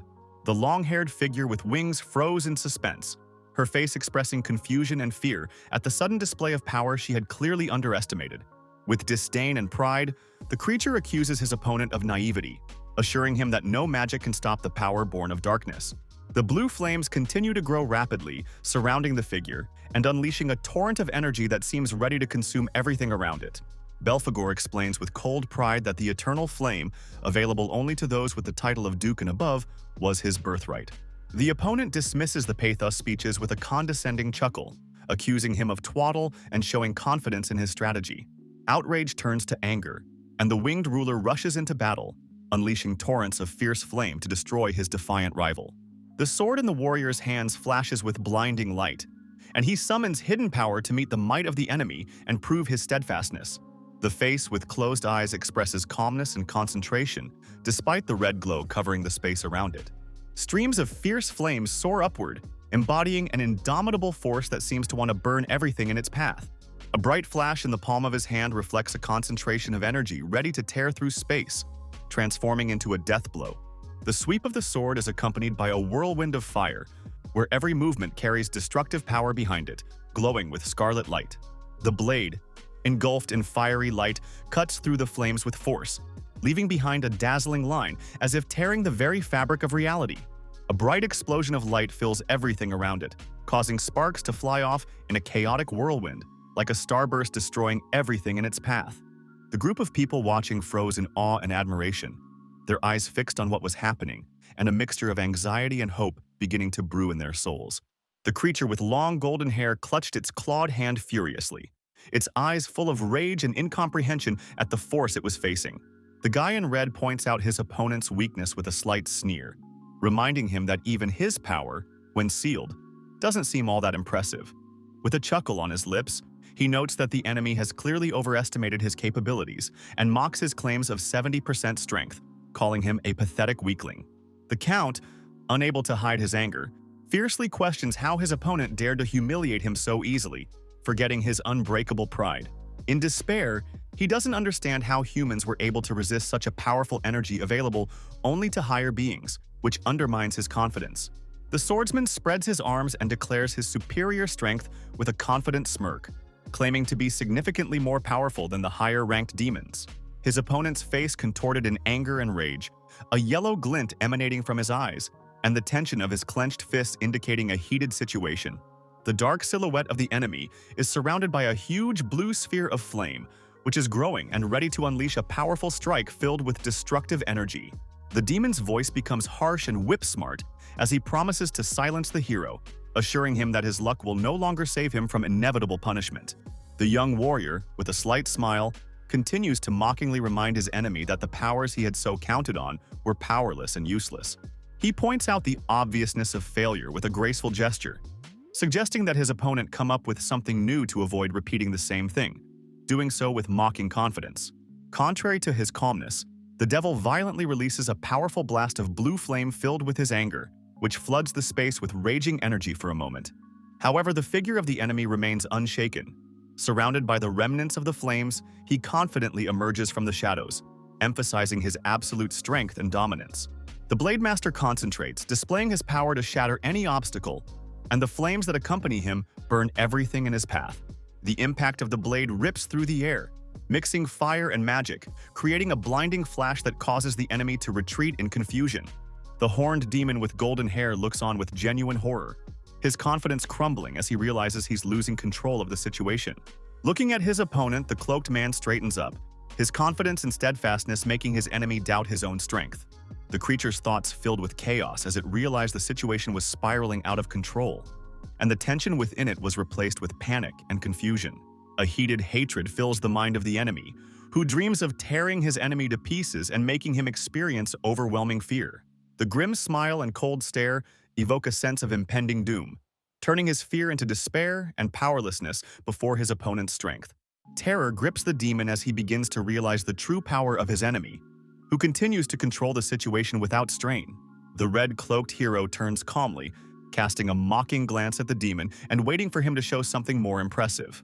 The golden-haired man with golden hair is clearly confused, not understanding what his opponent is talking about, his voice shaking with nervousness and doubt.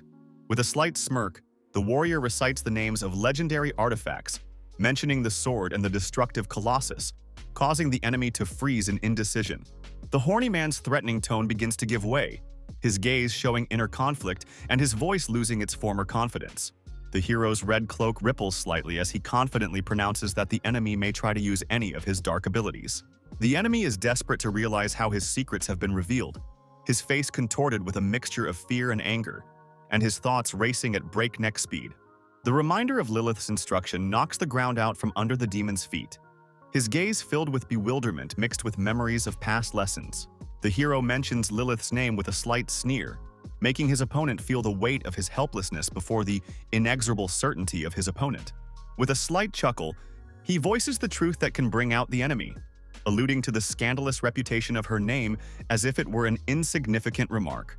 The angry grimace and clenched teeth show the rage bubbling up inside the creature, which is ready to lash out, not caring about the consequences. With wings spread out to the sides, the enemy lets out a bright stream of power, filling the space with harsh light and chaotic energy. The young man's cold gaze is directed forward. His calmness and taciturn reaction to what is happening only emphasize his confidence in his own abilities. The magical aura surrounding the figure with wings flashed with a blinding purple light, upsetting the balance of space and causing the air to vibrate. A group united for the sake of confrontation notices the lines of reality warping, dividing them and threatening to throw them out of a stable dimension. The leader's voice pierces through the chaos, ordering Hyun and Yoo-jun to prepare for a general attack and take up positions while the others try to realize what's going on. Words spoken with confidence cut off any doubts, emphasizing the intention to deal with the enemy personally, forcing the others to step aside. The creature's arms reach upward, creating the illusion of ghostly shadows that begin to absorb the surrounding energy, amplifying the menacing aura around it. His head rolls back and his scream makes the air shake, and the energy of the spell reaches its peak, splitting the silence with a devastating sound. The entity is surrounded by a vortex of incredible power, a stream of glowing magic bursting within, his hair fluttering like tongues of flame in the center of the chaos. The man in the red cloak casts a stern look at his allies, demanding their silence and firmly dismissing them, showing that he is ready to deal with the impending danger himself. Purple hands that exuded destructive magic rushed upwards as if trying to reach the heavens, turning into a symbol of power and madness. The antagonist makes a sharp, hoarse sound, his face contorted with tension and his golden hair framing an expression of pained determination. Streams of darkness envelop his figure, amplifying the Colossus of Destruction spell that reflects the full power of his sinister intentions. The hero watches with a serious expression, realizing that the power of the spell can destroy everyone around him if he doesn't stop the enemy. The creature, aware of a growing sense of fear it cannot explain, vehemently denies its own doubts, failing to recognize the superiority of the enemy. It comes to the conclusion that in its incomplete form, it will not be able to use the force to its full potential, but still decides to complete what it has started. Thoughts of how the enemy was able to destroy his flames flashed through his mind, and a powerful stream of energy was being prepared to deal with him finally. The spell is complete, and the only thing left to do is to direct it at the target, which forces the tension to reach a tipping point. The aura emanating from the person at the center of the vortex fills the air with a heavy sense of unease, as if nature itself were foreshadowing an inevitable end. My breathing quickens, and in that moment there is a sudden fear, as every muscle in my body feels the vibration of incredible power around me. The question of his own mortality flashes through the mind of a being who has never before been subjected to even a hint of weakness or doubt. The ginormous figure realizes the imminent impact is approaching, and every detail of what is happening seems to slow down before the inevitable denouement. The sturdy steps of a man clad in armor are accompanied by a whirlwind of energy that subdues everything around him.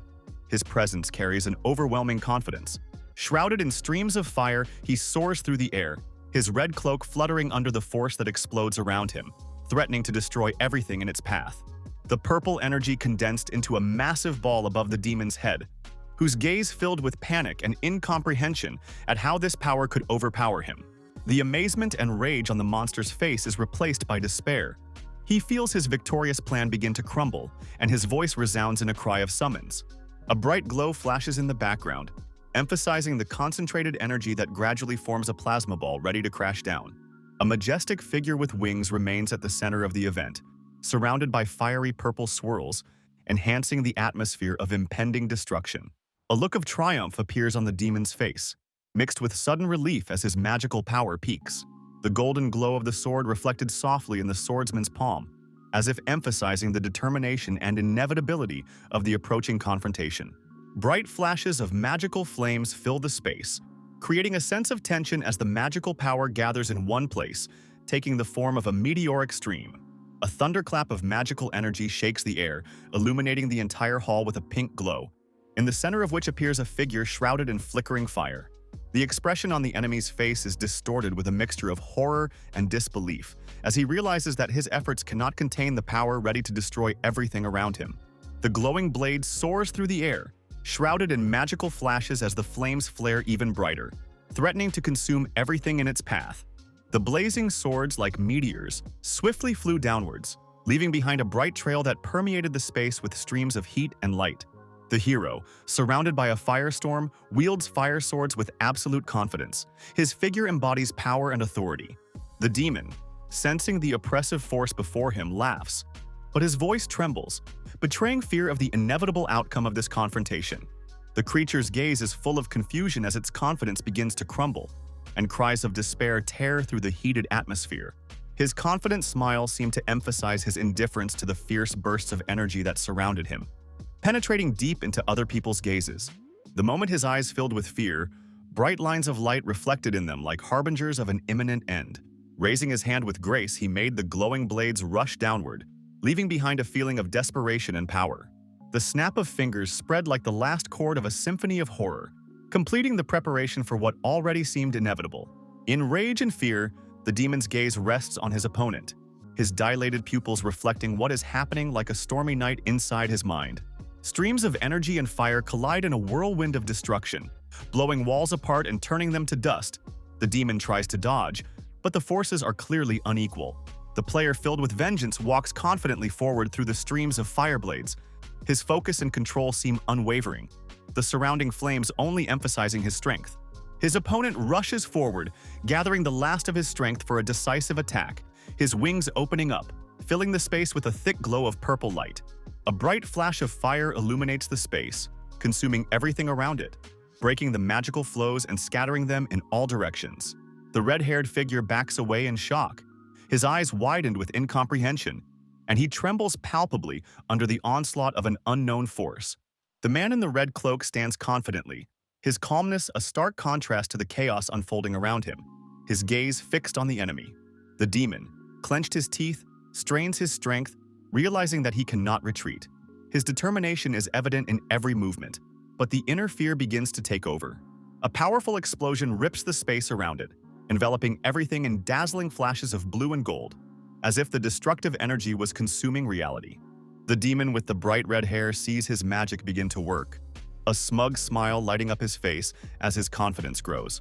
His opponent's eyes widen at the unexpected blow, and a loud shriek echoes through his head, shattering what remains of his calm and will to fight.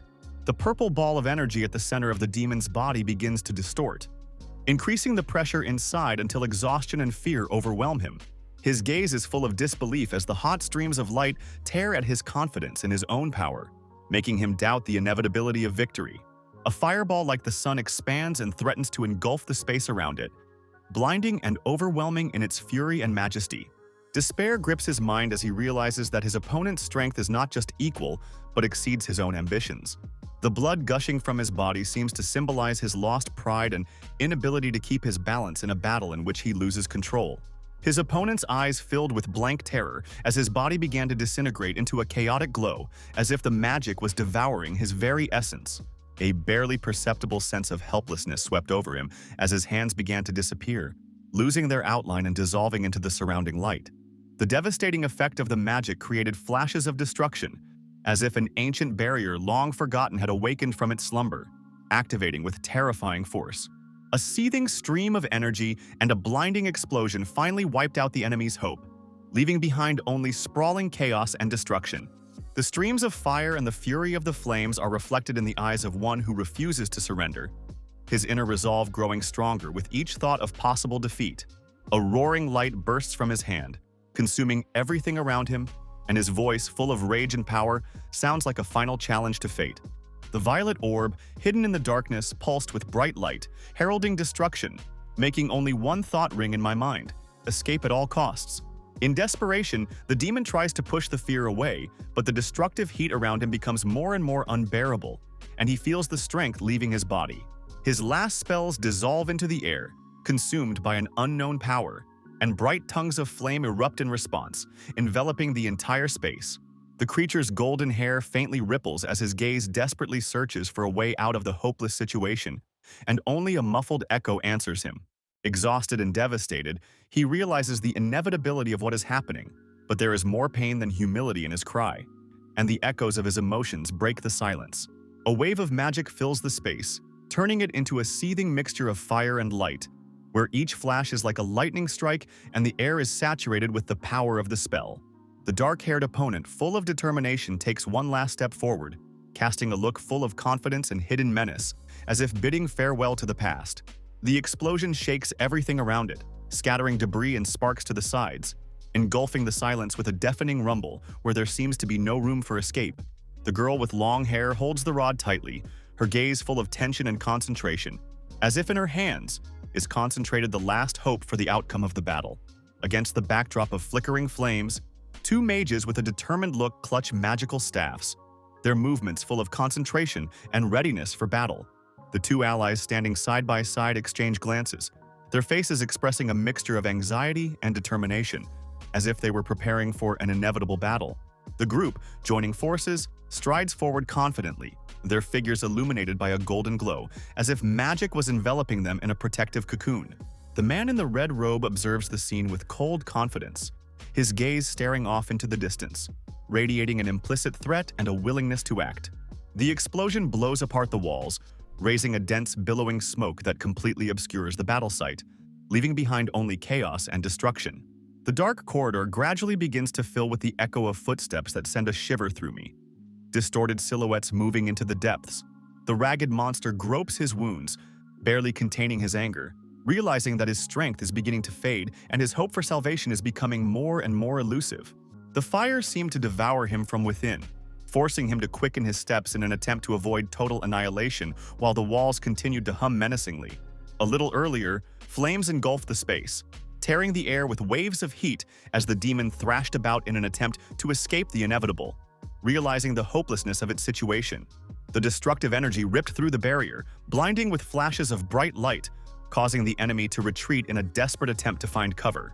The spatial rift vibrated violently, creating a sense of impending chaos, and the creature collapsed, unable to withstand the pressure of the collapsing dimension. His gaze darted around in search of salvation, reminding himself of the hidden shelter that could give him one last chance at survival. The demon struggles to walk up the hallway, his thoughts clinging feverishly to the only hope that all the monsters have already been destroyed, leaving him free to act. The strength leaves his body, which falls to the cold stone slabs as if hamstrung, reflecting the internal struggle tearing his consciousness apart. His fingers, trembling, touch the ground as he kneels down, trying to concentrate on feeling exactly where the object he wants is. A few minutes pass, but the demon's mind is once again sharpened on the target despite the pain, forcing his body to move, though his wounds still bleed. The rush to find the place he was looking for confuses the demon, causing him to flit irritably among the dark corridors in a futile attempt to speed up his search. The dim light from his clawed hand touches the floor, where the reflection of the glint promises that the target is near, filling his mind with the anticipation of a long-awaited find. The demon's jubilation bursts out as his eyes finally snatch what he's been searching for, and joy overflows, filling his heart with a brief euphoria.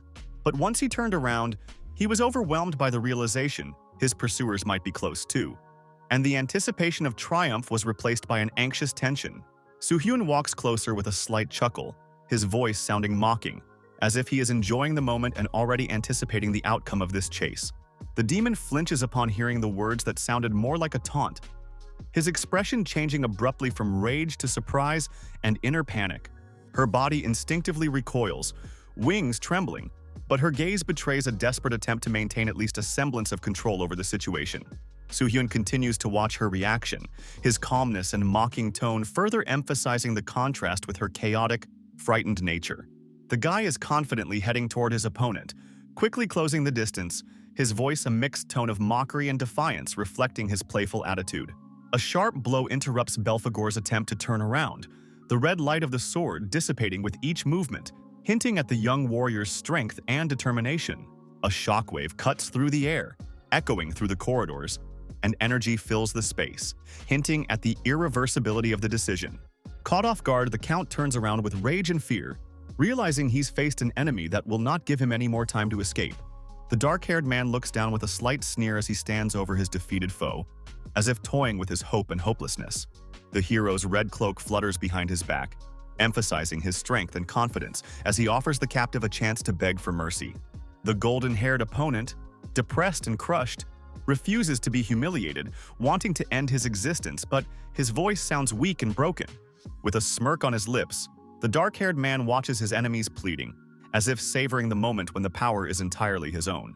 The man in the scarlet cloak towered over his lying opponent, coldly and confidently acknowledging the power, but pointing out its insignificance before true masters with contempt.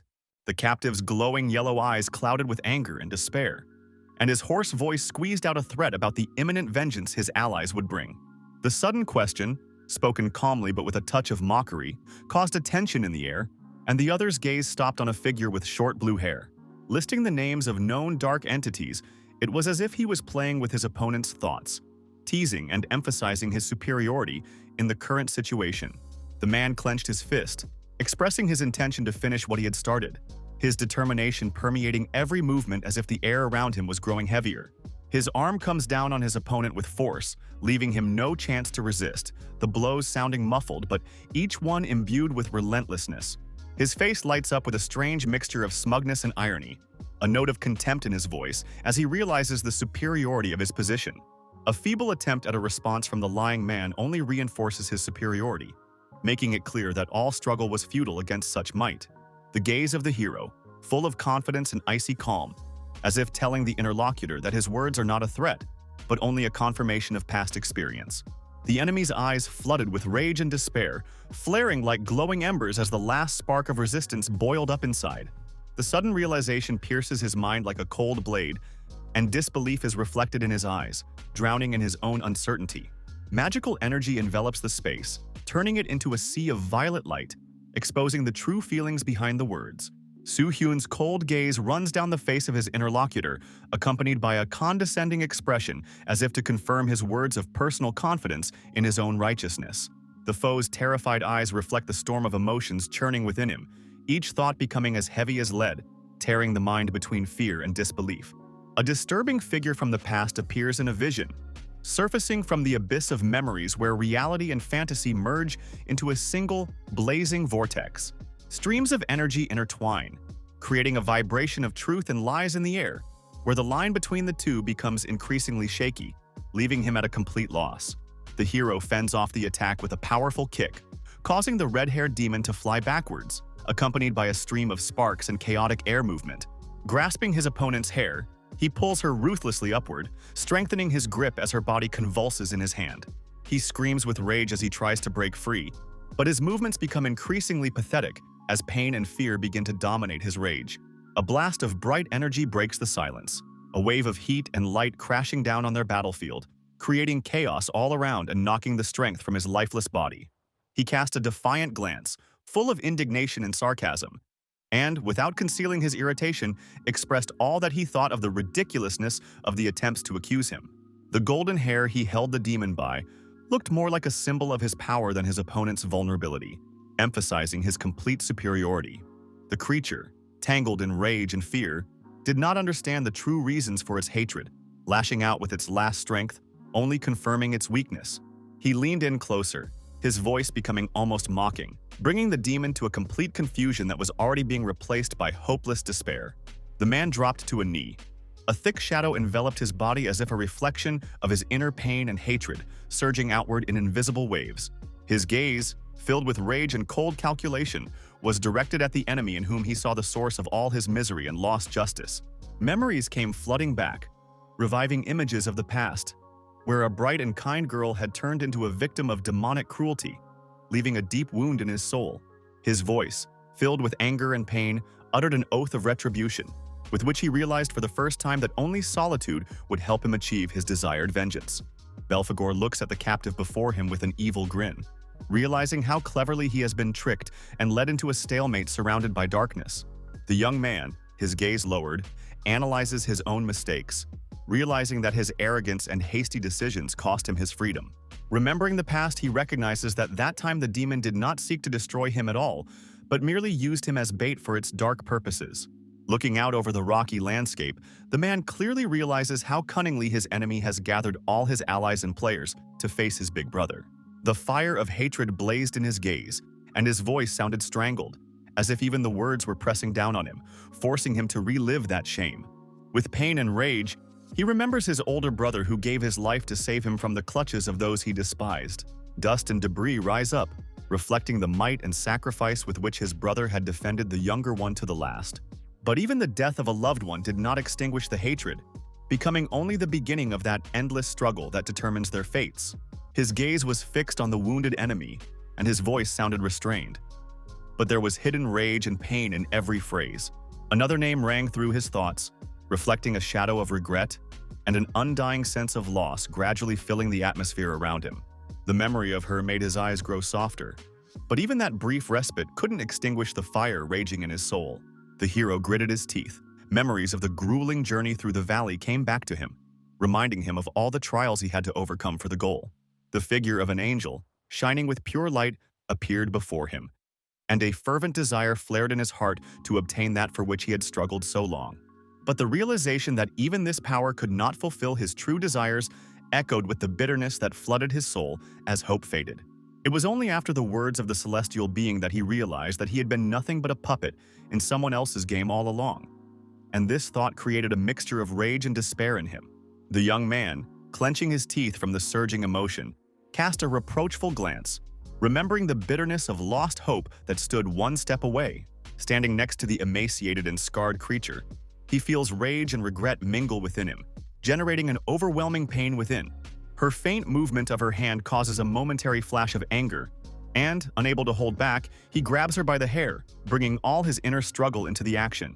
His scream breaks the silence, increasing the tension around him as he blames her for his losses, dwelling on the memories and deep guilt of all that has happened. The dark-haired man's gaze is cold, but you can hear a faint relief in his words, as if meeting the enemy here was an unexpected gift to him. The lying red-haired girl tries to rise, but the dark warrior's foot, firmly pressed against her head, mercilessly returns her to the dusty floor. The warrior's red cloak develops against the dark walls, and a restrained rage can be heard in his voice, ready to break through the seemingly calm determination. Starlight streaming through the windows illuminates the scene, emphasizing the contrast between his unwavering determination and her exhaustion, capturing the moment of their confrontation. The man's gaze becomes cold and determined. The words he utters carry the final point in this protracted struggle, cutting off the path to reconciliation. A deafening crunch is heard beneath the redhead's feet, blood dripping onto the stone slabs, reminding her of the ruthlessness of what is happening. Her broken body loses strength, her hair blends into a bloody stain on the ground, and the surrounding silence seems oppressive, pressing down on everyone around her. The hero, exhaling heavily, leans forward slightly, his shoulders shaking from the overflowing mixture of emotions he's carefully hiding. His fingers gently reach for the object emitting a purple glow, as if groping the air, as if in doubt as to whether to break this unsettling silence. Decisively lowering his foot, he crushes the mysterious object, in an instant releasing a flash of dark energy that bursts around in ominous flashes. As he sits over the body, he ponders how the act was not as profitable as intended, but still finds his pragmatic justifications for it. Bright scarlet and golden curls spread helplessly around, colored in bloody hues as if to symbolize all that was lost and unattainable. A hand covered in traces of magic reached for the shining object hidden among the debris, while a dark aura seemed to come to life around it, vibrating in time with its energy. A firm step presses down on a piece of broken horn, from which a stream of purple light begins to emanate, breaking the silence and surrounding everything around it with bright flashes. With a slight chuckle, he raises his find above his head, watching as the purple sphere exudes a powerful glow through the darkness of the ancient vaults. His gaze gleams with predatory delight as he clutches the orb in his hand, realizing the value of prey that promises incredible opportunity and power.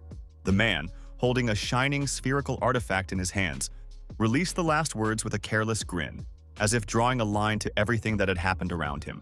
A mutilated body lies on the floor, with the remnants of a once powerful being barely visible, the shimmers of light only emphasizing its end. His gaze, full of self-confidence and a slight sneer, is directed forward, his thoughts slipping between the feeling of victory and estimating the value of the spoils. The bloody streams flowing across the ruined surface quietly disappear into the shadows, symbolizing the end of this tragic scene. The character's eyes glittered with cold understanding when he saw the weak attempt to feign defeat, and his lips curved in a grin reflecting contempt. A hand cautiously descends towards the source of the red glow, extracting something of hidden power and mystery from the chaos of battle. The hand with the sharp claws twitched faintly, betraying a desire to live despite his opponent's clear advantage. A sarcastic look of disdain slides over the figure of the enemy, and words filled with sarcastic confidence burst forth, putting a stop to the illusion of false victory. The fiery vortex swirled with incredible force, swallowing everything in its path, spreading bright flashes of light and blinding radiance as if erasing reality. The radiation emanating from the blazing center covers the space, causing the figures around them to dissolve in the heat, as if turning them into particles of ash. Alternating bright flashes and devastating blows plunge the surroundings into chaos, where every sound and movement merges into a seething element. The shadow in the flames, taking shape, begins to laugh in a loud and caustic voice, emphasizing the futility of trying to resist its power. The fire rained down with fury and swirled in a whirlwind, completely consuming his enemy and erasing his presence as if he had never existed. The orange flames dissipated, leaving behind only a trail of smoke and the silhouette of a warrior who, having recovered, looked up to the vaults of the hall. His eyes filled with cold calm gave away the realization that victory was complete, and the demon no longer threatened his world. A brief silence was replaced by movement as he stood up confidently and ran his hand over his dusty cloak, preparing for his next move. Carefully scanning the surrounding space with his ability, he makes sure there is not even the slightest trace of the enemy's presence, feeling cold satisfaction at what he has done. His upward gaze reflects a mixture of weariness and thoughtfulness as he ponders whether the goal achieved has brought inner satisfaction or only a sense of emptiness.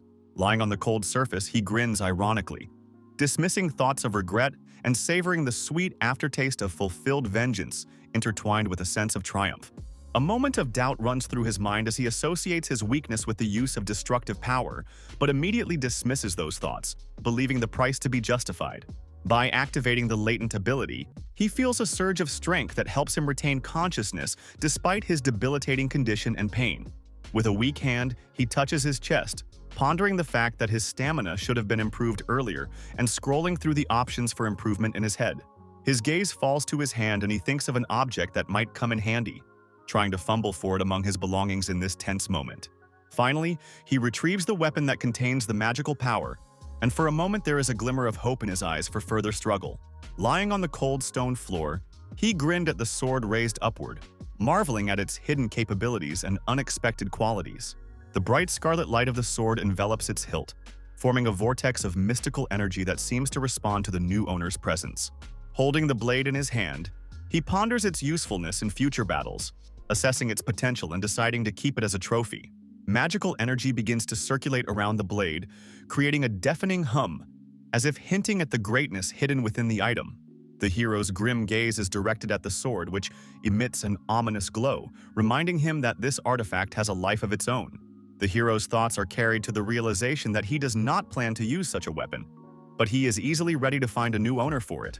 The severity of what's going on has him thinking about his team, who may continue to await his return at another level. He lies on the cold stone surface, pondering the meaning of further action, but decides to rest a little longer before getting up. Consciousness begins to fade and his gaze clouds over, leaving only a vague outline of reality before his eyes, as if the world is becoming unreachable. In the moment between reality and oblivion, scraps of memories flash through his mind, bringing him back to the events that brought him to this moment. Images of battle, flashes of magic, and enemy rage flash by, mixed with a sense of his own weakness and misguided decisions. One last thought slips through the darkness: the realization that the fight is not over, and he must return despite the pain and fatigue. His hand, gripping the hilt of his sword tightly, reflected determination and complete concentration. Every muscle tensed, ready for the next move.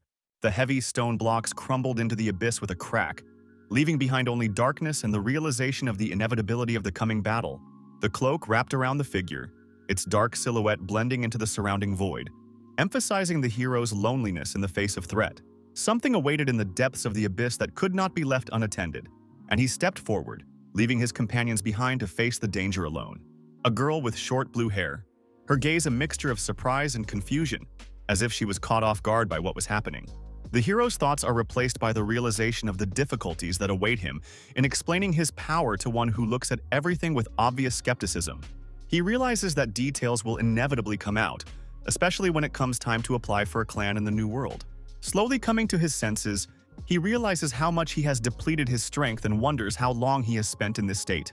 Slowly regaining consciousness, he feels the softness of the fabric and warmth beneath him, completely not expecting such comfort after all that has happened.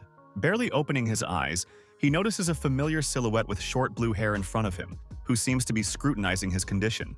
He tries to sit up, but the weakness in his body reminds him of his recent exhaustion, causing him to freeze for a moment and focus on what's happening around him. Thoughts of past events rush through his mind, and he wonders how long he's been lying here while his partner has been watching him.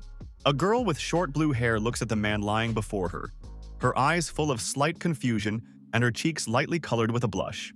The man opens his eyes and slowly realizes his position, noticing the figure in blue and white above him, his gaze full of slight surprise.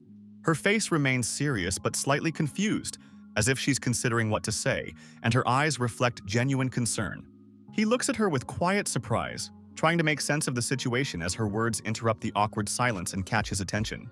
The awakened man slowly realizes that his head is resting on a soft surface, and in front of him stands a girl with short silver hair whose face expresses slight embarrassment.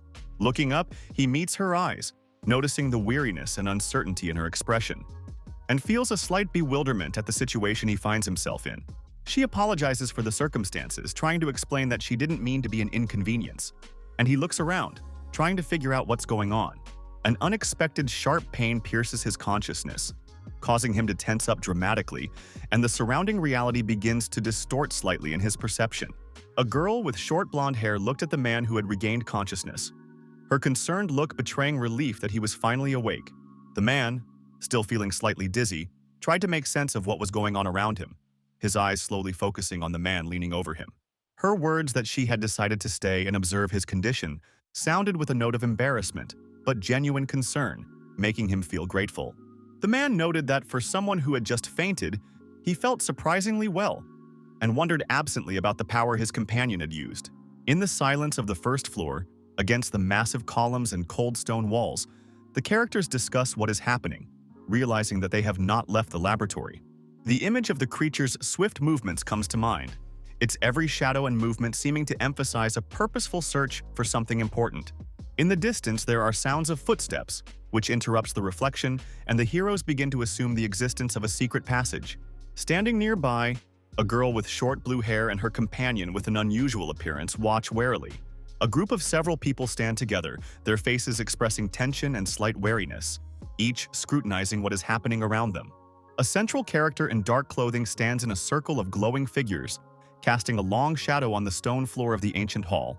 The young man reflects on the predictability of the situation with a cold stare, his thoughts reflecting confidence in his actions and observations.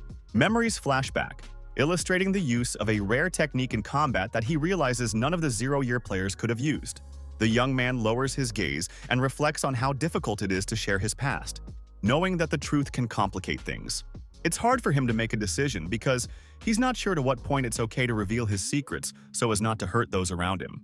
His thoughts intertwine with memories of Code Zero and what it means to be back, leaving a feeling of heaviness on his soul.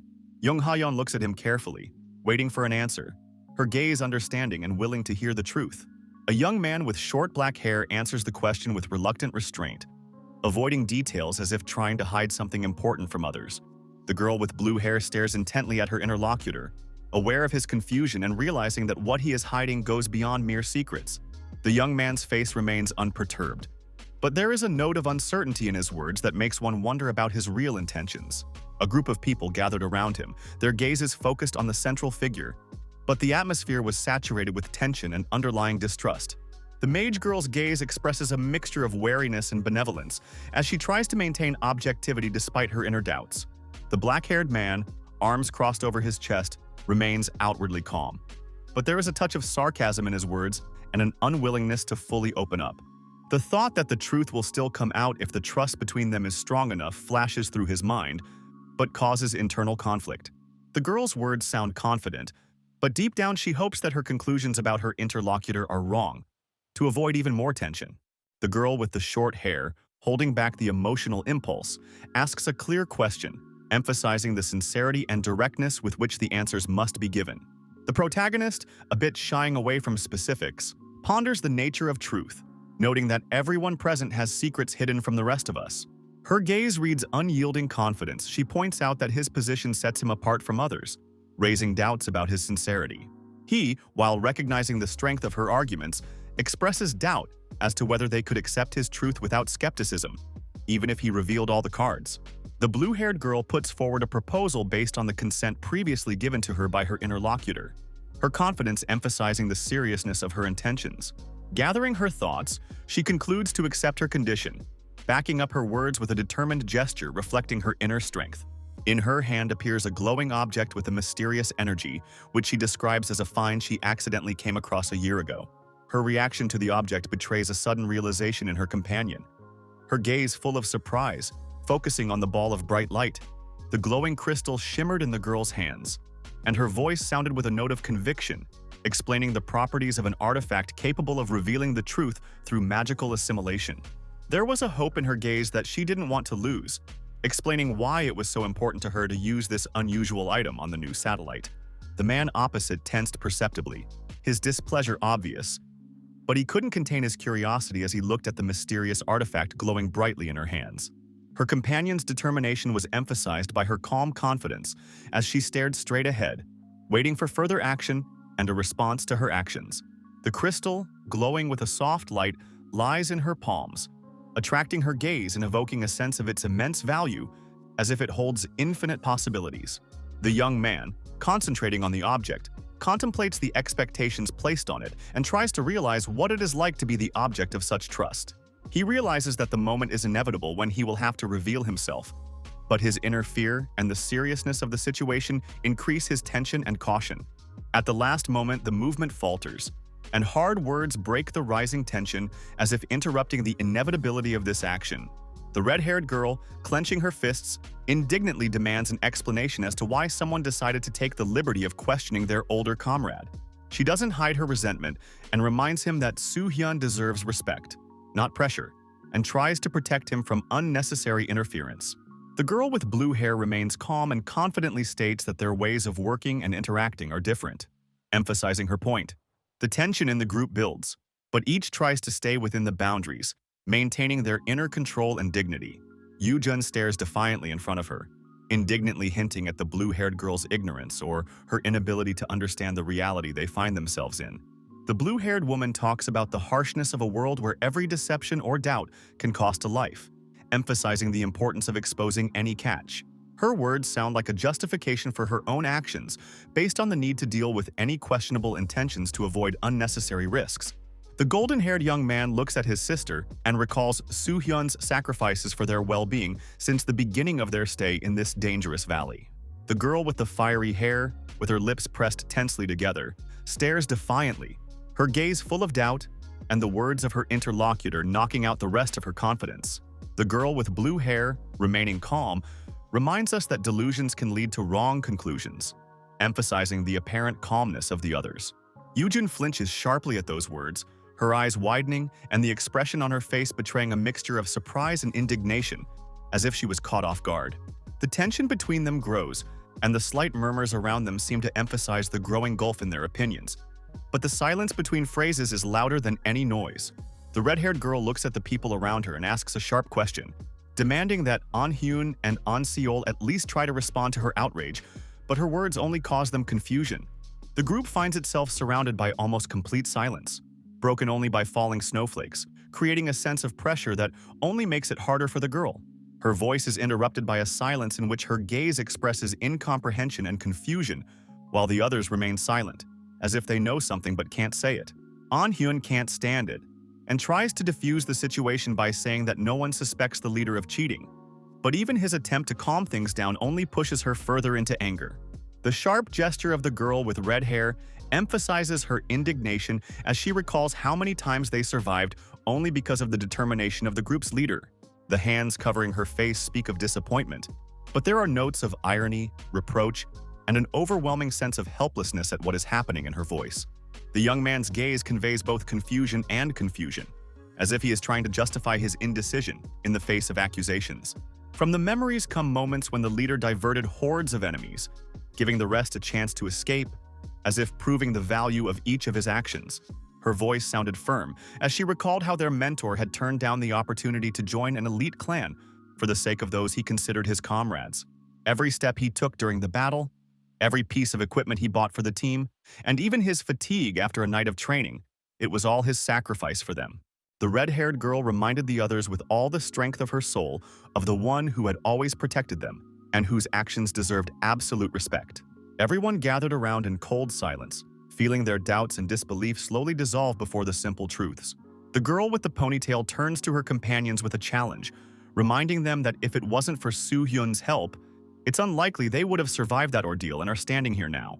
The silver-haired girl looks down and tries to object, but her voice trails off, revealing her inner doubts and confusion at the situation. The black-haired young man calmly states that he understands the feelings that guided her words and offers to solve the problem right here, without delay. The red-haired girl, resenting the unfair treatment of Hyun, insisted that it was clear from the beginning what kind of person he was. Hyun calmly looks at the girl with red hair, assuring her that his trust in the group is as strong as their faith in him. He explains that he did have certain circumstances that he was going to reveal, but the timing had to be right to do so. The man in red suggests using the crystal to store mana, asking the blue-haired mage for help with this important process. The girl with short blue hair confidently agrees, taking him up on his offer, her calm expression emphasizing her willingness to support him. His look becomes more confident as he explains that everyone has their own truth and circumstances that determine their actions. He raises his hand and puts it to the crystal to dispel his doubts, even though he realizes that doing so may have unpleasant consequences. Gratitude is in his words, but at the same time he expresses regret that the conflict was sparked by a misunderstanding between comrades. The girl with blue hair nods, her face glowing with determination, and she promises to remember his words, looking confidently into his eyes. The young man adds his condition with confidence, stating that it is not only for his personal peace of mind, but for the good of the entire team watching his actions. The girl with short blue hair frowned slightly, clarifying the meaning of the proposed condition, her voice reflecting a mixture of disbelief and slight disappointment. The man explains that his actions are motivated by a desire to dispel doubts not only in one member of the group, but also in everyone else, emphasizing the importance of trust. The three companions listened intently to his words, their facial expressions changing from mild bewilderment to concentration, and the atmosphere around them becoming more tense. He discreetly explains that despite the tense situation, it's important to him that no one crosses the line, because the stakes are too serious. The girl with the short blue hair listens carefully to his words, agreeing with the need to limit herself to public facts, keeping her composure. When their hands touch, the magical energy begins to sparkle brightly, and red and blue streams erupt around them, symbolizing their unity. The glowing crystal in their palms pulsed with a powerful radiance, absorbing the energy of both as if sealing their mutual agreement. Surrounded by the cold glow of magical energy, the warrior reaches out to the girl, confidently establishing a connection between their auras across the fragile barrier of trust. The crystal flared up, emitting a stream of blue light that penetrated deep into space, as if revealing invisible facets of truth to all those gathered. The deep abyss of energy within the sphere is gradually taking shape that is ready to reveal the secrets hidden behind the mask of certainty and doubt. The pure truth contained in the shining artifact insists on absolute honesty, not allowing even the tiniest lie in the hearts of those who respond. Guy ponders his answers, realizing that the truth could backfire on him if he doesn't articulate it properly to maintain control. The girl with blue hair clarifies his name and wants to check how long he has spent in these conditions, getting direct and concise answers. His admission that he is a player like the others is confirmed without hesitation, though it does elicit tense looks from his interlocutors. The crystal reacts to the interaction, confirming the sincerity of his words, but tension still hovers in the air, keeping anyone from relaxing. The realization that his words must be accurate awakens in him a sense of responsibility, for the balance of the situation depends on the truthfulness of each answer. The girl with blue hair follows the developments closely, showing genuine curiosity that is intertwined with slight doubt. The space around her fills with tension as she voiced her assumption, as if trying to extract the truth from the hidden intentions of her interlocutor. Deciding to keep his true abilities secret, He explains it as a rational choice made for his own peace of mind and strategic advantage. The man discreetly explains that his decision to hide his power is due to the danger of becoming the target of envious people who could turn everything against him. The girl with blue hair stares tensely at her interlocutor, asking a clarifying question, her voice full of distrust and slight wariness. The protagonist calmly confirms his words, trying to emphasize that the extra attention could only complicate his situation and lead to conflicts. He hints that disclosure may affect personal aspects, so he asks others to respect his choice. The black-haired man tilts his head and discreetly explains that divulging his abilities puts him in considerable danger and requires a certain fee for such information. The companion discreetly agrees to the proposal, clarifying that his words will be appreciated if they turn out to be true. And the young man next to her hastily backs her up. A man with a stern look calmly states that he is ready to reveal the truth, and emphasizes that he has a unique secret class that makes everyone around him tense up. The others, including the girl and her partner, look stunned at the unexpected recognition, their surprise literally frozen on their faces, emphasizing the significance of what was said. Under the even light reflecting off the crystal, a tense voice is heard, emphasizing the importance of the information being discussed and the possible risks of its leakage. The girl in white garb casts an attentive glance, her bewilderment replaced by a cautious acceptance of the terms, showing persistence in wanting to understand the situation. The guy's dark eyes glaze over in cold warning, his words saturated with hidden tension, as if every movement of his hand could change the outcome. A moment of realization froze on her face and she abruptly remembered the significance of the crystal's color, her expression changing to one of determination to find the truth. The dark-haired young man discreetly confirms the truthfulness of all the words previously spoken, his calm gaze conveying confidence in every decision he makes. The girl with short blue hair analyzes what she heard, her attention focusing on each match, building a logical chain. Despite his outward calmness, you can sense the underlying tension in the young man's voice as he emphasizes the importance of a secret, the disclosure of which could put him in danger. Realizing that the words spoken are crucial, the girl cautiously continues the dialogue, trying to maintain a balance between curiosity and respect. The character with the cold gaze patiently listens to the girl's musings, while the glowing crystal in her hand shimmers softly in shades of blue. Past victories, against all odds, are confirmed with words while their listeners ponder what may have lurked behind them. A raised hand draws attention, creating a pause that gives those gathered a chance to reflect on what they have heard. The girl in the green cloak offers with easy confidence to add to the conversation, emphasizing her willingness to shed light on the issues at hand. The blue-haired enchantress points out the importance of speed in decision-making, reminding you that the truth crystal will soon expire, demanding an immediate explanation. A tall girl with dark eyes tells of a magical barrier she discovered on the 3rd floor, describing it as an ancient and powerful vestige of demonic magic. Memories of the battle on the 3rd floor keep her busy, as the barrier only activated when the demon tried to escape from the lab. One of the men with russet hair agrees with the findings, noting that despite the demon's power, his summoning was incomplete and weakened, affecting his actions. The young person notices that the dynamics of the situation are beginning to play out in his favor, although he does not outwardly take any active steps. He decides to stealthily direct the girl's attention to something else that might distract her from her current thoughts about the truth of what is happening. The warrior's hand tensed slightly, and a flash of bright fire, as if involuntarily, began to ignite in his palm, drawing attention to itself. The flame in his hand grows brighter and brighter, creating a sense of power and strength until the girl notices it, turning her gaze to his palm in slight surprise. The girl with blue hair, noticing the flames, expresses confusion and suggests that it might be fire magic, but immediately tries to refute her guess. The man in the red cloak calmly explains that the fire she sees was seen earlier on the 3rd floor and is an unusual magical power. He adds that this flame has the same uniqueness as his abilities, emphasizing that the power was obtained by him honestly through known rituals. His reflection on having to reveal his suspicions if she spoke of his sister is replaced by a decision to proceed with caution and secrecy. The hero ponders that trying to avoid a frank answer can only last until the magic crystal expires. While assessing the situation, the magical fire igniting in the hand becomes a subject of discussion that emphasizes power beyond what is normally possible and makes one wonder about the nature of the ability. The power of the flame that has absorbed the demon's magic is so unfathomable that even those who use it cannot appreciate its limits and true power. Ha-En, sensing the slight tension in his voice, wonders about the origin of the ability but decides not to go any further, trusting his words of honesty. The young man in the red coat, assessing the situation, recognizes that the words of the girl with blue hair are not without meaning and is ready for further dialogue. The glowing figure with wings, symbolizing an angel, inspires an understanding of equality, although the power given to one of the participants is clearly exceptional. The man's words, spoken with cold certainty, shatter the illusion of absolute equality, emphasizing the hidden contradictions. A group in a dark stone room wonder if their abilities have a connection to a higher power, which is confirmed by a brief but confident answer. His gaze becomes focused as he confirms the connection, but the hesitation in his voice makes you wonder what lies behind those words. The girl's icy gaze fixed on him, the excitement on her face making it clear that she wanted to hear the conclusion of that thought. The man's dark thoughts and calculations quickly add up in his head.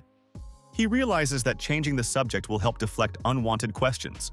In a calm tone, he acknowledges the angel's awareness of the power in question, but mentions that his patroness strongly disapproved of the choice. The girl, scrutinizing every word, realizes that Soo-hyun's answers are true, but her inner doubt continues to plague her. Their hands still touch as she ponders the next question, as getting even more information becomes her priority. She lowered her gaze, remaining immersed in her own thoughts, feeling a slight discomfort at the uncertainty of what to do next. The man looks at her with a slight chuckle, realizing that her inquisitive mind won't stop there, and decides to take advantage of the situation. Having caught the hint in the words of her interlocutor, the girl tries to extract more information, but her own curiosity begins to give away her intentions. Soo-hyun's hand confidently grips the magic artifact. His gaze becomes wary, and his voice takes on a cold tone that emphasizes his secrecy. The player's thoughts slide toward his cunning plan, which gradually takes effect, confusing the girl and leaving her in the dark. Moving on to the next question, he tries to keep his composure, but the tension in his voice betrays an inner doubt and caution in every word. Soo-hyun tried to hide his excitement, but his voice gave away a slight tension as he assured that nothing important was going on, trying to shift his attention. As the crystal glowed red, its color instantly caught the group's attention, causing a mixture of surprise and wariness in those gathered around. Yujin's gaze flickered towards the artifact, her expression changing from mild curiosity to genuine shock as she tried to realize what was happening. Sang-yong barely contained his alarm, barely managing to utter that the crystal had changed, while the girl with long hair froze, stunned as she watched the flash. The girl's words sounding confident, she says the player's name, watching his reaction, her gaze showing a genuine desire to know the truth. The man tensed, a slight grimace betraying his inner turmoil, his hand involuntarily reaching for the collar of his cloak, as if in an attempt to contain his emotions. His thoughts grow increasingly tense, his gaze hides determination, and the words within sound like a challenge to himself, pushing for the next step. The glowing crystal their hands hold burns with a red flame, signaling something important. The girl with the crystal insistently demands an explanation. Her voice sounds confident, but in the depths of her eyes there is a desire to understand the strange situation. The man watches her silently, keeping his emotions in check, his attention completely focused on how to carefully choose each word to avoid suspicion. His thoughts are chaotically intertwined. He evaluates the possible consequences, trying to control a situation in which the truth becomes his main enemy. Holding his breath, he decides to take a chance and gives an evasive answer, hoping his caution won't be perceived as weakness or a lie. The girl with a cold gaze tries to keep calm, scrutinizing her interlocutor to understand the hidden meaning of his words and assess their truthfulness. Recognizing his weakness, he chooses caution, looking away and trying to hide the inner doubts that subtly slip into his voice. The crystal began to glow, emitting a soft blue light that seemed to pulse in unison with the growing tension between them. She continues to watch, knowing full well that her decision could change the outcome of the entire encounter, but she hesitates, as if checking her senses. A character with dark hair, hiding his true emotions, explains that he possesses a power hidden within, beyond the control of the average person. At the mention of activating the ability, he notes that using it gives incredible power, but puts a serious burden on his body. The blue-haired girl, thoughtfully analyzing what she heard, mentions that her angel was against this power because of its danger to life. Despite the warnings, it acknowledges the circumstances that compelled this force, emphasizing the necessity of the decision. The man in the red cloak quietly confirms what he said, holding out his hand with a magic crystal that begins to glow as a sign of truth. Astonishment grips the group of observers, and their words reflect the shock of realizing that Hyun has been using force all this time, putting his life on the line. The other man, slightly confused, notices that such power is beyond the control of a mere man, and his companion looks at him anxiously. The girl with blue hair ponders what she has said, her thoughts interrupting each other, for the truth seems too incredible. But it still fits into a logical chain. The man with dark hair ponders how long the effects of the crystal will last, hoping that the process will end without complications and his patience will bear fruit. The girl with short blue hair pauses, as if gathering her thoughts, and cautiously asks an important question, trying not to seem pushy. Her interlocutor is reserved but confident in her assessment of the girl's actions, noting their lack of tact, but recognizing that this is unlikely to affect the overall outcome. Her thoughts are full of doubts and reflections on what is happening, as she tries to make sense of what she has heard, realizing that the truth opens up new questions for her. The girl with blue hair ponders how the information she gave out could jeopardize her safety, especially in this place where skills are directly related to survival. Her words sound apologetic, but she also admits that she can no longer take back what was said, trying to justify her actions to him. He stares at her intently, clearly weighing every word spoken earlier, and seems to be preparing to ask his final question, which has a special meaning for him. The man in dark clothing decides that the question can be both private and public, but only her answer will determine whether she destroys the crystal of truth. His gaze remains firm as he makes a decisive decision, allowing his opponent to say everything he wanted to convey despite his inner doubts. The girl with the short blue hair stares at him intently, as if trying to find the answers she has long sought, and you can hear the desperation in her voice. Her words penetrate his mind, reminding him of long-forgotten pain and the sacrifices he made for a goal that seemed the only important one. He reacts silently to her remark, but there is a slight shadow of surprise in his gaze, as if what she has said has touched something hidden deep inside. The words of the girl with short blonde hair are filled with reproach as she questions why all this is happening, her gaze sad but determined. The man involuntarily recalls Han Buell, her voice echoing in his head again, repeating the same words he had just heard as if echoing the past. The man with the red cloak lowers his gaze as he ponders his power destroying his body, remembering his recent battle with the demon where he barely survived. The girl continues to rebuke, questioning the necessity of such a sacrifice, pointing out that they could have fought together in defense of each other. The guy concentrates on analyzing the words of the girl, who emphasizes that his actions came from good intentions, but in reality they turned out to be part of the Valley of Hell. Thoughts of the hero's intentions and self-sacrifice make him remember that other team members are also capable of acting on their own. His gaze becomes more confident as he concludes his musings, realizing that the initiative and responsibility for this conversation has completely shifted to him. The crystal's time is coming to an end and its bright glow is growing dimmer, foreshadowing the imminent end of this magic. The magician girl, meeting the gaze of the interlocutor, tries to express uncertainty. Her attempts to find words reflect inner tension and hesitation. The man recalls the loss of his loved ones, his voice full of bitterness. He shares the pain he experienced, which left an indelible trace in his heart. As he scrolls through past events, he recounts how he relentlessly strived to become stronger despite the risks, striving to survive at all costs. There is a steely determination in his voice as he voices his goals that have become the meaning of existence, to keep alive and get back. Focusing his gaze on his companions, he firmly states that his goal is not just to survive in this cruel world, but to protect those he cares about. Looking at their faces, he realizes that going back alone makes no sense, for it was these people who were his motivation to fight to the end. As he recalls past losses, he realizes that he is willing to sacrifice everything to preserve the lives of those who have become like family to him, despite his own suffering. Holding the crystal, he watches its light, knowing that his sacrifices and efforts are justified if they can survive together and return home. The three friends, stunned by his words, realize how much he values them, their faces reflecting shock and deep respect mixed with a slight sense of guilt. The young leader, meeting their surprised gazes, looks at each with warmth, his confidence and sincerity lending weight to every word spoken. The girl with blue hair lowered her gaze, trying to hide her emotions, but the slight blush on her cheeks gave away that the words affected her more than she wanted to show. Her companion, calmly and firmly, affirms that the leader is trustworthy, urging everyone to end the discussion and move forward. The man with short brown hair lowered his head, admitting his mistake, and apologized for his doubts, realizing how much he had underestimated the leader. The guy looked at him without judgment, noticing the misunderstanding resolved, and reminded him that his efforts would not go unrewarded, showing determination. The girl with blue hair quietly broke the silence, expressing genuine regret for her thoughts, realizing how difficult it was to maintain such beliefs here.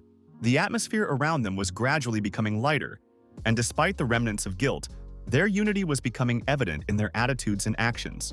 Hey.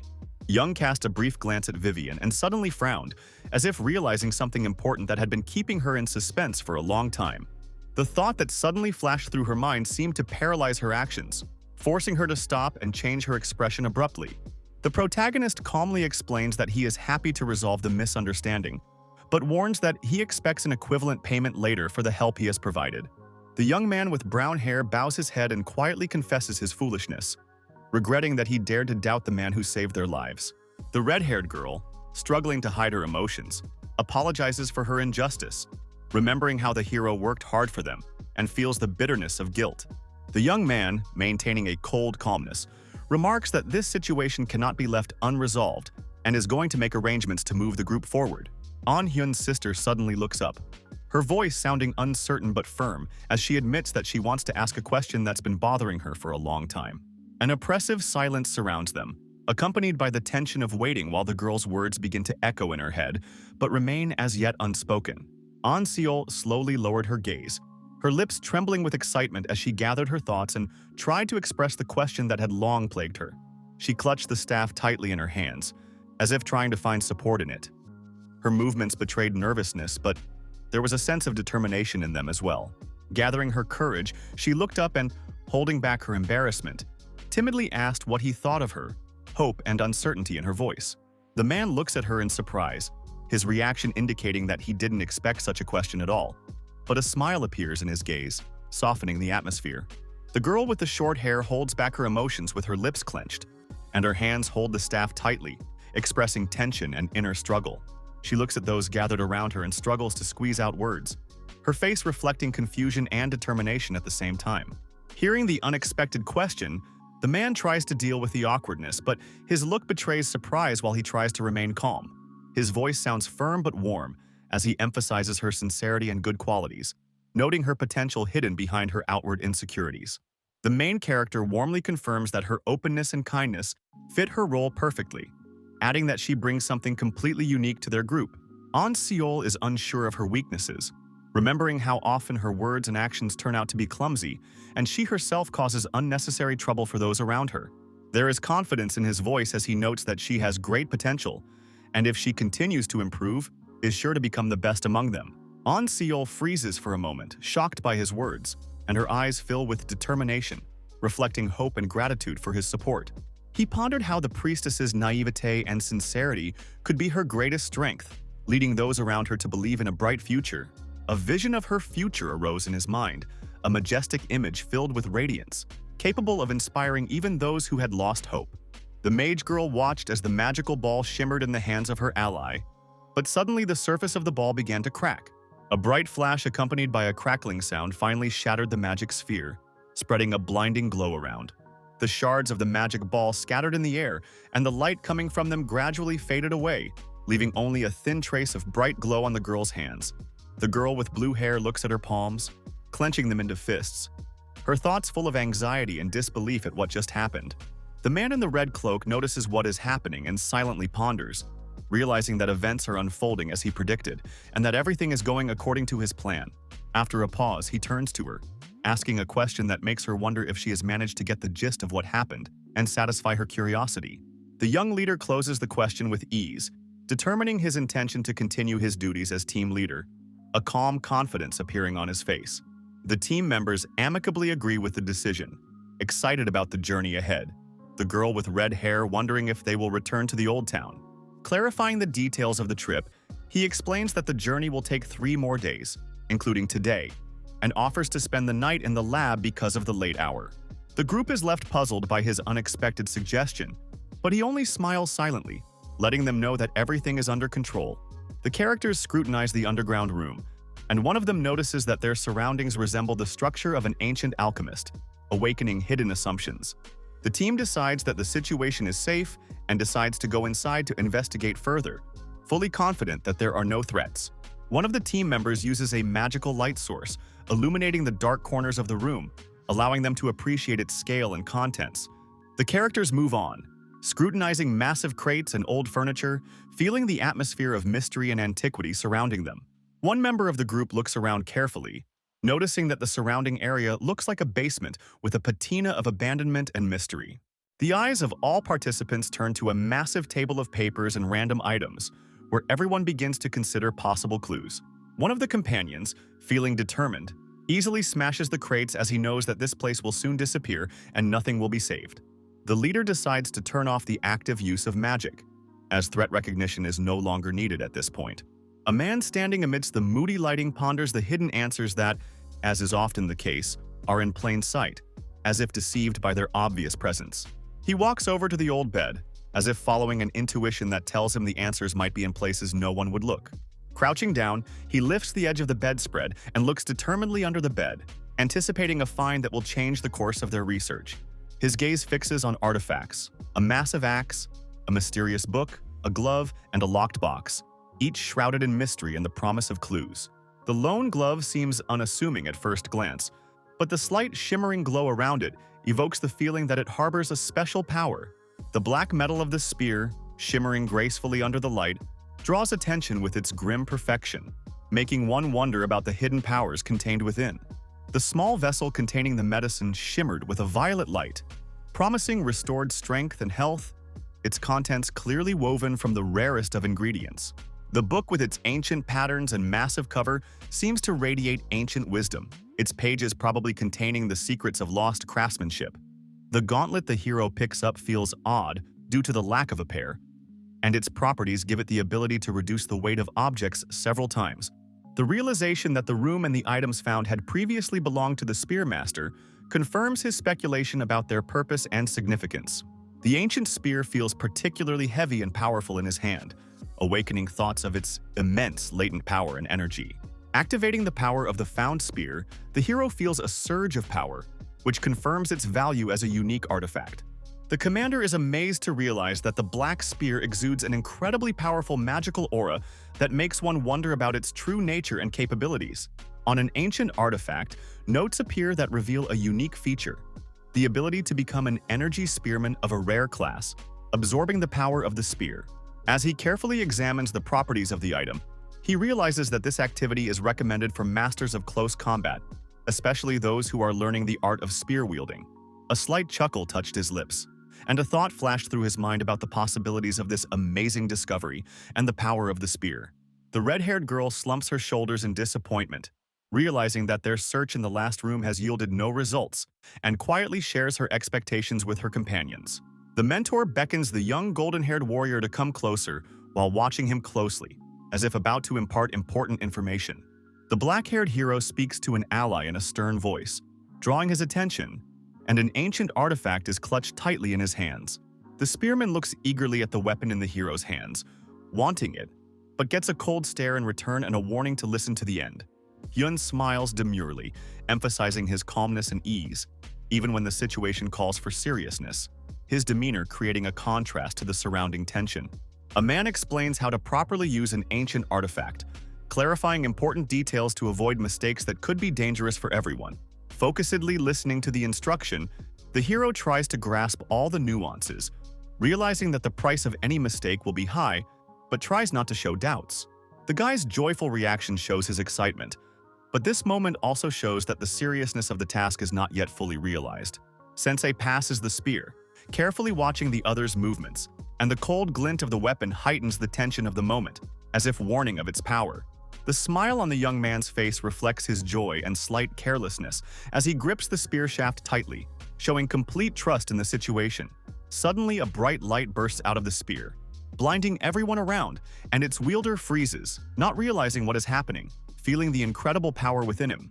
The young man's eyes widen with shock as his hands struggle to hold the weapon, and a shiver runs through his body, emphasizing the full magnitude of the unexpected event. The hero carefully assesses what's going on, realizing that for someone with low mana levels, this is a really impressive power that can surprise everyone around him. The entire caravan tries to figure out what is happening to the young man. But all speculation is interrupted by one of the companions' explanation of the process of class inheritance. A focused young man reads the pop-up messages, illuminated by a bright golden glow that emphasizes the importance of the moment at hand. The reports that have surfaced confirm the uniqueness of the process, revealing information about a rare class that greatly enhances internal energy and combat skills. A golden glow engulfs the young fighter, and the confused expression on his face is replaced by the realization that he has indeed been given a rare chance to change his destiny. The leader of the group, observing what is happening, remains calm and unperturbed, realizing that the rite of succession requires absolute concentration and discipline. Nearby, the others watch the situation carefully, surprised at the sudden turn of events but trying not to break the silence so as not to disturb the ritual. The one holding the spear feels an unfamiliar warmth and power filling his body, realizing that this energy will never let go again and will change him forever. Guy, engulfed in a stream of golden light, feels the pressure on his body caused by trying to take in energy beyond his current capabilities. His fingers grip the shaft of the spear tightly as the latent power begins to awaken, causing unusual sensations bordering on pain and ecstasy. The watching people hold their breath and gaze at what is happening, each amazed at the vision that confirms the successful completion of the process. The glow gradually fades, leaving the figure in the center radiating new power, an obvious sign of the end of the ritual. Hyun is dumbfounded, realizing that his new class not only affects his characteristics, but also brings hidden abilities that were previously out of reach. The protagonist analyzes the changes, noticing with interest that the upgrades include unique skills that affect both defense and combat abilities. As he ponders the details, he realizes that the body's energy defenses can repel any type of attack, enhancing its survivability and potential. Those around him watch in amazement, realizing that the rare class has opened new horizons for him and made him more powerful. A young guy with golden hair, full of joy and pride, accepts congratulations from his companion, trying to hold back a surge of emotion, but a slight smile still slips across his face. The jovial gesture by which one of the characters demonstrates his sincere joy transitions into gentle humor, while simultaneously relieving the tension between the group members. The loot bag filled with gold coins and rare artifacts symbolizes the group's success, and the detailed counting emphasizes practicality and seriousness in sharing the spoils. Among the finds, mystical objects such as a demonic sword and a mysterious heart stand out, their power and value both admired and feared by the expedition members. An artifact imbued with darkness is found in a hidden room, and next to it lie a potion that increases stamina and unusual gloves with mysterious properties. An ancient book, inscribed with symbols of an unknown language, lies close to the spear found, promising to reveal the secrets of the spearman's skill. The necklace, named after the honor, sparkles with bright lights containing the power of eternal magic, capable of storing spells other than those associated with sacred rituals. The blue-haired girl turns her attention to the amulet on Seol found, noting its soft glow and the power that lurks within, promising to unlock her potential. The heroine with short brown hair expresses utter surprise when it turns out that the amulet she found has no magical value. The group scrutinizes the massive spear, which, with its imposing appearance and heaviness, far surpasses previous finds. Hyun is surprised to accept the artifacts offered to him, a diminutive gauntlet and a book related to the ancient skills of a spearman. The explanation shows that the glove is able to significantly reduce the weight of the object being held, without increasing the physical strength of the wearer. The book handed to the brown-haired girl turns out to be written in an ancient language containing records of energy spearman training. The young golden-haired warrior who accepted the book is determined to train hard and put the knowledge into practice. The man in dark armor ponders the value of the miracle cure he has found, suggesting that it might be best given to one of his comrades. Hyun, smiling with his usual ease, doesn't seem to feel the weight of responsibility at all, even though the new spear clearly requires effort on his part. The compiled list of found items reminds Hyun to organize carefully, as each artifact could play a key role in their future journey. Despite its value, the miracle cure is decided to leave it in storage for now, as the guy is in no hurry to use it without a compelling need. Watching John, Ha Young, and Vivian, Hyun realizes that despite their unique abilities, it's too early to trust the artifacts to either of them. The man reasons that the Sword of Skiripe is too dangerous to put in the hands of someone in the group, and decides that its use requires time and training. The group finishes tallying the resources they found, realizing that returning to the city at night would be too risky, and decides to stay in the dungeon until morning. Hyun turns to Vivian, noting her rare class and suggesting that they form a friendship, believing that their cooperation will benefit the whole group more. Yoojun teases the distribution of resources with a dose of sarcasm, hinting at the guy's privileged position, which causes slight tension in the group. The red-haired girl strikes her foot with excitement, trying to show her indignation and vigor, but those around her observe it with a share of surprise and a smile. A warm dawn rises above the horizon. The colorful hues of the sky are replaced by a calm gold, symbolizing the beginning of a new day. Quiet streets of a small town come alive under the rays of the morning sun. Its inhabitants go about their daily business, creating an atmosphere of coziness and measuredness. The group's return to the city is accompanied by joyful shouts, the emotions of the participants reflecting relief and satisfaction at having successfully completed the mission. The characters happily enter the lively village, enjoying the warm rays of sunshine and dreaming of a well-deserved rest after a long journey and trials. One member of the group heads to a tavern where he is welcomed by a girl with long brown hair, her smile evoking a warm sense of nostalgia. The woman readily recognizes her guest and good-naturedly remarks that their meeting is long overdue while setting an array of mouth-watering dishes in front of him. Colorful treats, from succulent salads to roasted meats, grace the table, the sophisticated atmosphere highlighting a welcome moment of tranquility for the group. A girl with long hair is enjoying her meal, devouring a large dish of spaghetti with meatballs with gusto, her face glowing with pleasure and joy. A red-haired girl tries to take the bottle away from a young man, who dodges, causing a surprised reaction from his companion. A young man with a menu in his hands looks pensive as he exchanges glances with a girl with short blue hair, their expressions conveying concentration. Night shelters the group as they rest in the wooden room. One of the men lying on the bed dozing, completely relaxed after a long day. Hyun treads leisurely down the corridor, leaving behind the light sound of footsteps, the cold night air penetrating his thoughts, filling them with a vague uneasiness. Looking out at the quiet hallway, he notes that sleep is not taking him, and decides to take this moment to organize his thoughts and regain his strength. As he passes by the rooms, he decides to head to the place where their resources are stored to meditate a bit and focus on his plans. Suddenly, his attention is drawn to a strange sound that causes him to freeze and wonder about its nature. Perhaps expecting an unexpected encounter. The graceful curve of the glass reflected the soft light, while the hand holding it radiated confidence, adding to the atmosphere of an invisible play of words and glances. He stopped in the doorway, his shadow crossing the floor softly, and a blue-haired girl with a slight smile greeted him with a calm gaze, lending a certain mystery to the evening. The man's words, spoken with a slight note of sarcasm, caused her some confusion, which, however, was quickly replaced by an enduring confidence in her rightness.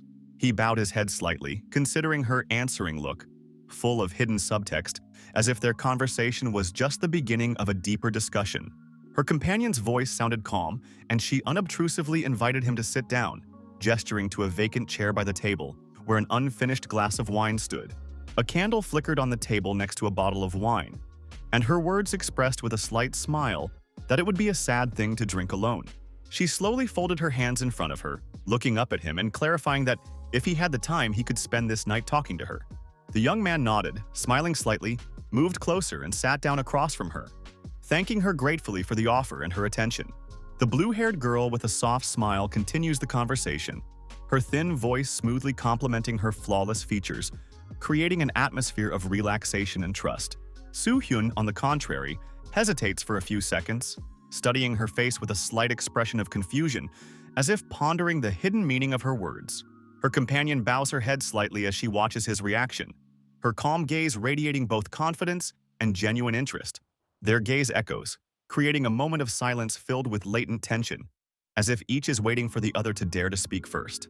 The girl asks the question with a slight smile, expecting her interlocutor to share revelations, her expression remaining calm and confident. The boy answers thoughtfully, his voice still steady, but you can hear the caution in his words, as if he's choosing each word with special care. She continues by revealing her thoughts on people, their outer and inner selves, and shares her changed perspective that emerged after meeting him. Her memories take her back to the day their paths first crossed, causing her to reflect on her former faith, which had fractured then.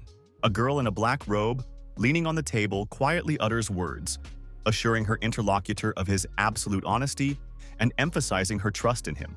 She speaks of her confidence in the function of the truth crystal, recalling that it showed a complete absence of lies in the actions of the interlocutor.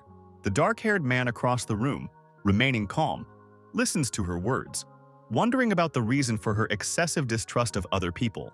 Looking away, the girl admits that she was part of the Golden Lion clan until last year, which explains her wariness and caution. The blue-haired girl noticed that her refusal to join the Golden Lion clan was predictable, but this feeling didn't surprise her. She remembered the words of her acquaintances that her act seemed strange, for the clan was considered the most famous even among the newcomers. Her gaze lingered on the lion symbol that represented the greatness of the clan, but she added quietly that it seemed pointless to join an organization with no future. Afterward, she admitted that despite her opinion, she still agreed that the clan had impressive potential at certain times. The heroine recalls how her unfinished education and complete lack of skills scared her to the point of shivering when she entered the hellish valley where everything appeared alien and dangerous. Scrappy images of the past, including the first monsters encountered after the initiation rite, cause her to relive her fear. The thought of not being able to return to her familiar reality pressed her so hard that her mind teetered on the edge of panic, forcing her to search for the strength to survive. The narrative shifts to a hero with a bow, whose colorful image and skills help the newcomers not only survive, but also gain a leader who seemed almost perfect. The girl with blue hair gazed at the figure whose silhouette exuded sophistication and austerity, as if created to be an example of perfection. He gave the impression of a man who could easily capture the attention of others, both at the time of initiation and at the player's academy, where his skills knew no equal. Among his peers, he stood out as an incomparable leader whose success on graduation day was the envy of even those previously considered the best. The scout who was observing the young talent made it clear that he was willing to offer a place in the clan to anyone with the will to win, regardless of their level of training. Her face, which had expressed joy and delight, now softened, reflecting the bitterness of realizing her naivety and blind trust that had led her to follow him into the unknown. The man keeps his composure, his gaze remaining focused, as if the girl's words had uncovered something he had long suspected. His hand reaches for his glass, a thin stream of wine filling it, reminding him of the seeming serenity of the setting that hides the tension between them. Her thoughts return to the past, where life in the clan was like an endless struggle, and even among her own she remained a stranger, surrounded by envy and gossip. The young man stood in the silence of the room and looked away, immersed in his thoughts, trying to figure out why someone who knew the truth didn't do anything about it. The player, tired after a long day, went to bed, leaving behind her a feeling of strange loneliness as none of her companions had returned to the dwelling. When the silence of the night was broken by the sound of the door opening, she could not attach much importance to it because of fatigue and tried to go back to sleep. But suddenly Ha-En felt someone climbing onto her bed, which caused a flash of anxiety and made her wonder who it could be. In an uncertain movement, the girl takes the glass, feeling the trembling in her fingers giving away her inner tension, but she tries to appear calm. The moment she manages to use a long-learned spell, the student realizes it was her only chance to avoid the worst. Her gaze lingers on the man lying nearby, and with each passing moment the realization of what is happening grows, making her inwardly shrink. The identity of her attacker is revealed to her with a bitter revelation, and she, overcome with horror, realizes who caused such a terrible situation. Despite the blood oozing from his mouth, he looked at her with obvious anger, as if blaming her for what had happened. The magician girl wondered why he, knowing everything, hadn't warned her beforehand, letting the situation get out of hand. His calm, even indifferent tone only heightened her inner tension, as if each phrase deliberately put her in a vulnerable position. After the incident, an estrangement developed between them, and for the first time they stood on opposite sides, unable to find a way to resolve the conflict. A voice filled with shadow and rebuke spoke words that made her think about her place in this cruel reality and her vulnerability. Memories flashed through her mind as the truth that she was only a tool for profit became a merciless blow that shattered her trust. With cold determination, the girl in black realized that her place here no longer made sense, and she chose to leave, knowing that most already knew the truth. Despite the gravity of the past events, her smile was like a mockery of the situation, as if she found the strength to laugh at her experiences. The player remembered how the clan, filled with contradictions, kept afloat despite their internal divisions, which were becoming more apparent by the day. Their fear of leaving her in the ranks, mixed with the lack of good reason to banish her, forced them to make concessions, albeit grudgingly. The woman announced her departure with cold determination, leaving them no opportunity to manipulate her future or attempt to maintain control. His thought that the clan system, rotten from within, was long doomed to collapse was only confirmed, casting doubt on any of their attempts to justify their actions. The blonde-haired girl lowered her gaze quietly, explaining that there was still time, and she wanted to finish what she had started now. Her voice sounded firm, but there was an underlying weariness in it. His face expressed confusion when he asked what she was talking about. His gaze focused as if he was trying to grasp the hidden meaning of her words. The lady in black explained that it was about payment for the story he'd told them in the lab, her voice sounding with a dose of bitterness and judgment. The young man calmly replied that he was willing to pay the price, asking a counter question about how she planned to pay for his revelation. There was a latent threat in his words. She raised her head, her gaze determined, though there was still a shadow of doubt in it, as if she were trying to make an important decision. The man remained calm, his voice even, but there was an undercurrent of sternness in it, indicating that he expected a specific answer from her. The girl in the black dress put her hands on the table and leaned forward a little, showing that she was willing to discuss everything to the end, despite her internal struggle. Her interlocutor, holding eye contact, kept his cool, making it clear that the decision rested with her, but the consequences would depend on the choice she made. The companion admitted that she had thought long and hard about returning empty-handed, realizing she had nothing to offer in return. The young girl clearly realized that she did not have any resources or benefits that would be helpful in paying her debt, and asked for clarification of the requirements. Her interlocutor hesitated, trying to figure out whether she really didn't know anything or preferred to pretend she didn't understand what was going on while continuing the conversation. She expressed doubt that even the information or abilities she had would be useful, as she felt she had nothing to offer. The guy with the black hair tries to change the interviewer's mind by emphasizing that her data is of little value compared to his knowledge and resources. The girl with blue hair reasons calmly, recognizing that she has no gold or unique abilities that might surprise or impress the person she's talking to. She recognizes that even if she follows him, she will not be able to repay his help, for she has neither the knowledge nor the means to do so. Upon hearing the mention of the Golden Lion clan, he looks at her with obvious interest, trying to figure out what she's getting at. The leader looked at the girl carefully, trying to understand why she was expressing her insecurities so openly, but her eyes read sincerity mixed with pain. Her voice was calm, but simultaneously filled with a tinge of vulnerability as she recognized that reality was too cruel to deny. With a smooth movement, she looked up with an expression of extraordinary determination. And there was more than a simple plea for help in her words. Memories of a past moment when the truth had been laid bare flashed through her mind, leaving her with a sense of wonder at the power of the promise spoken then. The girl with short hair confesses her desire to be part of those he seeks to protect, her words filled with genuine hope and doubt. The girl wonders if there is a way to earn his trust, noticing that faith and loyalty don't appear instantly, and suggests he express his true thoughts. The man looking at her ponders her motives, realizing that her desire is not only driven by fears, but also by internal contradictions left over from the past. The heroine's thoughts return to her sense of her own unwantedness. She doubts her value to him, expressing it with quiet regret and sadness. Ha-en lowered her gaze to her hands, intertwined with uncertainty, while the man opposite listened to her intently without interrupting, only frowning his eyebrows slightly. Her words sounded quiet but confident, as if she had decided to reveal her true feelings at last, and in response the man rose demurely, showing his attitude. The heroine spoke of her worth, emphasizing that she had nothing to offer but what she was, and there was a genuine determination in her gaze. The man leaned slightly towards the table as if about to reply, but instead silence filled the space, leaving both of them in their own thoughts.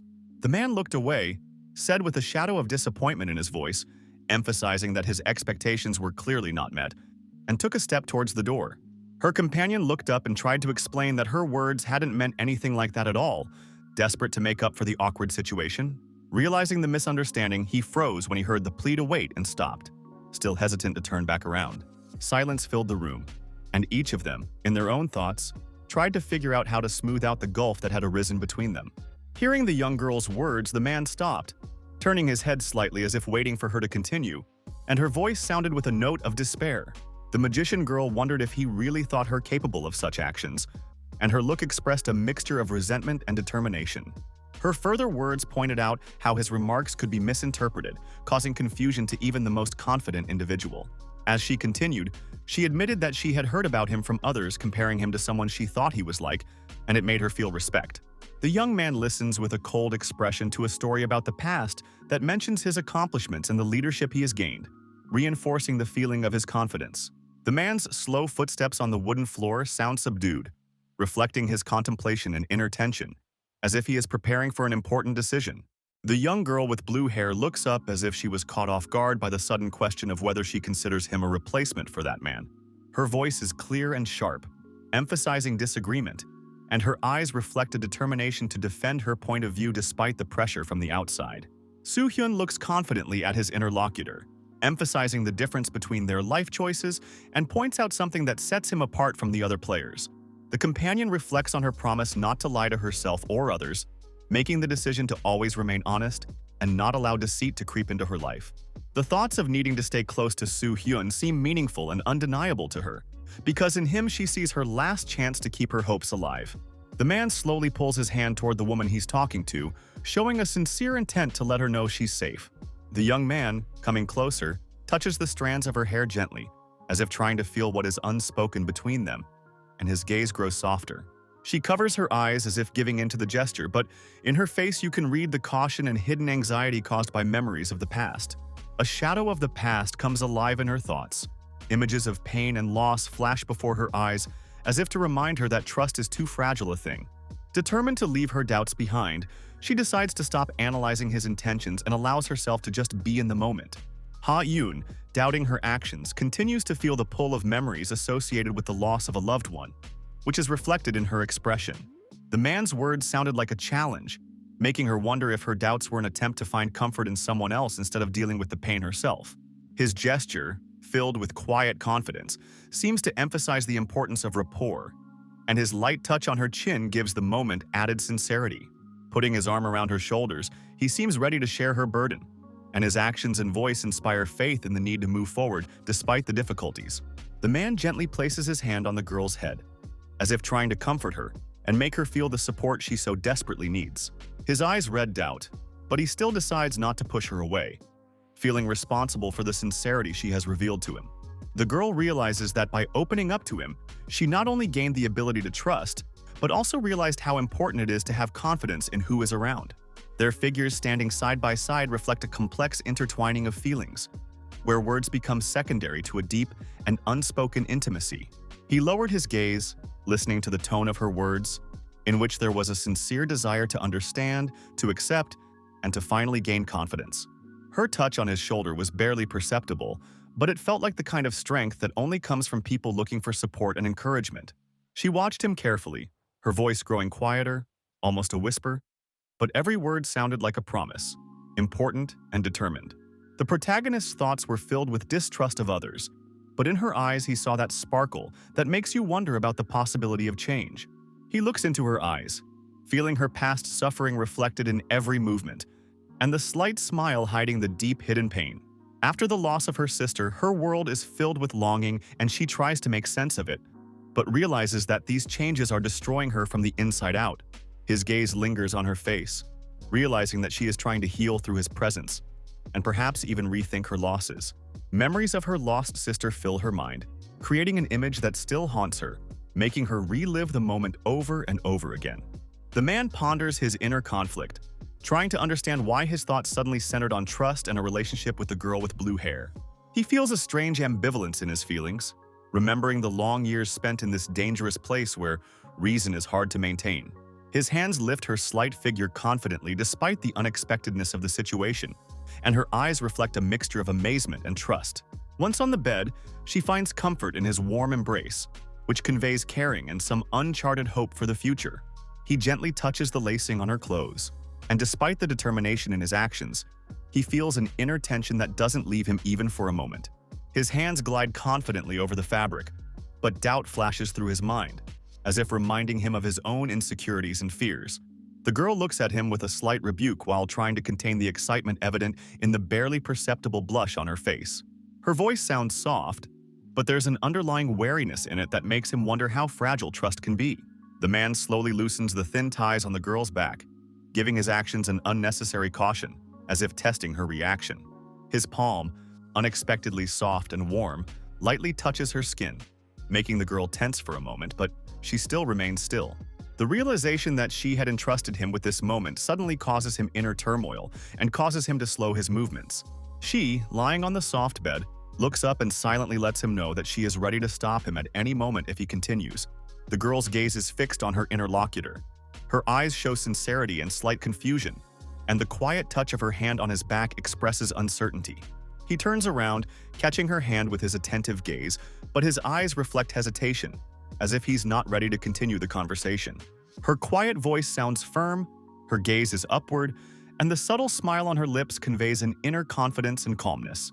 The man lowers his head with a slight smile reflecting a mixture of accommodating and good-naturedness, showing a willingness to follow the request of the girl who voiced her request. She, sitting on the bed, continues to speak with some uncertainty, asking to be called by her name, trying not to show her confusion at this point. The man leans in slightly and says her name with a kind expression on his face. At this, she notices something warm in his words but decides to look away. He loomed over the girl as if looking for confirmation of her words, and she met his gaze with a slight challenge, trying not to show any inner trepidation. A slight doubt flashed in his gaze, but the warmth and sincerity in his eyes remained unchanged, reflecting an inner determination and calmness. The room was illuminated with a soft light, as if the world inside had fallen into serenity, and the stars twinkled outside the window, emphasizing the solitude and silence. The first rays of sunlight cautiously penetrated through the glass window, playing iridescent reflections on the ceiling, as if filling the space with new life. A girl with short blue hair covered with a blanket lay in bed, her breathing even and her face reflecting the peaceful serenity of sleep. The man, leisurely descending the wooden staircase, catches himself thinking that the silence in the house and his muffled footsteps seemed too loud for the empty space. The woman at the table is distracted from her thoughts when she notices his appearance, and points out with a slight sneer one of her acquaintance's habit of constant movement. Her gaze, full of playfulness and slight rebuke, instantly changes the atmosphere, and the very intonation itself causes a feeling of slight discomfort in her interlocutor. The man feels a slight irritation at her insight, which seems to get under his skin, causing a strange sense of wariness and slight unease. He silently reached across the table, his hand leisurely lowered to the wooden surface as if pondering his next move or words. Her insistence left him little room for retreat, but he kept his exterior calm, anticipating that the conversation would take a new turn. The woman stepped back, slightly irritated at the missed moment, her displeasure evident in every movement, emphasizing her unyielding nature. He only stood silent in response, looking at her with a slight detachment, as if to let her know that the discussion was over for him. The woman smiles enigmatically, inviting the interlocutor to call her by a special name, her gaze filled with a slight challenge, as if she were teasing and at the same time expecting a response. The man, hearing her words, only exhales restrainedly, lowering his eyes as if trying to hide his uncertainty or thoughtfulness.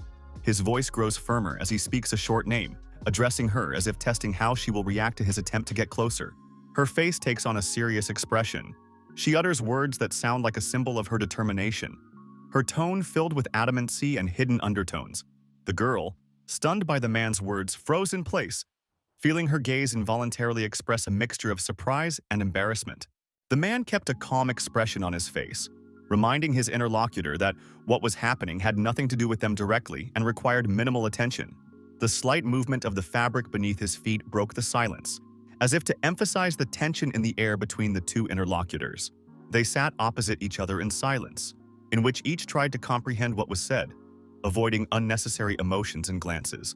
A forgotten towel is left on the floor, a reminder of recent events, and silence fills the space with tense anticipation. Her hand touched the man's shoulder, and the gesture was both light and confident, making him involuntarily wary. Her movement becomes determined as she uses her proximity to emphasize her superiority and interest, keeping her eyes on his face. She emphasizes his uniqueness with a slight sneer, noting that his experience, speech, and behavior give him away as a man who has been through a lot. The man remains calm despite her obvious curiosity, and his words convey both annoyance and a desire to end this dialogue as soon as possible. She thinks carefully about his companions, assessing their skills and level of training, which seem disproportionate to their age and experience.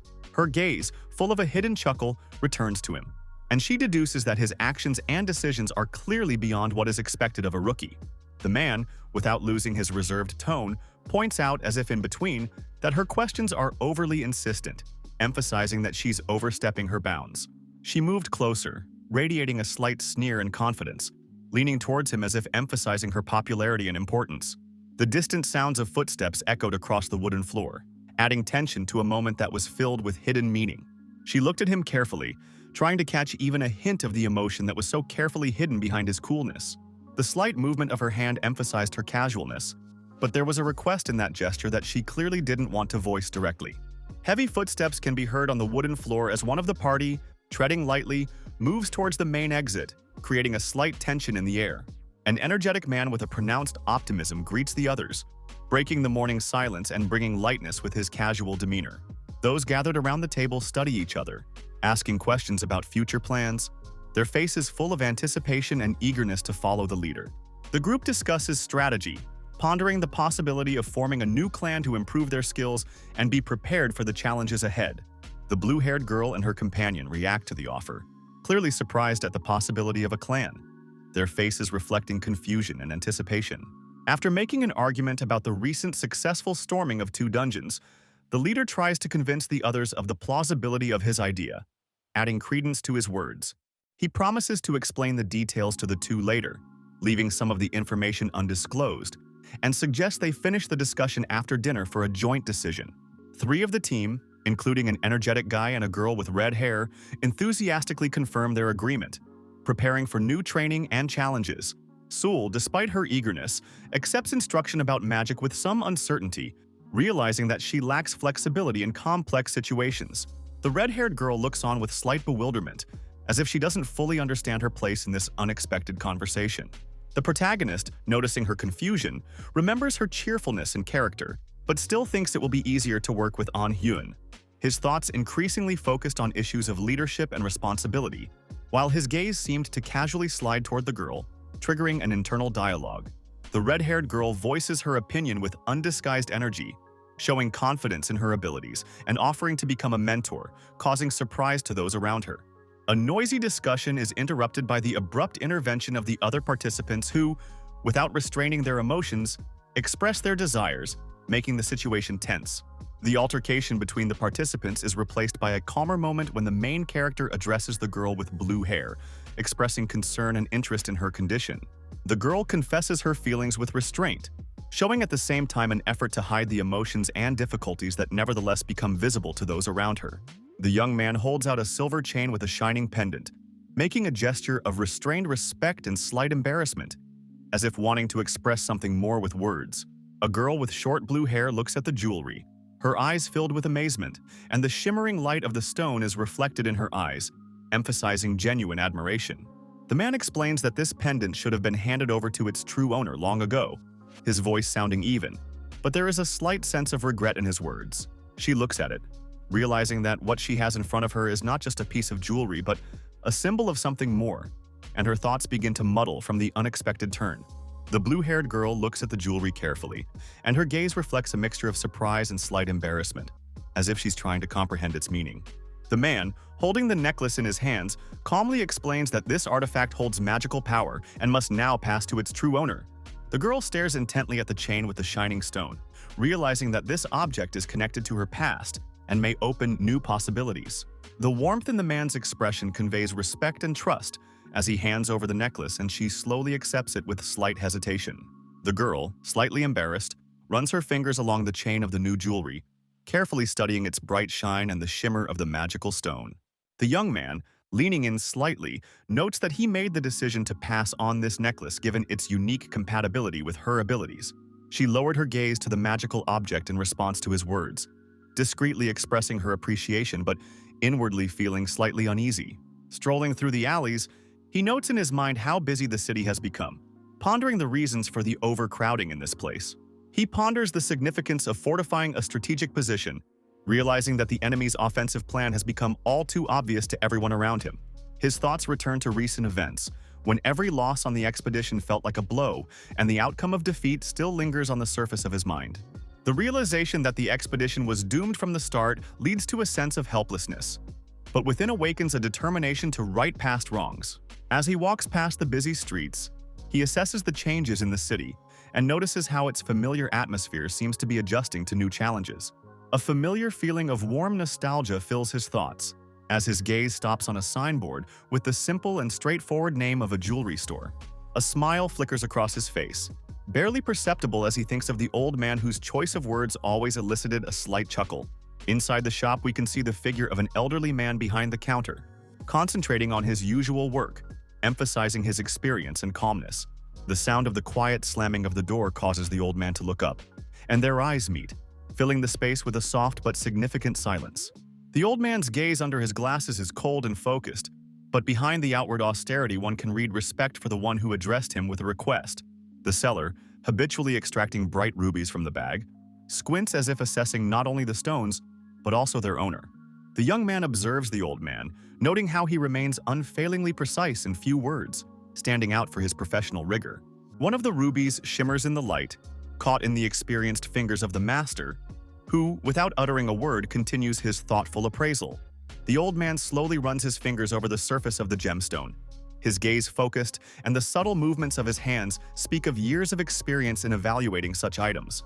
The light violet light emanating from the ruby illuminates the man's face, causing him to squint, and every feature expresses deep concentration and professionalism. The young man observes the appraiser's actions, pondering his possible abilities that might allow such an accurate and quick inspection of the jewelry. A window of information appears in front of him, from which it is clear that the old man has the rare class of certified appraiser with impressive skills. Magical light surrounds the old man's hands as he concentrates on activating a hidden ability, as if investigating the true nature of the jewels presented. Observing what is happening, the young man comes to the conclusion that the old man does not seek ambition or power, but prefers a quiet and detached life in this quiet corner. In a confident voice, the merchant announces the exact value of each stone, summarizing them into a total and emphasizing that this offer is non-negotiable. With a slight smile and calmness, the young man accepts the offered price, agreeing to complete the transaction without further bickering or objections. The old man's gray eyes widened in surprise as he frowned at the young man standing before him, his gaze seeming to try to discern the hidden meaning in his interlocutor's words. The man in the cloak looked confidently at the merchant. His calmness and refusal to bargain gave him away as a man already familiar with real values and their accurate valuation. Sensing the confidence in the buyer's tone, the old man lowered his gaze, remembering the rare moments when his skills were truly appreciated, making him think about his place in the world. A smile flashed across the young man's face, and his slight smirk was a reflection of a hidden confidence that the old merchant had gained such a reputation among the other players for a reason. The bright ruby sparkles smoothly in the old man's hand, reflecting the light and emphasizing its purity as he appraises the stone with his usual precision and attention to detail. The thought of mana crystals drifts through his words, and his gaze becomes focused, for such jewels are especially prized by mages for their rarity and power. The young man, not knowing much about stones, still realizes that the old man will not offer an unreasonable price. His confidence and calmness only enhances this feeling. The white bag of gold coins lays down on the table with a quiet sound, and the old man adds a few coins over and above the value as a recognition of the rarity and high quality of the rubies. The old man sees him off with a glance, says a few words with restraint, and immediately goes back to his business behind the counter, as if trying to hide his surprise. Leaving the shop, he walks down the deserted street and ponders the deal, both happy about the easy gain and pondering the upcoming temple scouting report. Inside the temple, he is greeted by a figure in dark robes, expressing reverence and inquiring about his name and the purpose of his visit, showing visible joy at his arrival. After introducing himself as Hyun and mentioning the purpose of the meeting, he notices a hint in the attendant's words that they were already expecting his visit, apparently for a specific purpose. A dim light shines through the cold hall as an elder with long blonde hair, not hiding the weariness on his face, scrutinizes the report in his hands. The sternness in his voice and the concern in his eyes reflect the difficult situation, for the inspection procedure requires time, and the affairs of the temple do not allow it to be wasted. Frowning slightly, the elder speaks of the difficulty of escorting the squad, seeing the offer as an additional burden beyond their obligations. A slight shadow of irritation flickered in the reply, hinting that the job of verifying the report and organizing the exploration was the temple's direct responsibility, and it was inappropriate to refuse. The man with dark hair listens intently, realizing the importance of the evidence required to corroborate the information in his report. Memories of a dangerous expedition resurface in his mind where, amidst the darkness of the forest, they obtained a rare spider core and the heart of a powerful demon. Suppressing his emotions, he places a small wooden box in front of the attendant, gesturing for her to verify the veracity of his words. The dark-clothed woman opens the drawer with slight trepidation, revealing two unusual artifacts, one emitting a faint violet light and the other a blood red. A temple spokesperson explains that verification will take time because current resources do not allow for a research team to be assembled quickly. He clarifies that even in 2 weeks, it will not be possible to complete all the tasks, as more time and manpower are required for large-scale research. Mentioning the busyness of other users with the expedition, he asked for patience and to wait for the completion of their current cases. The clergyman adds that the amount of work is too great and the previous exploration of the alchemist's dungeon is not yet fully completed. The protagonist nods with a slight smile as he says his goodbyes and walks away, leaving the servant to ponder what has happened and how quickly the current inspection needs to be completed. Suddenly, the space around him is illuminated with a bright light, and an invisible force pierces the silence, summoning his presence into the hall where he is already expected. The majestic figure of the angel Seraphima, whose radiance floods the hall with dazzling golden light, emphasizing her divine nature, appears before the protagonist's gaze. The protagonist, without showing surprise, only stares at her intently, instantly realizing the significance of this sudden challenge. The majestic angel, surrounded by golden radiance, floats in the air, radiating calmness and strength, and his words sound softly but confidently, interrupting the silence of the empty hall. The rays of light falling from behind her wings enhance her stern but slightly pensive gaze as she seemingly ponders past time and events. The protagonist, frowning, presses his lips together. His voice is firm and his posture betrays impatience and busyness, as if he is not ready to waste time on meaningless conversations. The girl remains silent, her presence remaining consistently calm and unwavering, though something indefinable slips into her gaze, as if she knows more than she's saying. The man, annoyed at the lack of a concrete explanation, turns around and intends to leave the glowing room, heading confidently for the exit despite the soft glow behind him. The winged girl tries to call out to him again, the angel's voice sounding insistent and confused, as if she can't let him leave without an important message that indecision has interrupted. A sharp light pierces the space, causing the hero to reflexively turn around as a rumbling sound erupts around him, and sparkling energy instantly fills the entire room. A flash of golden light explodes, spreading waves of bright energy, and the guy's facial expression turns into a mixture of surprise and wariness at what's happening.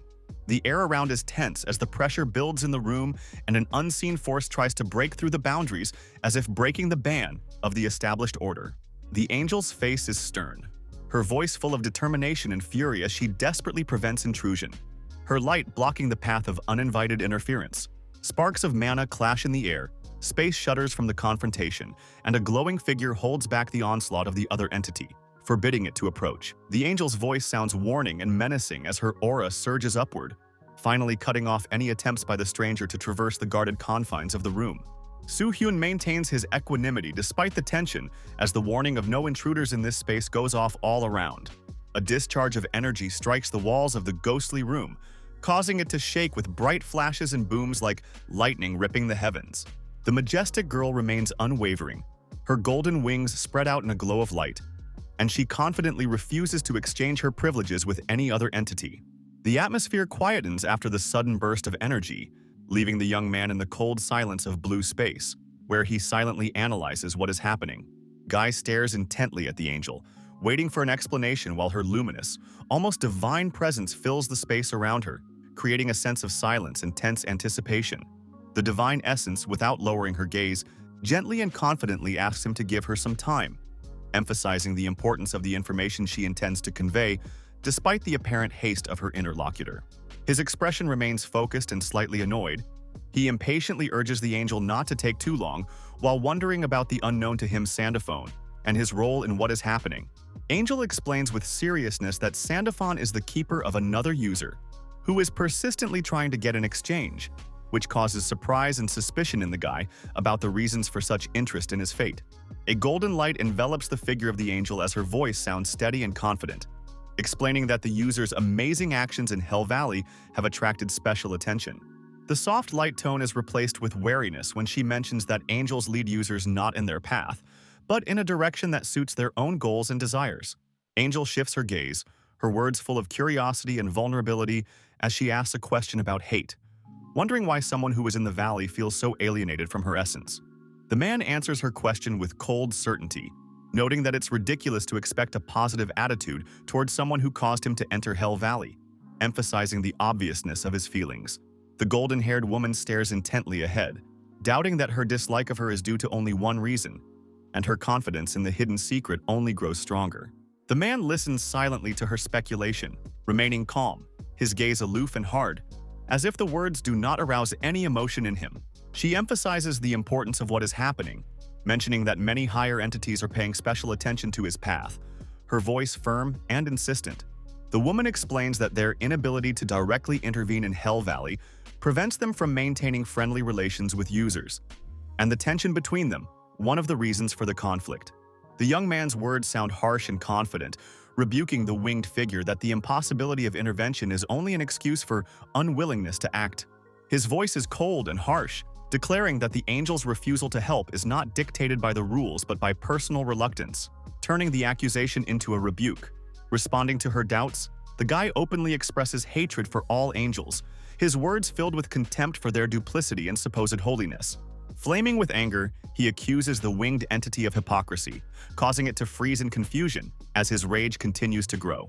The protagonist, striding confidently forward, lashes out at the celestial being, hinting at ulterior motives behind the forced participation of humans in this brutal battle. The angel with golden eyes remains calm, but her silence and confused look reflect the inner discord caused by her interlocutor's words. The man continues, standing in the cold blue glow, comparing the actions of angels to demons with disdain, who at least don't hide behind other people's backs and act openly. The creature, maintaining a semblance of pride, lowered her gaze slightly and her glow trembled, as if confirming that the truth, spoken now, hit far more painfully than the blows of an enemy.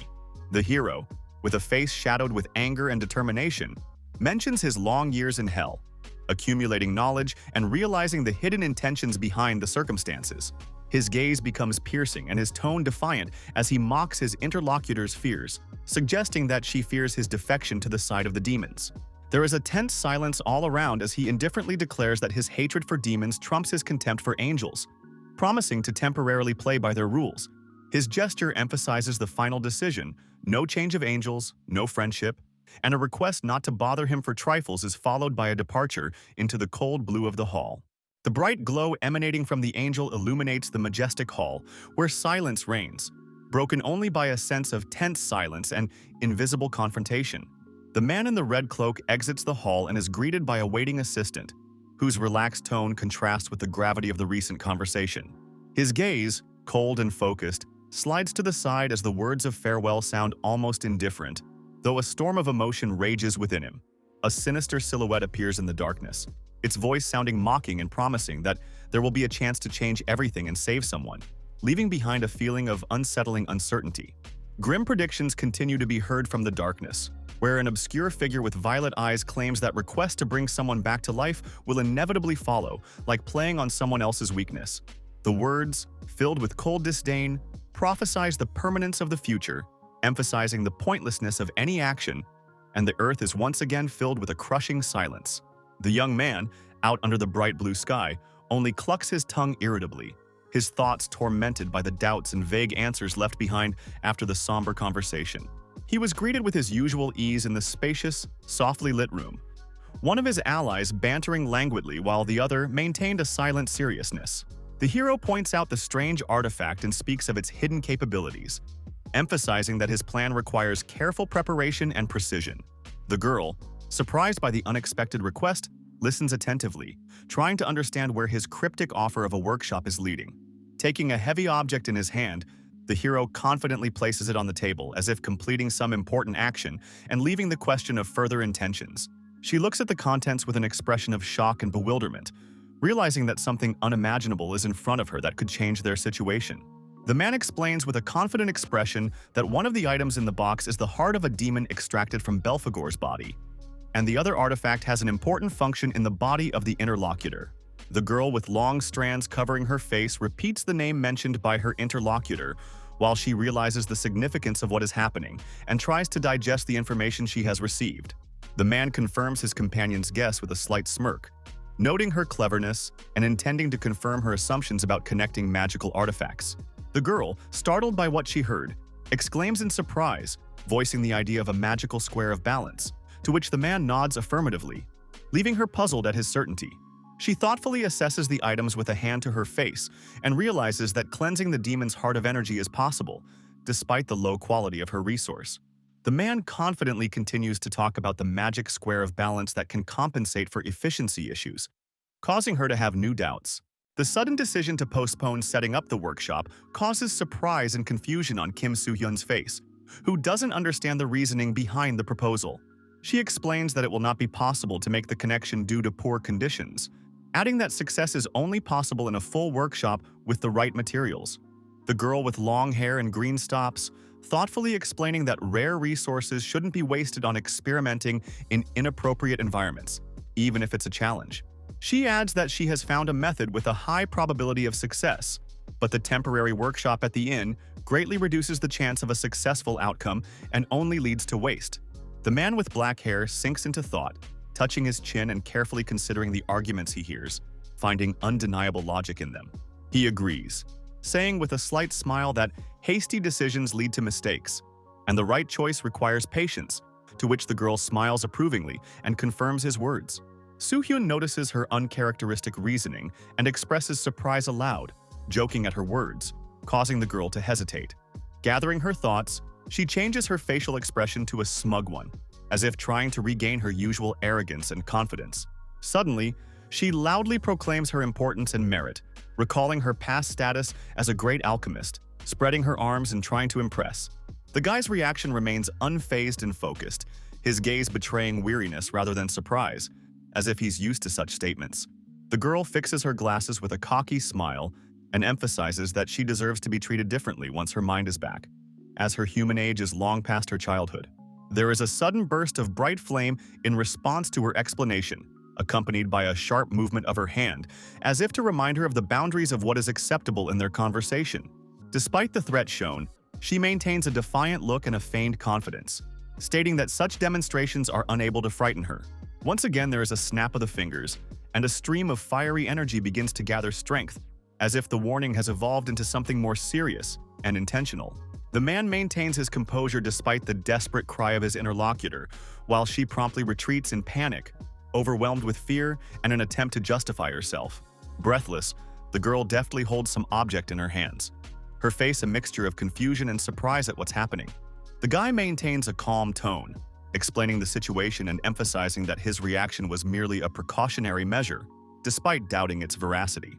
She throws up her hands indignantly, pointing out the unequal position, and accuses him of being too harsh, vowing not to give in next time if it happens again. The man tilts his head with a smile as he looks at his companion, his calmness and irony seeming to emphasize his confidence and ease with the situation.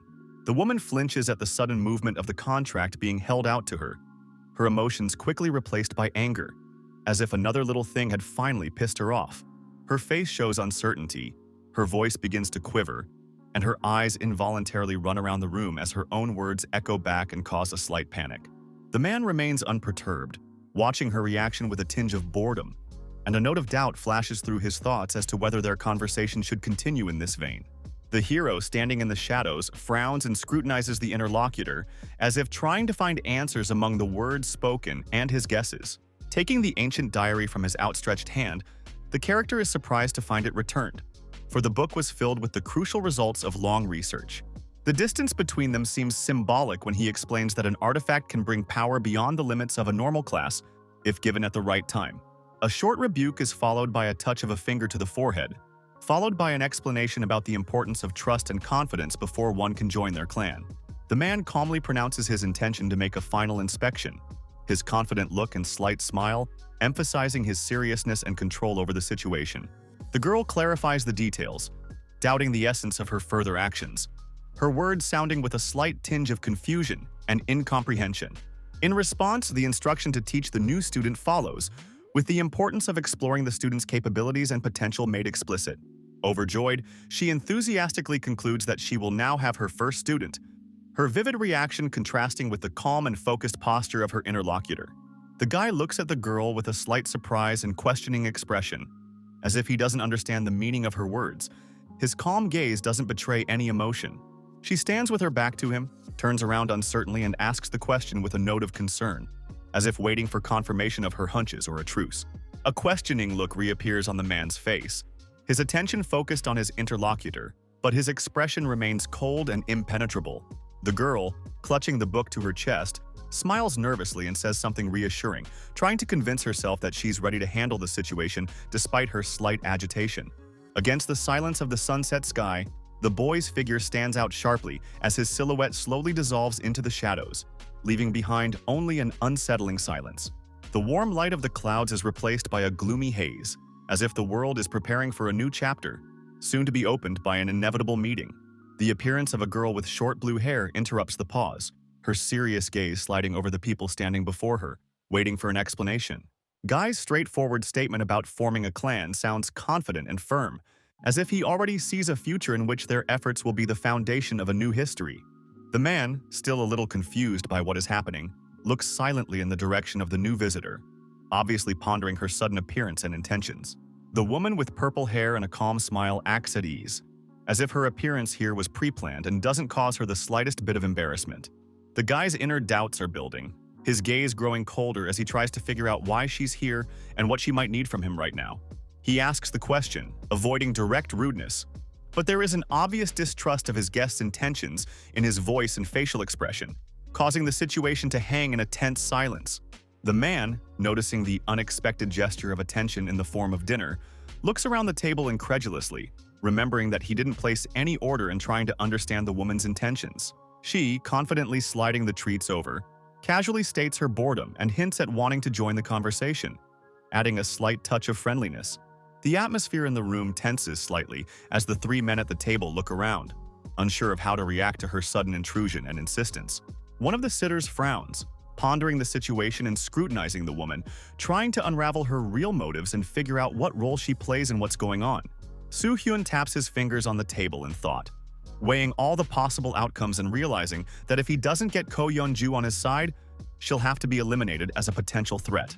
Making a decision, the protagonist offers her a seat, leaving Sang-yeon confused and resentful as he doubts the reliability of a woman who has already shown her guile. The cold, calm, blue-haired girl watches the conversation with restraint, realizing that the attention is now on her and her past with the Golden Lion clan. Sang-yeon, angered by the mention of his eccentricity and love of alchemy, flinches, not understanding why he's being called a weirdo, and, burning with frustration, tries to justify himself to those present. The dark-haired guy observes the situation, pondering how the woman would react if she were allowed to join, while realizing the possible threat from her presence. He decides that if he can't win the dark-haired girl over to his side, he will have to eliminate her, as she is a potential danger. Hyun, remaining alert, prepares to use an instant spell, her thoughts focused on any suspicious movement. Meanwhile, the girl with purple hair maintains an outward calm. Her looks and demeanor seem confident, but there is an undefined mystery lurking in her actions. A confident smile lights up the woman's face as dark, menacingly writhing energy begins to flow from her fingers, portending ill intentions. His hand comes off in a sudden movement, gripping the hilt of his weapon tightly, as if expecting an imminent blow and preparing for an immediate response. A cloud of shadow lunged forward with a deafening rustle. Like a predator lunging at its prey, its footprints blurring into the air with a frightening purple glow. The blue-haired girl backs away in confusion, her gaze fixed on the rapidly approaching dark vortex that threatens to engulf the space around her. Suddenly, dark magic bursts from her hand, flowing mesmerizingly in the air while a smug smile plays on her face, and her fingers barely move. A moment later, his hand gripped the hilt of his sword tightly, and the weapon snatched out with a distinctive sound, as if someone had dared to interrupt what was happening. The wave of magic taking shape rapidly approached with frightening speed, leaving behind a dark trail and a hum that broke the silence of the room. The girl with blue hair turns around and freezes in a daze, her gaze filled and tense as the black shadows loom menacingly over her. The man holds his sword to the throat of his interlocutor with cold determination, who maintains a calm expression despite the threat, raising her hands in feigned submission. A slow, ominous shadow begins to wriggle at the woman's feet, hinting at a hidden danger preparing to upset the seeming balance of the situation. The woman with purple strands and a sly smile utters sarcastic words in an attempt to undermine her opponent's confidence, but her sneer only emphasizes the impending threat. The slight chuckle on her lips is suddenly replaced by an apology as she grudgingly admits her mistake. But her nonchalant tone and presence hides her true intentions. Go Yong Ju fixes a strand of her long hair with an impenetrable smile, her voice sounding soft and apologetic, emphasizing her feigned remorse for recent events. Shin San-young has a dumbfounded expression on her face as she tries to comprehend what she's hearing, while her blue-haired companion remains calm, as if she understands the situation more deeply than the others. The woman in the black dress has folded her arms and continues to speak with impeccable confidence, her gaze penetrating her interlocutors as if they were only playing by her rules. The purple-haired girl's smile seems strained, and her calmness is only a thin mask hiding the growing animosity and hidden mockery of her opponent. The girl with blue hair answers her with a cold stare that reads repressed rage and a desire to throw her opponent off balance by any means necessary. Every word between them is drenched in venom, and their exchange of glances turns into a silent war where any weakness can be a decisive blow. The tension between them reaches its limit, as if two predators are preparing for a new fight, each of which is not in a hurry to reveal all their trump cards at once. The man stares forward, his calm but cold gaze suggesting distrust, and his words hint that the apology sounded like mockery rather than a sincere gesture. The purple-haired woman laughs softly and irritatingly, her confidence impenetrable, and she alludes to her past influence with a slight sneer, disparaging her interlocutor. Her gaze becomes more intense, and the shadow on her face emphasizes the underlying threat as she recalls the reasons for her strength and confidence, hinting that she's still afloat for a reason. The man replies with restraint, his words sounding weighty, and the dimly lit room seems filled with tension while the interlocutors weigh the possible consequences of this conversation. The man runs a hand over his face tiredly, his voice sounding firm and determined as he interrupts the protracted altercation, trying to get the situation back under control. The purple-haired woman looks at him with a cold expression, her words sounding like a warning as she reminds him of her rights and influence in the caravan. The girl with the short blue hair remains unperturbed, her gaze firm and her voice ready for a decisive conversation that is clearly being postponed for later. The man takes the lead again, his words sounding confident and businesslike as he returns to the main topic and announces his intention to create a compact but professional clan of mercenaries.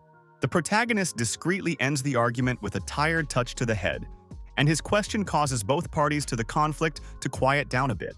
The woman with the long purple hair grudgingly agrees, showing hidden irritation, but warns of the possible consequences of further disobedience.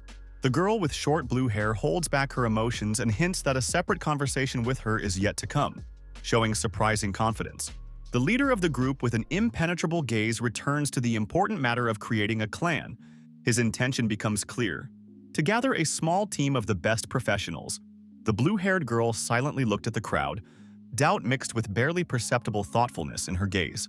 The atmosphere between the four figures is tense, as if every word is drowned in the weight of awkwardness and uncertainty. The young man finally breaks the silence and turns to the woman in the dark dress, expecting a response, but his voice is filled with hidden anxiety. Her silent expression takes on a touch of restraint, and her fingers unconsciously touch her chin as if she is carefully choosing her words. The man, carefully observing the interlocutor, notices her thoughtfulness and realizes that she needs time to comprehend what she has said and to compare the facts with reality. The woman silently closes her eyes as if making a decision, her calm and focused look giving the situation added tension. A hand with long, thin fingers abruptly reaches for the bottle on the table, a confident and slightly irritated movement, as if expressing an inner protest. The man warily shifts his gaze to the bottle in her hand, feeling the tension building and waiting to see what happens next. The purple-haired woman confidently raises the bottle to her lips, completely warding off the surprised looks of her companions who are watching her appraisingly. A slight movement of her hand and a deep gulp betrayed the action with boldness, and the frozen figures behind her seemed to freeze in uncertainty and mute admiration. The bottle drops to the table with a sharp sound, making those around him tense, and a subtle tinge of sarcasm and hidden challenge hangs in the air.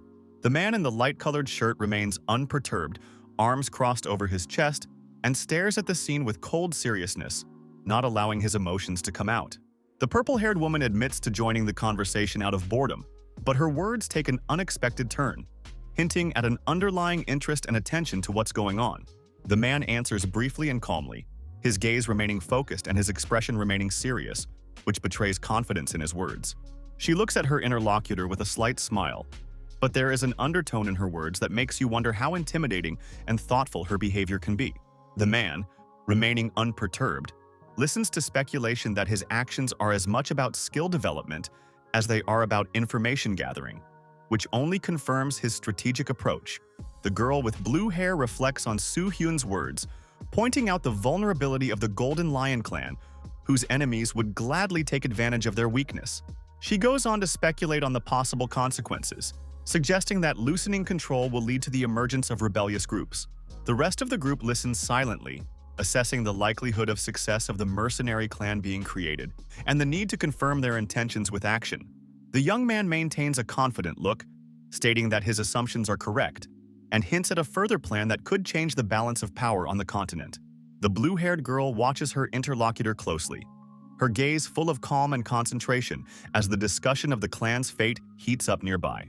The man with dark hair, smiling slightly, confirms his words confidently, his confidence transmitted to the others despite their hesitation.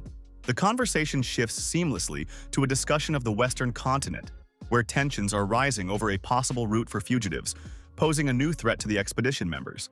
The woman with purple strands continues to analyze the situation, hinting at the likelihood of new ambitions among the vagabonds if they see the success of the escape across the continent. The hero stares intently at his interlocutor, reminding him of the importance of the question of whether their clan can truly earn the reputation as previously stated. An image of a sword entangled in chains appears in his mind, as if symbolizing great achievements and doubts about a leader who does not meet expectations because of his past.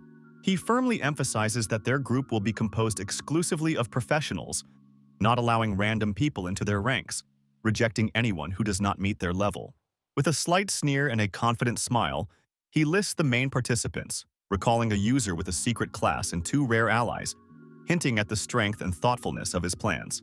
The 2 allies listen with varying degrees of confidence to words that emphasize their potential and skills, which will not allow anyone to pass their team by without attention or concern. The woman is surprised to hear this, realizing that having a user with a secret class and rare abilities explains their leader's confidence and makes the situation much more serious. She changes her tone, acknowledging interest in what's going on, but doubting her interlocutor's intentions, because trusting such revelations requires far more foundation and confidence.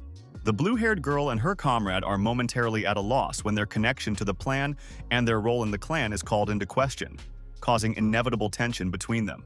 There was a tense silence at the wooden table as all eyes converged on those gathered, pondering what had been said and assessing their own positions in the new situation. One of the brown-haired boys suddenly breaks the silence, acknowledging his attachment to the current group and expressing his desire to join the emerging clan. The girl with blue hair speaks of her doubts, but decides to trust the leader's words and agrees to join, even if she doesn't fully believe what he says.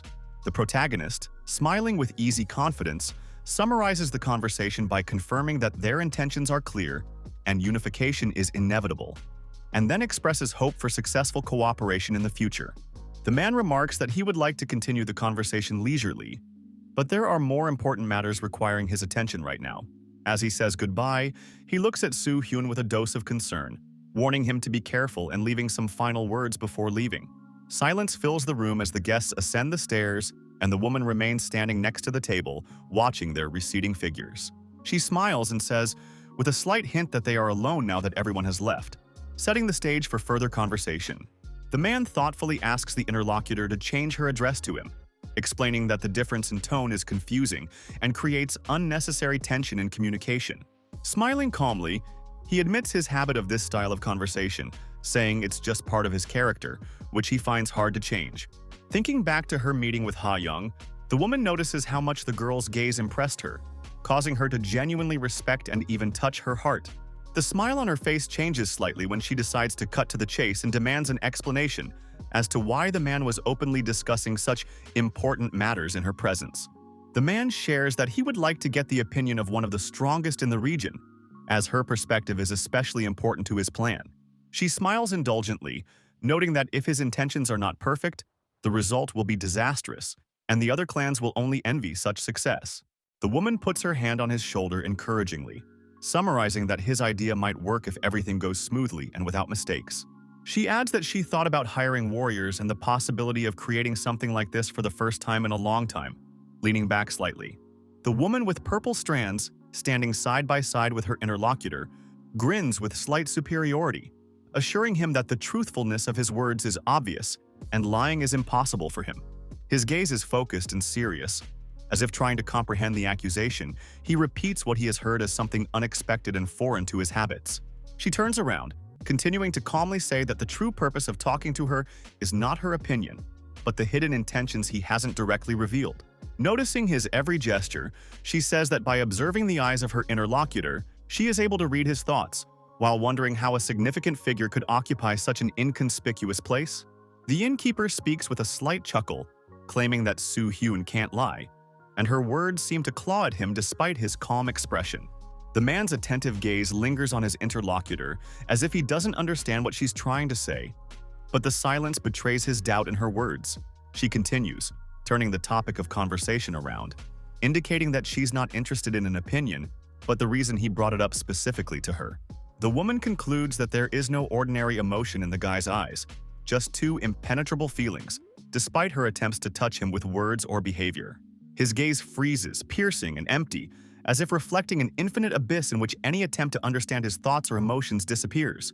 The woman cautiously approaches, her words softly penetrating the silence, marking the first of two emotions she believes are plaguing his mind. She is silent for a moment, a shadow of uncertainty in her gaze, and her hand softly reaches up to his face as if trying to tear away the mask of indifference. Warm fingers gently touch his chin, their touch imbued with an incomprehensible tension, as if she wanted to find something lost or forgotten in him. The man stands across from her, listening to her words about her concerns, and his calm gaze barely changes, reflecting impenetrable determination. The girl continues to speak, her voice colored by the memory of the recent goosebumps that ran through her body when an incomprehensible threat appeared before her. She scrutinizes the expression on the man's face, trying to catch the meaning of his gaze, in which she thinks there is something hidden and disturbing. The interviewee reveals her speculation about the man's strange behavior, admitting that the morning's events helped her understand exactly what was causing her feelings of unease. The man incredulously asks what exactly she was able to find out about him, his gaze becoming focused and his voice betraying slight confusion. The purple-haired woman smiles enigmatically, as if deliberately stretching the pause, and her gaze slides over the face of her interlocutor, hinting at the certainty of her words. She calmly explains that in Salgia, it's a special energy emanating from a person as they prepare to kill, and her words sound like a sentence. The man froze in surprise, his eyes widening and a shadow of confusion creeping over his face, as if the truth was much closer than he had expected. The woman looks at him with a penetrating and serious gaze, as if hypnotizing, and her calmness emphasizes the danger of the situation. He suddenly realizes that his sword is gone, and a momentary rush of surprise is replaced by anxiety, making him tense up even more. She holds his sword in her hand with a slight smile on her lips as if nothing had happened, and her relaxed look only adds to the tension.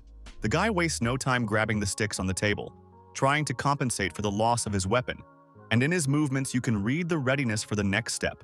With a quick and precise movement, the warrior grabs the wands from the table, his determination making the air around him tense and his reaction surprisingly lightning fast. The violet-haired girl laughs, her eyes sparkling with mockery, as if his ridiculous weapon itself was some kind of amusing performance for her. The young man realizes how easily she has taken the initiative. Her confidence and calmness begins to press him, creating a feeling of complete superiority. The leader notes that the opponent has engaged multiple attacks simultaneously, and his third eye, which he relied on, somehow fails to notice the shadow under the table. The young man with dark hair makes a decision, inner tension coalescing into a point of readiness. He is about to make a move that could change the course of the confrontation. The guy moves abruptly, his body instantly in motion like a lightning bolt spawned by a new idea that could turn the situation around. Turning around, the warrior sees a shadow looming over him, its menacing form approaching with terrifying speed, threatening to consume everything in its path. A slight smile slid across the warrior's lips, his gaze focused and full of hidden intent, as if he was already anticipating his next move. A momentary movement behind her makes the girl flinch, her confidence crumbling for a moment as she realizes she's trapped. The voice comes unexpectedly from the front instead of the back, and her eyes widen with shock. The situation is completely out of her control. The thin wand ends up at her neck. Her breath is cut short with confusion, and her eyes reflect the anxiety before such a swift turn. The thought that this is impossible flashes through her mind because the conversion technique she mentions is considered unstable and hardly ever practiced. The guy is surprised at her familiarity, but she immediately explains that such methods are only in development and have not been perfected. Nervousness grips her, every gesture betraying her inner fear, the thought that her opponent might kill her keeping her cool. The young man confidently states that he was trained in these techniques to protect himself from the likes of her, and now watches carefully, pondering how she will proceed. An attentive gaze focused on her figure, speculation swirling in her thoughts as to whether she was ready to use the Abyss Eagle and how she would deal with defeat at the hands of the man from year zero. Tired, she resolutely drops the stolen weapon to the floor, the sound of the sword falling breaking the tense silence as if symbolizing her surrender. A long exhale brings a moment of relief as it becomes clear that she has realized everything and accepted her own defeat in this confrontation. A heavy thrust of his foot sends the thrown blade to the side, as if robbing it of its last meaning in a battle that has already ended. The defeated figure looks on with reproach and disappointment, eyes reading not only vulnerability but also bitter acceptance of what has happened. The dark gaze is directed at her with cold determination, heavy deliberation cut short by the question of whether it's worth it now to finish off someone who's defeated. The idea of elimination seems reasonable, but immediately I wonder if I should give it a chance and try to win her over to my side. Her anxious expression was interrupted by her sudden question, as if the realization had come to her. What was this feeling that had taken over her mind? The lady with purple hair said firmly and confidently that she sensed Salgi's energy in his gaze, revealing his dark thoughts of possible murder. The innkeeper raises her arms tiredly and grumbles that she's given up, insisting that she let them go because it's torture to keep them in that position. The girl in black throws out a barbed question, wondering if there's something perverse lurking in his strange behavior as her eyes sparkle with reproach and disbelief.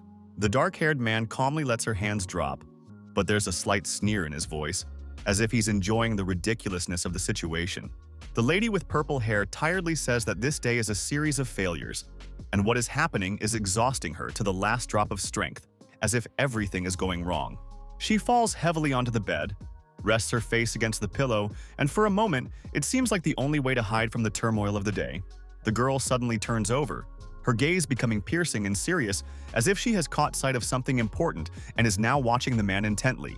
Swordsman notices the change in her gaze and involuntarily wonders what exactly caught the innkeeper's attention and why her expression has become so focused. The man takes a seat next to me, his movements full of deliberate restraint, as if every decision is weighed on the edge of logic and doubt.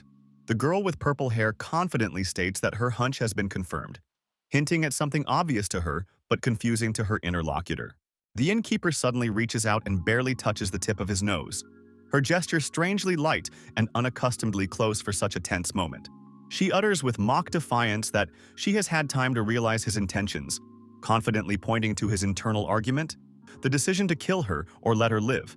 The young man freezes for a second, his gaze lost somewhere in the void, and an expression of slight uncertainty slips across his face before such an accurate observation. The lady in black demands frankness, her voice sounding insistent and firm, as if her patience was running out and any evasion would only inflame her more. The Shadow Queen keeps her eyes open as she tries to get to the truth, suspecting ulterior motives that may have caused him to spare her and let her live. The dark-haired warrior mentally assesses her strength and determination, thinking about how to offer her to join his clan to show her the value of a new path. The young man suddenly signals, his gaze becoming direct and intense, and the girl with purple hair asks if he has finally decided to be honest. The leader of the group suddenly disappoints the interlocutor by stating that it is late at night. His voice sounds calm, but his gestures are full of hidden insolence. The innkeeper interjects with obvious indignation. Why the mention of night at all, and why the sudden use of you? Her bewilderment growing. The man nonchalantly remarks that trade is weak in this place, offering her some rest, hinting at her constant work. The lady in black tries to understand his strange words, pondering what the change in his demeanor is, while the young man ponders how she might be useful to his purposes. The swordsman calmly says that rest is the best cure for the thoughts crowding her head and suggests that she take some time off and unwind. The young Shadow Queen asks why he remained indifferent to her flirtation and now offers to go scouting, talking about a certain interesting place. The girl smiles nervously, but her gaze betrays that she is well aware of the hidden innuendo and background of his strange proposal. The girl remarks with a slight chuckle that, by the word date, he meant fighting monsters together, adding that it was better than sitting idle in an empty inn. The innkeeper, looking at him in surprise, exclaims that her establishment could go bankrupt in 3 weeks, remembering how much effort and money she has invested. The young man replies that his business is not going well either, as all the visitors have moved to another city, leaving him almost without funds. The leader of the group assures her not to worry, for he has found the right place that promises to do more good than the days spent here. The purple-haired girl interjects to ask if it's really about the new dungeon, and his surprise only confirms that her guess is correct. The next morning, the warrior comes down from his room to the common room, where he suddenly notices an unusual excitement, as if something had happened. The girl with brown hair, without hiding her excitement, reports that unexpected complications have arisen that could seriously complicate their expedition. Guy assesses the situation and tries to figure out what kind of trouble might await them, pondering how to handle the new challenge so as not to lose the goal. A group of guys anxiously and panickedly report the unexpected news, discussing loudly that the inn is closing and they don't know what to do now. One of them, looking particularly confused, is trying to figure out why the hostess didn't warn them in advance, while the others look around for answers. Heavy footsteps echo across the floor as a girl with long purple hair appears in the hall, her calmness contrasting with the general commotion. A young man with dark hair appears in the doorway, greeting everyone with a slight smile and wondering about the morning rush, as if he doesn't understand the reasons for it. The girl with purple strands looks around with a cold expression, pondering who exactly was responsible for the turmoil and chaos that caused the inn to close. A group of travelers with bright and surprised faces start demanding refunds, grudgingly pointing out the remaining days of their stay at the establishment. The innkeeper remains unperturbed and offers the guests breakfast first, noting with a slight sneer that all of their companions have long since gathered. The guy with dark hair responds to the hostess's offer with his usual smile, ordering a standard dish for everyone as if nothing unusual is going on. The innkeeper stands with an impenetrable face, glaring with a piercing gaze, her mind preoccupied with who is to blame for the disorder that has disturbed the inn's tranquility. Against a backdrop of colorful patterns, a group of confused guests demand a refund for the remaining days, their faces full of surprise and indignation at hearing the decision. The purple-haired woman remains unperturbed and, looking at the gathered crowd, sarcastically suggests that they start by eating breakfast, noting the irony of the situation. A young man with dark hair smiles easily as he agrees to the customary order, offering a dish for 7 at once, which brings a strange sense of ease to the tense atmosphere. A girl with short blue hair, covering her mouth with her hand, asks a question with surprise in her voice if there was a deal between him and the innkeeper, which seems unlikely. The company at the table is clearly skeptical of what is happening. One of them offers to sit down, though a hint of further details of the situation is left hanging in the air. In the conversation arises information about the temporary closure of the establishment for 3 weeks, which becomes a clear outcome of the lack of visitors and the sad state of affairs of the hostess. Explaining the situation, the man mentions that the hostess with her abilities will be useful to their group, and the remaining details will be revealed after the meal, to which everyone reacts in silence. The girl in green clothes raises her hand and confidently addresses the leader of the group, expressing doubt and emphasizing that she is concerned about the decision made so suddenly. A young member of the team is perplexed by her misgivings about the newest member of their group, wondering if the innkeeper will be able to fit in. As they ponder the possibility of camping together, the team discusses whether an experienced innkeeper would be able to prove herself in battle, given her usual range of duties. The guy with dark hair remains calm, silently assessing the situation and listening to the doubts of his comrades, clearly pondering the answer to their questions and claims. A girl with blue hair and a guy with brown bangs stand side by side, both turning around warily, as if expecting something unpredictable and ridiculous.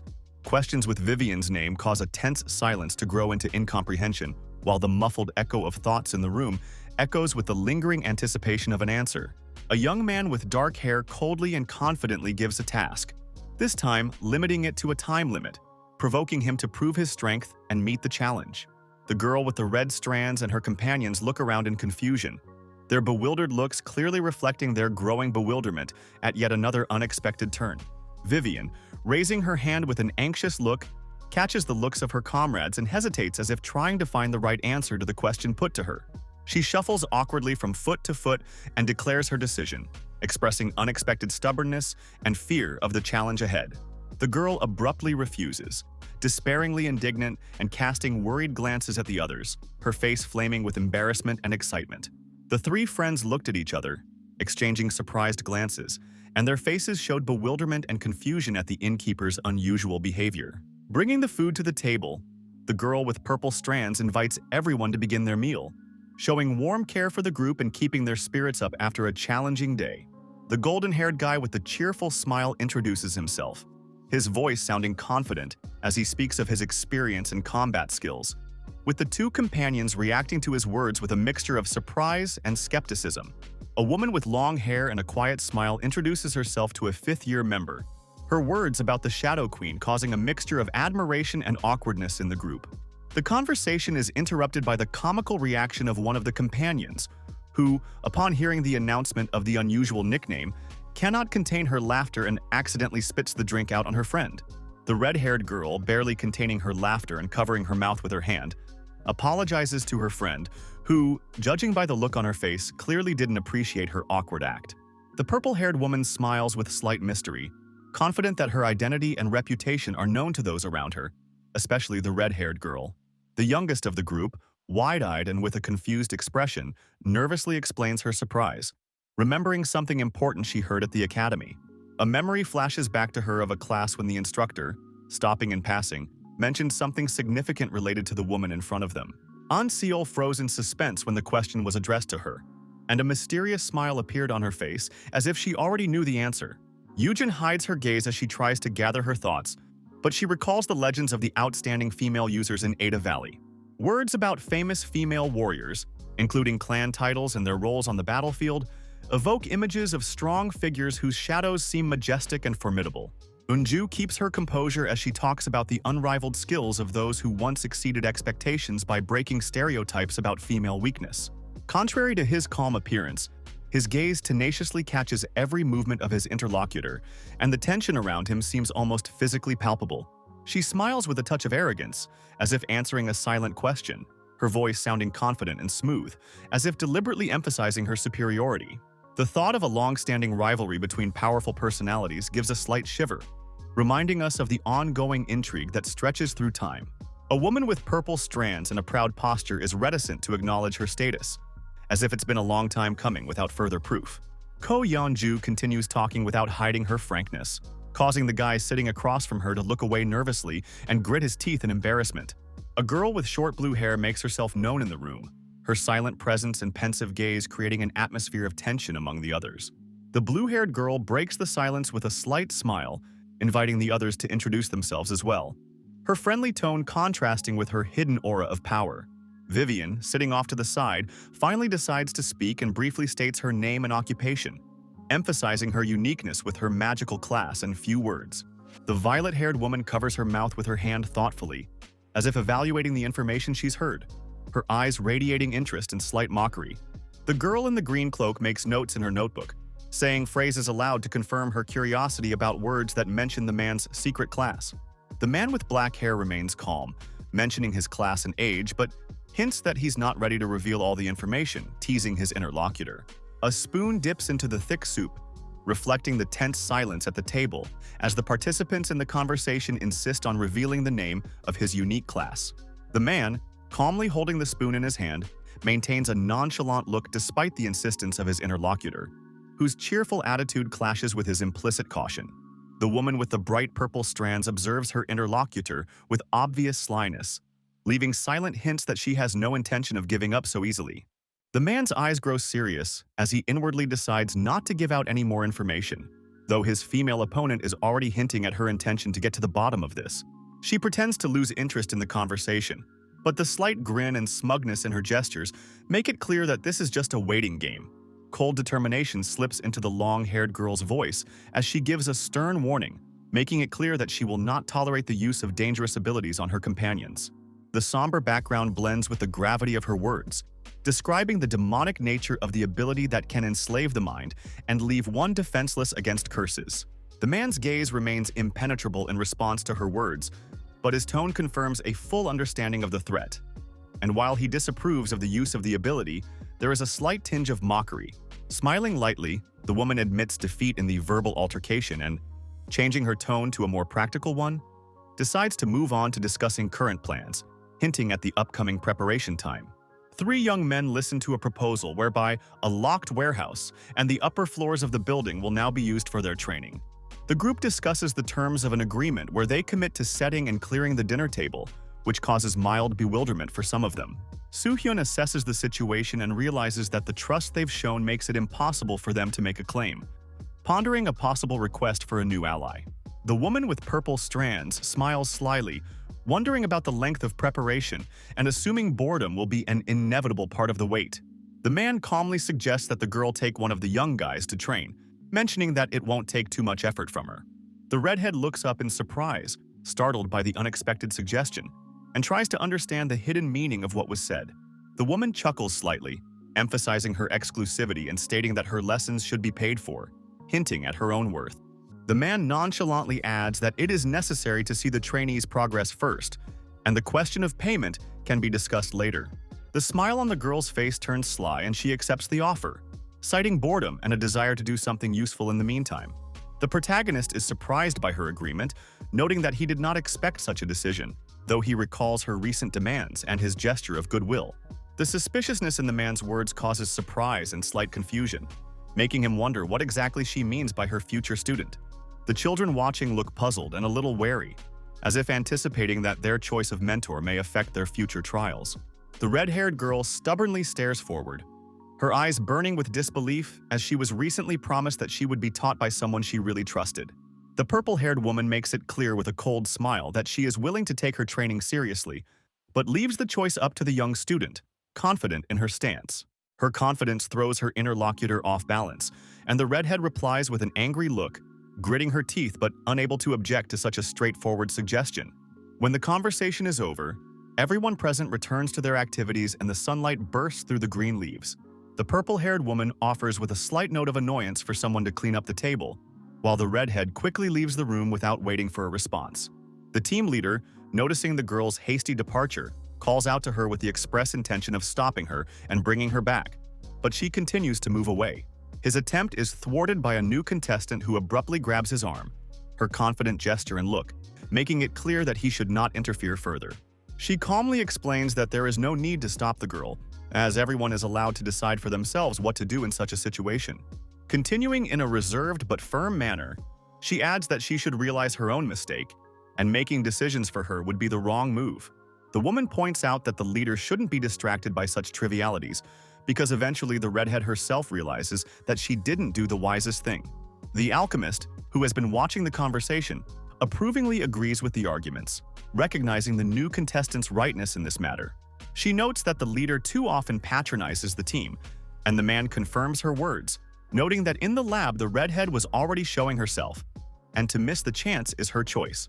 The golden-haired young man enthusiastically offers himself as an apprentice to the Shadow Queen, but she refuses without hesitation, hinting at his unsuitable level. Continuing her conversation with the leader, the mentor mentions the red-haired girl, emphasizing that success depends not only on physical fitness but also on the inner state.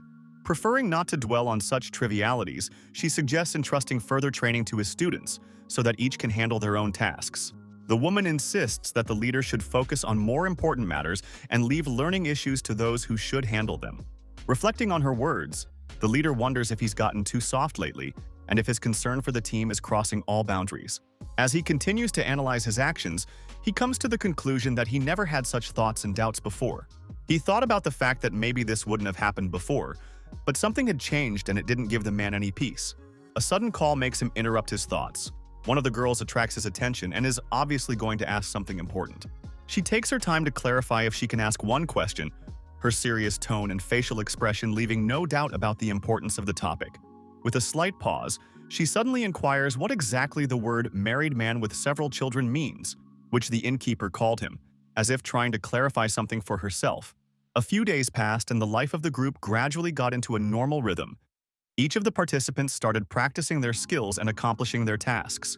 2 girls are practicing together intently, one with short blue hair, helping her partner with a staff master magical techniques through concentration.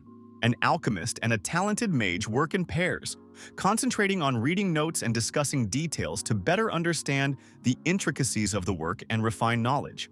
The young man with golden hair is diligently doing push-ups, sparing no effort and giving himself fully to physical training, his fatigue betrayed by heavy breathing and drops of sweat. The team leader scrupulously studies the latest reports, comparing them to some journal and trying to find coincidences or important details that might be helpful. His thoughts drifted to the innkeeper, and he wondered why she treated the crew with such care, as if she had a special affection for them.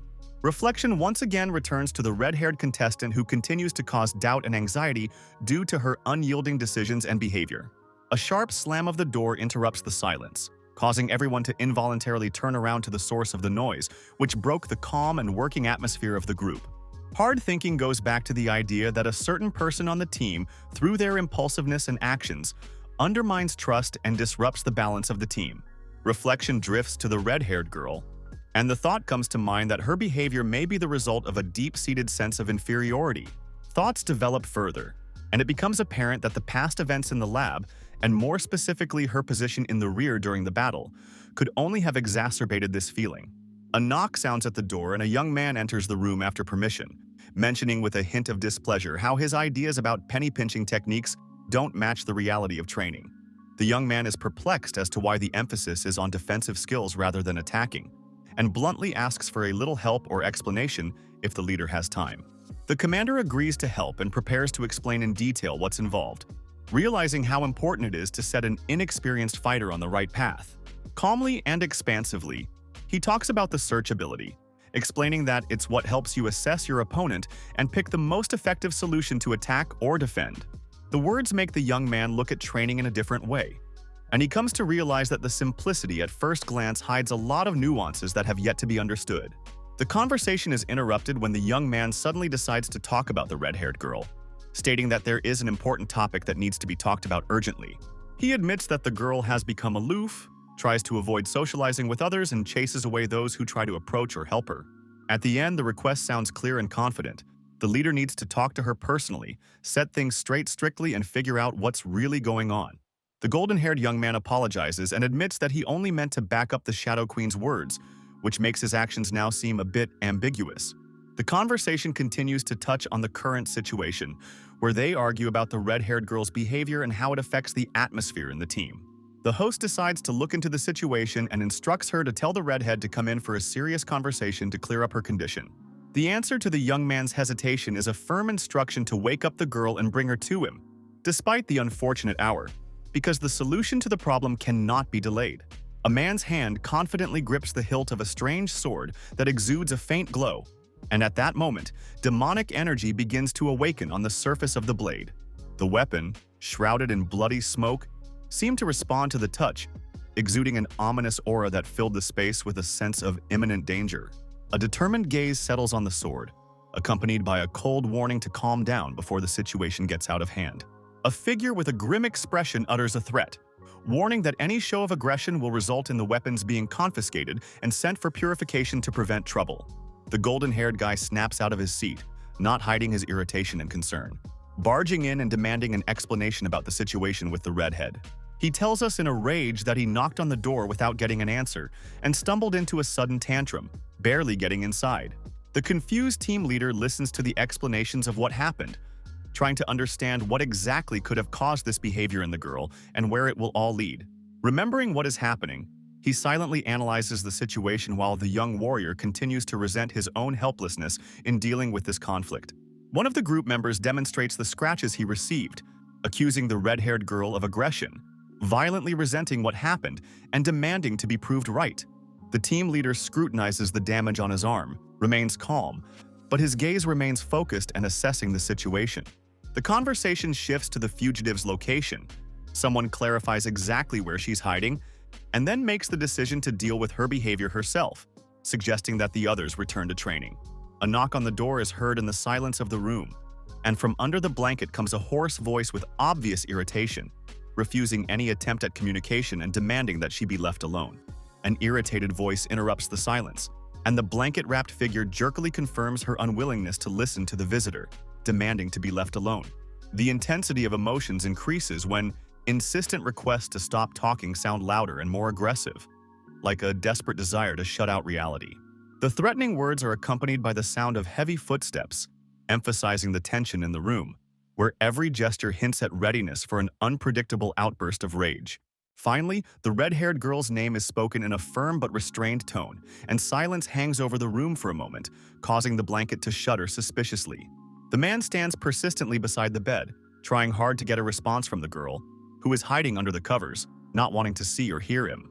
His requests to remove the bedspread are met with silent protest, while a hand that barely peeked out from beneath the fabric determinedly pressed the edge into the mattress, expressing his refusal. Pulling back part of the blanket, the man finally sees her, her red strands scattered haphazardly on the pillow, and her slender figure lying tensely, looking away. Her shoulder flinches slightly when a hand gently touches it, and a voice filled with insistence offers to finally speak, leaving her no choice to flinch. A flame of emotion engulfs the red-haired girl, her gaze filled with tears and despair, and weariness and pain read in every curve of her face. Lying on the bed, she sobs suppressedly, admitting her mistakes and struggling to find the words to express her guilt to her interlocutor. The man stands beside her, looking at her with unexpected gentleness, his words sounding soothing, as if urging her to stop crying and regain her balance. A deep sadness fills her voice. Tears continue to stream down her cheeks as she chokes on her sobs and apologizes for everything that has happened. The girl lowered her gaze and sighed heavily, her voice shaking as she tried to make excuses for her behavior and lack of understanding. She admitted that she had done wrong, feeling guilty for her rash words and actions that only made the situation worse. The man watched her silently. His expression remained calm, but his eyes read understanding and soft acceptance of her apology. The girl, barely holding back tears, admitted her mistake and felt relieved to find support in his presence for the first time in a long time. Her hands, clenched from tension, gave away the inner struggle of a girl who, despite her pride, had finally realized the gravity of her own mistakes and powerlessness. With tears on her cheeks and an uncertain smile, she confessed her inability to deal with envy and feelings of inferiority in front of fellow achievers. The man standing next to her calmly encouraged her, asserting that the first step to change was accepting her own weaknesses and being willing to move forward. His sincere words, spoken with a slight smile, lightened the atmosphere, and Yoo-jun, listening to them, finally felt that she was accepted even with her flaws. The guy looks at the girl with complete confidence, and his question makes her confused and wonder about her true desires. The red-haired girl nods uncertainly, her gaze filled with determination, but her face still reflects inner doubt and anxiety. There is a heavy silence in the room as she admits her wish, pondering the rare class and fear of falling behind the others. The young girl listens to the words of her interlocutor, her eyes gradually filling with determination, as if she decides to follow his example and move forward despite her doubts. The red-haired girl looks puzzled, her gaze filled with worry as the man standing next to her asks a question that awakens a hidden longing and determination in her. Her eyes widen and her eyebrows quiver slightly as she nods in agreement, inwardly aware of her own desire to become stronger despite her fears and doubts. The guy continues to speak, calmly explaining the importance of the path everyone is on, emphasizing the value of effort and understanding one's role, regardless of external importance. The girl listens to his words, feeling the determination grow inside to overcome herself and find new meaning in the ordinary classroom. Taking example from those who were able to reach the top without rare opportunities, a dark aura surrounds the silhouette, spreading in bloody curls like the embodiment of a curse that demands sacrifice for appeasement. The hero explains that if you take control of the scrapyard, its power will be the key to a breakthrough. But the slightest hesitation will lead to imminent doom. She gazes silently at her interlocutor, realizing how much responsibility she has to take on. His calm voice resounds with undeniable firmness, leaving the decision to her as his hand once again touches the cloth-wrapped demonic sword. The guy, looking at the girl thoughtfully, offers her two ways: take a chance and take the demon sword in her hands at once, or wait for a better time when she is more experienced and confident. Yoo-jun stands hesitantly, realizing the risk of her choice, but her gaze is full of doubt and a hidden desire to prove her strength despite her uncertainty. The young man walks away after saying goodbye for the night, leaving the girl alone with her thoughts and the choices to be made in the near future. As he steps outside, something strange catches his attention. There are sounds coming from the darkness and a tantalizing flow of magical energy that awakens suspicion and anxiety. The man listens to the rebuke with a note of sarcasm as the purple-haired girl continues to point out his interference despite her warnings earlier. She reminds us of the exploration to come, explaining her belief that every action matters and everything will manifest its outcome in time. He silently stares at her with a slight chuckle, as her remark of wit causes a brief moment of tension and hidden irony. Inner irritation erupts through sarcastic thoughts, where he questions her words about his supposed deprivation, feeling confident in his experience and decisions. The guy comments on the situation with a slight chuckle, reminding his interlocutor that it's better to address such words to Hyun, and ironically adds that everything that's going on just seems funny to him.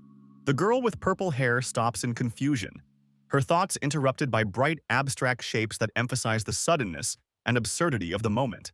She is indignant as she continues to insist on her point, explaining that she is not talking about fighting skills at all, but about a misunderstanding of the relationship between a man and a woman, her words sounding like a warning.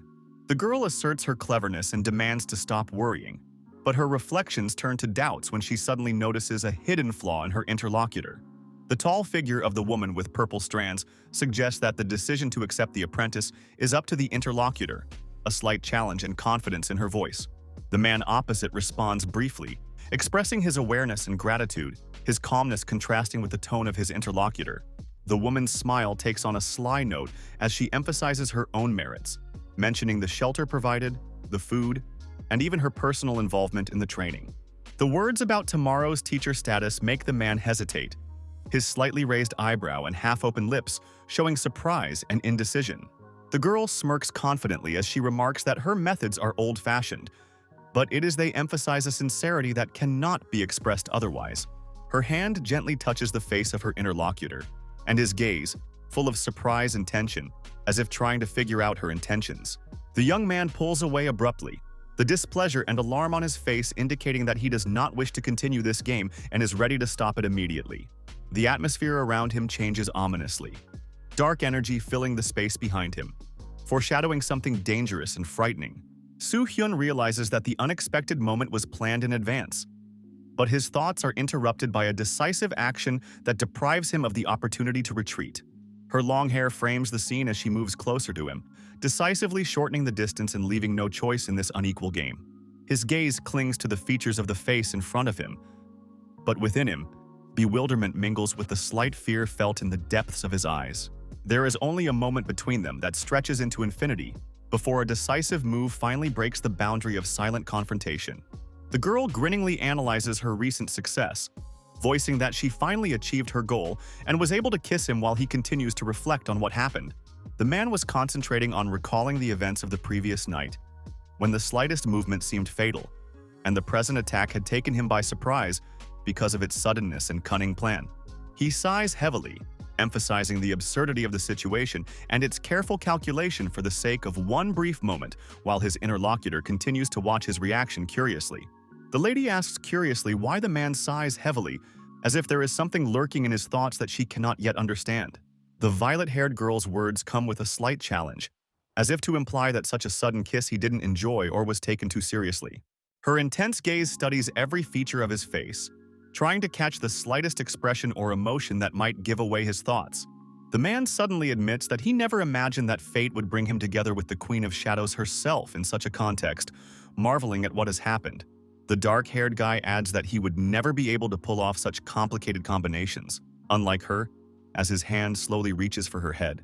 His fingers gently circle her head, creating a moment of unexpected intimacy that completely changes the dynamic of their conversation. The next step proves to be just as soft and gentle, his lips touching hers, turning the moment into a long-awaited and profound silence. The innkeeper suggests with a slight sneer that she wouldn't know how to behave if she were one of his students, but adds that she is nothing like them. With a sudden change in his voice, Yunju retracts his past words about his lack of wit and, after wishing him a good night, prepares to leave. Her steps slow down, as if something inside made her stop for a moment and rethink recent events. Turning around, the girl suddenly asks the question that has been hanging in the air: why he did it and what motivated him to do such an act. His reply sounds calm, almost with a smile. Perhaps it was his way of repaying her in kind, ending their strange but meaningful duel.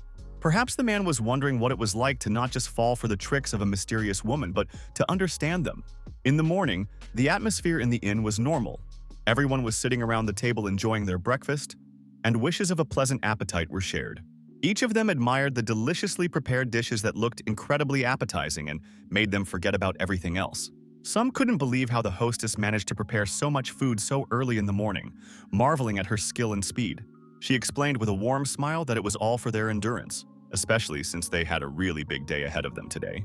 One of the companions, San-young, interjected curiously about what exactly she meant, noticing a hidden meaning in her words. At that moment, someone started to come downstairs, attracting the attention of the whole company and causing slight confusion among those seated. The brother and sister looked in surprise at the man who appeared, not expecting to see someone so imposing and confident. The two mages, her companions, also couldn't hide their surprise at who had just entered, as if sensing the power emanating from her. It was Yun-jun, confident, calm, with a strong aura that immediately filled the room with unquestionable authority. The dark-haired girl froze, stunned by her friend's energy, which now seemed even more impressive than before. Hyun and his younger sister couldn't take their eyes off her, as if trying to realize how much she had changed and grown stronger. Hyun at this time was pondering that she had actually decided to take the demon sword despite all the fears and consequences. The girl calmly seated herself at the table, paying no attention to the general astonishment, and took her place among the others with a familiar look. One of her companions asked how she had slept, to which she nonchalantly replied that she was fine, and inquired how the others had slept the night. The others couldn't hide their shock at her new image, which was drastically different from how they were used to seeing her before. The young man with golden hair grinned and decided to make a joke of it, noticing that she finally showed up on time instead of locking herself in her room. Seeing her reaction, he quickly withdrew, realizing it was best not to test her patience when she was in such a mood. The girl threatened him that if he didn't shut up, the consequences would be far worse than he imagined, adding seriousness to his words. She noted the large amount of food prepared by the hostess and wished everyone a pleasant appetite with a slight smile. The leader of the group, noticing that the conversations were lingering, urged everyone to get to eating sooner rather than later to avoid wasting time. After a hearty breakfast, everyone was satisfied, and the hostess reminded them that it was time to get down to business and not to waste precious vacation time.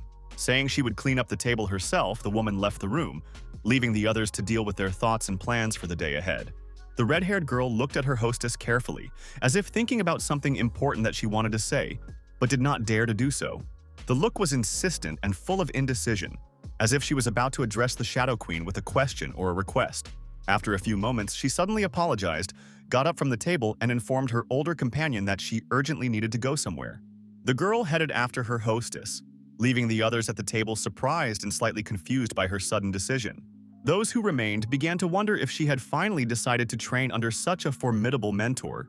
The leader of the group, seeing their reactions, said he had recently spoken to her and hoped his expectations would not be in vain and she would prove herself worthy. Meanwhile, the mentor and the young apprentice were together having an important conversation that seemed to foreshadow the beginning of a difficult ordeal. The woman spoke a few significant words on which the student focused all her attention, preparing herself for the instruction. The young girl listened to every word, gazing at her mentor and taking her as her only guide on the path to strength. One of the companions, concerned about his friend's future, asked his mentor if he was sure it would go off without too many repercussions. The leader answered the question with a question, wondering why the young warrior was so worried about the girl, not believing in her strength and determination. Violent sounds came from behind the closed doors of the training room, making it clear that there was a tense and harsh atmosphere inside. One of those seated noticed that she had hardly eaten for days and began to wonder if her mentor's method of training was too harsh. The thought of the brutality of the training sparked a discussion in which the young warrior expressed misgivings about such training from one of the 10 strongest. The hero backed up his words, assuring everyone that such harshness was only for the good of their friend and would help her become stronger and more resilient. Suddenly they heard a cry for help, a voice full of despair, as if someone was on the verge of life and death from the overwhelming strain. Vivian, with concern on her face, called the others over to the badly injured girl, pointing out her extremely weakened and tormented state. The situation was critical. She urgently needed help, otherwise the consequences could be irreversible for her health and life. The mage with the light staff began a healing spell, and the lifeless, battered body of the girl lay on the floor, barely giving signs of life. Her battered body lay on the cold floor, covered with deep wounds and dark bruises, blood seeping through her torn clothes in places. Heavy breathing and shock on the faces of the others accompanied the moment the magical light from the staff began to restore the strength of the injured body. The light of the staff softly floods the space, but the redhead's gaze remains sharp and intense, her soiled face and disheveled hair only emphasizing her vulnerability. The noise around her comes to life as her exhausted body struggles to rise, and hunger breaks out in the first rush of weakness, causing the others to scurry about in a rush. The girl with the staff, clearly alarmed, desperately gazes into her state of mind, rattling off questions, but all she hears in response is an attempt to regain her confidence through a broken voice. Despite her tired and faded appearance, the redhead finds the strength to rise to her knees, answering with defiance and a husky sarcasm that hides her own pain and fatigue. The silence is broken when her rival's startled gaze speaks for itself, her breathing hitching from her recent exertion and her hand clutching the staff tightly. The young man standing nearby exhales with a smile, pondering how long he can sustain such a pace, and asks the priestess to always be ready to treat. The view from above reveals a full realization that the girl has exceeded all expectations and demonstrated determination, earning the respect of those watching. Contrary to the general surprise, the innkeeper's calm voice interrupts the reflection as she inquires about the wanderer's plans, and a brief confirmation sounds in response. The smile on her face didn't bode well, but the request was quite serious. Maluska urgently needed a new weapon for future testing. The companion in the scarlet cloak headed across the bustling courtyard toward the blacksmith, where a worker was already waiting for him, looking ready to talk and do business. Inside the workshop, the smell of metal and charcoal wafts. The blacksmith checking something on the counter while the guest states his request and points to the stacked weapons. Under the shade of a tree in a distant part of the courtyard, a man in a black cloak sat surrounded by merchandise, while a warrior who approached him prepared to discuss his next move.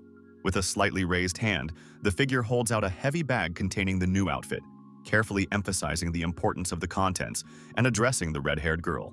His gaze falls on the outstretched convolution, confident words accompanying this moment, emphasizing the significance of the gear he has received for the trials ahead.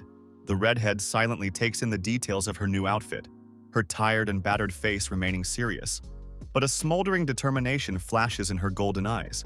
She slowly raises her gaze, turning to the person she's talking to, her voice sounding soft but determined, causing slight bewilderment and anticipation from the next question.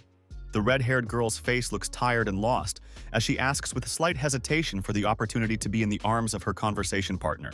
The man wistfully recalls the old days when her joy at her new weapon was genuine and boundless, contrasting with her current weariness.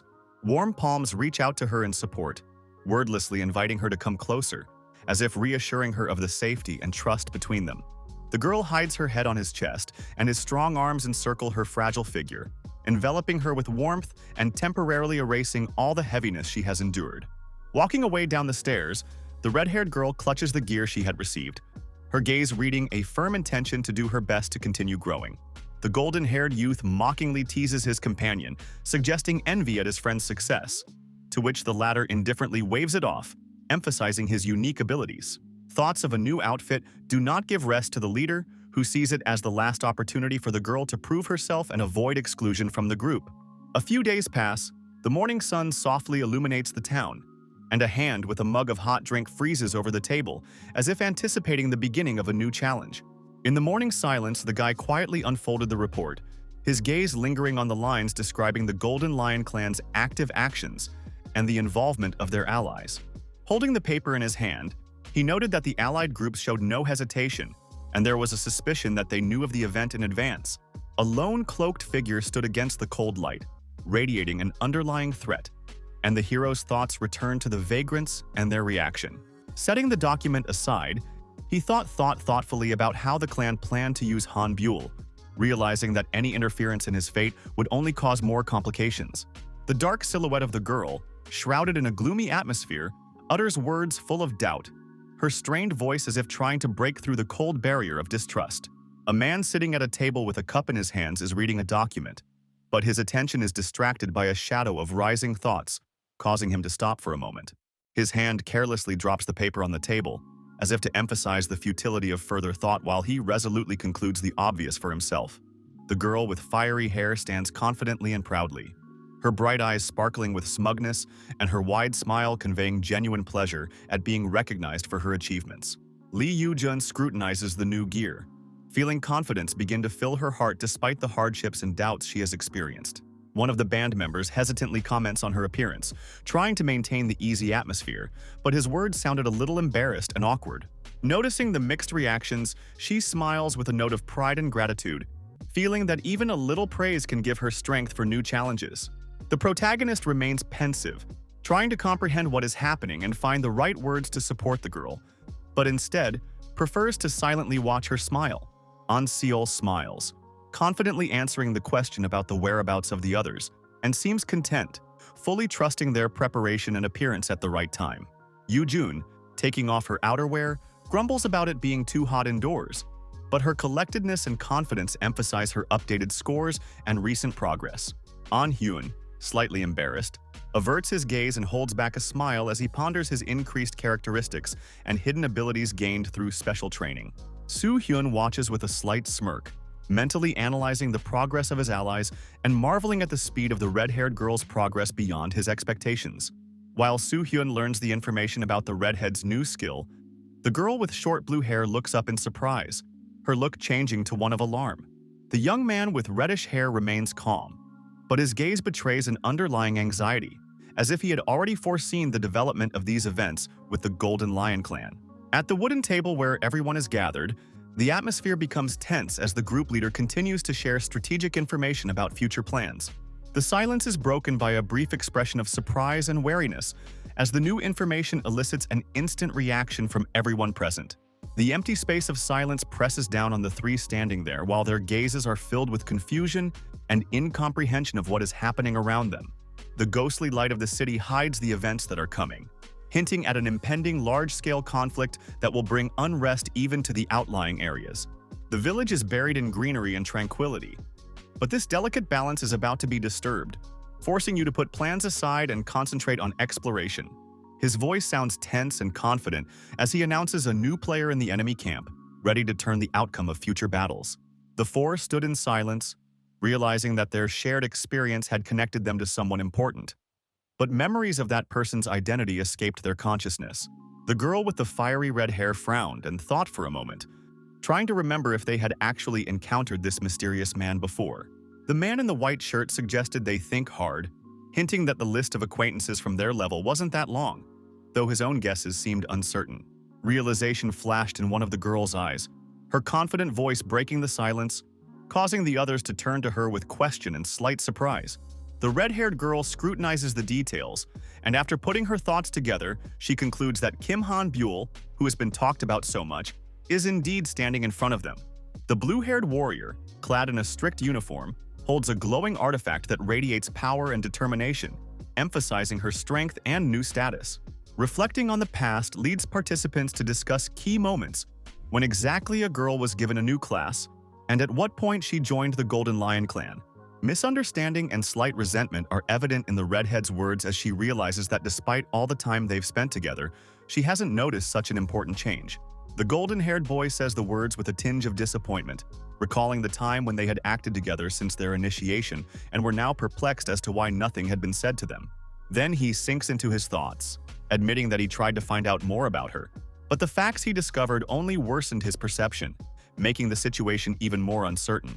Another member of the group tries to cool the heat of emotions by explaining that the logical choice made in favor of the strongest clan on the continent is not worth condemning and will not change their current situation. The girl with the red hair reluctantly agrees to the reasoning, throwing out a short sentence with a tinge of displeasure. But her gaze remains intense and thoughtful as she contemplates what is happening. Hyun silently assesses his friend's younger sister's reaction, marveling at her unpredictability and reserved frustration at the situation. There is silence in the city near the statue as the group leader summarizes the preparation plan, reminding the others that their trek will begin in 3 days and will require maximum preparedness. The girl with blue hair clarifies the details of their next mission, and the leader informs them of the target, the mysterious Creek Cave, whose location is confirmed by the information they have found. They discuss the upcoming itinerary, which will take about 3 weeks, causing both anticipation and anxiety among the participants, while the girl with purple hair addresses a question to Hyun. Hyun feels increasing pressure from the group, realizing that he can't reveal his knowledge of the future and the hidden location of the dungeons. The group's plan is to avoid a large-scale confrontation by leaving the town unnoticed, directing all efforts toward exploring the Creek Cave. Doubts begin to grow among the companions, especially when the question of whether it is possible to make it back in 3 weeks goes unanswered. Hyun, despite his inner uncertainty, takes responsibility for the decision, guiding the group into the unknown to avoid wasting time. The man, expressing confidence, mentions the alchemist's abandoned dungeon and its higher probability of existence compared to previous finds. The girl with short hair, rubbing her hands together uncertainly, mentions a hidden treasure prepared for special circumstances, as if about to reveal an important secret.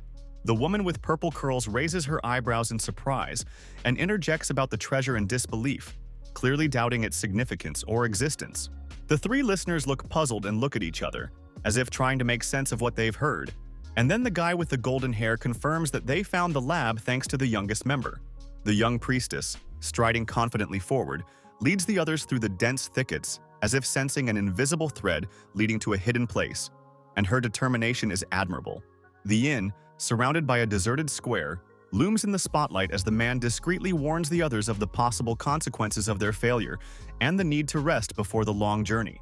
The red-haired girl flashes a bright indignation, interrupting the older man's words, and declares with unwavering determination that she intends to give her best in training, despite the warnings. The man and the violet-haired companion exchange glances, acknowledging his companion's firm determination, and without further objection, only admonishing her to be careful and try her best. The previously mentioned priestess walks ahead of the group through the dense forest, and her determined posture and confident movements elicit approving comments about her intuition and flair. A general discussion leads some participants to start talking about possible risks, mentioning spending and setbacks, but quickly decide to prepare for the journey. The red-haired girl fiercely insists on continuing her training despite the advice to rest before heading out, her gaze determined to push herself to the limit. The protagonist, as he watches, ponders the night ahead and next steps, mentioning that even a gentler approach to training will still remain a challenge. Footsteps interrupt the silence of the wooden floor as one of the party suddenly approaches, causing the auburn-haired girl to turn around in surprise. A woman with purple strands carrying a man on her shoulder notices the arrival of her interlocutor, dismissing with a smile a remark about the late hour and the need for treatment. A girl in white, smiling awkwardly, tries to explain her presence while a man nearby watches bewildered. The woman assures everyone with a soft grin that the workout wasn't too hard, and assures them that there will be plenty of rest for recovery the next day. The girl with short hair smiles uncertainly and agrees to leave, as if trying to avoid an uncomfortable conversation, though her movements betray confusion. The Shadow Queen leans closer, with a slight sneer in her voice, asking to stay and talk, as if unwilling to let go of her interlocutor so soon. She continues with a soft smile, apologizing for the past incident, admitting that she surprised the girl with her behavior, but assuring that she understands everything and holds no grudges. Her words, spoken with feigned kindness, make the girl freeze in uncertainty, as if she were being reassured of a non-existent safety, which confuses her even more. The girl rushes away in a panic, running away at an unexpected speed while another member of the group watches her with an expression of surprise and slight mockery. The guy with dark hair notices the hasty departure and quietly observes, as if trying to comprehend what is happening but not interfering in the situation. The room falls into silence as the two figures step inside, their footsteps rumbling across the deserted wooden floor with a wary atmosphere. The man in the white shirt frowns and speaks thoughtful words, promising to look into it later and listen to the details of what just happened between the band members.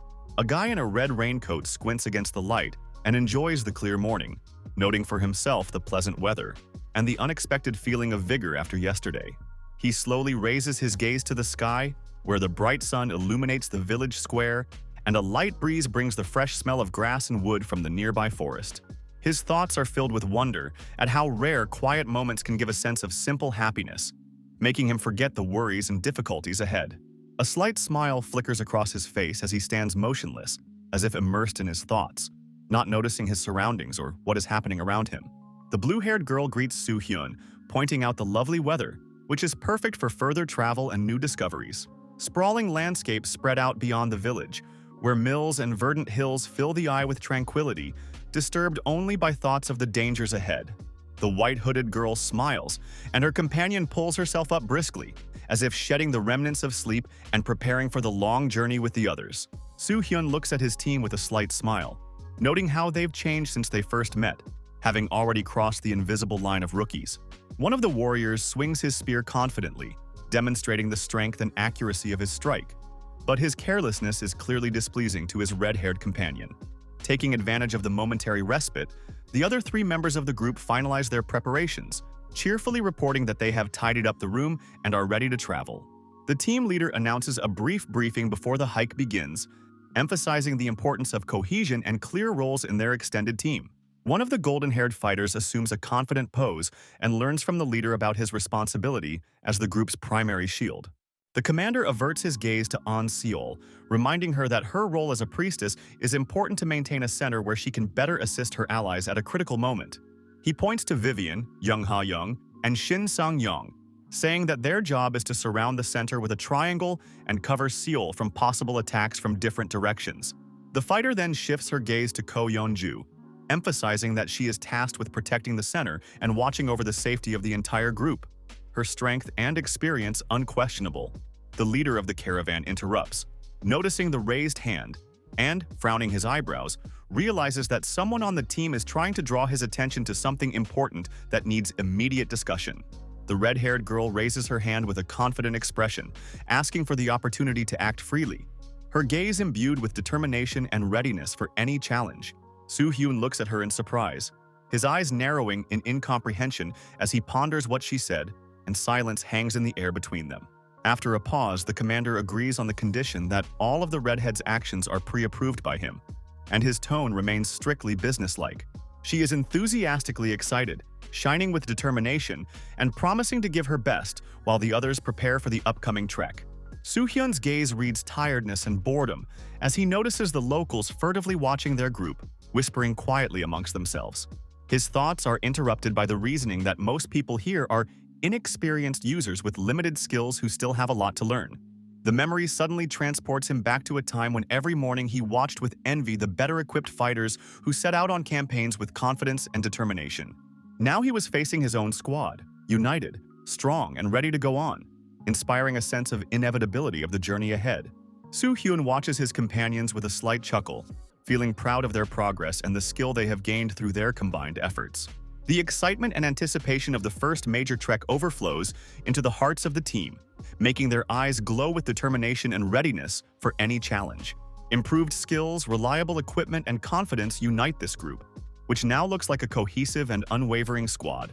They each feel the stares of those around them, but instead of anxiety, it only adds to the confidence in the rightness of their journey, which begins right now. The commander's eyes glittered with cold fire, and his expression changed to one of fierce determination, as if he could already see the trials that would befall them. 3 companions appear before him, whose progress is noticeable, but they are still too inexperienced and naive for the brutal conditions of the Hell Valley. He realizes that a direct warning won't change their confidence, and decides to throw them into a situation where only reality will show their limits. Looking up from the map, the leader points the way, urging everyone to pay attention to the route ahead, where a real challenge awaits them. The commander, holding the map, points the others to the target ahead, his gaze focused and calm, not betraying the underlying seriousness of his intentions. Sprawled out on the grass, the group listens to his instructions, looking in the direction the path leads and assessing the magnitude of the task ahead. A dry and confident voice explains that there is a mountain ahead of them, towering above the horizon, casting shadows over the dense forest at the base. The girl with red hair gazes up at the top, hesitantly interjecting as if she doesn't fully believe the magnitude of the challenge ahead. Under the thick golden light of sunset, the curly branches of trees shade the rocky terrain as the group prepares to cross the challenging and intimidating trail. The mottled rooftops of major cities fill the horizon, creating a contrast to the small zones that the participants of this expedition were previously accustomed to living in. The dark-haired girl, doubting the necessity of crossing the mountain, confidently explains that a direct route would take the same amount of time and save her from wasting energy. Gloomy reflections of the long route are reflected on her face, and words about the team's endurance emphasize caution and care for each member of the group. The protagonist, with a slight smirk on his face, reflects on the predictability of the situation and the fact that such issues are no longer new to him, as if he had long ago prepared for such a development. Attention shifts to possible ruins that may come across the squad's path, serving as a backup should their primary objective prove unattainable, though it will take time. The huge mountain range consisting of 3 peaks seems almost insurmountable, but the hero encourages everyone to maintain his pace and remain vigilant due to the high probability of encounters with monsters. The mention of a forced march causes a brief pause in the group, which involuntarily reflects a mixture of anxiety and uncertainty at the upcoming challenge that lies ahead of them. The boys looked dumbfounded at the leader, as if they didn't fully believe his words. The slight smirk on the leader's face reflects his confidence as he promises to conduct the expedition differently, setting an example for the others and emphasizing his ambition. Hyun listens intently to the words as he prepares for his new assignments, his determination evident in his light brown eyes, which instantly adds seriousness to the whole situation. The red-haired partner with the burning gaze quickly takes instructions, nodding in agreement, her steadfastness and fighting attitude standing out noticeably against the calm landscape. The panorama of majestic mountains ahead is filled with a sense of an approaching challenge, where every step will be crucial to the success of their trek into uncharted lands. Hyun's face is contorted with fatigue, and his breathing is hitched from walking fast while drops of sweat drip down his temples, giving away the accumulated exhaustion. Seol follows, her legs already trembling from exertion, and her gaze frozen in the void as if she were struggling with the weight of the journey. The red-haired girl paced behind, barely raising her head, her face covered in sweat and her breathing ragged, betraying utter exhaustion from the long march. Ahead, the group continued up the rocky trail, where every step echoed heavily and each one seemed to be pulling their fatigue and endurance to the limit. After an hour of grueling climbing, the guy with the golden hair can barely stay on his feet, his breathing hitched and his face contorted with fatigue and helplessness. The guy's sister lowers her head, gulping air tiredly with her mouth, and her movements seem unsure and slowed from accumulated fatigue. Yoo-jun tries to keep her composure, but her intermittent breathing and drops of sweat on her face give away the limits of her endurance, which she has almost overcome. Behind everyone else, Soo-hyun confidently continues his march, and the others, unable to stand it, ask for at least a small respite, barely keeping up with his steps.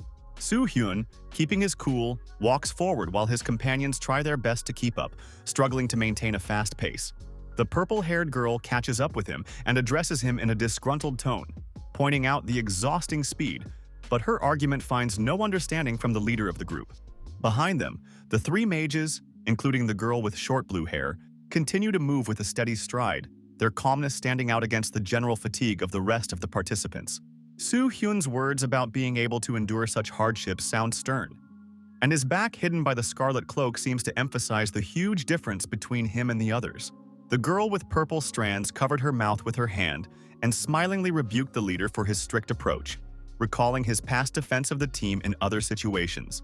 The open plain is visible ahead, and the group slackens their pace and heads for the new section of trail, exclaiming with joy at the relief and the opportunity to move on. One of the mages, wistfully noting the drawn-out march, remarks that they have never encountered a single monster in 3 days, suggesting that the reason is the high speed of travel.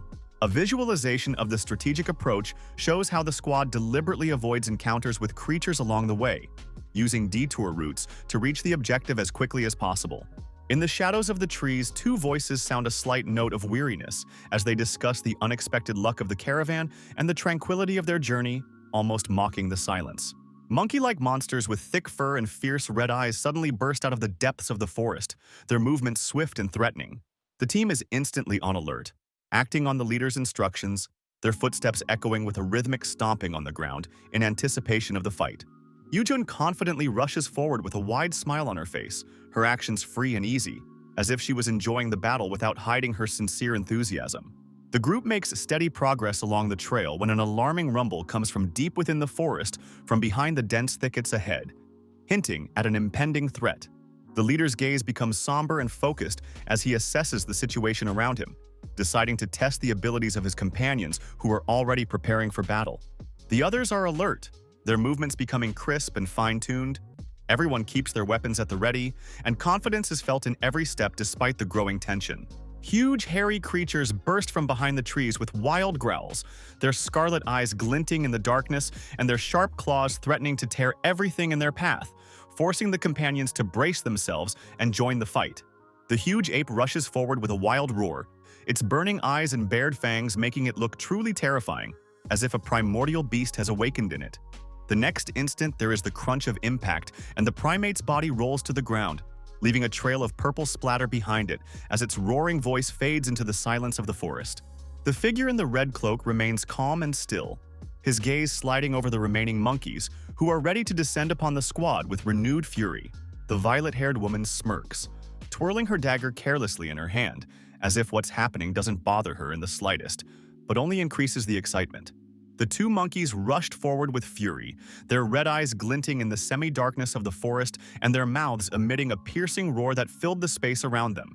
Several hairy beasts leapt with incredible force, raising clubs of dust and tearing up the ground with their paws as if trying to surround the group on the run. One of the mages signals the companions to activate a joint spell with a confident command, with the defender tensing up, preparing to attack and cover his comrades. Yoo-jun, without waiting for a command, rushes out of her seat and rushes towards the enemies, her bright red hair fluttering and her movements full of determination and fearlessness despite the approaching threat. The red-haired girl strikes the creature in an abrupt motion, deftly using her flexibility and precision for a deadly attack, causing her opponent to lose his balance. The blade pierces the flesh of the creature. A shrill screech is heard, and the bloody mark on the weapon confirms the accuracy of the strike, increasing the atmosphere of rage and desperation of the enemy. The sharp coloring of the scene is replaced by splashes of scarlet blood, which, splashing, creates a sense of chaos and ruthlessness, emphasizing the inexorability of the battle. The other beasts, their faces twisted with rage, roared menacingly and rushed forward, their eyes bloodshot and their screams turning into a wild chorus that flooded the forest with menace. The giant creature falls to the ground with savage force, its chest turning into a bloody mass as the girl deftly lands, ready for her next move. The fury in her gaze burns with golden fire. Every feature of her face becomes tense, and her breathing deep and focused on the coming enemy. Behind her back, an ominous shadow rises like the personification of death, looming over yet another victim that just manages to make its presence felt. A dark, piercing shadow pierces through the enemy, swallowing him into the abyss, leaving behind only clots of blood and a lifeless body collapsing to the ground. A girl with fiery red hair stands confidently in the middle of her surroundings, while ominous shadows burst through the ground around her, tearing the attacking monsters apart in a bloody whirlwind. Her blade soars upward, leaving a dark trail in the air and slicing one of the monsters in half, and her gaze is full of cold, determined calm. A little to the side, observers watch with a smile, noting the unexpected confidence and skill of their young companion. The girl's fingers clutch the bloody whip, her tight grip expressing her willingness to continue the fight despite her fatigue and the surrounding danger. The girl dodges the throw of one of the creatures at the last moment and, resting her hand on the ground, pushes back with force, avoiding the impact, spraying a trail of blood all around. Her bright yellow eyes are full of determination, and her bright red hair flutters in the air, reflecting the flickering light while her attention remains focused on her opponents. There is a scrambling sound beneath her feet as she springs from the ground, spinning two blades in her hand, emitting a purple glow as if feeding off the spilled blood on the battlefield. The martial attitude in her appearance becomes frighteningly graceful as the two swords move with incredible precision, leaving scarlet arcs in the air like dancing tongues of flame. Lee Yoo-jun dodges the massive paws of the creatures with lightning speed, her blades cleaving the air, leaving a trail of blood in a swift motion that startles even her enemies. The girl's eyes blaze with a bright golden light. Her concentration reaches its limit, and her movements become precise and ruthless, like a predator on the hunt. One of the monsters collapses to the ground, its body spewing blood in a final convulsive moment as the tip of the blade rips through its flesh and interrupts its furious roar. Surrounded by a red flash, the warrior turns sharply, describing a glowing semicircle with her two swords that blows away the nearest enemies, leaving behind chaos and a bloody mist. Yoo-jun instantly dodges the beast's massive strike, her movements quick and precise, as if honed by years of training and deadly battles. The formidable creature approaches with a snarl, its jaws distorted with rage, but the red-haired warrior's gaze remains as cold and sure as the steel of her blades. Sense and reflexes save her from a fatal blow as she backs away, picking up her pace again and preparing for the next attack, clenching her weapon to white knuckles. With a quick and powerful jerk, the girl flies into the air, delivering a crushing blow, and the light of her guns cuts through the red haze, leaving the monster only a moment before its imminent demise. An Seol calls her friend's name in panic, her voice trembling with anxiety and her gaze clinging to the battle where the fiery red-haired figure fights the monsters alone. With a loud rumble, the Blade Girl's body falls to the ground. She clearly didn't expect such a fall. Yoo-jun turns around. Her breathing is intermittent, but the determination on her face makes it impossible to doubt her intentions, and her hand grips the blade tightly, preparing for her next move. Hyun remains calm, his lips stretching into a barely perceptible smile as the mages behind him complete the formation of the spell, surrounded by a glow of energy. Sanyeon and his partner complete the ritual, their voices sounding coherent, and magical power raises a breeze ready to crush their enemies and help them advance in the unequal battle. The air around them explodes with a flood of water and light, forming a glittering barrier that surrounds the ape-like creatures with force, preventing them from escaping. The beasts lash out in rage and panic against the magical stream, their muffled thumps and screams filling the space, and waves of water crashing against their fleshy bodies. The girl with blue hair coldly and concentratingly draws her staff out in front of her, the ice spell taking shape, accumulating power and preparing for a deadly strike. A blinding wave of ice shards rushes forward, covering everything around with a frosty shroud and turning opponents into frozen statues of ice. Yujun waves it off irritably, facing the reluctance of her companion, whose voice sounds indifferent, but whose gaze remains focused and confident, as if the memorized answer is familiar. The red-haired girl curls her lips in a slight sneer and nods, directing her attention to the wounded monster ahead, which growls viciously and moves slowly through the bloody ground. The dim light of night illuminates the leader of the group, who, after a slight hesitation, rises from the ground, preparing to change the night watch, his gaze remaining focused and attentive. One of the mages leisurely interrupts the spell and approaches the fortified camp, the faint light of the stars shining through the leaves of the trees against the dim night sky. The darkness of night envelops the camp as the golden-haired mage finishes his report of calm and no threats, his voice calm but wary.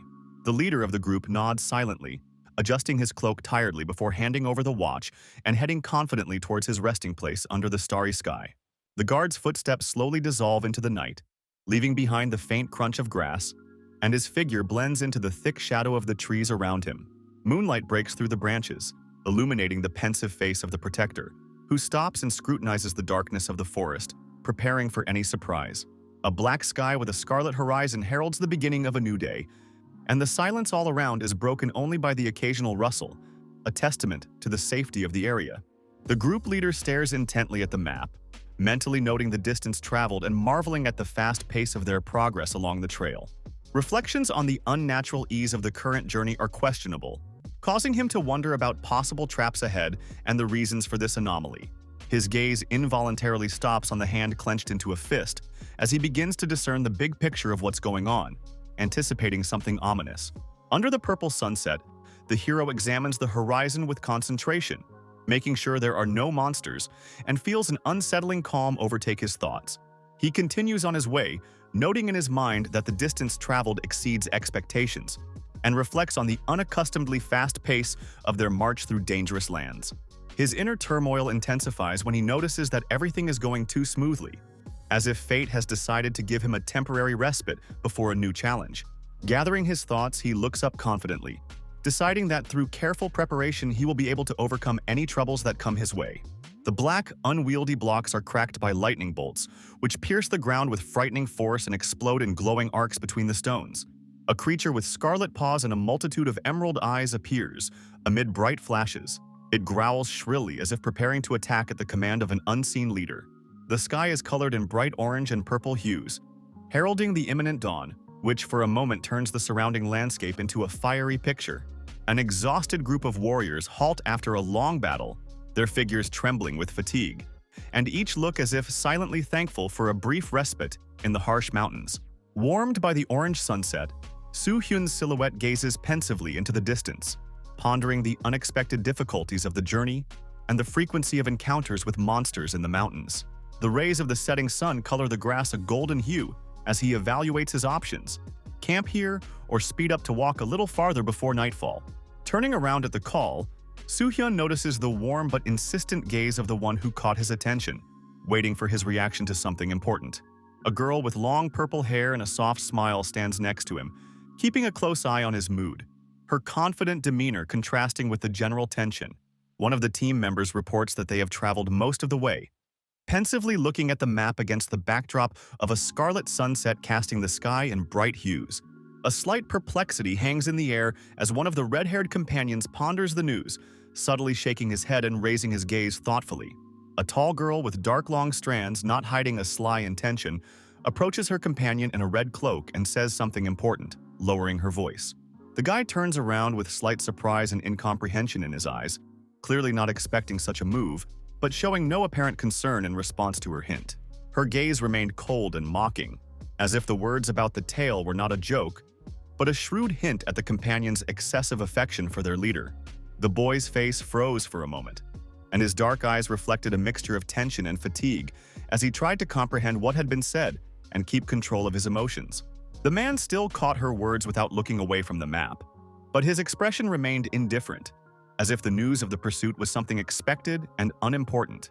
Mentally weighing the situation, he finally took her hint, linking the speculation to the group of strangers that had been following them since as far back as the distant city, and realizing that someone was closely watching their every move.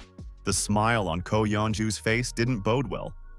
Her question sounded with a faint note of irony, causing Hyun's gaze to darken in obvious annoyance.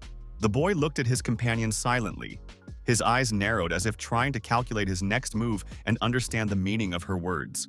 The woman, as if nothing had happened, continued to explain the situation, mentioning the pursuers that had followed them uninterruptedly from Mule itself, as if it were an everyday occurrence. Hyun frowned as he scrolled through what he heard in his head, realizing that the group behind had rare tracking skills that left traces almost invisible to ordinary eyes.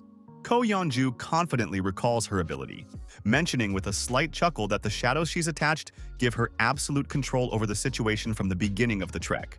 Hyun realizes the hidden meaning behind her words, realizing that she's waiting for a clear decision about the pursuers to warn of their possible approach or eliminate their threat. His musings center on two possible groups stalking the squad. He views them as skillful users or simple vagabonds trying to capitalize on their route. The atmosphere fills with tension as the girl expresses doubt that the enemies will dare to approach, but suggests they break camp, reasoning about their group's numerical advantage and the enemy's caution. The hero cold-bloodedly offers to make camp, intending to personally deal with his pursuers if they dare not show themselves. Go Yong Ju looks at her companion with a slight smile, but there is doubt in her voice as to whether the rest of the caravan should remain in the dark. A little further away, a group of people are minding their own business, and in the center stands out a red-haired girl who seems particularly wary. The woman asks what she will be assigned to do in case of danger, and is told that her task is to stay in the camp to prevent a possible ambush by the enemy. The dark-haired girl smiles with enigmatic confidence, her gaze piercing the space as if knowing more than she can assume, making her interlocutor wary. They continue forward on the trail, and the golden rays of sunset glide across their figures, her words sounding like a warning, calling attention to the hidden threats around them. Finally, she picks up on the change in her companion's mood, pointing out the rare smile that has fallen off his face for the first time during their trek, causing him to look at her in incomprehension. The dark-haired young man freezes, his fingers barely touching her chin, while his mind frantically tries to comprehend her observation and his own reaction to it. The setting sky loses its last rays of light as the group busily assigns duties for the upcoming patrol, taking new precautions. One companion raises the need for change, wondering why there used to be one person on duty at a time and there were no problems. The group's leader confidently explains that the numbers allow for stronger defenses, highlighting the risks associated with limited visibility among the trees. Gradually, everyone agrees to the suggestion of patrolling in pairs, realizing that this option will provide more security for the camp and everyone. The team rallies for the important task at hand, each preparing for the battle ahead, surrounded by the gloom of the forest and the light of the campfire piercing the thick darkness. Sol turns around, feeling strangely uneasy, her gaze sliding over the shadows, but she doesn't notice anything in particular, leaving a look of slight worry on her face. The girl with red hair looks around tensely, sensing an invisible presence, but she puts it down to fatigue and continues to stand where she is, holding the staff. Suddenly, a huge bat bursts out of the shadows, lunging at her with a piercing screech, causing the girl to shriek in panic and swing her weapon in an attempt to defend herself. The dark forest hides the group in the shadows of the foliage as their leader gives the command to begin preparations, and all participants proceed to assign tasks without delay. The girl with red hair turns around for a moment, sensing something strange behind her back, but sees only emptiness and the muted flicker of a distant light.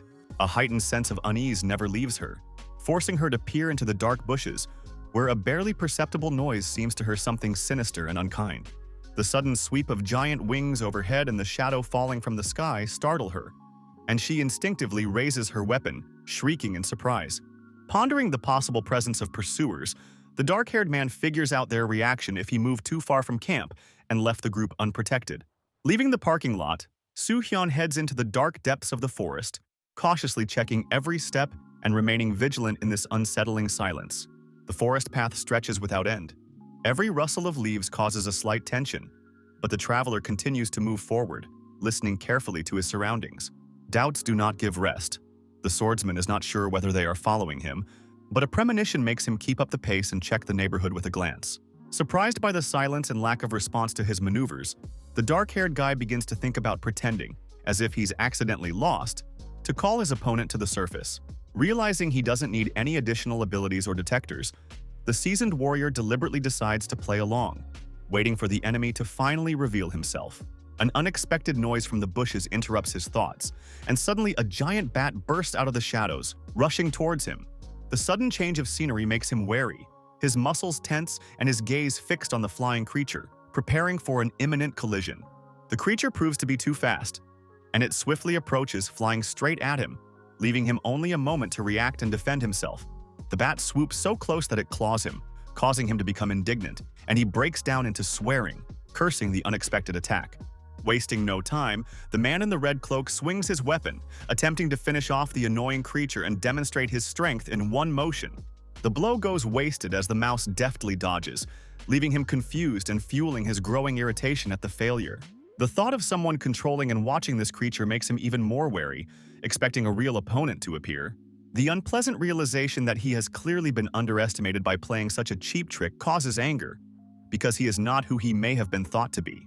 Having decided to play by other people's rules, the young man now feels disgusted by his own weakness and growing rage at the bullying situation. A second swing of the sword follows the creature with renewed vigor, the determination to end this petty irritant turning into an almost pointless obsession. Holding his breath, the man watches the result of his attack, not fully realizing how successful the blow was and who could have played with him in such a humiliating way. The bat slips away into the darkness, and the hero, unable to contain himself, comically rushes after it, as if hoping to capture the elusive shadow in midair. Anger and haste drive him to continue his pursuit, cursing as he goes and losing patience with his inability to catch up with his annoying foe. Suddenly, the path ends in a dead end, and the guy freezes, realizing that he's been cornered, and his opponent may have just been taunting him all along. Peering into the darkness, the traveler tries to make out exactly where the ambush lurks, wary of every shadow and listening to the slightest rustle so as not to miss the danger. A sudden sharp sound pierces the silence of the forest, causing him to flinch and shift his full attention to the source of the noise, preparing for a possible threat. His gaze races around, trying to determine the direction of the strange noise that doesn't fit the tranquility of the night forest and makes him uneasy. The leader of the caravan cautiously reaches out and shifts the thick foliage that hides what is happening, as if preparing to face something unexpected behind that barrier. His eyes scrutinized what appeared before him. The view was not pleasant. Something unnatural was happening deep in the forest, and it caught his attention. In front of him, a man roughly holds the girl down, threatening her, and her helpless state and fear clearly show that the situation is dangerous and requires intervention. Noticing his presence, the hostage with a pleading voice urges him to flee and not to interfere, as if realizing that help is nowhere to be expected. The man directs his gaze toward him with a smirk and an arrogant tone, mockingly wondering who even dares to show up here uninvited. He is struck by this picture, a night forest, a deserted place, and suddenly, strangers doing something wrong, as if hiding their true intentions.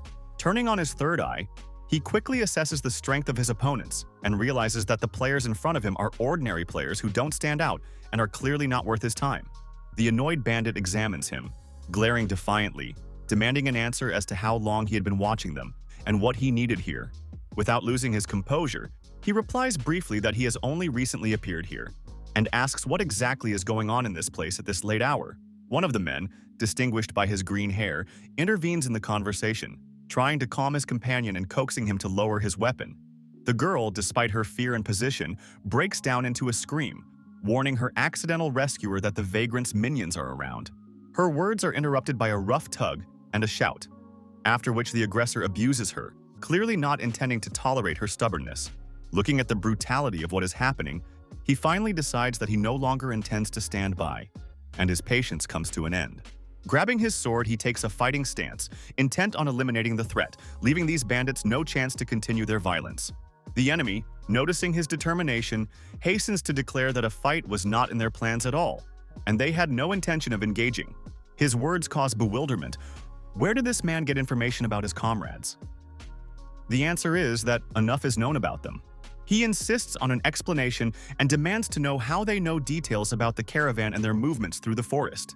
In response, the man claims that he learned everything from the group that was following the caravan, and the girl he is holding belongs to it too.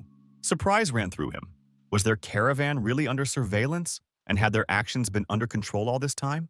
The dark-clothed bandit adds with confidence that their group was only after the others following the caravan, calling themselves saviors of sorts. This answer makes him doubtful and indignant, making him demand an explanation as to why it was necessary to spy on them and set up such a ridiculous situation. In an effort to avoid unnecessary conflict, he suggests compromise, stay out of each other's way and separate, allowing each side to achieve their goals. His words are cut short by the desperate cry of a girl who pleads not to believe the bandit, for they have attacked her caravan and are not trustworthy. The enraged thug kicks her hard and tells her to shut up, clearly showing that his patience is wearing thin and any objections will be forcefully suppressed. He realizes wistfully that the situation is turning into a ridiculous farce and realizes that he has intervened in someone else's absurd comedy that must end. Determination fills him. It's time to put an end to this ridiculous situation, to stop this pointless argument and regain control of what's happening. The character irritably demands an end to the bullying and manipulation, showing his intention to deal with the situation in the strongest possible terms. Citing experience from the academy, he emphasizes that compromises with vagrants always lead to bad consequences and do not bode well. The man with dark green hair says with a chuckle that such stubborn determination is only characteristic of those who consider themselves Year Zero users. Meanwhile, the enemy ponders how misjudged the rogues are about his caravan, mistaking them for weaklings and inexperienced newcomers. His distrust of the stranger grows, and he does not try to dissuade the young man, silently agreeing to fight if he wants to. Suddenly, from behind, the blonde-haired girl makes a lightning-fast dash at the enemy, seizing the initiative and putting him in an awkward position. Thanks to her maneuver, she manages to knock him to the ground and deftly snatch his sword, depriving her opponent of his only chance to resist. The stunned drifter can't believe he's so easily outsmarted and driven into a situation that's hard to get out of. The resulting scene looks strange, the enemy lying helplessly between the opponents, and the tension in the air is growing by the second. The hero prepares to overpower the enemy with cold determination, leaving him no chance of escape or renewed combat. The blonde-haired stranger remains confident as well, standing by her side and displaying combat readiness, as if everything is going according to her plan. Once trapped, the man becomes nervous, his hands shake, and the tension makes him consider escaping. Unable to withstand the pressure, he makes a desperate dash and dashes into the forest, trying to escape a threat that is clearly stronger than he is. The traveler in red, without hesitation, prepares to rush after, intending to catch the enemy, but he is suddenly stopped by his companion. The girl insists that the chase cannot be trusted, for it may well be a well-thought-out trap set by enemies. Her warning is thought-provoking, and the hero realizes that his adversaries may be counting on luring him to a disadvantage. All his ideas about his enemies' plans begin to change, as their tactics seem far more cunning and sophisticated than he realized. The girl begins to explain that their group was supposedly following the caravan because of the valuable equipment that caught their attention. She tells how their troop pursued them for several days, but then encountered vagrants who killed all of her comrades. Listening carefully, the hero notices that there are too many elaborate details in her story, even though he didn't even ask questions. Inner suspicion flares up that this is all part of an elaborate plan where lies are disguised as truth to deceive him. He ponders that if he were really a Year Zero user, he would certainly believe such a cheaply played-out drama. His confidence grows, for he realizes that his enemies have made a mistake in relying too heavily on his weak acting. The hero thinks their story could have been more compelling, like about a surprise attack or escaping from a trap somewhere nearby. The blonde-haired girl looks at him, barely holding back tears, as if realizing that her lies will soon be exposed. She thanks him for saving her and asks for his protection, hoping her pleas will make him relent and take her with him. The hero is confused, not knowing how to respond to such a desperate request, but tries to keep his calm and clear mind. The girl continues to complain, claiming that the vagrants will return and she wants revenge and is afraid to be alone in the forest at night. He realizes that her true goal is to infiltrate the caravan and gain trust in order to do harm from within, which irritates him. The hero refuses, but she persists in persuading him, telling him of the monsters, dangers, and imminent doom in this forest. While she's trying to get her price up, the hero thinks someone is watching them, preparing to attack at any moment. He decides to lure his opponents out of hiding by devising his own plan to end this ridiculous game once and for all. The girl begs again to take her along, taking the situation to the point of absurdity, almost crying with despair and fear. The hero is amazed by her willingness to do anything and gets even angrier, realizing that her enemies use the dirtiest tricks to achieve their goal. He ponders how best to end this confrontation while getting the observers to open up and come out into the light. The caravan leader sarcastically remarks that she won't need the information, but she can offer something else in return. The girl's gaze fills with fear and understanding, for she understands perfectly well what his cold and contemptuous tone is implying. The realization that she has nothing but her own body drives her to her limits, forcing her to agree to desperate moves. Clenching her will into a fist, she declares that she is willing to do anything to survive and get at least minimal protection. The hero is shocked at what is happening and quickly stops her, emphasizing that she has misunderstood him and is humiliating herself so in vain. He abruptly cuts off her desperate pleas, showing that he's not going to play by the rules imposed by this messy situation. The girl raises her gaze, which reads question and confusion at his not accepting her offer. The man silently grabs her hand, moving closer and leaning in to whisper something in her ear. His words come as a surprise, followed by the sharp sound of tearing flesh filling the silence of the night forest. Blood spatters flying in different directions, instantly coloring the ground and the air around them with a scarlet hue of horror. The girl stares in a daze at her hands, which have been torn off in one powerful motion, and bloody drops dripping down her fingers. Her scream of pain pierces the night, filling the space with despair and horror for which no explanation can be found. The severed arms fall to the cold ground with a thud, leaving behind only a trail of blood and agony. A man appears from the bushes who had been watching the whole time and now comes out of hiding. The girl, covered in blood and pain, screams, calling her comrade by name and begging for help, almost losing consciousness. The hero inwardly chuckles. He was sure that it was all a setup and that the enemies were just waiting for the right moment. The tramp returns to the stage, looking surprised and furious at the hero, not realizing how the situation got out of hand. The stranger who grabbed her screams, demanding an explanation of what is going on and why it was necessary to bring things to such a brutal point. The hero replies that he decided to execute the girl for following his caravan and being part of the plot against them. In agony, the girl continues to scream in pain, once again calling out her associate by name, hoping he will come to her aid. The stranger threatens the hero, but the latter notices the inconsistency in his words, since he himself had previously warned of a possible threat from the girl. The tramp screams with fear and horror at the sight of his lover's torn body. He is unable to contain his emotions. A cold gaze under the light of the moon pierces the space, while the frightened figure is clenched in a dead grip and unable to even move, holding its breath. Screams break the silence as a weak voice tries in vain to break through the convulsive sobs. The despair in every sound mixed with a red glow that burns the sight.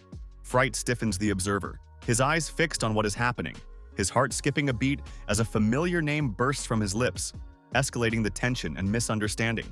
A dark figure with an indifferent expression, illuminated by a scarlet background, towers over the victim, and the blade in his hand glistens ominously, promising an imminent end. A silhouette in dark clothing stands over the lifeless body, coldly throwing something on the ground, accompanying the actions with emotionless words imbued with cruelty. Crimson light floods the space and gazes meet, the man's wide-open eyes full of horror, beginning to tremble with the realization of what is happening. A chilling scream erupts from deep within, breaking into a hysterical shriek as terror and rage overwhelm the mind, bursting out through breathless curses. The warrior standing to the side silently adjusts his weapon, his calm gaze and cold movements contrasting with the chaos gradually filling the space around him. In the center of the forest wasteland, Hyun stands surrounded by hostile figures, his calm posture contrasting with the scattered bodies and anxious stares of his opponents. His gaze coldly glides over the number of those left behind, noting their numbers and weaknesses, like a final calculation before a decisive blow, where confidence is replaced by a detached indifference. One of the enemies breaks down in a scream, accusing the leader of the enemy caravan of killing his comrade, and nervousness grips their ranks.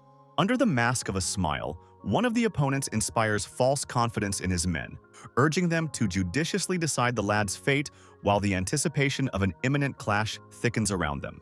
The words of one of his adversaries drip with hatred and self-righteousness as he points out the calculated ploy with disdain, not hiding his surprise at the swordsman's foreseen actions.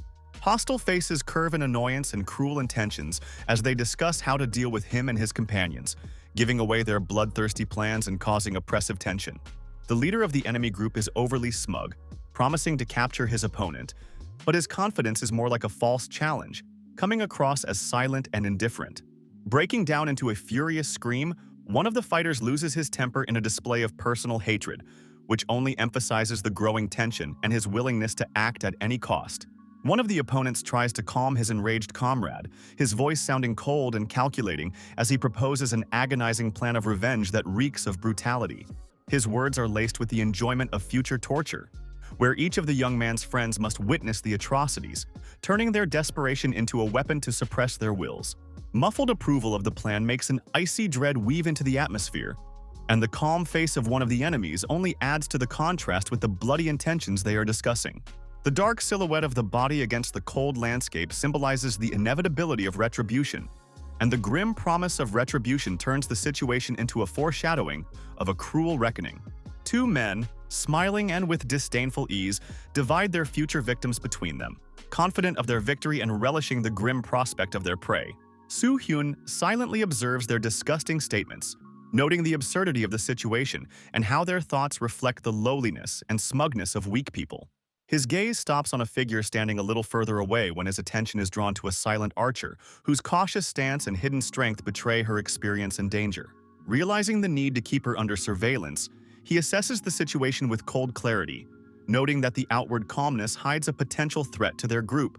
One of the enemies decides to end the protracted battle with undisguised satisfaction, his hand confidently clutching his weapon, while the hero, calm and unwavering, continues to watch their actions.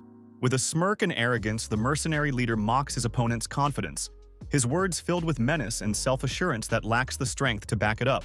In the semi-darkness, the figure gives the signal to attack, her voice sounding soft but with a distinct gloating tone in it as she orders her men to act, only warning against killing. One of the enemies rushes forward with a wild shout, his movements sharp and desperate, but the young man stands motionless, as if anticipating every action of the enemy, waiting for the right moment to respond. The enemy's attack proves haphazard and all too predictable, his rage and impatience turning his movements into chaotic sweeps that are easy to read and non-threatening. Without losing his composure, Hyun notes his recklessness with one cold glance, raising his weapon with a precision that turns his opponent's swing into a meaningless movement. A sharp light pierces the air as his blade catches up with his opponent, and the look of horror and realization on his foe's face freezes before his strength finally leaves his body. Blood flies apart, leaving dark marks on the ground while Hyun remains standing unwaveringly, his figure in the purple light looking intimidating and undeniably dominant over the defeated enemy. The red cloak flutters imperiously in the wind as the hero's figure towers over the prostrate bodies, plunging his enemies into terror with his ruthless determination. Disturbing footsteps interrupt the droning silence as one of the panic-stricken survivors calls out the name of a fallen comrade, hesitant to approach the scene of carnage. The hooded mage realizes the mistake in desperation, shouting a warning about the enemy's magical weapons, and hastily urges the others to keep their distance to prepare a defense. The light sound of a bowstring being drawn echoed in the shadows, where the archer aimed her arrow with cold determination, preparing to take advantage of the confusion of her enemies. The arrow bursts out of the bow with a fierce whistle, cutting through the air and hurtling toward the target with inexorable speed, like a harbinger of imminent death. The point of the pointing arrow slows a step away from the taut blade, which reflects it nonchalantly and confidently, glinting with cold-blooded precision. The flying projectile finds another victim, piercing the throat of the gaping enemy and causing his body to freeze in horror before it collapses to the ground. The noise of battle dies down for a moment, and the red-cloaked figure turns around, assessing the situation where four enemies who have lost their composure remain. The dark figure with the bow lingers in indecision while the words of accusation make her cringe. For every shot she's fired so far has been accurate, but the situation is spiraling out of control. The face of the guy with the red cloak remains calm and unperturbed, as if all the chaos around him is not worth paying attention to, and he decides to seize the moment for a decisive blow. The two opponents panic as they try to pull themselves together, brandishing weapons and covering for each other, their confidence fading as they see the enemy approaching with relentless determination. The grim-faced mage creates a bright shield of glittering lightning while his blue-haired ally tensely peers into the advancing enemy, trying to figure out his next target. The confidence of the mage behind the warrior shines through in his smug smile as sparks from a quickly conjured magical shield fly around. His eyes flash with understanding and caustic contempt as he realizes that the magical barrier is not a cure-all against his elaborate attack. A wave of magical energy floods the battlefield with bright light as the mage and his defender dash forward for a moment, preparing to strike a decisive blow. The man in the cloak, counting on the mage's shield, raises his weapon for a careless swing, not even realizing that his recklessness could cost him his life. With unnatural ease, he slips lightning fast through his opponent's defenses, curving and striking with a sword that glows with a bloody omen of doom. A man confident in his magical shield suddenly realizes that his hope is crumbling along with his defenses as steel slams into his body, piercing flesh and upsetting his balance. The silhouette, frazzled and tense, throws back its weapon. But it's too late. The dark, cloaked figure completes its maneuver in cold blood, leaving a bloody line of shredded enemy. A flash of scarlet color explodes in the air, and the wide-eyed eyes of the loser reflect the inevitable end as he, spitting out his life, falls breathless to the ground. The young man's cold gaze glows with a scarlet gleam as he speaks words of the superiority of his abilities with a slight chuckle, emphasizing their true power. The cloaked silhouette turns sharply toward his fallen foe, blood dripping down his sword, and the fierce screams of those desperate to fight can be heard all around. One of the foes, seized by rage, rushes forward with a glowing fist, his battle cry breaking the silence, but the enemy's gaze remains icy and calm. The dark silhouette of a young man engulfed in a blood-red glow like a ghost, watching the futile attack with cold determination, preparing for the next strike. Faced with an unexpected blow, the red-cloaked warrior confidently delivers a swift lunge, piercing through his opponent's defenses, making him realize his helplessness before the precision of the attack. The guy with a face contorted with shock and incomprehension realizes that his protection spell is powerless as blood begins to slowly spread across his clothes and his hands drop in defeat. In the empty silence of the falling body, only the surprised look of the second enemy remains, who has not yet had time to comprehend what is happening, seeing his comrade losing his last strength. The hero, with cold determination, looks around the battlefield, noting the surviving opponents preparing to finish the job, realizing that only the mage and the gunner remain, lurking among the shadows. A piercing gaze snatches up a figure clad in a dark cloak, exuding a flicker of magical power, and determination is evident in every movement, heralding the beginning of battle. The sorcerer's hands folded into a magical symbol emitted a bright light, his eyes blazing with a golden glow, and his concentration on the spell left no room for delay. The air erupts in fiery sparks as the mage creates a spear of raging flame, aiming it straight at the enemy with lightning speed and destructive power. A powerful stream of fiery projectiles pierced the space, shaking the ground, but the figure in the scarlet cloak dodged swiftly, rushing towards the mage through the barrage of flaming blows. Fire brightly illuminated the space around them as the mage, with a focused face, accumulated his energy. His fingers folded into ritualistic gestures and a hot glow emanated from his body. His eyes flashed with golden light as he cast the spell, and bright spears of flame began to form, gathering the fiery air around him. The mage directed a stream of fiery projectiles forward, merging them into a solid wall of fire, rushing towards the enemy with unrelenting fury, sizzling everything in its path. The protective barrier activated at the last moment, a blast of fire tore through the air, but the flames dissipated against the magical shield, leaving only red-hot flashes and a cloud of sparks. The black-hooded mage laughs smugly, confident in his victory as he watches the fiery blast engulf the place where the enemy was in a halo of flames and sparks. A cloaked figure emerges from the raging fire, stepping nonchalantly forward, his silhouette surrounded by the light of the glowing air and a swirl of golden particles as if he were invulnerable. The enemy's confidence is replaced by confusion and fear when the screen suddenly displays a message that the combat defenses are fully operational, casting doubt on the outcome of his attack. The red cloak flutters in a fiery haze, and the calm gaze shows that his defenses are flawless, leaving the mage confused and helpless before such an opponent. Displaying system notifications in front of the protagonist's eyes clearly demonstrates how enemy magic undergoes automatic neutralization, and defenses are boosted to a higher level. The mage's confidence wanes when his attacks do no damage, and the realization of his inability to break through the barrier causes him to panic. Disbelief and fear overwhelm the magician as he tries to find an explanation for what is happening, and the hero approaches calmly, as if his footsteps are a symbol of the inevitable end. The crushing silence is interrupted by the mage's words of despair, but the looming figure in the scarlet cloak leaves him no chance of escape or resistance. The hooded man panics as he realizes that his attempted counterattack has failed, and fear stiffens his movements as he frantically tries to figure out what his opponent is about to do.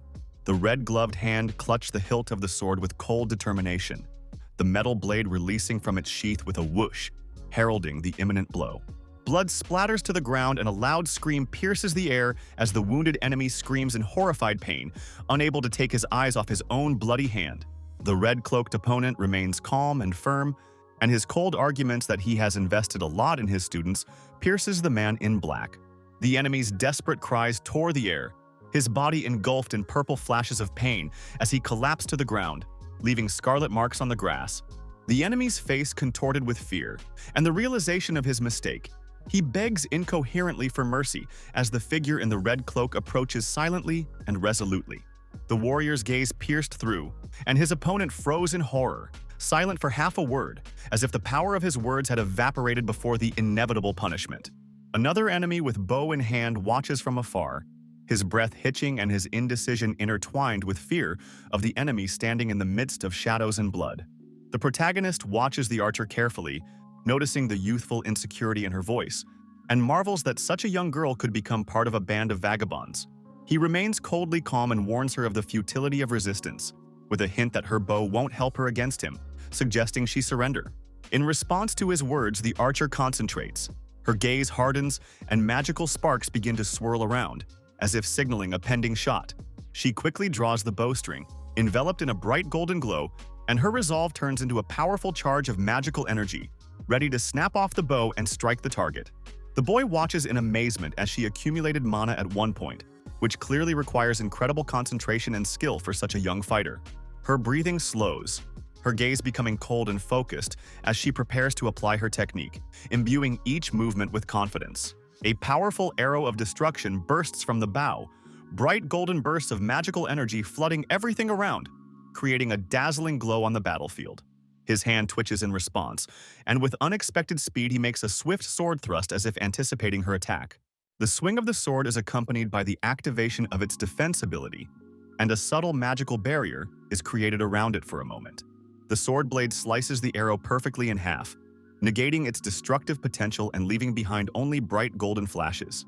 The archer is confused and doesn't understand how her perfect shot, filled with concentrated mana, was so easily reflected and destroyed. He frowns and wonders if in the past such a blow would have torn him to shreds, but now he stands whole, as if testing his new strength. His glance at her characteristics makes it clear that there's a near-perfect balance of class, skills, and latent abilities between the two, making her a worthy opponent. He reflects on the fact that in her 15 years, she didn't end up in Hell Valley by accident, and perhaps she had her own reasons for joining a gang of vagabonds. A young girl, realizing her powerlessness, desperately begins to beg for help, her voice trembling with fear and hopelessness. He marvels at her strange desire to live despite the situation and her affiliation with the enemy group. Several questions arise in his mind, one of which he speaks aloud, wanting an immediate answer. His main interest is how the vagrants got information about the caravan, and he demands an explanation. The young warrior, choked with tears and fear, answers confusedly, trying to get the truth out between her sobs.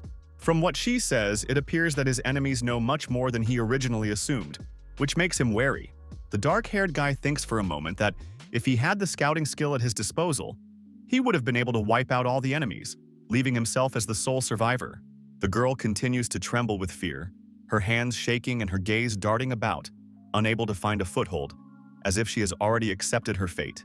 Through her tears, she repeats her question, hope in her voice, trying to see if this swordsman will spare her or decide to finish her off. Internally, the hero reflects that he hadn't originally planned to let her live, but her candor made him rethink his decision. In gratitude for the truth, he offers her a chance to save herself, demanding that she drop her weapon and run away, adding in a grim tone that if she procrastinated or lied, he would not be deterred and would finish what he had started. In a panic, the frightened girl can't make a decision. Her mind is gripped by fear, and for a moment she seems ready to stay, not knowing what to do. Suddenly, she snaps out of her seat and, gathering all her strength, rushes off in the direction he indicated without looking back. The man watches her swift run and inwardly agrees that it was her only right choice in the situation. A sudden sharp cry from the bushes pierces the silence, hinting at the worst possible outcome and causing him to frown. The man stiffens for a moment, not expecting such a turn, which causes him to squint his eyes nervously, as if anticipating trouble. He ponders that she was probably really caught, and his caution was not enough to save this girl. The Shadow Queen appears from behind the bushes, her voice full of mockery as she raises an eyebrow and asks if he purposely directed the fugitive to her. The caravan leader remarks with a slight chuckle that he has decided to have a little fun, to which she wryly replies that he has made too much noise with his interference. The warrior explains that he acted out of principle and did not call the vagrant to negotiate, considering compromise with such people unnecessary and insulting. The woman is surprised to notice that he has killed a young girl, despite his obvious love for young students and his desire to train those who show promise. The man asks with a chuckle if she's disappointed in him after seeing his actions, as if testing her reaction to what happened. The young man states with full confidence that there is no disappointment in this, and even he is well aware that he did the right thing in this situation. In the morning, the whole group has had a good night's sleep and is preparing to leave, but the alchemist girl notices that her bag is suddenly much heavier. The alchemist reflects on the fact that her gear was much lighter the night before everyone went to sleep, and it makes her genuinely puzzled. During the night, the two companions decided to take all the useful equipment from the vagrants, deciding that it should not go to waste and would be better used for their own purposes. Having made the decision, they convinced themselves that these things are best suited for Vivian, who will be able to find a really useful use for them. The travelers discuss that Creek Cave is only 2 or 3 days away, but their attention is caught by an unusual bird up ahead. The golden-haired lad asks his mentor what these creatures are and is told that the rattleoffs in front of them are rare inhabitants of the area. These light mint-colored birds with long beaks are wary of strangers, scrutinizing them as if assessing the degree of threat. Judging by their reaction, it is clear that the rattleoffs perceive the caravan as trespassers in their territory and begin to show clear hostility. The leader of the group gives orders to remain vigilant and hold formation, warning that these creatures may be far more dangerous than they appear at first glance. Hyun reflects that it is time for his companions to understand their position and realize how important their contribution is to the common cause. To awaken their resolve, he decides to make the group experience firsthand what their success or failure could lead to. The thought of possible injury or failure to complete the task leads him to believe that the ordeal will be a useful lesson for them. Turning to the mage, he clarifies if she can use the runaway fire spell on the birds, receiving a confident reply of readiness. Her mentor convinces her not to worry about the payoff and to focus on using the spell as many times as necessary. Determined, the girl shows confidence and intent to prove her strength in this fight despite all the risks. A magical aura begins to swirl around the girl and her partner as the spell takes effect, filling the space with the power of mana. One of the birds notices the change and stares intently at its prey, as if hunting for the moment to attack. The creature's sudden activity turns into an attack, and they rush towards the group in a swift movement, snapping out of the way. The change in the flow of magical energy causes the monsters to rage, and the man orders them all to attack, while pressing them with force. The huge paws of the monsters rushed toward the group, trampling the ground, their every step echoing with a resounding thud, heralding an imminent collision. The heroes take up battle positions, fully prepared to repel the attack of the enraged creatures that are approaching ever faster. Sang-En uses a spell that causes the ground beneath the monsters to suddenly part, swallowing them into the dark depths. However, this only angers the creatures even more, who continue to tear forward with indomitable fury and impetuosity. The angry monsters overcome the spell and rush at the team with doubled speed, overcoming any obstacles in their way.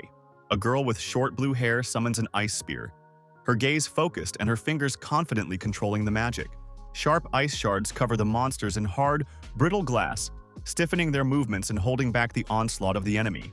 The amulet around her neck begins to glow brightly, helping to concentrate energy and amplify the effects of her attack spells.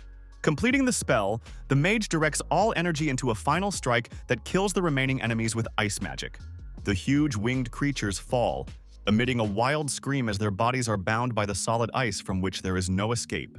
The alchemist girl summons acacia magic. A purple circle erupts around her and fills with flower pollen. The flower inflorescences swirl magically towards the enemies, splitting their bodies and turning everything around them into mesmerizing chaos. A snap of the fingers completes the spell, and the pollen crumbles away, leaving only a trace of magical destruction from the monsters. Meanwhile, the few remaining creatures rush towards the group, their movements becoming even faster and more dangerous. They shriek loudly, opening their beaks and displaying long tongues which looks threatening to the frontline fighters.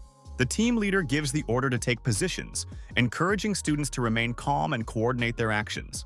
The enraged monster rushes forward, its huge figure bearing down directly on the warriors, preparing to strike a deadly blow. One of the fighters attacks it with a spear. A powerful release of energy tears the creature apart, and the girl standing next to it finishes off the enemy with her blades. The red-haired warrior suddenly realizes she didn't take her blade out of her previous opponent, and the huge bird is behind her. She fails to turn around in time, and a hard shove from the creature's paw into her back knocks her off her feet, knocking the rest of the air out of her chest. Severely wounded, she falls to the ground, but her friend with healing magic immediately uses a spell to heal the damage. Magical energy encompasses the wounded woman's body, and the pain slowly fades away, allowing her to feel strong again to continue fighting. Thanking her savior, the girl rises to her feet, realizing that without her help, the outcome of the battle could have been very different. During a short rest, the group leader remarks that everyone has done well and suggests that they take a short break to recuperate before the next hike. The confident warrior surveys the horizon, preparing for the march ahead, while the other team members relax against a sunset sky colored in warm hues. Moving closer, the girl turns to him with a question after noticing something unusual, and her curiosity is clearly persistent while her gaze remains focused and wary. With mild irritation, she explains that she discovered an unknown piece of equipment in her bag that no one had mentioned, and demands an explanation of how it got there. The warrior, looking warily into the distance, notices that their squad has been followed by an unknown man, but all attempts to get rid of the tracking have ended in failure. The interlocutor is surprised at the words about the tale and wants to understand when exactly it happened, getting the answer that it all happened during the night watch shift. The girl irritatedly asks why all the equipment she found was in her bag, to which she receives an evasive explanation about her unwillingness to discuss it with others.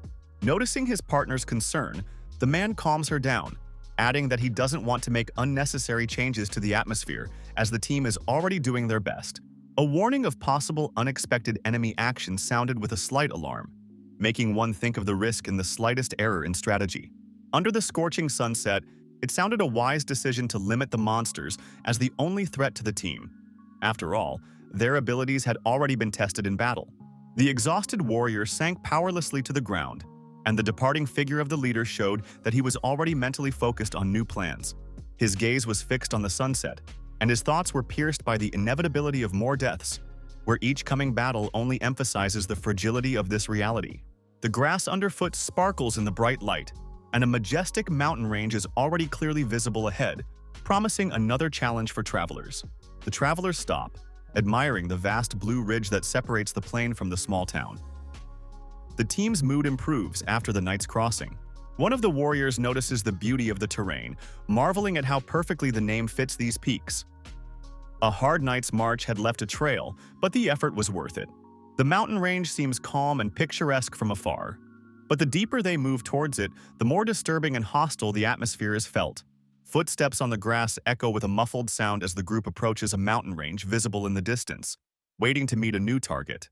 The majestic Blue Ridge spread out before the travelers' eyes, stretching between the plain and the city to the north, making everyone think about resting before their next move. The trek across the night plain proved exhausting, but the scenic view of the uplands with its natural beauty inspires one to continue the journey. The deceptive peace of the Blue Ridge hides shadows that grow denser as we approach, and forest branches whisper warnings of what lies ahead. The companion with short brown hair shifts her gaze in surprise when asked to choose a direction, and the atmosphere around her remains light and almost insignificant. Her partner Stone calmly reminds her not to be nervous and to trust her own gut, confident that her intuition has led to the right decisions before. Accepting the burden of responsibility, the girl with wand in hand briefly agrees and tries to focus, realizing the importance of her role to the team. Mentor reflects on her contribution to the search, realizing that her luck is a rare and understudied skill that has helped the team in times of need. An Seol, guided by her instincts, points toward the forest thicket illuminated by a mysterious light, hesitantly speaking her thoughts aloud, which elicits silent approval from her companions. Hyun watches the choice with satisfaction, smiling confidently as if anticipating success, while time moves inexorably forward and they continue their journey deep into the forest. The group finds themselves in a place filled with a disturbing magical energy, where the nature around them is drastically different from the outside world, and the air seems to be saturated with tension and hidden threat. The atmosphere grows heavier as the strange magic, as if awakened, explodes in a dark vortex ahead, making them wary and prepare for possible danger. Out of the darkness, a sudden resounding thud is heard, making the ground shudder, and dark silhouettes rise from the cloud of dust, hiding in the semi-darkness. The faces of their comrades contort in fear as the huge corpse of a monster is revealed ahead, its size distorted by the menacingly overhanging gloom.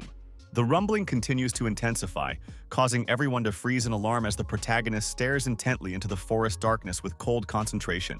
Something inexplicable begins to emerge from the gloom. A dark stain envelops the space, and an oppressive aura of unease envelops every member of the group.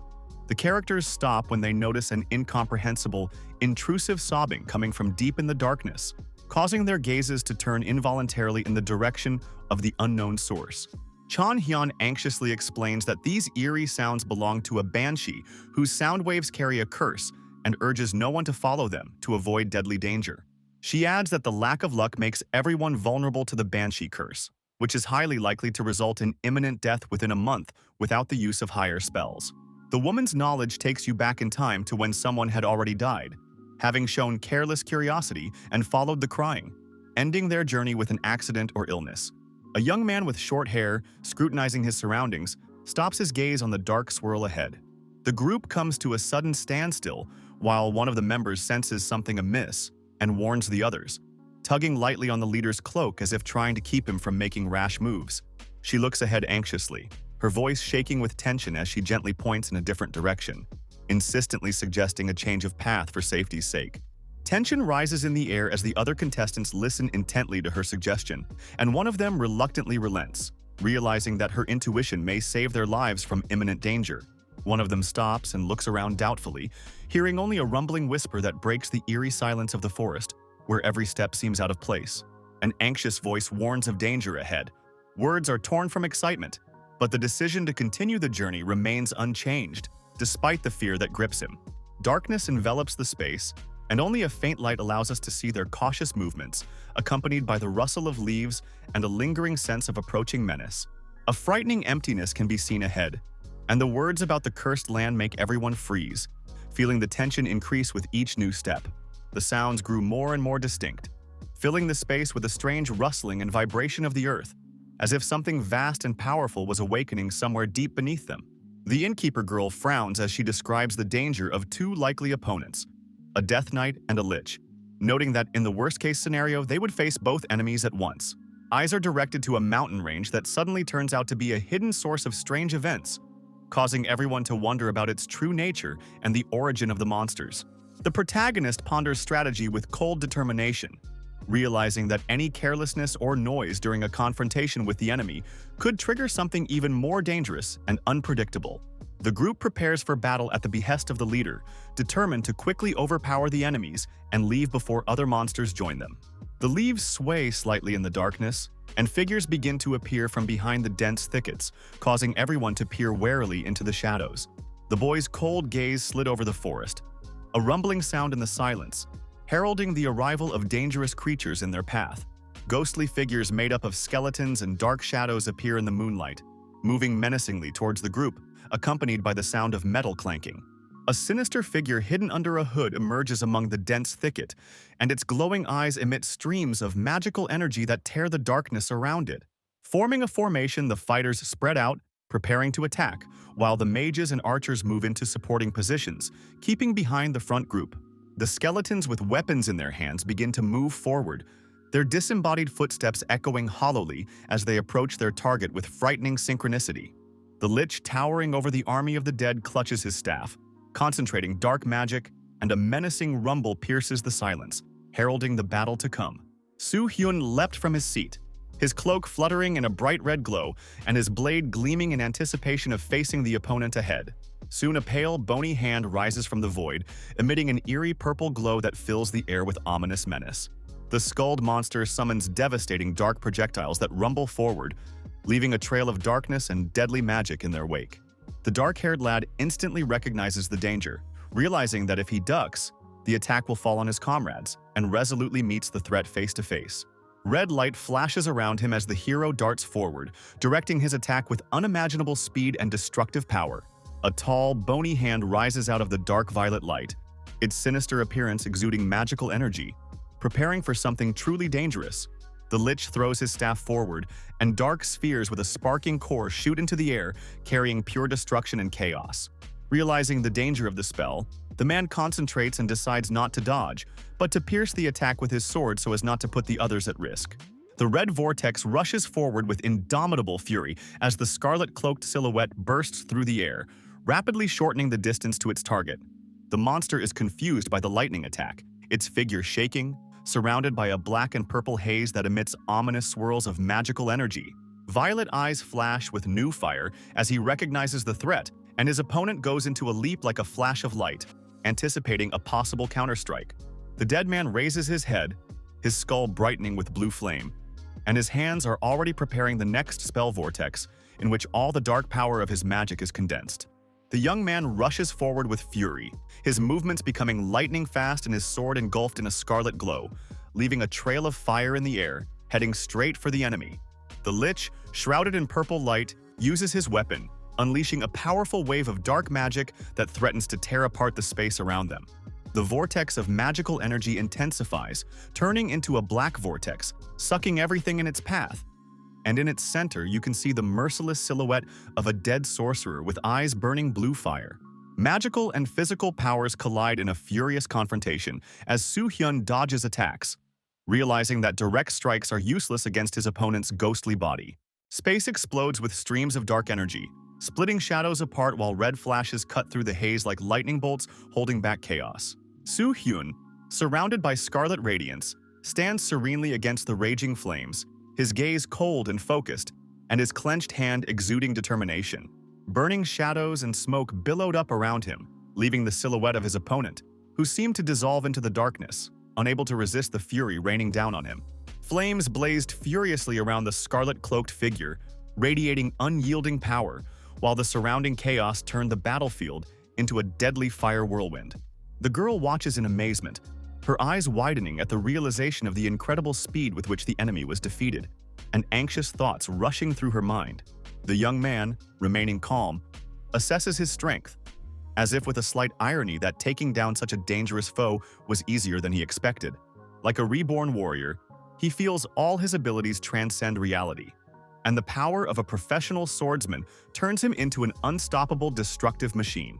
The girl, without taking her eyes off, admires the inconceivable speed and crushing power, realizing that even an entire legion of mages would not be able to form a worthy resistance to him.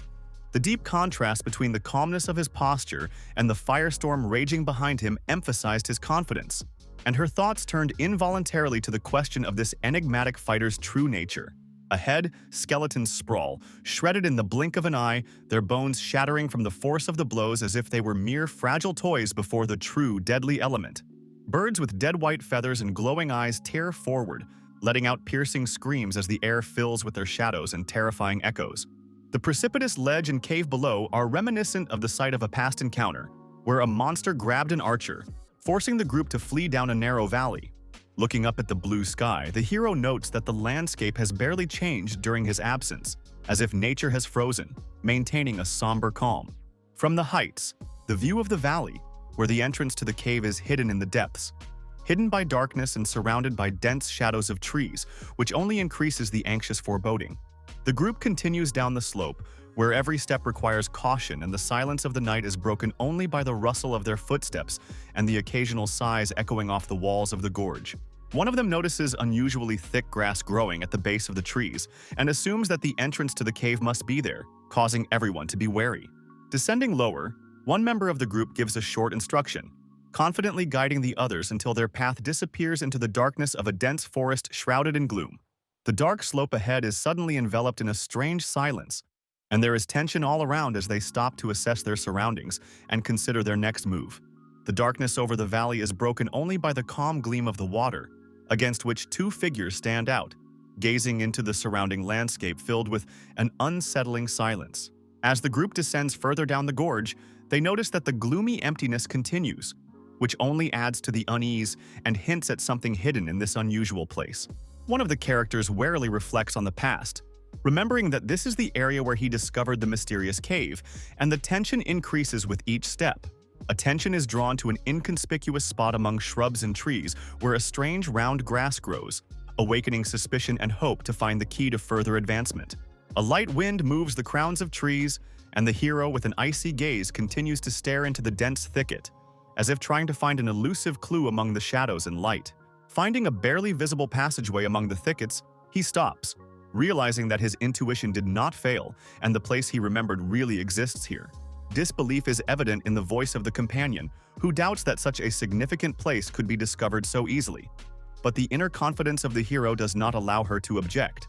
The two stand side by side, tiredly surveying the view before them, while a quiet sneer tinges the companion's words about the eternal treasures to which the hero points with enviable persistence. The air fills with a strange tension as the group cautiously descends down, surrounded by impenetrable darkness and the barely audible sound of rustling around them. Every movement echoes in the cold and damp space, making it hard to breathe, and the feeling of dampness causes involuntary discomfort for everyone. One of the companions asks for a magical light, and Hyun raises her hand without further ado, releasing a bright blue glow that disperses some of the darkness in front of them. Light rushes forward, illuminating the narrow walls and empty space of the cave, revealing a long, darkened path that seems endless and dangerous. Branched lines of light pierce the darkness of the cave like an ancient pattern, and my thoughts return to the loss of the archer and the long days of fruitless search for a way out. The exhausted strength of the caravan and the fear of the undestroyed monster are alarming, because ahead of them awaits their way to the unknown boss, where a mistake is unacceptable. The detector reacts again to something unseen, and it's as if the threat is taunting them, disappearing into the shadows, leaving only a sense of presence and growing unease. 80 meters away, an alien presence is felt and the group is alert, preparing for a confrontation while the silence is pierced by barely audible movements ahead. Ahead, the cave parted and the darkness was interrupted by flickering lights, catching the attention of the group, who slowed their step, tensely peering into the depths. One of the companions carefully lifts the glowing orb forward, illuminating the space and making visible ripples of light scattering across the stone walls of the cave. The magical sphere moves on, floating slowly in the air, its bright bluish light reflecting on the raw surface, creating the illusion of flowing streams of light. The group freezes, concentrating on the picture ahead, faces reflecting anxiety and foreboding, as if something awaits them ahead in this impenetrable darkness. The faces of the team froze in surprise as they saw a long hall lit by a cold blue light, with an imposing row of stone statues in its center. The protagonist tensely examines the massive figures, his gaze catching a strange sense of déjà vu, but his memory fails him and provides no answers. The stone figures are lined up in an eerie silence, their frozen features seeming ancient and frighteningly lifeless. But something about their presence makes everyone wary. Suddenly, there is a bright explosion of light from somewhere, lightning bolts blinding the space, creating a chaos of blinding flashes, as if the cave itself was coming alive with an uncharted force.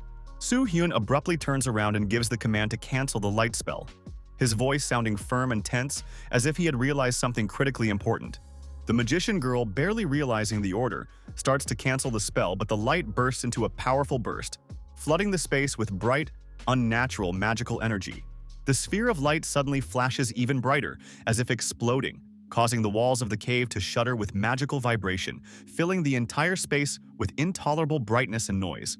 Hyun realizes his mistake and mentally curses his carelessness, realizing that the light spell activated a danger that he could have foreseen if he had used his third eye right away. A bright flash of light rips through the darkness of the cave, striking the stone walls, and dazzling waves of magical energy shake the air and ground around them. Frightened and blinded, they instinctively cover their eyes with their hands, feeling the magical power begin to dissipate in the dense air of the dungeon. Grotesque figures begin to emerge from the shadows, their glowing outlines quirking and dead skeletal silhouettes rising out of nowhere with a piercing howl. The group disperses, each getting into a fighting stance, weapons pointed deep into the cave and spells beginning to build up energy in preparation for the inevitable fight. As if squeezed to the limit, they slowly straighten up and look at the bodies of their enemies lying motionless, realizing that their efforts were on the verge of failure. Deep rifts and irregularities in the cave floor frame a dead silence, broken only by the subdued words of enemies rising again and again. The distant sounds of footsteps, interrupting the tranquility, make the heroes involuntarily think about the strangeness of this cave, because from the very entrance their path is accompanied only by trials. A dry remark about the owner of this place and the unseen power behind its protection emphasizes that something far more dangerous and unpredictable lies ahead of them. The young warrior silently surveys the space around him, his thoughts returning to the fact that in the previous time, this fight was not in his memory at all, making him wonder about the changes that have occurred. He suggests that perhaps someone before them had already explored this cave and met imminent doom, leaving a mysterious atmosphere and a sense of danger in the air. Their journey continues down a stone corridor illuminated by dim light, and a spacious cavern opens up ahead, where stalactites glisten off the ceiling with water droplets, emphasizing the oppressive silence. The group slows down before another fork, carefully assessing the descent and the different directions, wondering which path will lead them to an exit or, alternatively, to a new danger. The guy in the red cloak confidently leads the group forward across the uneven cave floor, despite his comrades' worries about possible traps and dangers ahead. An Seol follows behind with staff in hand, questioning the haste of their actions but without choice continues walking, inwardly preparing to use magic if necessary. Soo Hyun's thoughts are confident, as his decisions are based on careful calculations, even if they seem rash and risky to others. The swordsman realizes that their path is difficult, but it is not the ease of the road that is important to complete success, but the end result he aims for. Go Yong Ju sinks into silence, her gaze clouded and her thoughts clearly distant from the current situation, as if she was analyzing something important and elusive. The group discusses the reward they never received for destroying the dead, but their goal remains the same: to get to the master and complete the mission. They decide to move forward to the main objective, eager to focus on retrieving the most valuable items and believing that the final sweep of the dungeon will be left for those who come later. In front of them, the branching tunnels continue to go deeper, reminding them that the dungeon hides many more secrets and dangers that they cannot foresee. The young priestess notices a staircase leading downward and beckons to the others, suggesting they check out the new direction where answers or new threats may lurk. Two of the group, cautiously descending the man-made steps, notice signs of human presence, barely discernible in the semi-darkness, which raises new suspicions. Discussing the unusual structure of the staircase and the emptiness seen ahead, the participants decide that they should scout the place, despite the obvious danger. The dark-haired leader of the group takes the lead and decides to be the first to explore the space ahead, listening to the lurking tension in the depths of the dungeon. The dark passage ahead beckons with its eerie calm, and the group, driven by caution and underlying anxiety, continues to descend into the depths of the cave. Soo Hyun leads the others confidently, pondering the familiar road, where a single path must appear ahead, requiring determination to overcome its dangerous gaps. The worsening gradient forces everyone to be extremely careful, while footsteps echo in the cramped walls and a tense silence hides unknown threats. He suddenly senses a faint trace of mana in the air, alert and looking around to realize the source hidden somewhere in the thicknesses of the bluish stone. The young man's palm rests on the cold wall as the faint magical energy is felt around him, but a sudden jolt shatters the silence and balance. The floor beneath their feet collapses with a deafening crack, and the entire group instantly falls into the void, losing their footing and control of their fall. The young man's wide-open eyes reflect shock and helplessness as he flies rapidly downward, while the screams of his companions can be heard all around. Panic pierces the air, their figures tearing through the darkness of the cave, and the rumble of falling rocks adds to the chaos and disorder around them. Beneath their feet, the rock breaks off, and the figures of the heroes fly downward, sliding helplessly down the steep slope until their fall slows to a stop on the hard floor below. The guy in the red cloak finds himself on the ground, holding tightly to the girl, who looks unharmed despite her embarrassment, her fingers clinging nervously to the fabric of his clothes. Footsteps, and a quiet voice echo from the depths, breaking the silence of the cave as the remaining members of the group slowly descend, trying to avoid the mistake that led to the fall of their comrades. He helps his companion to her feet, calming her worried look, while remarks are heard from above about heights, seemingly not so dangerous at first glance. An ominous stillness fills the air as the characters' gazes stare into the darkness ahead, and the tension makes them wary of the depths of the cave. Sol awkwardly excuses herself to her companions, hiding her gaze in embarrassment, but her stumble doesn't go unnoticed and causes slight concern among the others. The eyes of one of the group members flashes brightly as magical energy begins to awaken around them, filling the space with a strange glow. The figure of the guy in the cloak appears illuminated by an unnatural light, and his gaze is full of anxiety and incomprehension before the inexplicable phenomenon, which only intensifies. The space fills with magical notifications and ancient magic activates itself, simultaneously awakening hidden abilities and lowering the user's defenses. Stunned by the unexpected threat, the mage feels his barrier weakening. But even worse is the power behind it that can pierce even his magical defenses. An unnatural figure with dead green skin and a split face emerges from the shadows, making ominous sounds and taking a sharp leap as if it were the living dead. Hyun, engulfed by the magic vortex, is barely able to stay on his feet while magical sparks surrounded his body, making him doubt the reality of what is happening. The hero, holding his hand to his head, feels a strange tension that makes his body suddenly weaken, and a voice in his mind tries to stop him from further action. In the magical lit passage, the team looks around warily, and one of the members of the group floats effortlessly in the air, as if torn from the ground. A bright stream of light pierces the ceiling of the cave, emitting a blinding energy that makes everyone around them flinch and instinctively cover themselves with their hands.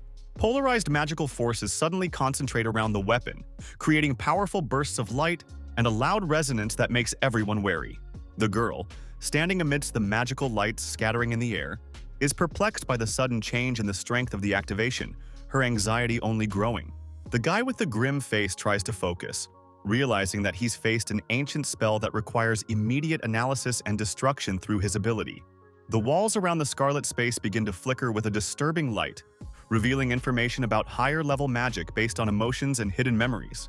He realizes that complete protection is impossible due to the continuous pressure of the magic circle, and even the strongest mental shield won't withstand it for long.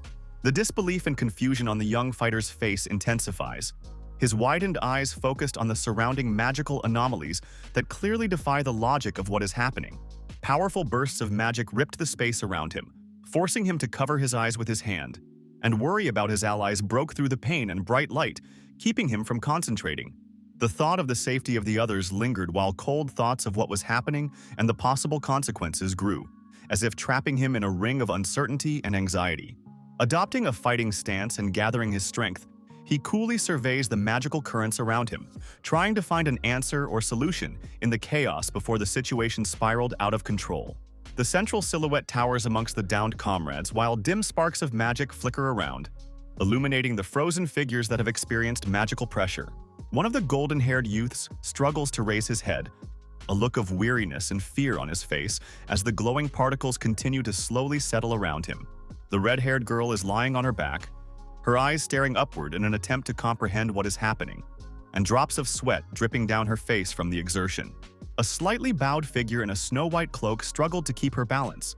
Her shoulders slumped and her gaze faded, as if her strength had deserted her at the most critical moment. The group of survivors begin to lose strength and concentration, their bodies swaying, and a bright magical flash fills everything around them, making the space unbearably heavy. One of the fighters lies on the ground, his eyes full of anxiety and his breath hitching as thoughts of powerlessness and the inevitability of the looming threat swirl through his mind. The girl with short hair struggles to lift his head, his eyes wide with terror, but fear is slowly replaced by despair at the overwhelming magical power. The girl in the white cloak lowers her head, her shoulders shaking with tension and her mind clinging to the last hope that is fading with every second of the approaching catastrophe. The pink-haired boy's face is contorted with fear, and tears flow down his cheeks as he tries to shout something out, his voice trailing off into a desperate, shaking scream full of panic and helplessness. Hyun stands in front of a praying blonde girl who begs him not to leave, the desperation in her words growing stronger with each passing moment, making the hero ponder his decision. His gaze remains steadfast, but chaos reigns inside as the words of secret classes and injustice begin to grow louder. The girl's plea for mercy echoes in his head, making his heart clench. The thought that the magical influence has subjugated everyone without exception flashes through Hyun's mind, his eyes widening with realization and drops of sweat beading on his forehead as he sees the situation getting out of control. The hero closes his eyes, his head grows heavy, and his thoughts carry him back in a chaotic stream, forcing him to relive the dark memories that begin to fill his mind.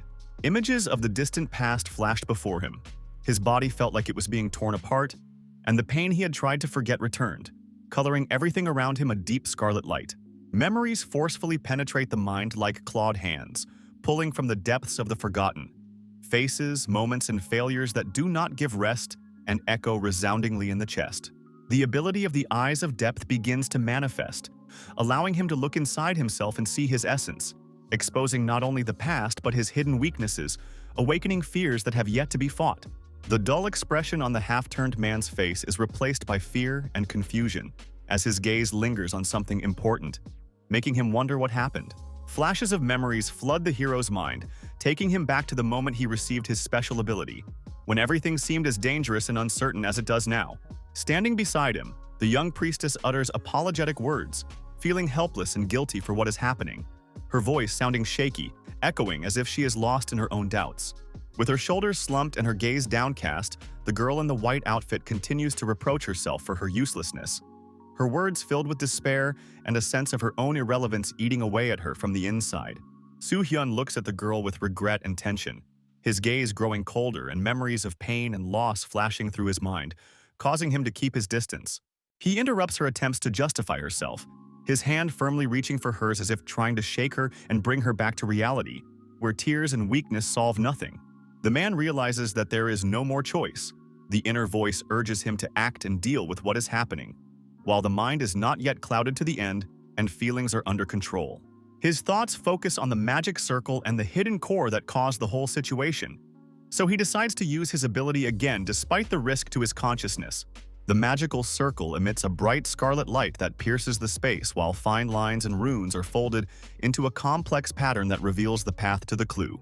The swordsman's eyes flash with realization as he notices the center of the magic circle, his gaze becoming sharp and his breathing quickening from the swell of understanding. With a jerk, the dark-haired boy rushes forward, his cloak fluttering in a torrent of power and his hand clutching the hilt of his sword, preparing for the inevitable confrontation with whatever lurks beyond. The blade of the weapon snatches out with a slight whistle, and the sharp metallic sound resounds all around again, heralding the decisive moment of battle and the clash with an unknown threat. A bright magic circle flashes scarlet rays, spreading waves of energy across the ground, in the center of which lurks the target being sought, attracting the hero's attention. Hyun's confident gaze finds the center of the magic circle, his red eyes ablaze with determination as he reaches for his sword, preparing to strike a decisive blow. The sword in his hand responded with power, seeming to fill with energy as the magical barrier shook and the pressure of flashes of light and sound built up around him. The warrior gritted his teeth and rushed forward without wasting a second, resolutely piercing the light of the barrier, despite the rumbling and flashes splitting the air around him. Emitting a dazzling light, the sword rises into the air, surrounded by streams of fiery energy, causing the surrounding reality to tremble with tension. Flames gather around the blade, forming a swirl of glittering gold and scarlet heat that seems ready to tear the very space around it. The master of the weapon utters a short order, directing all his will to the sword, which, obeying, rushes forward like a rushing stream of light and power. The sword raised upwards pierces the heavens, leaving behind a dazzling trail, and the fiery energy spreads out like a raging explosion.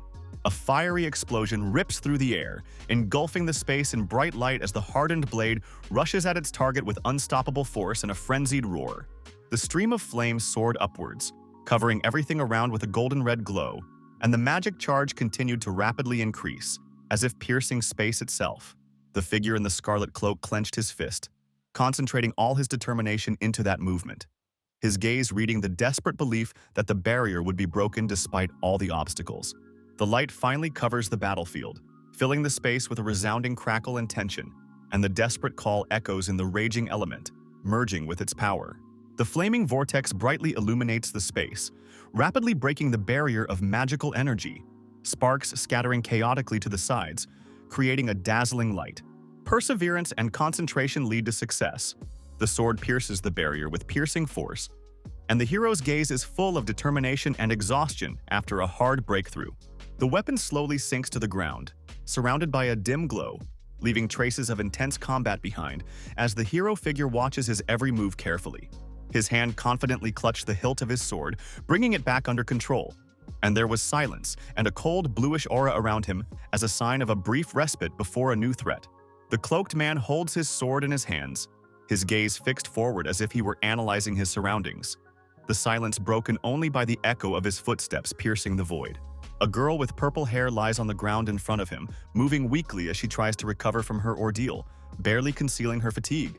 He approaches her without averting his gaze, his voice sounding soft but determined, conveying concern for her condition and a desire to make sure she's safe. The girl replies with a chuckle, But in her words, you can hear the bitterness of the horror she has experienced.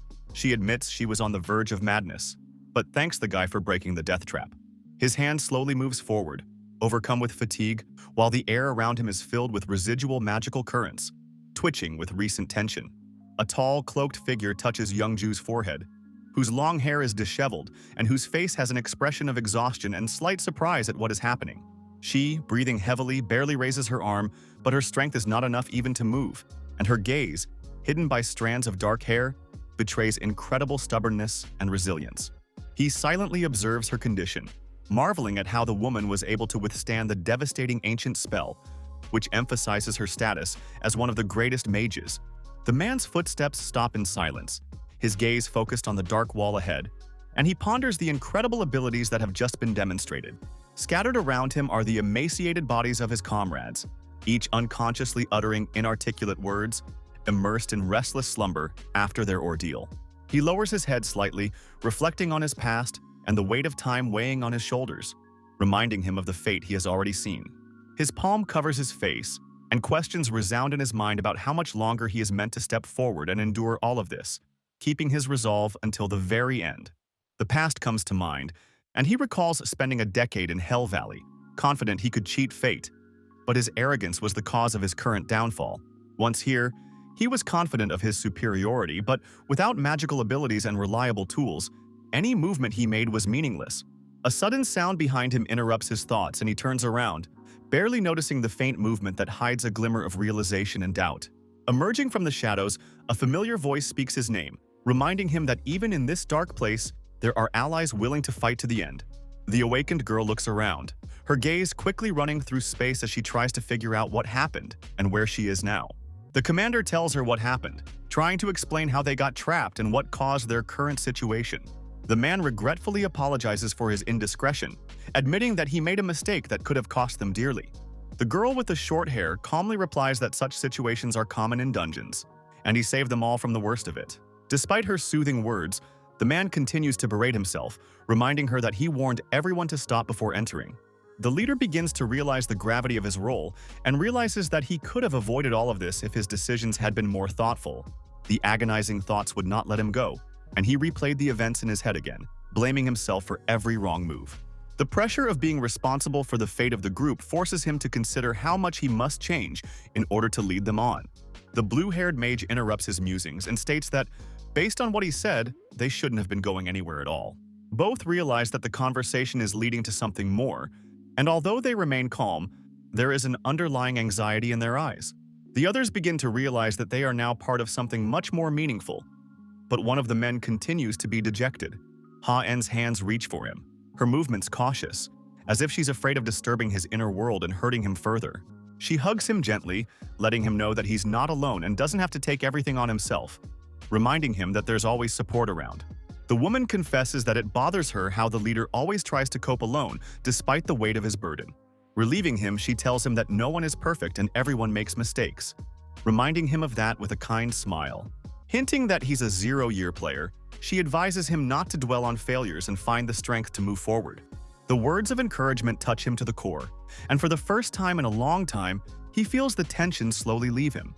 Suddenly, after the destruction of the magic circle, powerful vibrations begin to resound in the cave, making everyone tense and wary.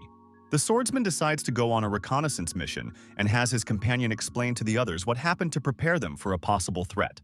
The dark-haired young man sincerely thanks her for her support, realizing how important moments like this are to his future journey. She smilingly asks him not to stray too far, worrying for his safety and reminding him of the possible dangers ahead. The young priestess suddenly begins to cry, unable to contain the feelings that have come over her after what she has heard and experienced. The mentor inquires as to the cause of her tears and receives the answer that she heard ridiculous words spoken out of her mind.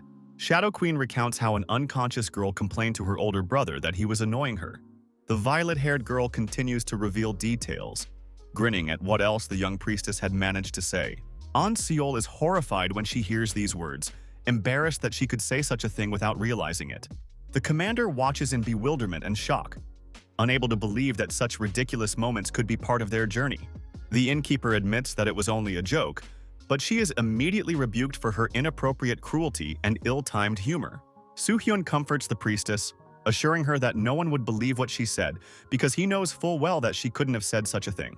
He then turns to the others, scrutinizing his comrades and his partner, clearly suspecting that they too are hiding something.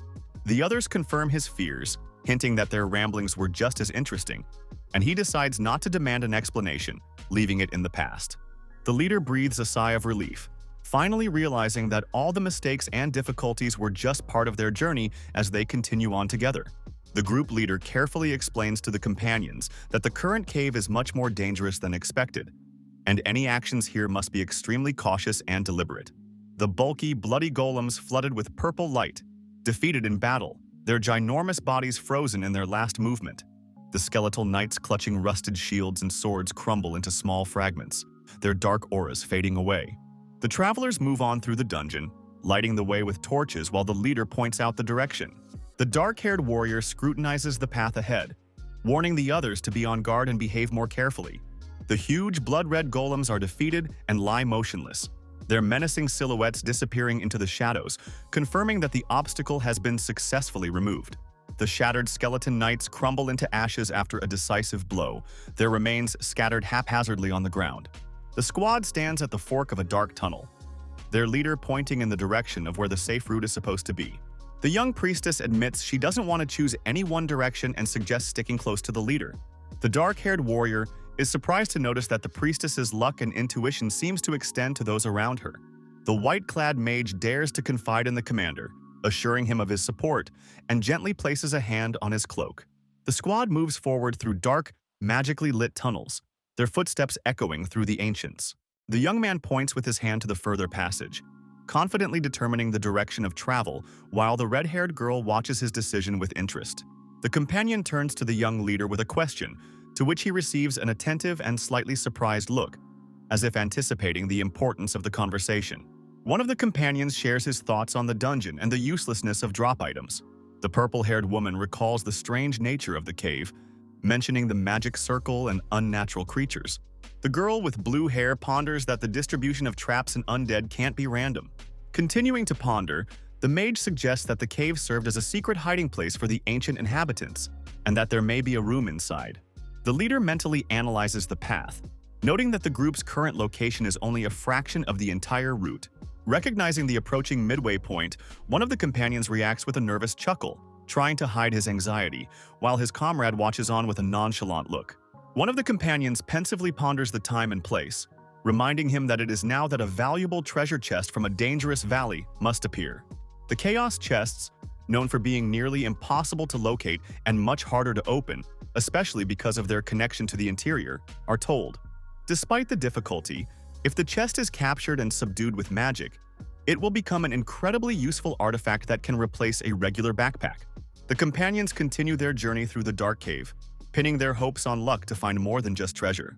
Discussing the chest, the companion mentions its rarity and difficulty in opening it, adding that when threatened, the artifact is able to take refuge in chaos. If the chest does manage to be tamed and magically sealed, it will become an indispensable storage unit, allowing you to free your hands from the weight of normal gear.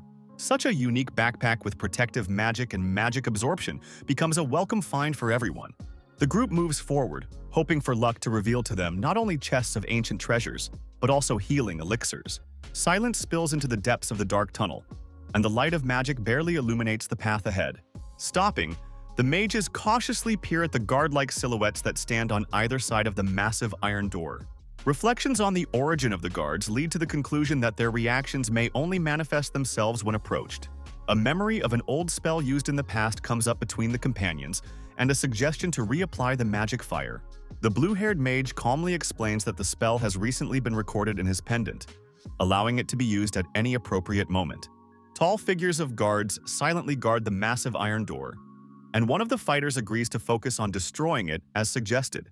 A flash of cold light turns into an ice spear, followed by a runaway fire and a piercing spell. Hundreds of glittering projectiles rushed forward, splitting the air, leaving behind a glowing trail and preparing to strike iron barriers.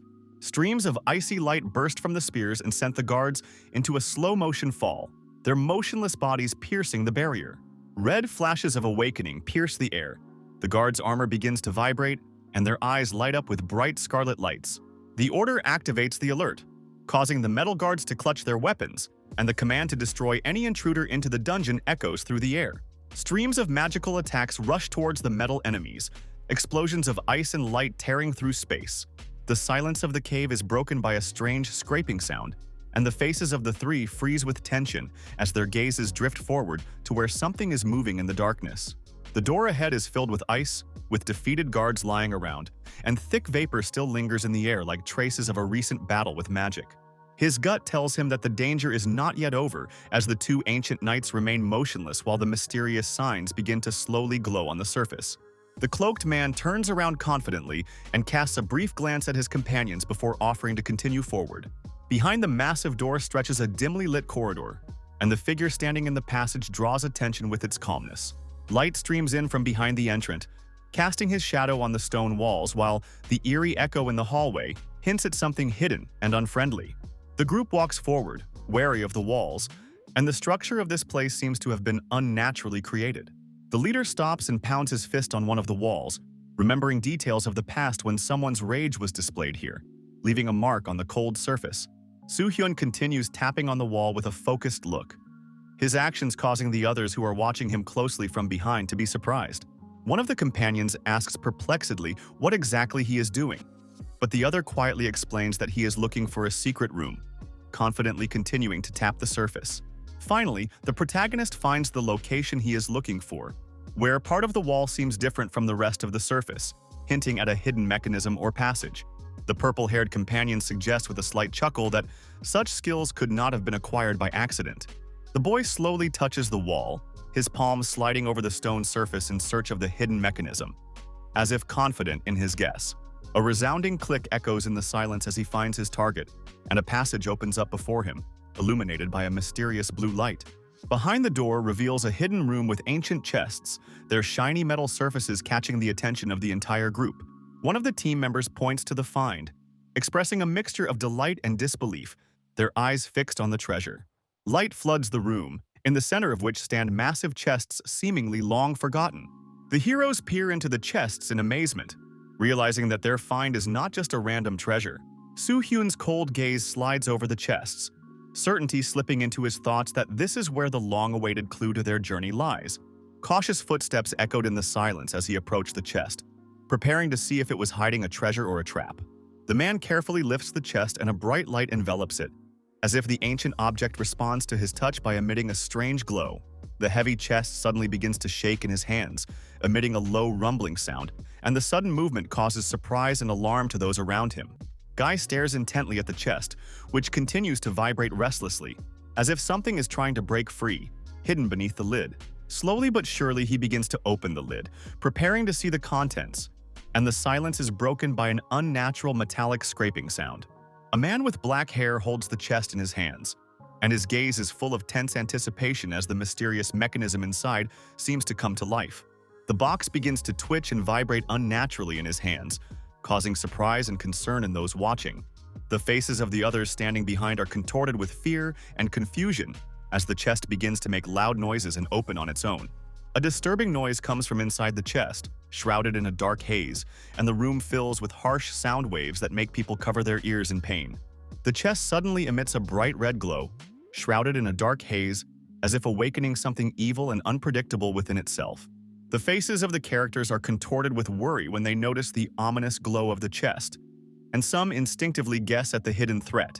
The girl with purple hair screams in panic, ordering Hyun to retreat and throw away the chest, realizing that a dangerous chaos mimic is standing in front of them. The dark-haired man with an icy calm considered the situation and nodded, showing that he understood the seriousness of the threat, preparing for further action. The young man struggles to hold the chest shrouded in a dark aura, his gaze frowning and focused.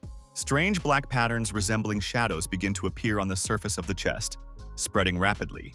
The searing energy from the guy's body encompasses his hand, forcing his fingers to unclench, and the dark light grows brighter and ominous flames burst out. There is a muffled murmur inside the chest, and puffs of black smoke begin to billow out of it as if alive, intermingling with the orange light. Black tentacles burst out of the chest, wrapping around its metal parts and filling the space with an ominous aura.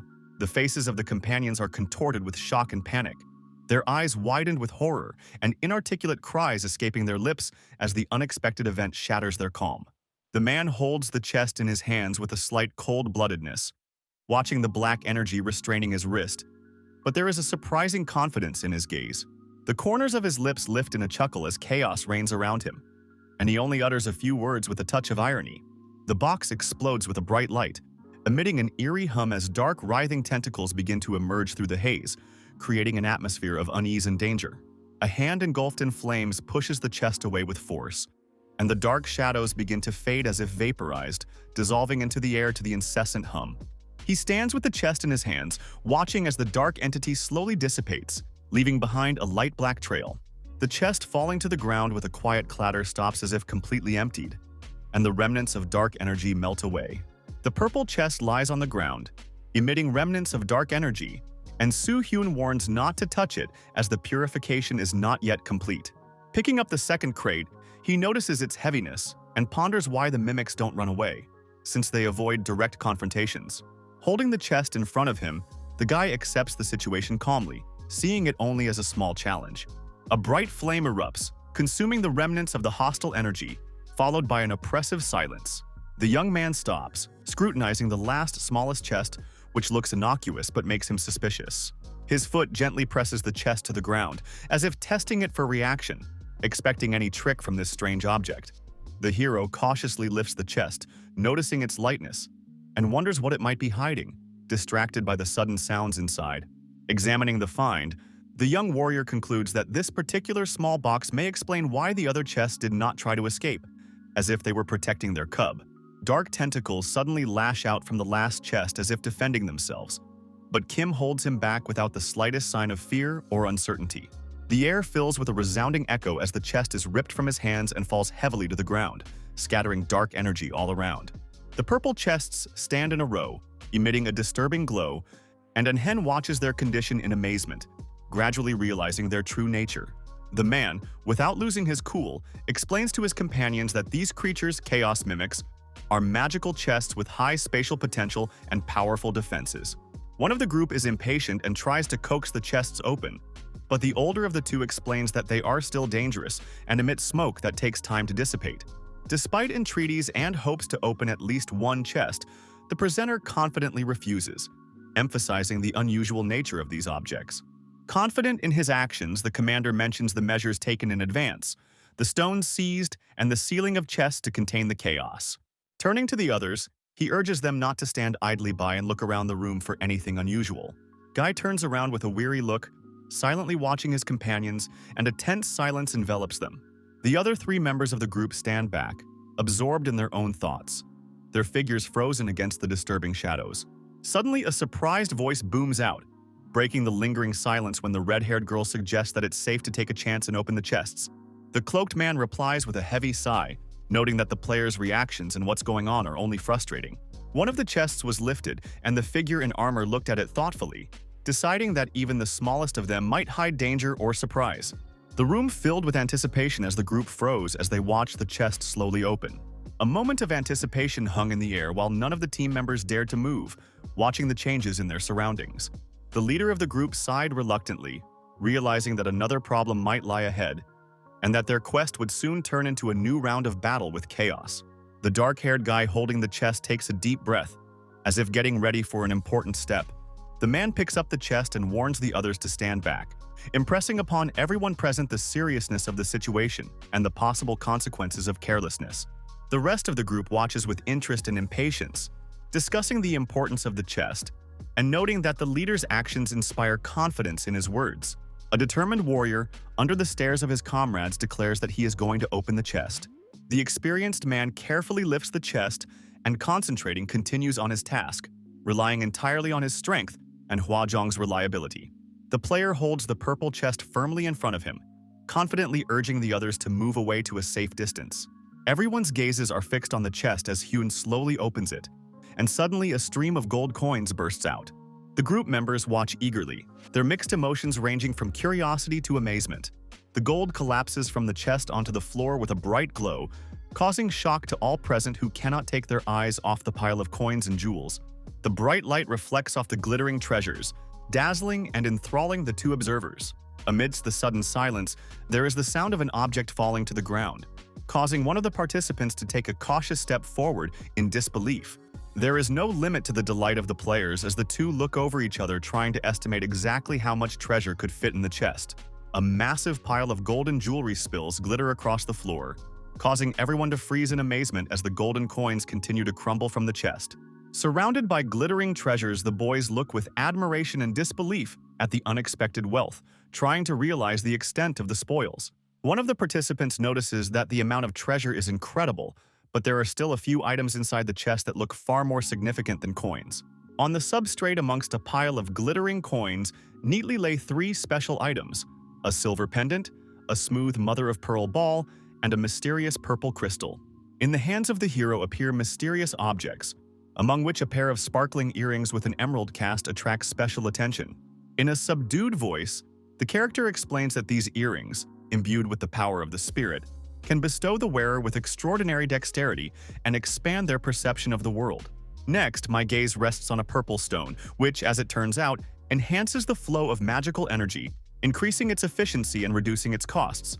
The soft glow of the artifacts is reminiscent of ancient times when these relics served magicians, and now they are powerful tools for those who understand their true value.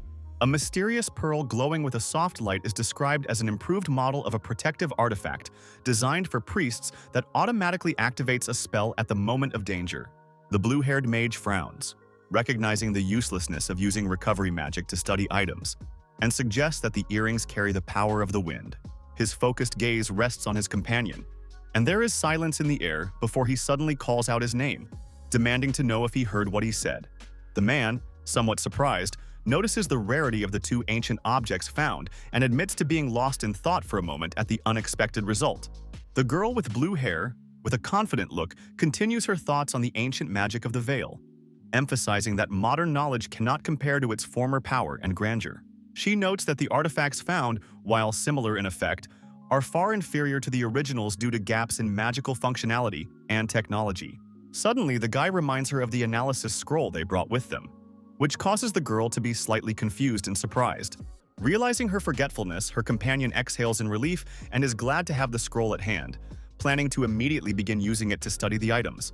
A bright light envelops the space as Ha-En applies the analysis spell, her figure illuminated by a soft blue glow, and the ancient scroll under her hands begins to emit a faint flicker. Hyun scrutinizes the text of the scroll, his gaze focused on the details, and in his hands is a sheet of parchment covered with complex symbols and formulas that explain everything. The description of the first items confirms their peculiarity. The green earrings are marked with the presence of a wind spirit that gives the wearer incredible agility and expands the field of vision. The black-haired guy continues to read on, his voice sounding calm as he explains the earrings' effect on reaction speed and overall movement coordination, making them a valuable artifact. Yujin accepts the offer with the earrings, enthusiastically showing her energy and willingness to use them, her joyful expression filling the atmosphere with a light mood. Hyun continues his study of the stone, explaining its purpose for mages and its ability to enhance mana flows, reducing energy expenditure and increasing the purity of magical flows. The companions listen attentively to the explanation, expressing interest and slight surprise at the lack of precise numerical characteristics, realizing the ancient nature of the find. The girl magician replies embarrassed that her interest in the stone was purely practical and not a personal desire to possess it, which causes a friendly and trusting atmosphere between them. Young notes that it's difficult for mages to use double spells in a row, so the expansion stone with its properties is best suited just for Ha-Young. The girl silently makes her decision, her gaze focused and determined, and the golden glow surrounding her emphasizes the significance and value of the upcoming choice. The remaining item catches the group's attention when one of them looks up to report the last artifact, which is now to be scrutinized. The protective shield imprinted in the bead turns out to be a top-level piece of equipment that protects its owner, anticipates danger, and reduces the likelihood of a surprise attack.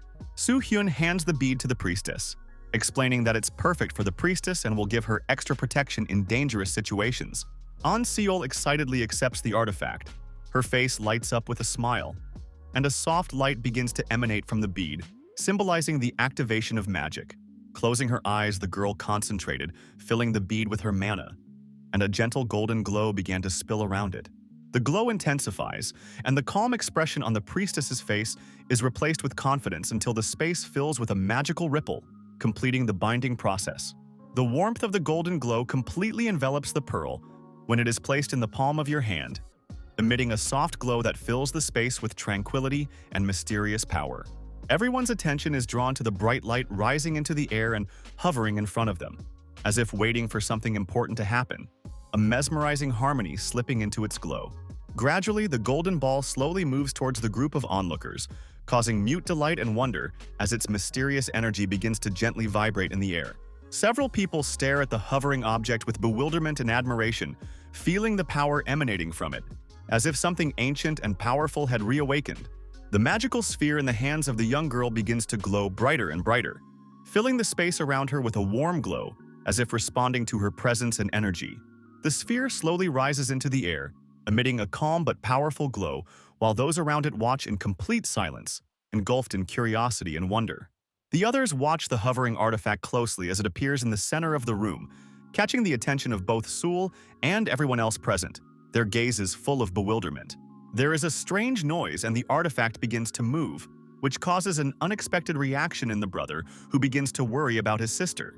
With a loud sound, a flash of light explodes in different directions, and a powerful stream of energy knocks the opponent off balance, causing him to fall to the ground in a helpless pose. The sphere, which has gained unprecedented power, continues to vibrate in the air, emitting a bright glow that surprises and frightens the allies watching.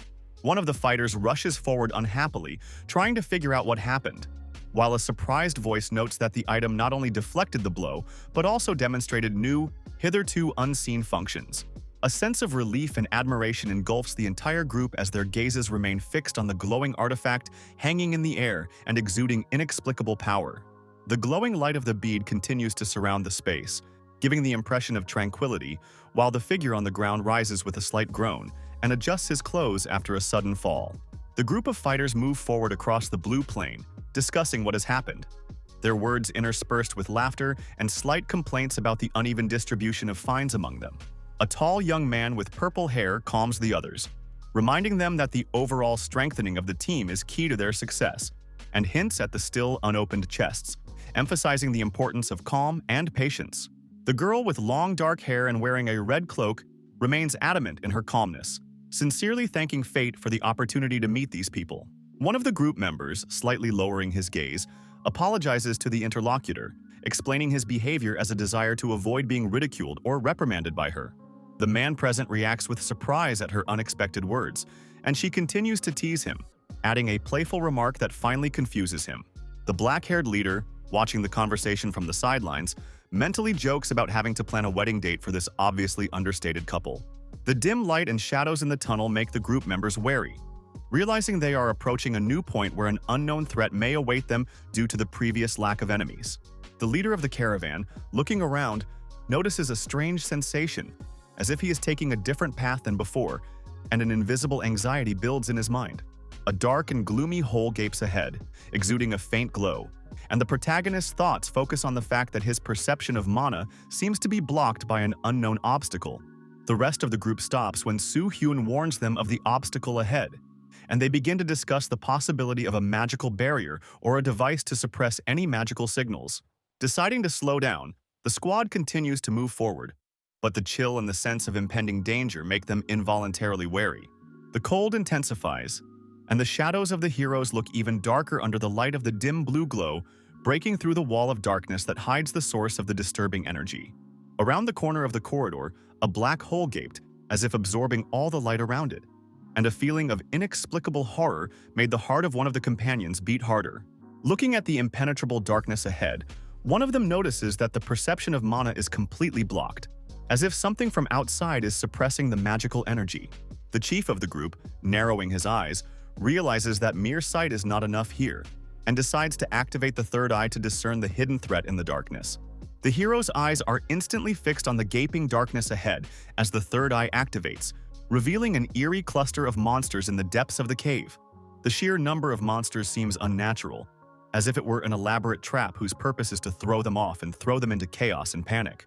Carefully surveying the darkness ahead, the fighter realizes that the group is left with two options: either move inland at the risk of collision, or seek a detour. Yong Ju, looking thoughtfully away, offers to weigh the risks, but an unsettling uncertainty hangs in the air, as if something is waiting for them in both directions. The protagonist offers two choices to the group: go ahead and destroy the trap or return by taking a longer and safer route. Memories of a past trek resurface in the mind of one of the participants when the caravan was forced to make a detour. The experienced player analyzes the setting and assumes that the cave is deliberately arranged so that travelers fall into traps. The young man explains that the route was chosen to save time, but given the new danger ahead, suggests that everyone discuss their options. The heroes stop before choosing a way forward, the leader of the group peering into the darkness, demanding a final decision from everyone and gauging their moods. The other participants look at him with trust, choosing to follow his choices despite their own fears and tensions. Suddenly, a threat appears in the narrow passage, and Hyun, reacting deftly, warns his comrades of the approaching danger. Flashes of light and magic tear through the darkness as skeletons clash with each other and the group's weapons whistle through the air. The group slowly surveys the area strewn with the remains of defeated enemies, feeling relieved that the battle is over. The three participants sit down on the cold ground, focusing on healing and recuperation, their auras flickering softly. The priestess activates a healing spell, her staff emitting a bright light, healing battle wounds and restoring strength to her comrades. Yujun, exhausted, takes a step forward and sank heavily to the ground, her voice sounding quiet but firm. The protagonist speaks sternly to the red-haired companion, hinting at the need to discuss her impulsive behavior while the girl stares at him guiltily in silence. He rebukes her for her constant deviations from tactics, explaining that her actions interfere with the group and endanger not only her, but the rest of the team. Guy reminds her that she wouldn't have been able to handle her enemies without the help of her allies, noting that her recklessness nearly led to her defeat in the previous battle. The girl with the fiery red hair, her head downcast, accepts the reproach, promising to be more careful from now on and to listen to the general plan, realizing her mistake and the importance of concerted action. Soo Hyun coldly looked at An Hyun, who was nervously trying to justify his mistake that almost resulted in an injury from the skeleton knight. The slightly annoyed leader was internally contemplating how to punish his comrade for his carelessness, while the young man himself awkwardly averted his gaze and looked ready for any criticism. The lady approached the leader, her voice sounding with a hint of irony, as if she was enjoying the moment when the atmosphere had lightened up a bit after a tense battle. She noted that the skeletons were much stronger than the previous enemies, which made everyone realize the seriousness of the situation and the need to work more cohesively. Enju and the group leader stand side by side, surveying the surroundings where a sense of ominous energy hovers, their gazes tense and their words confirming the gravity of the situation and the possible connection to the threat around them. Memories of the last attack resurrected the image of the knight with the flaming skull, whose menacing aura and higher grade were strikingly superior and alarming. The companion ponders the coming trials, emphasizing the dangers of possible encounters with stronger foes, such as golems or energy-absorbing dead men. The girl with purple hair suggests a change in strategy, emphasizing preemptive attacks and reminding her of the importance of evasion, which evokes a sense of her readiness for the challenges ahead.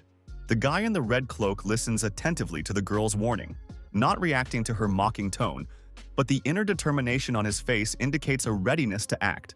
His gaze drifts forward to where the boss's room hides, and he decides that as soon as the mages have finished their preparations, the group will immediately head to their destination. Yujun and An Hyun attack the enemy with synchronized blows, their weapons flashing through the air, piercing the dark figures who try to strike back but prove too slow.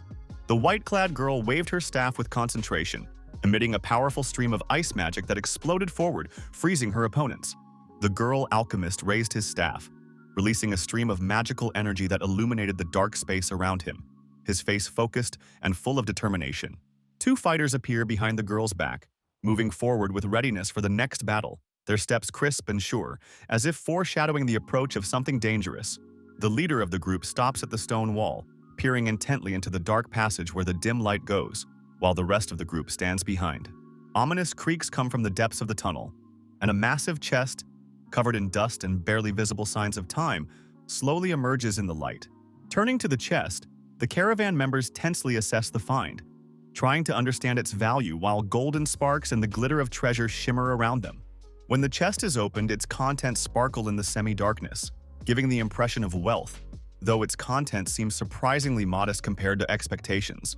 Standing next to the treasure, the group looks around disappointedly, realizing that the amount of gold clearly does not match their efforts and expectations compared to previous treasures. The protagonist, looking at his companions, mentally notes that there are users who are unable to obtain even a dozen coins. The group successfully completes the sweep at point 7 and confidently moves on, following the route on the map to the next designated location, point 8. A flash of light appears, heralding a new battle, and amidst the blinding rays, two figures with weapons at the ready to repel any threat coming from the darkness, are clearly visible. The 8th point has also been cleared of enemies, and the path now leads to the 9th area, where a bright light continues to point the direction. On the path ahead, a sinister silhouette shrouded in a magical aura suddenly appears, and its skull with burning eyes emits terrifying energy, immediately giving away the powerful lich in it. A bright scarlet light pierces the space, distorting the outlines of the enemies, whose silhouette is already collapsing under the crushing onslaught, and bursts of energy explode all around. The flames soar upward, enveloping the figure with a determined stare, while tongues of fire illuminate his focused face full of unyielding determination. His eyes intently survey his surroundings, and thoughts of the journey ahead are cut short by the realization that the sweep is almost complete and danger is closing in. In the silence of the dark space, the warrior surveys his surroundings in concentration, clutching his weapon in anticipation of a new opponent and preparing for his next move. The group stops in front of the dark passage, anxiously peering at the shadows, and one of them notices a suddenly increased ominous aura. The two girls share their doubts, one noting a strange heaviness in the air, and the other confessing that she had disliked the place from the beginning, despite her resilience. The leader listens carefully to his or her feelings and warns others that their expectations may be fulfilled. The blue-haired girl and her comrade walk forward with a grim look as they continue deeper into the cave, their silhouettes lost in the flickering blue light. Memories take him back to the moment when a firm hand slapped the table and a voice demanded he gather more men to march against an unknown threat. Then someone anxiously remarked that this was no ordinary cave, and another replied confidently, urging everyone to act seriously and without delay. Footage comes to mind where the exhausted group barely made it out of the dungeon, having lost many, including their leader, and 100 men seemed like the only solution. The hooded man who had agreed to send the clan on a scouting mission spoke calmly, but his words of support and farewell still reverberated with the bitterness of loss. The two fighters walk along the quiet village street, caught up in the tension from their previous conversation, until the silhouettes of the rest of the expedition begin to loom on the horizon.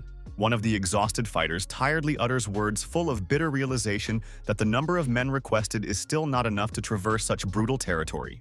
The anxious chatter in the room intensifies as it becomes clear that most is already lost, and an attempt to join forces with others looks like the last chance for survival against a ruthless boss. The boy shakes himself out of the rush of memories as the past crashes into his reality, forcing him to pay attention to something important ahead. Something huge appeared ahead, causing the group to stop and look around warily as a bright aura flooded the narrow passage with blue light. Every step was labored, and the silence around them only added to the pressing sense of danger, as if someone or something were watching them from the darkness.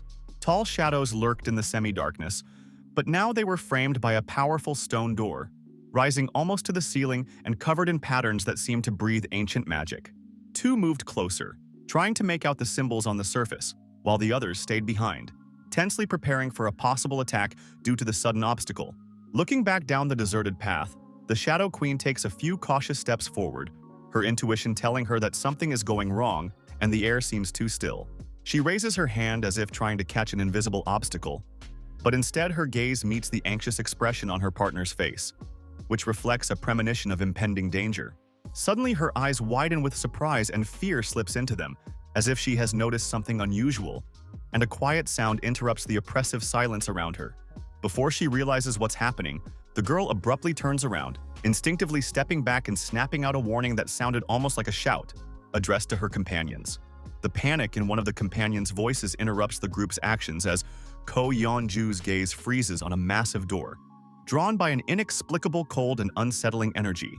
The others quickly approach, concerned by their comrade's strange behavior, but their unease is only heightened by the oppressive atmosphere enveloping the place.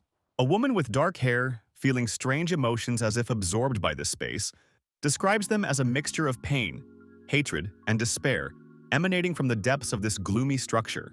The incomprehensible excitement intensifies when the hero's gaze is drawn back to the door, which seems to breathe an ancient evil, instilling unbearable fear and making everyone wonder what lies behind its dark surface. The black-haired warrior assesses the situation with a cold stare, mentioning the checkpoint and the need to open the door, holding his sword at the ready, in readiness for any surprises. The rest of the group listens tensely, fixing their strength and gear before casting glances at each other, their faces reflecting mixed emotions of anxiety and determination. The squad members look collected, but you can read the weariness in their gazes as they silently maintain an atmosphere of focus and anticipation.